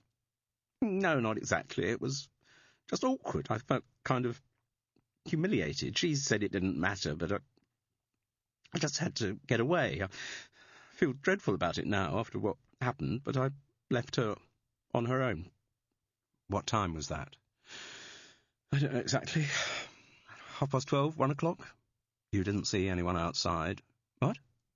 You said you'd heard the gate bang. That was a lot earlier, and I could have imagined it. I don't know. He let out a little gasp. I suppose if there really was someone there, it could have been the murderer. Jude agreed that this was quite possible. Then Carol asked, Why didn't Kyra go home? Because she'd set up this big alibi with her dad. You know, she was supposed to be with some school friend for the night, so she couldn't suddenly say she wasn't. Also, she'd been drinking, and if her old man had smelt that on her breath, well, he didn't need to complete the sentence. "And what about you?" asked Carol. "Did you go straight home?" Nathan shook his head, still traumatized by the images he had brought back to life. "No, I don't know what I did, really. I was pretty wasted for a start. I'd drunk most of the bottle of vodka, and I felt terrible about, what had happened." He let out a bark of pained laughter, or rather, what hadn't happened. "So where did you go?" "I wandered along the beach. I don't know how long I did that, just walking back and forth, thinking terrible thoughts. I loved Kara." There was a naked appeal in his voice. "But I couldn't, when it mattered, I couldn't." "So when did you go home?" Not till the morning. I don't remember exactly what happened, but at some point I fell asleep in the dunes, about as far along Fethering Beach as you can go. I felt dreadful, but I slept through till after 10:30, so I started back home." "I'm surprised no one saw you at that time of day," Carol observed. I kept off the roads. I didn't want to be seen, so I was on the beach and then up by the side of the Feather. There's a way into our back garden from the towpath.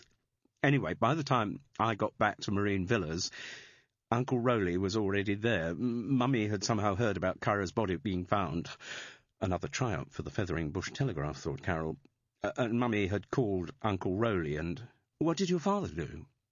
"He did what he always did, waited for Uncle Rowley to come and make the decisions." He said the words with resignation rather than contempt. "Anyway, as soon as I saw him, Uncle Rowley said I was bound to be the police's prime suspect because I'd been going out with Kara, and he soon got me to tell him that I had actually been to the salon to see her." "Did he ask you what had happened when you were there?" "No, he'd already made his plans that I should lie low at Trebotic. As soon as I got my stuff together, we drove off." Carol and Jude exchanged looks. As alibis went, Nathan Locke's was not of the greatest. Poor boy, he wasn't going to have an easy time when they handed him over to the police. Neither of them believed that he had strangled Kara Bartosz, but the circumstantial evidence was against him. It became even more imperative that they should find out who had really committed the murder. Carol and Jude knew it would be late when they got back to West Sussex, but no one suggested breaking the journey, except for a brief stop and a taste-free Little Chef meal. Though none of the Locks had any power to identify or stop the Renault on its way, the two women still wanted to get home as soon as possible. In both of their minds, suspicions of Rowley were developing apace, though they knew they should not share such ideas with his nephew. They outlined what they proposed to do, and Nathan was docile in his agreement to their plan. They would take him to the police station in Littlehampton, from which the investigation into Kara Bartosz's murder was being coordinated. Jude said he could use her mobile if he wanted to call his parents to tell them he was all right, but he declined the offer. Arnold and Ethne Locke had presumably heard by now from Mopsa about their son's escape from Wheel Chamber at Trebotic, and if he didn't want to talk to them, then that was his decision. The only person who'd seemed genuinely worried about the boy was Bridget Locke, and Jude decided she'd give the woman a call first thing in the morning. For the rest of the family, the longer they stewed in their own juice, the better. Before he got out of the car in Littlehampton, they wished Nathan luck. He looked very young as they deposited him outside the police station. They watched him go inside, and then drove on the few miles to Fethering. No need for them to get involved at this point. There was plenty for the detectives to ask Nathan Locke about without Carol or Jude's names being mentioned. They thought he might need the luck they had wished him. Chapter 31. When she got back to High Tor, Carol found a message on her answering machine. It was, predictably enough, from Rowley Locke. Although by now the small hours of the morning, she immediately phoned Jude, and they ended up opening a bottle of wine in the sitting room of Woodside Cottage. "So, what did Rowley say?"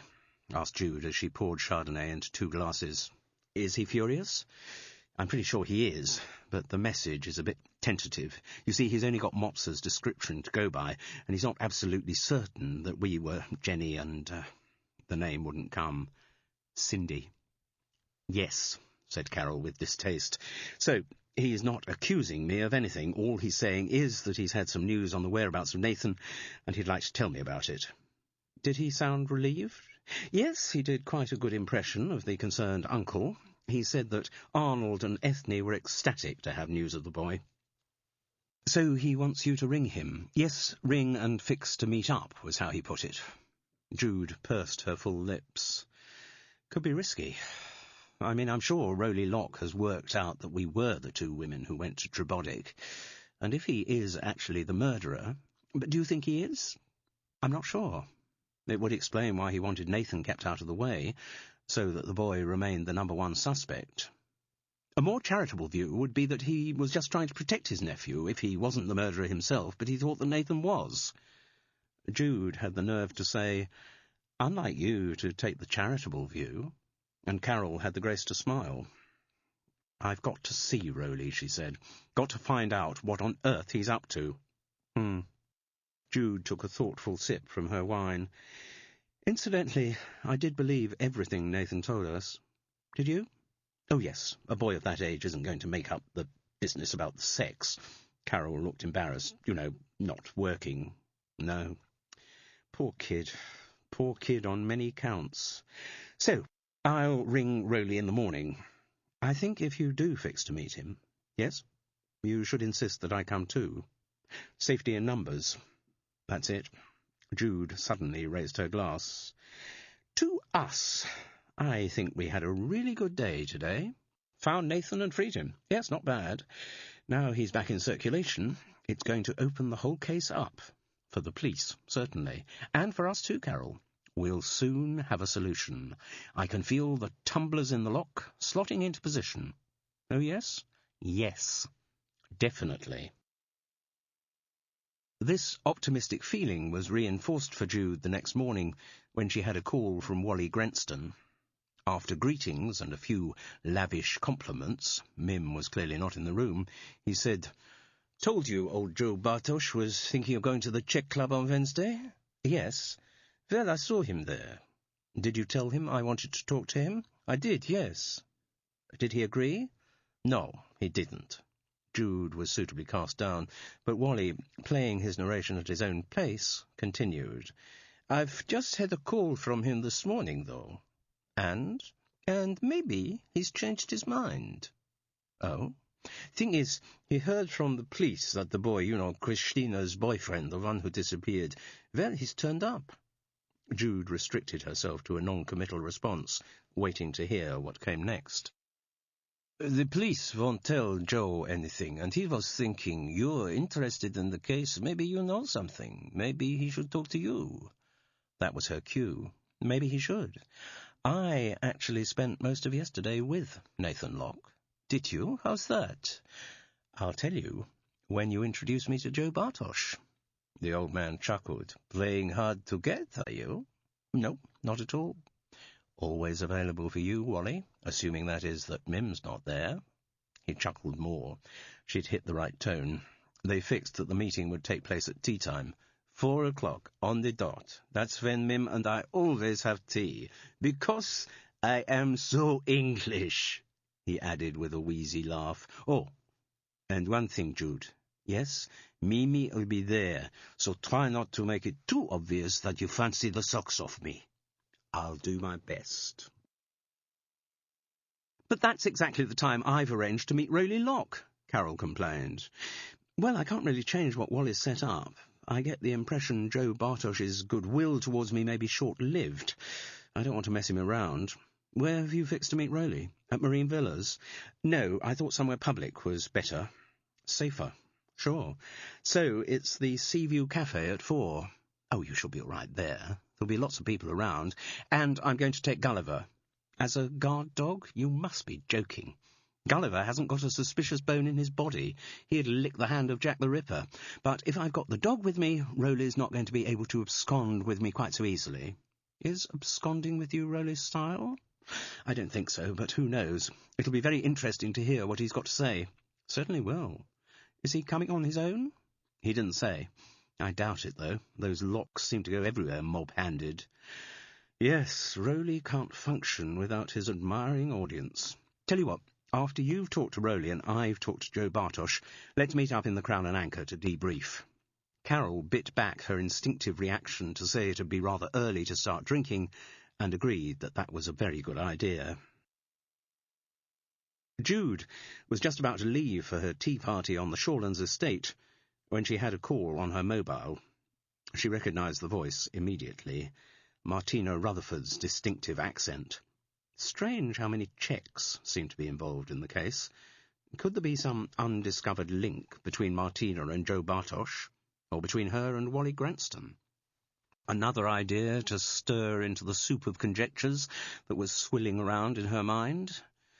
"The reason I'm ringing," said Martina, "is that I gather the boy Nathan Locke has been found."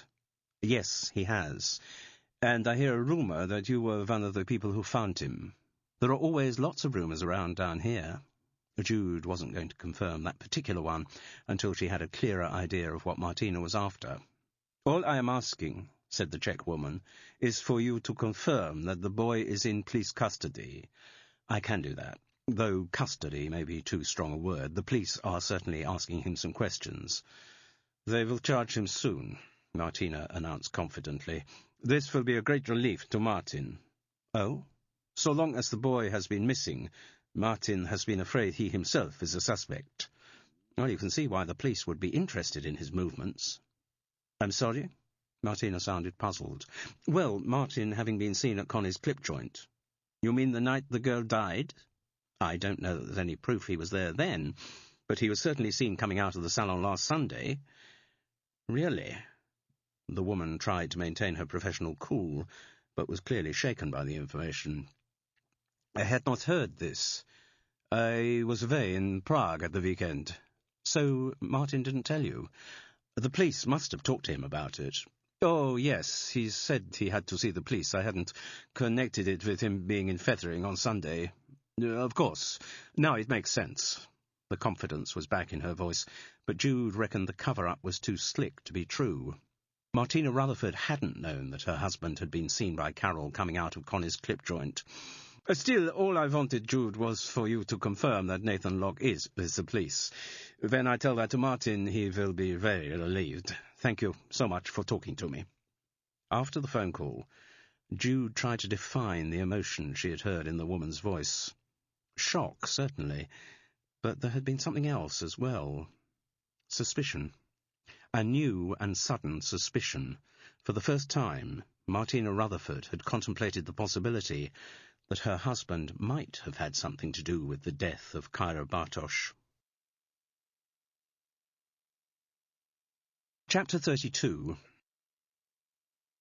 During the summer season, which was about to end, tables and chairs spilled out of the Seaview Cafe onto Fethering Beach. Carol, arriving with Gulliver early as ever, took one of the seats furthest away from the self-service counter. She didn't go up there to order anything. She'd wait till Rowley Locke came and see how their meeting panned out. Her position, she reckoned, was well chosen, in sight of a lot of people, but good for a quick getaway, and also far enough away from the curious ears of Fethering for their conversation to be confidential. Rowley Locke arrived on the dot of 4. This time he wasn't heading a large family contingent. Only his brother Arnold, who was immediately dispatched to fetch tea. Just tea. Carol had declined the offer of sandwiches and sticky cakes. Rowley turned his innocent blue eyes on her. "I assume it was you?" "What was me?" "Yesterday, 2 women, matching descriptions of you and your friend Jude, abducted Nathan from our holiday cottage in Cornwall." "I'm afraid I take issue with the word abducted. It might be used more accurately to describe the means by which he was taken to Twaddick in the first place." "Carol, you don't know the background to what you're talking about. This is a family thing. I'll tell you what I do know, and that is that Nathan was being held down there against his will." Rowley Locke was unworried by the accusation. He shrugged and said, "Sometimes young people don't know what's best for them. Then someone else has to take decisions on their behalf. And if it's anything to do with the Locke family, then you're the person who takes those decisions. Someone has to be a leader," he said almost smugly. "A leader like Prince Fimbador is a leader?" She had managed to embarrass him. He looked away as he said, "The wheel quest is a family game. You wouldn't understand it." At this moment, Arnold arrived with the tea. After it had been poured, Carol turned her pale blue eyes on the weaker brother. "You and Ethne must be very glad to hear that your son has been found." He didn't respond. "Or perhaps not, since you both connived at his imprisonment. I think imprisonment is rather a strong word, said Arnold feebly. Strong maybe, but it's accurate. She turned back to Rowley. What on earth did you think hiding the boy away was going to achieve? I hoped it would keep him safe until the police found out who really killed the girl.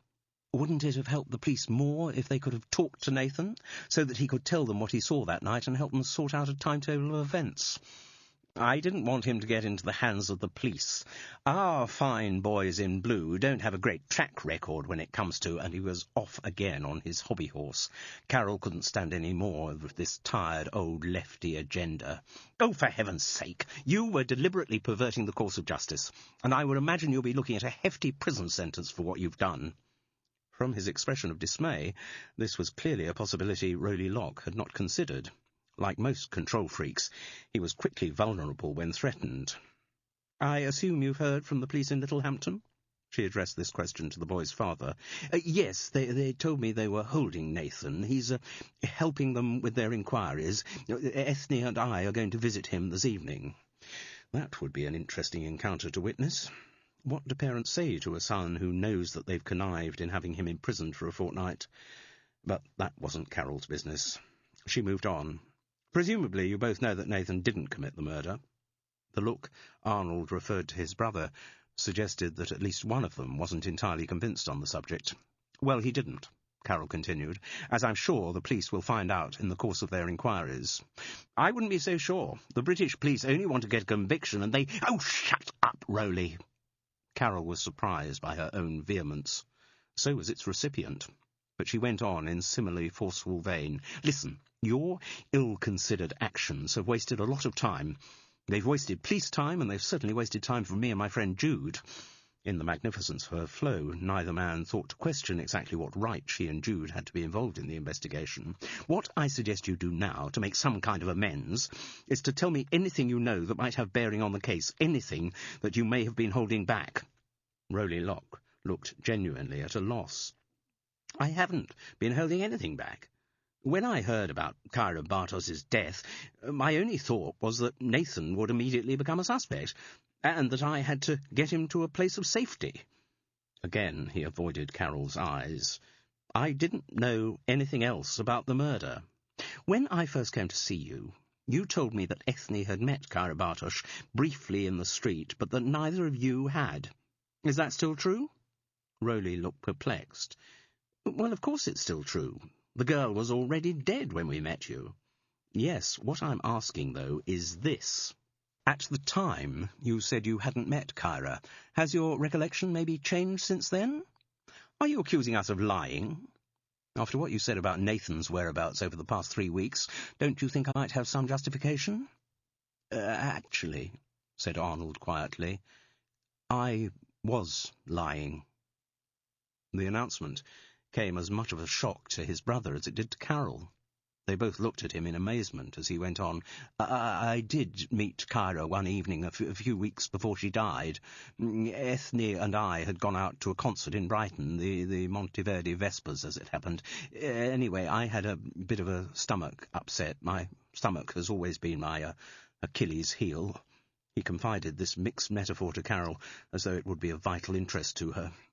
"So I went back to Marine Villas and found Kyra there with Nathan. Of course, I didn't mind his being there with the girl. Ethne and I have always made it clear that we have no old-fashioned moral scruples about that kind of thing, but I was a little upset that he had done it without asking us, choosing an evening when he thought we'd be out. It was all a bit underhand and hole in the corner, if you know what I mean." "Yes, I know exactly what you mean, and will you please get on with it?" Carol thought.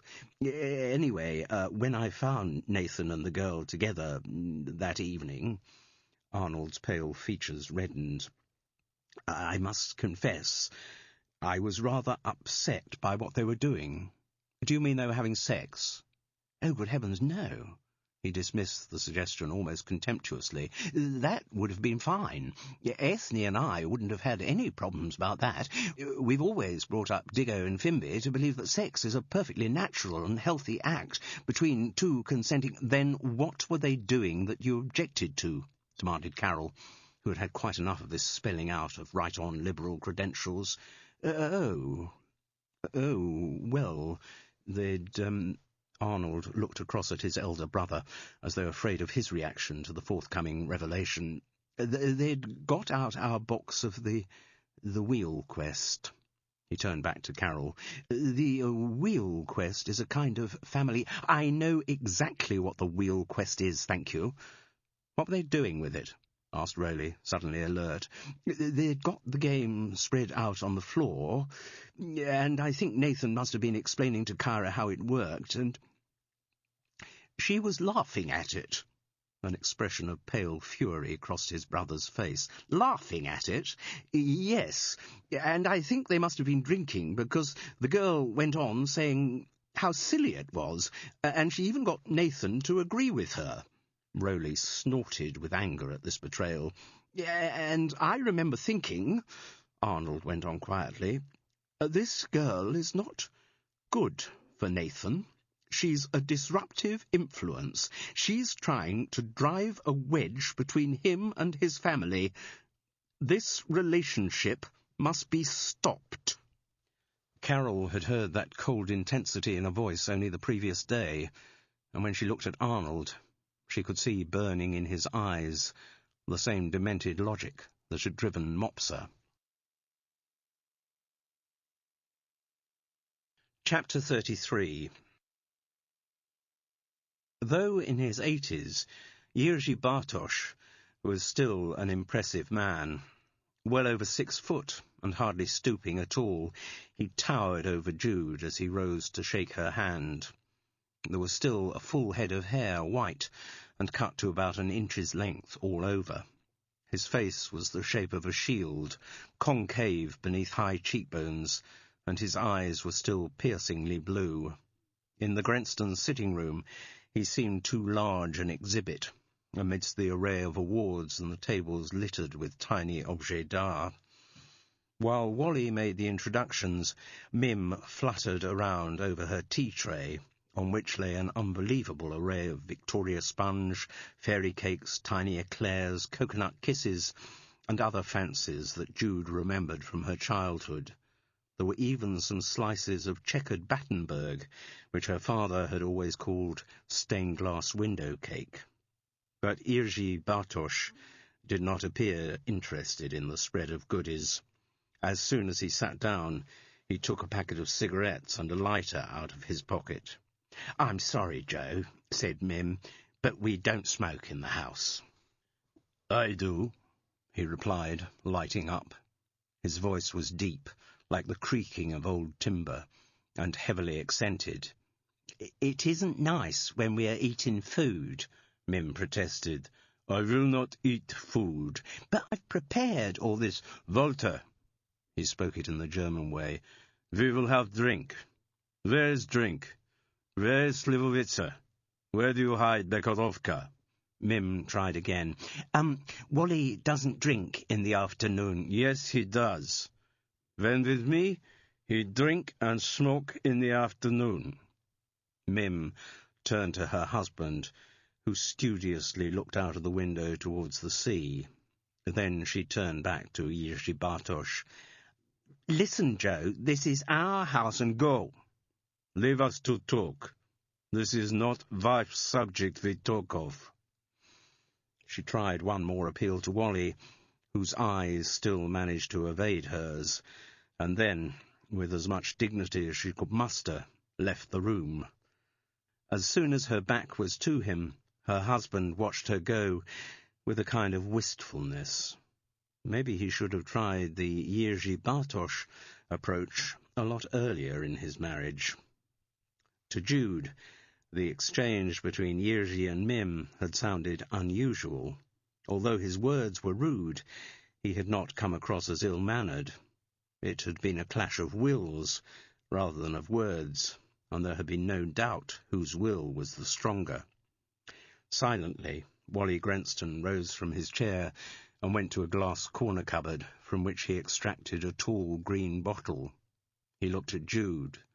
"You join us?" "Please. I love Bekarovka." Wally picked up 3 small glasses with a whirly design of red and gold on them. He put them on the table, unscrewed the Bekarovka, and after pouring about an inch into the bottom of each glass, handed them round. He and his old friend looked into each other's eyes as they raised their glasses, and in unison said, "Na zdravny." Jiří made no attempt to include Jude in the toast, but again, for some reason, this did not feel offensive.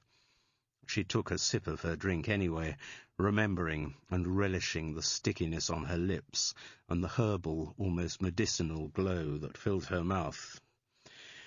"I'm very sorry about what happened to your daughter," she said. "Thank you." Jiří Bartosz left it at that. Jude did not imagine there were many circumstances in which he would let his emotions show.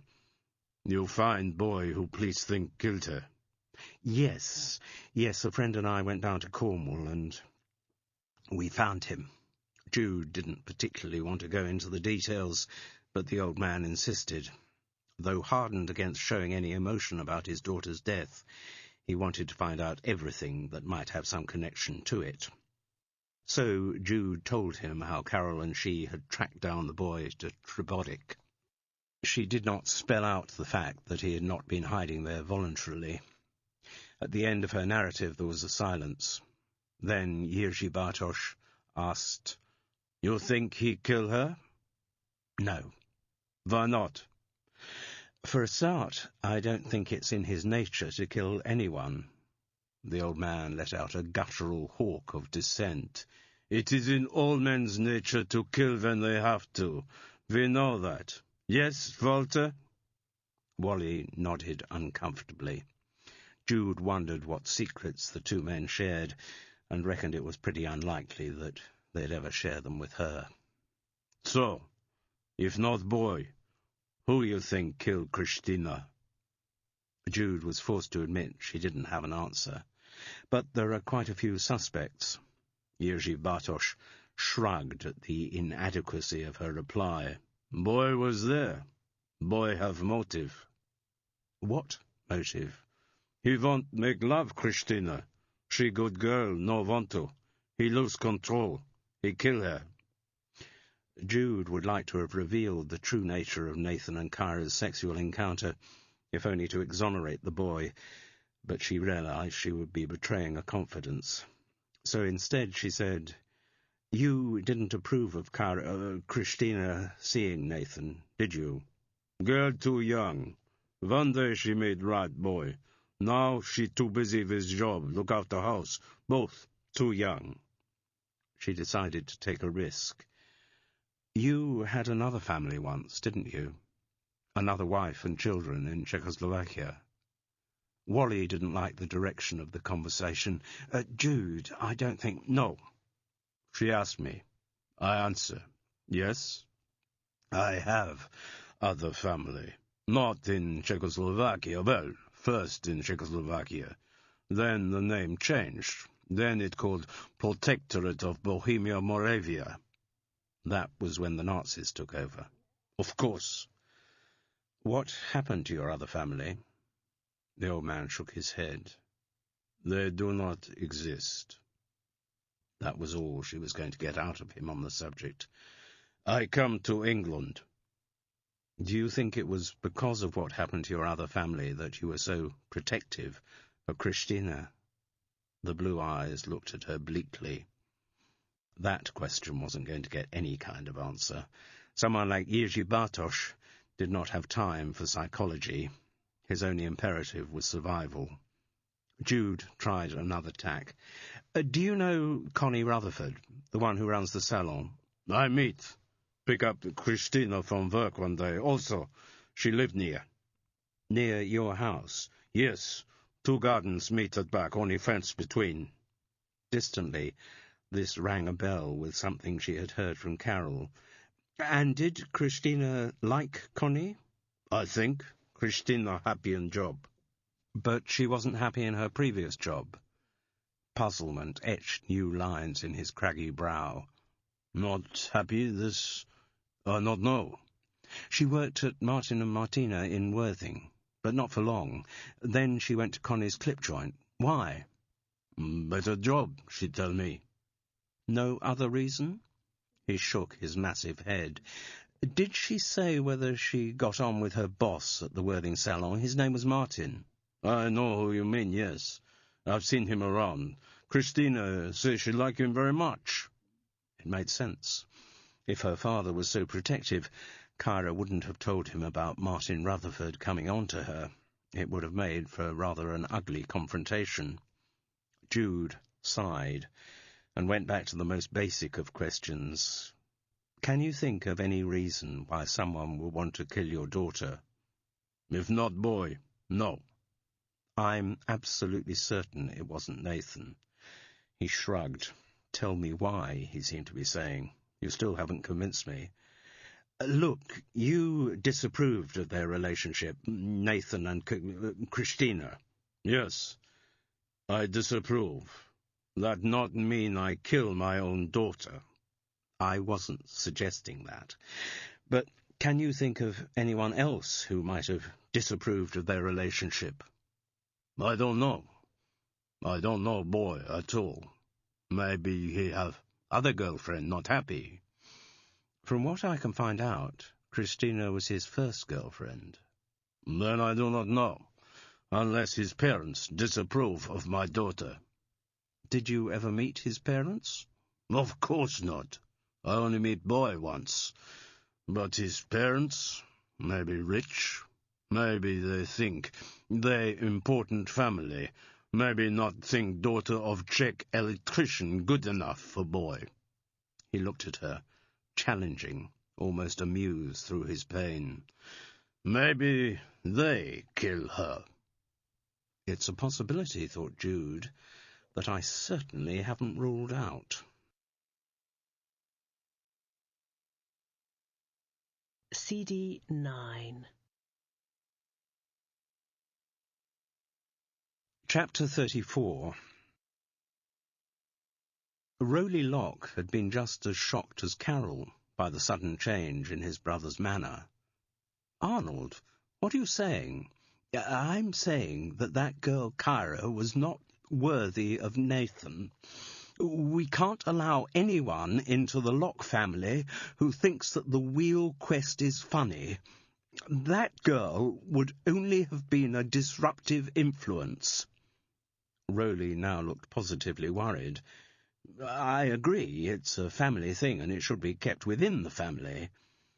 And then he said something so out of keeping with his usual attitude that it showed the extent of his anxiety. But we shouldn't take it too seriously. The wheel quest is only a game. No, it's more than that. It's a philosophy. It's a life system. The sudden vehemence with which Arnold spoke drew disturbed glances from people at adjacent tables. The serenity of Fethering Beach on a September afternoon was rarely broken by shouting. But if the geriatric onlookers had been shocked by Arnold's outburst, they were about to get more free entertainment. Before he could say more, the group at Carol's table was joined by a fast-striding Bridget Locke, with an embarrassed Ethne in her wake. "Rowley, what the hell have you been doing?"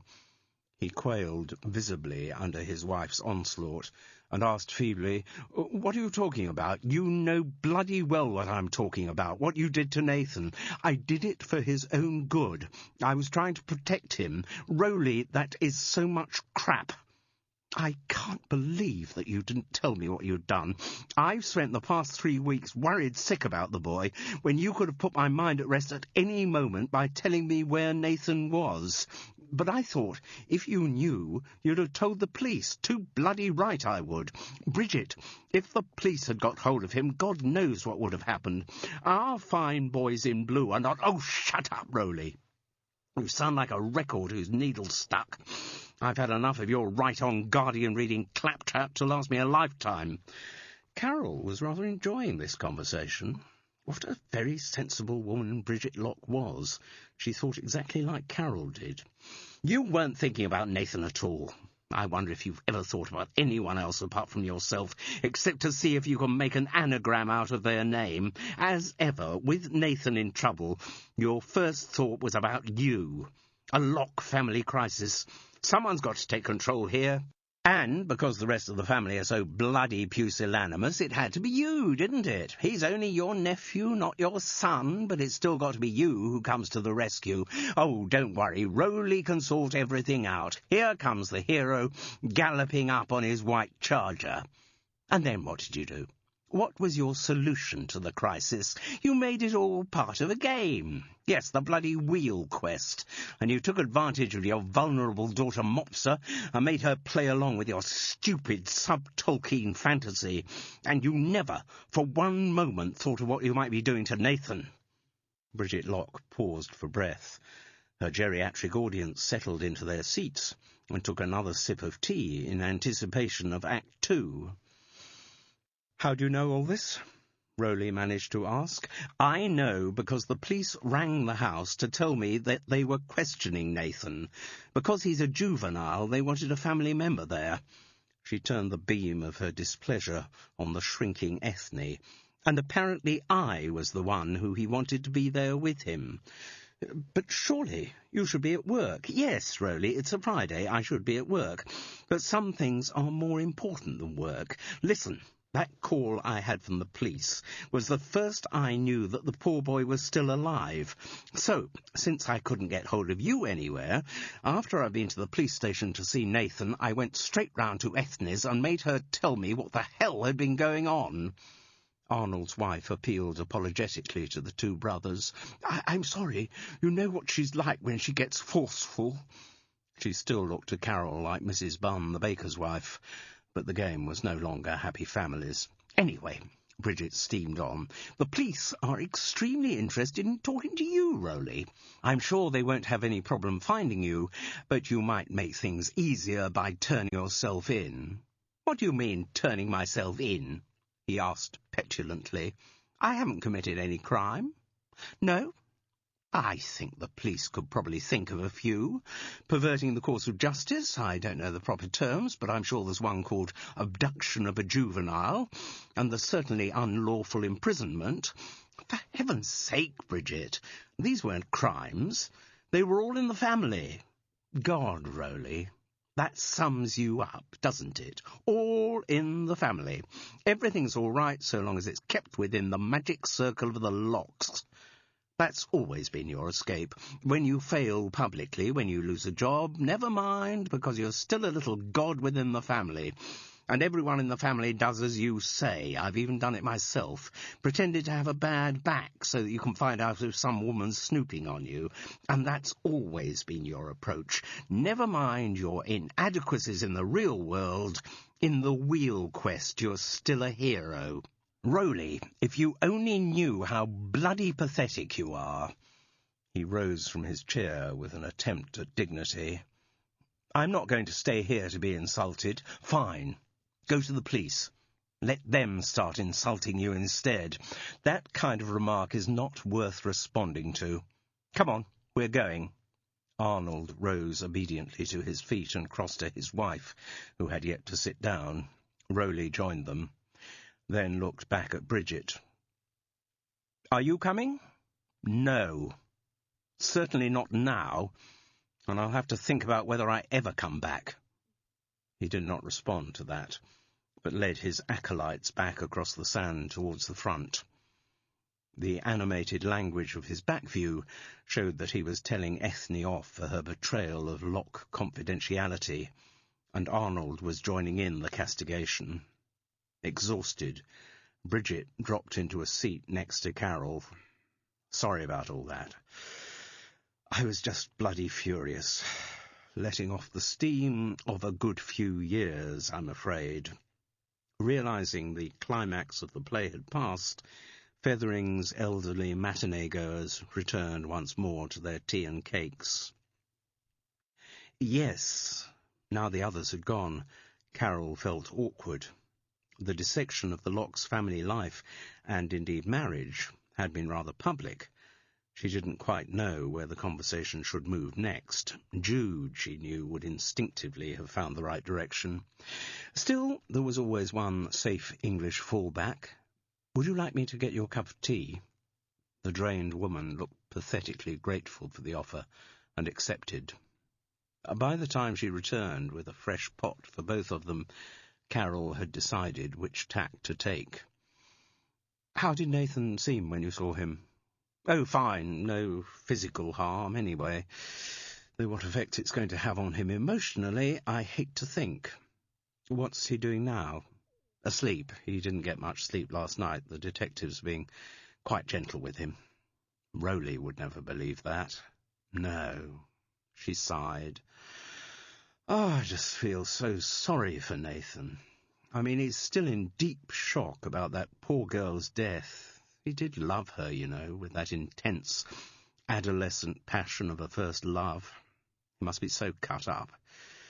And I can't think that being shut away for 3 weeks and ministered to by his loony cousin has made the grieving process any easier."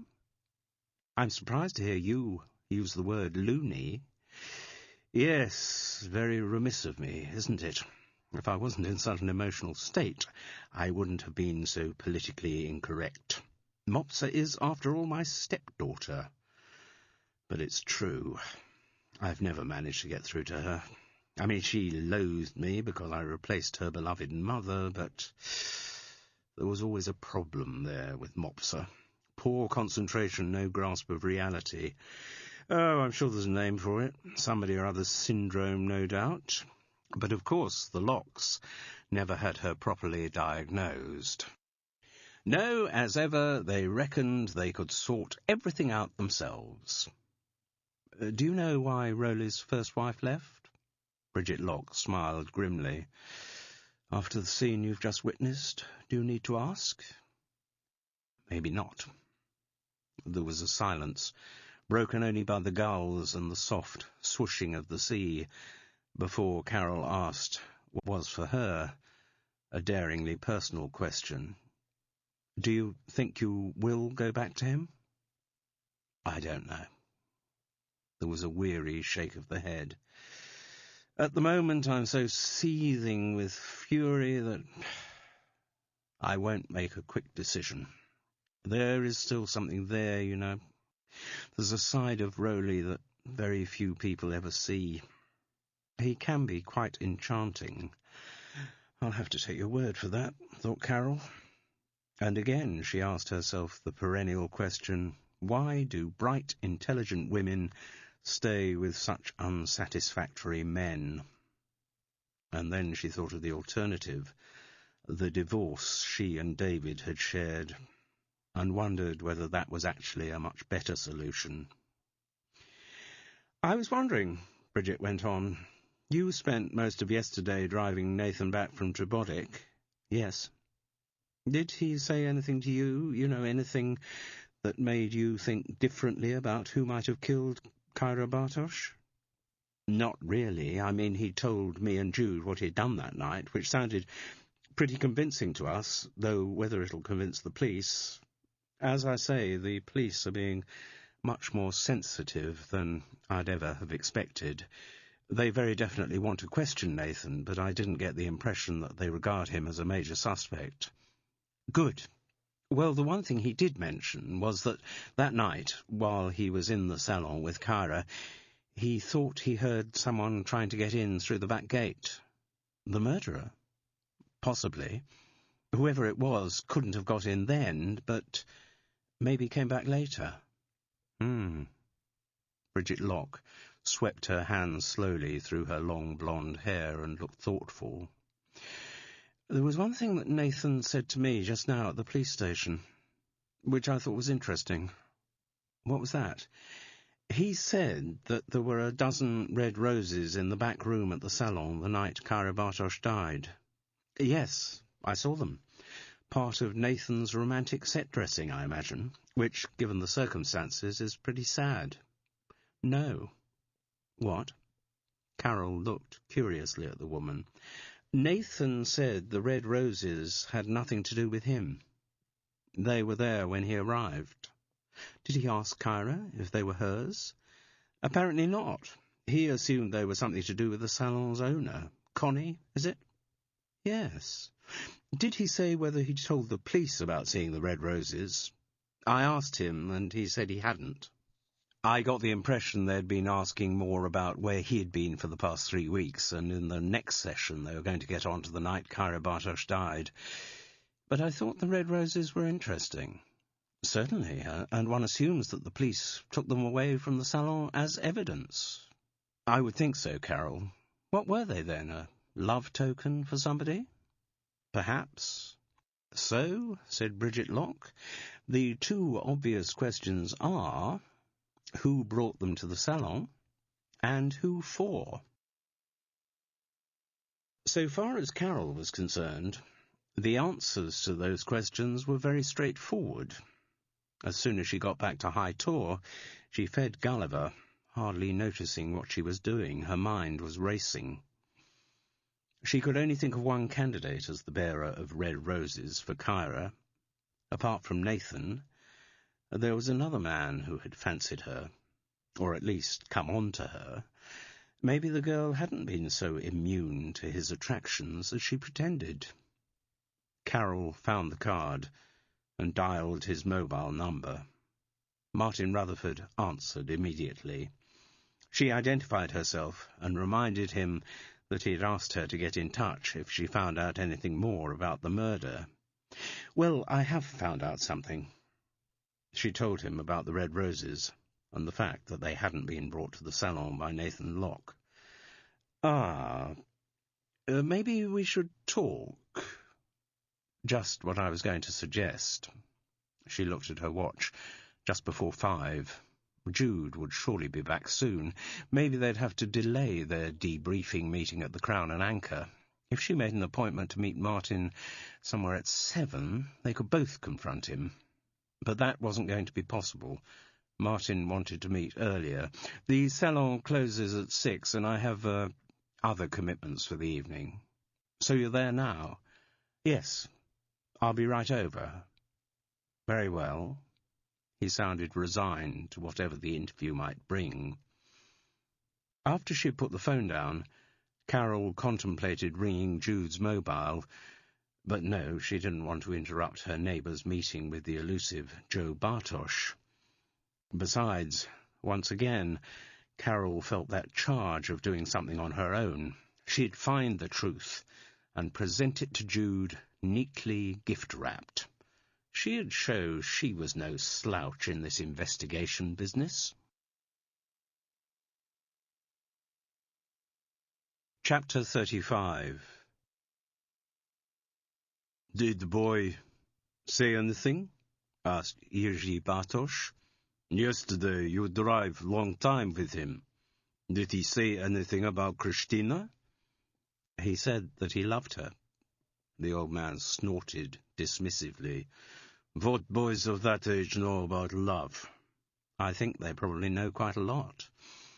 They find it all very confusing, but they do know the strength of their own feelings. Love often dangerous. Many murders committed for love. Wally Grenston, who had been silently topping up Jerzy Bartosz's glass throughout their conversation, moved forward again with the Bekharovka bottle poised. The old man waved it away. No, Slivovica. Wally nodded, returned to the drinks cupboard, and produced a bottle of the famous Jelinek plum brandy. He poured some into a new glass and handed it across. Not cold? I'm sorry, it very rarely gets drunk. Wife not like? Wally didn't argue. He had long since reconciled himself to his henpecked image. With a nervous look around the room, he was no doubt anticipating trouble ahead from his wife. It was surprising how much of a thug one man's chain-smoking could produce, and Mim's obsessively produced tea lay untouched. Wally Grenston might be in for a difficult evening. And yet there was something about him that was relaxed, as if sitting drinking in a haze of smoke felt natural to him. It probably echoed previous evenings that Wally had sat with Jerzy and other compatriots. Jude had the feeling that if she wasn't there, the two men would be speaking Czech. Jerzy Bartosz once again focused his bright blue eyes on her. Tell me more about boy. What he say he do night Christina died? Jude replied accurately, but not completely.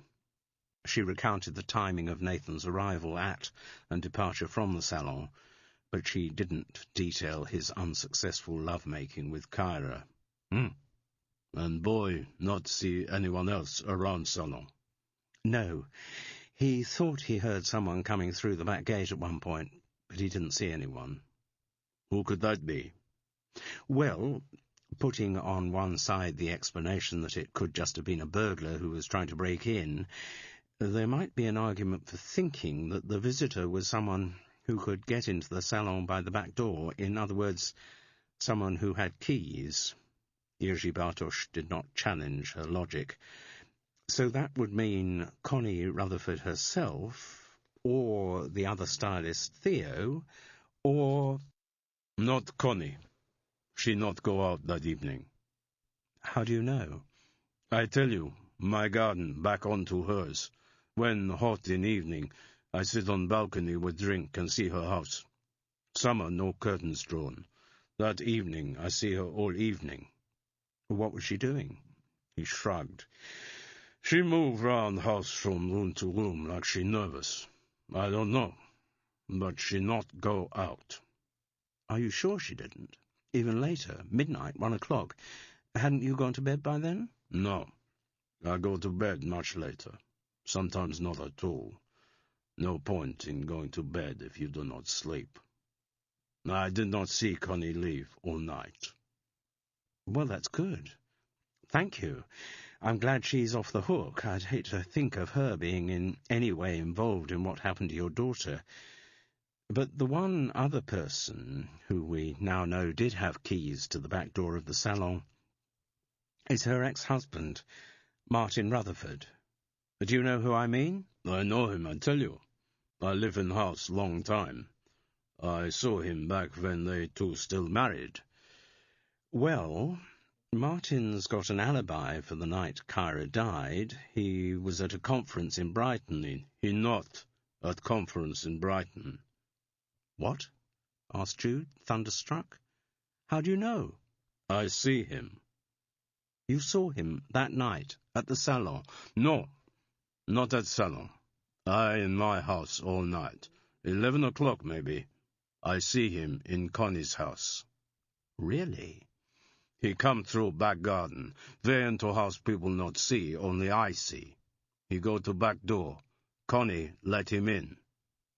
And then what happened? I not know. They close curtains.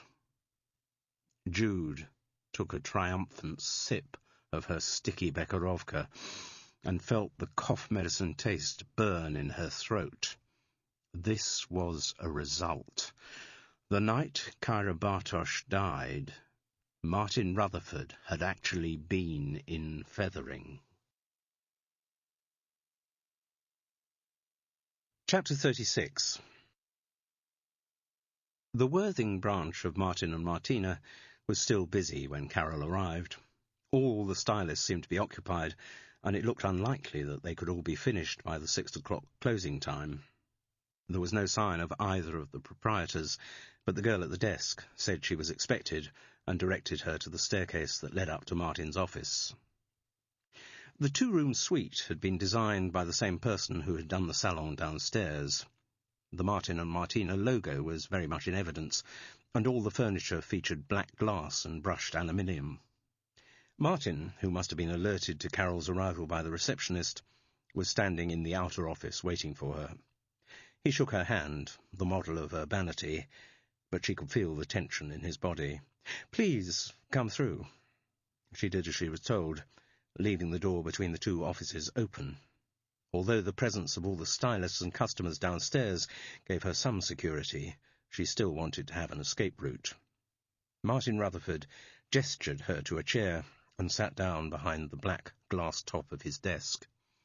As ever, he looked what he was, the successful entrepreneur, hair subtly darkened, teeth expensively straightened. "So, what can I do for you, Carol? I'm sorry I can't be long. As I say, I have somewhere to go this evening." With your wife? No, Martina is going to Prague to see her mother, who's very sick. She gets the 21:05 flight from Heathrow. I have to be away by 6. What I have to say won't take very long. Good. Now, something about red roses, wasn't it? How romantic. The laid-back flippancy of his tone was contradicted by the unease in his darting brown eyes. Yes. As I say, I was told this by the missing boy, Nathan Locke. When he arrived in the back room of the salon that night, the red roses were already there. Perhaps Kyra had another admirer. That's rather what I was thinking, Martin. He looked genuinely puzzled for a moment before he caught on to what she was saying. Oh, me? Are you suggesting that I had the hots for Kyra? She used to work for you right here in the salon. A lot of young women work for me in this salon and in many others. That doesn't mean I fancy any of them. No, but Kyra Bartosz left her job here because you were sexually harassing her. Oh, we're back to that again, are we? Incidentally, where did you hear about it? Your ex-wife Connie told my friend Jude. Ah, yes. The explanation seemed in some way to relax him. Of course. Your friend Jude, the other half of Fethering's very own Marple twins. Carol didn't react to the jibe. So there might be a logical connection between your coming on to Kyra when she worked for you and your giving her red roses when she no longer worked for you. There might be, but I wouldn't say it was that logical, nor would I say it's the kind of thing that would be possible to prove. Did the police ask you about the red roses? Sorry? Oh, no, not at all. Remember, I only talked to them right at the beginning of the case. Then all they wanted to establish was the set-up at Connie's clip joint, you know, the fact that Connie was my ex-wife, what our financial arrangements had been since the divorce. They didn't ask me anything connected with the actual murder case. I wasn't referring to the first time, Martin. What? He looked puzzled. Not the first time the police talked to you immediately after the murder. I'm talking about when they questioned you about having been in Connie's clip joint last Sunday morning. Now it made sense to him, because Connie told them about that break-in. And you're not going to tell me they didn't follow up on it with you? No. Martin Rutherford looked thoughtful. Then he said, You know, Carol, I think you and your friend Jude are very stupid to get involved in situations like this. Oh, why? Because they're potentially dangerous. There was no twinkle in the brown eyes he fixed on hers. It's very common that someone who is about to be exposed for committing one murder doesn't have much compunction about committing another. Jude was full of her news. When she got back, she went straight round to High Tor to share it with Carol. But there was no reply, just a disgruntled barking from Gulliver. She returned to Woodside Cottage, the information about Martin Rutherford still bubbling inside her. Then she rang through to the Crown and Anchor to see whether Carol had gone there according to their earlier arrangement. But Ted Crisp said she hadn't been in. Jude moved round her house, unable to settle to anything, and kept looking out of her front window to see whether the Renault had reappeared. Martin stood up from his chair and moved round to the front of his desk. He sat on the edge in what should have been a casual posture, but his body was tense, in the grip of some strong emotion. He was only a few feet from Carol, and she could feel the energy sparking off him. "There's a lot you don't understand," he said at length. "A lot of secrets that should stay secrets. If keeping things secret leads to people being murdered, then I would have thought perhaps they ought to be made public." The sentence was a lot more articulate and confident than Carol felt. Martin Rutherford rubbed the back of his hand wearily across his brow. It's terrible how easily things go wrong, how easily they get out of hand. Are you talking about what you did to Kyra? I did nothing to Kyra. No? Do you deny that you went round to Connie's clip joint the night the girl died? He slowly blew out a long breath, then said, No, I don't deny it. When did you go there? About 7, before the girl arrived. But you didn't stay? No, I had to get back to Brighton. For your hair and nail conference, yes. To establish your alibi, if you like. He now sounded very weary. Yes, I sat through a dinner there and talked to a lot of people. But then, you went back to Fethering. He nodded. What time did you get back? 10? past? And you went back to Connie's clip joint? Yes, but I didn't go inside. Really? You expect me to believe that, Martin? I don't know whether I expect you to believe that or not, but it's the truth. So, why didn't you go in? Because the boy was there with Kyra. I saw them through the window. So you went in through the back gate? That would explain the noise Nathan Locke had heard. You saw the young couple were there, and then you left. That's exactly what I did, yes. But surely you must have been furious to see Kyra with another man. For heaven's sake, I had no interest in Kyra. I never had. Never, even when you came on to her downstairs in this very salon. No, no, no. The monosyllable got weaker with repetition. Martin Rutherford let out a deep sigh, then, seeming to reach some conclusion, went on, Look, I'm going to tell you what actually happened. Not because I particularly want to, but because you seem to have got some dangerous ideas fixed in your mind, and if you start passing them on to the police, well, it could be very inconvenient.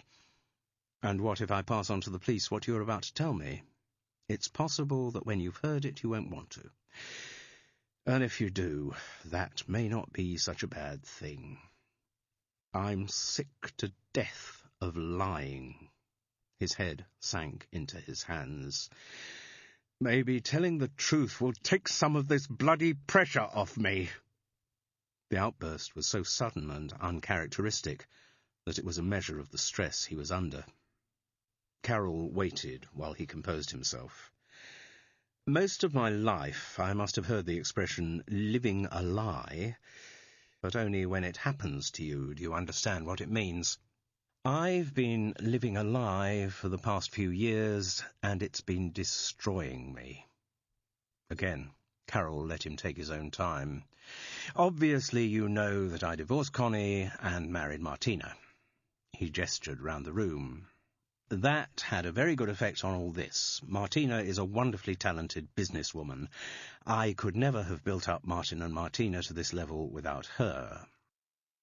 On the emotional side, though, he was having difficulty framing the words, things didn't work out so well. Some people have said Martina only married me because she had her eyes on the business. I don't know whether that's true or not, but certainly after the first few months, the emotional side of the marriage— You mean the sexual side, thought Carroll. Well, it virtually ended, and I realized I had made a horrible mistake. And was that when you started coming on to the young girls in the salon, like Kyra? He shook his head in exasperation. No, I've never come on to any girl in my salon. For a start, younger women have never appealed to me that much, and then again, well, it's one of the first things you learn. If you're going to run a successful business, keep your hands off the staff. Oh, come on, Martin, that won't wash. Connie told Jude there was a great history of you touching up the juniors going right back to when you were married to her. Oh, God, he groaned. How complicated things become. You invent one little untruth to get you out of a hole, and suddenly you find you're having to fabricate more and more of them, and the hole is getting bigger and bigger. I think you had better tell me about those little untruths, said Carroll, in her most magisterial Home Office committee-chairing voice. All right. I said I'd made a mistake in marrying Martina, but I did it because I was infatuated with her. When the infatuation faded, I looked around and realized what I'd done. And I also realized that there was only one woman I had ever loved, and that was Connie. Did she feel the same? Yes. I had to summon up a lot of nerve to ask her, but yes, she did. So all that business about what a bastard you'd been to her, that bit was true. A wry chuckle. I had been a bastard to her, but you touching up the juniors in your salons was a complete fabrication. A smokescreen. Connie and I would do anything to hide the fact that we still loved each other. But why? Surely if you had divorced once, you could do it again. His lips tightened as he said, "Not from Martina. Martina is a Czech Catholic. She doesn't believe in divorce. Or at least she didn't object to marrying a divorcee, but there was no way she'd let me divorce her. But these days, a lot of people don't bother with divorce. They just move out. I don't think I could just move out from Martina." The chill with which he spoke made it abundantly clear that Martin Rutherford was actually terrified of his second wife. She is a very powerful woman. So going back to where we started this evening, were the red roses for Connie? He nodded. It was very hard for us to meet. I had to fabricate alibis. Martina did not trust me being out of her sight, so the hair and nail conference seemed perfect. I set up to meet Connie that evening, in the salon. Yes, I couldn't risk our being recognised in a hotel. Then, where Connie lives, the house we used to share when we were married, well, there's a snoopy neighbour, old boy at the back, who watches everyone's comings and goings, so that wasn't safe. But in the salon, I could park out of sight, go in the back way. It had worked well for us in the past. But when you went back there that particular night, you found out that someone else had set up their own romantic encounter. Kyra, yes. As I say, I went in early to set up the flowers, did the dinner in Brighton, and came back to find our little love nest occupied. So you told Connie. Our arrangement was that I'd get there and give her a call on my mobile to say the coast was clear, then she'd come and join me. But of course, the coast wasn't clear. What did you do? I was stupid. I should have gone straight back to the conference hotel in Brighton, but I thought I'd actually managed to get a night off from Martina. I've got my alibi. Who knows when I'll next get a chance to be with Connie? So I went to her place and stayed all night. Much longer than I should have done. We were just so happy to be together. The time was so precious. We talked and talked all night and well into the morning. Was that why Connie was late into the salon? And why she hadn't done her hair or makeup? Martin Rutherford nodded ruefully. We talked about everything. About what we were going to do, about how I was finally going to face up to Martina and tell her it was all over. But then, when I heard about Kyra's death, everything had to be put on hold. Connie and I couldn't risk letting the police find out what we'd been up to if they found out I'd been at the salon that night. He shuddered, then concluded glumly, "Everything still is on hold." But you were planning to see Connie tonight, aren't you? Because Martina's going to Prague. Is that why you couldn't fix to see me later? His nod had something of bravado in it, the action of a cheeky schoolboy doing something he shouldn't. Sad, isn't it? A man having to set up elaborate deceptions so that he can go and see his ex-wife? He looked at his watch. Connie's waiting for me in the back room of the salon, even as we speak.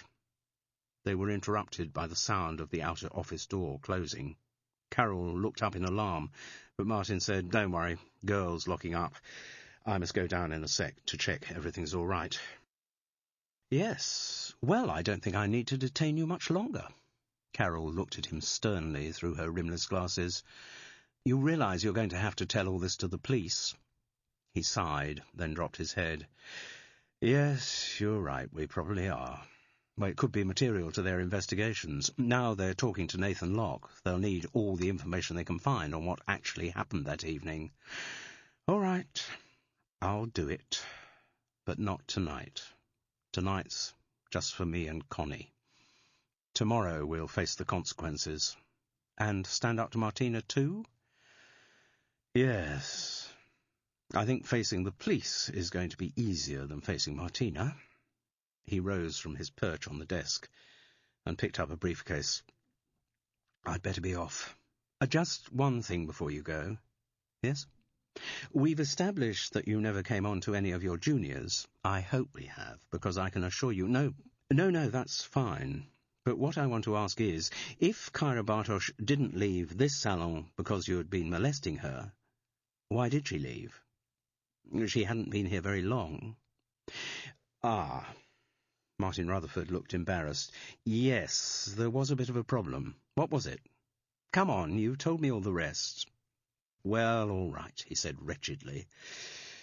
The fact is, as I said, I've never touched any of the juniors, but the pretty ones, well, occasionally I might say something. No, nothing offensive, just a compliment, and Kyra was very pretty, so, well, I never think it hurts to tell a woman she's pretty. It was completely innocent. Then why did it become a problem? Asked Carol implacably. Because of Martina. Martina did not like me making these compliments to Kyra. She got the wrong end of the stick. She thought that I fancied the girl.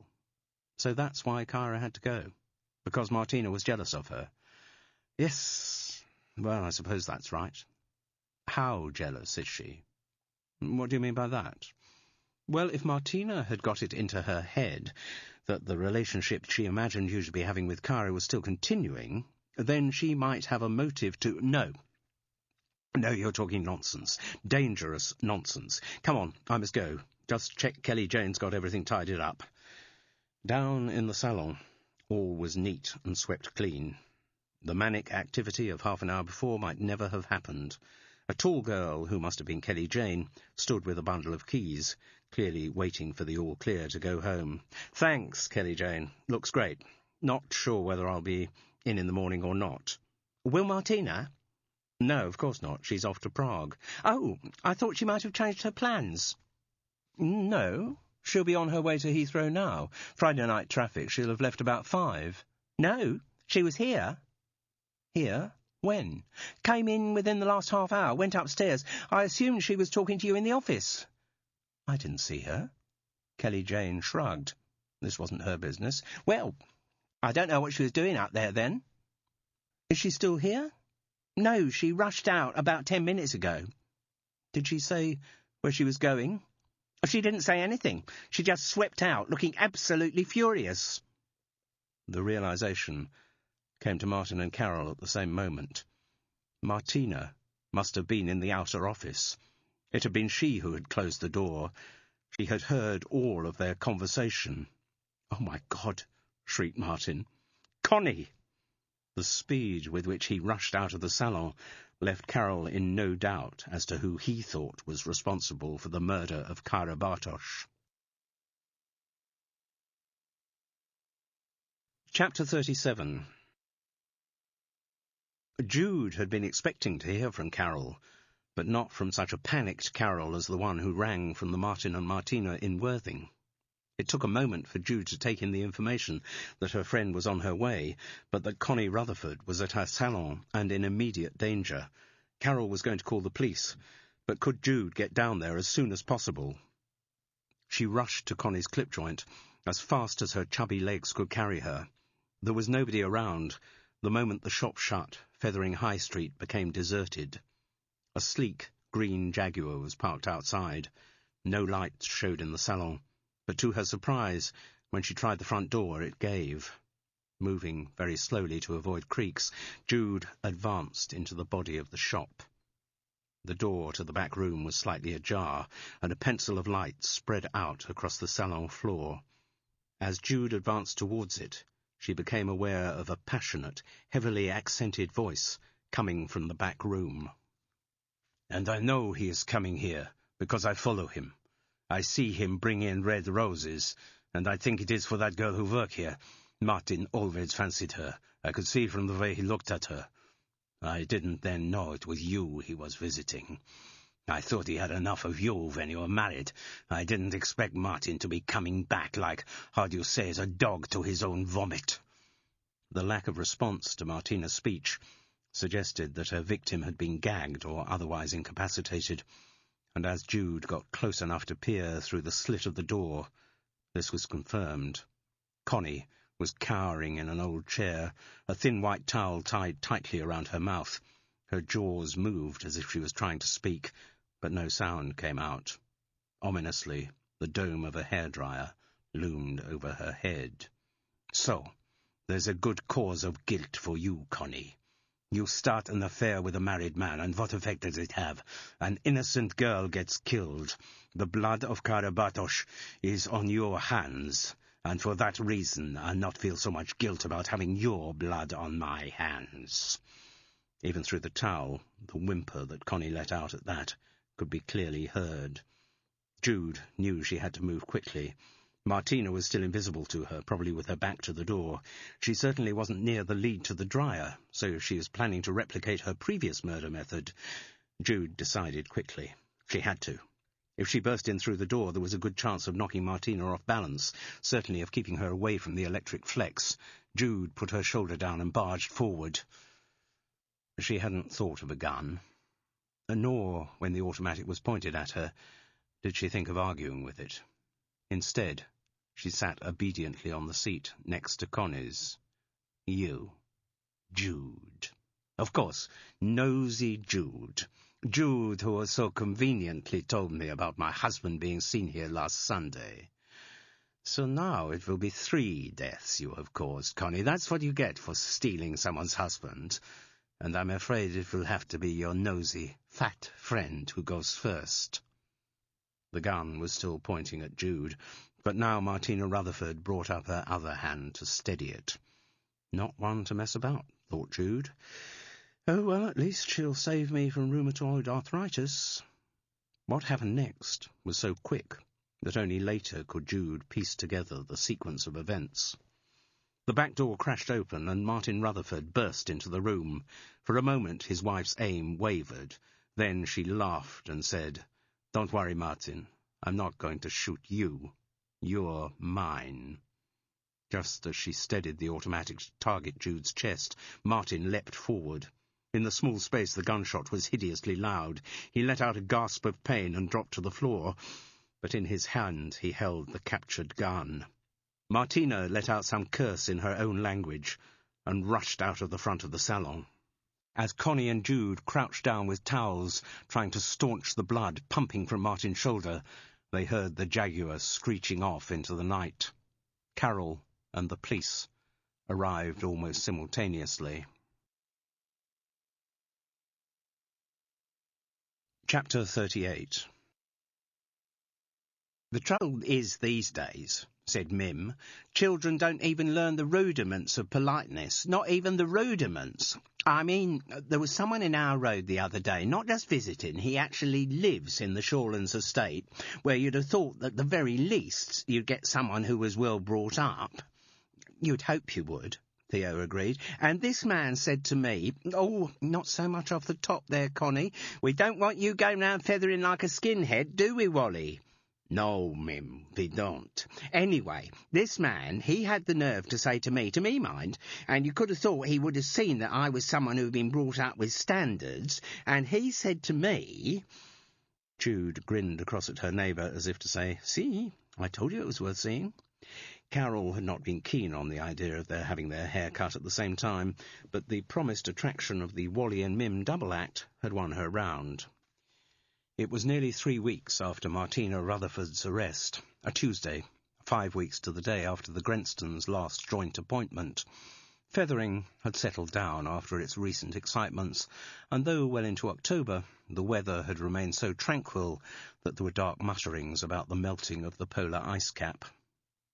Apart from the fact that Nathan had been allowed to return to his family after only 24 hours of questioning, Jude had heard nothing of the Locks. She would like to know for sure whether Bridget had returned to Rowley, but felt gloomily certain she had. She would like also to have heard that Rowley Locke's recent experiences had made him less of a control freak, but didn't feel much optimism about that either.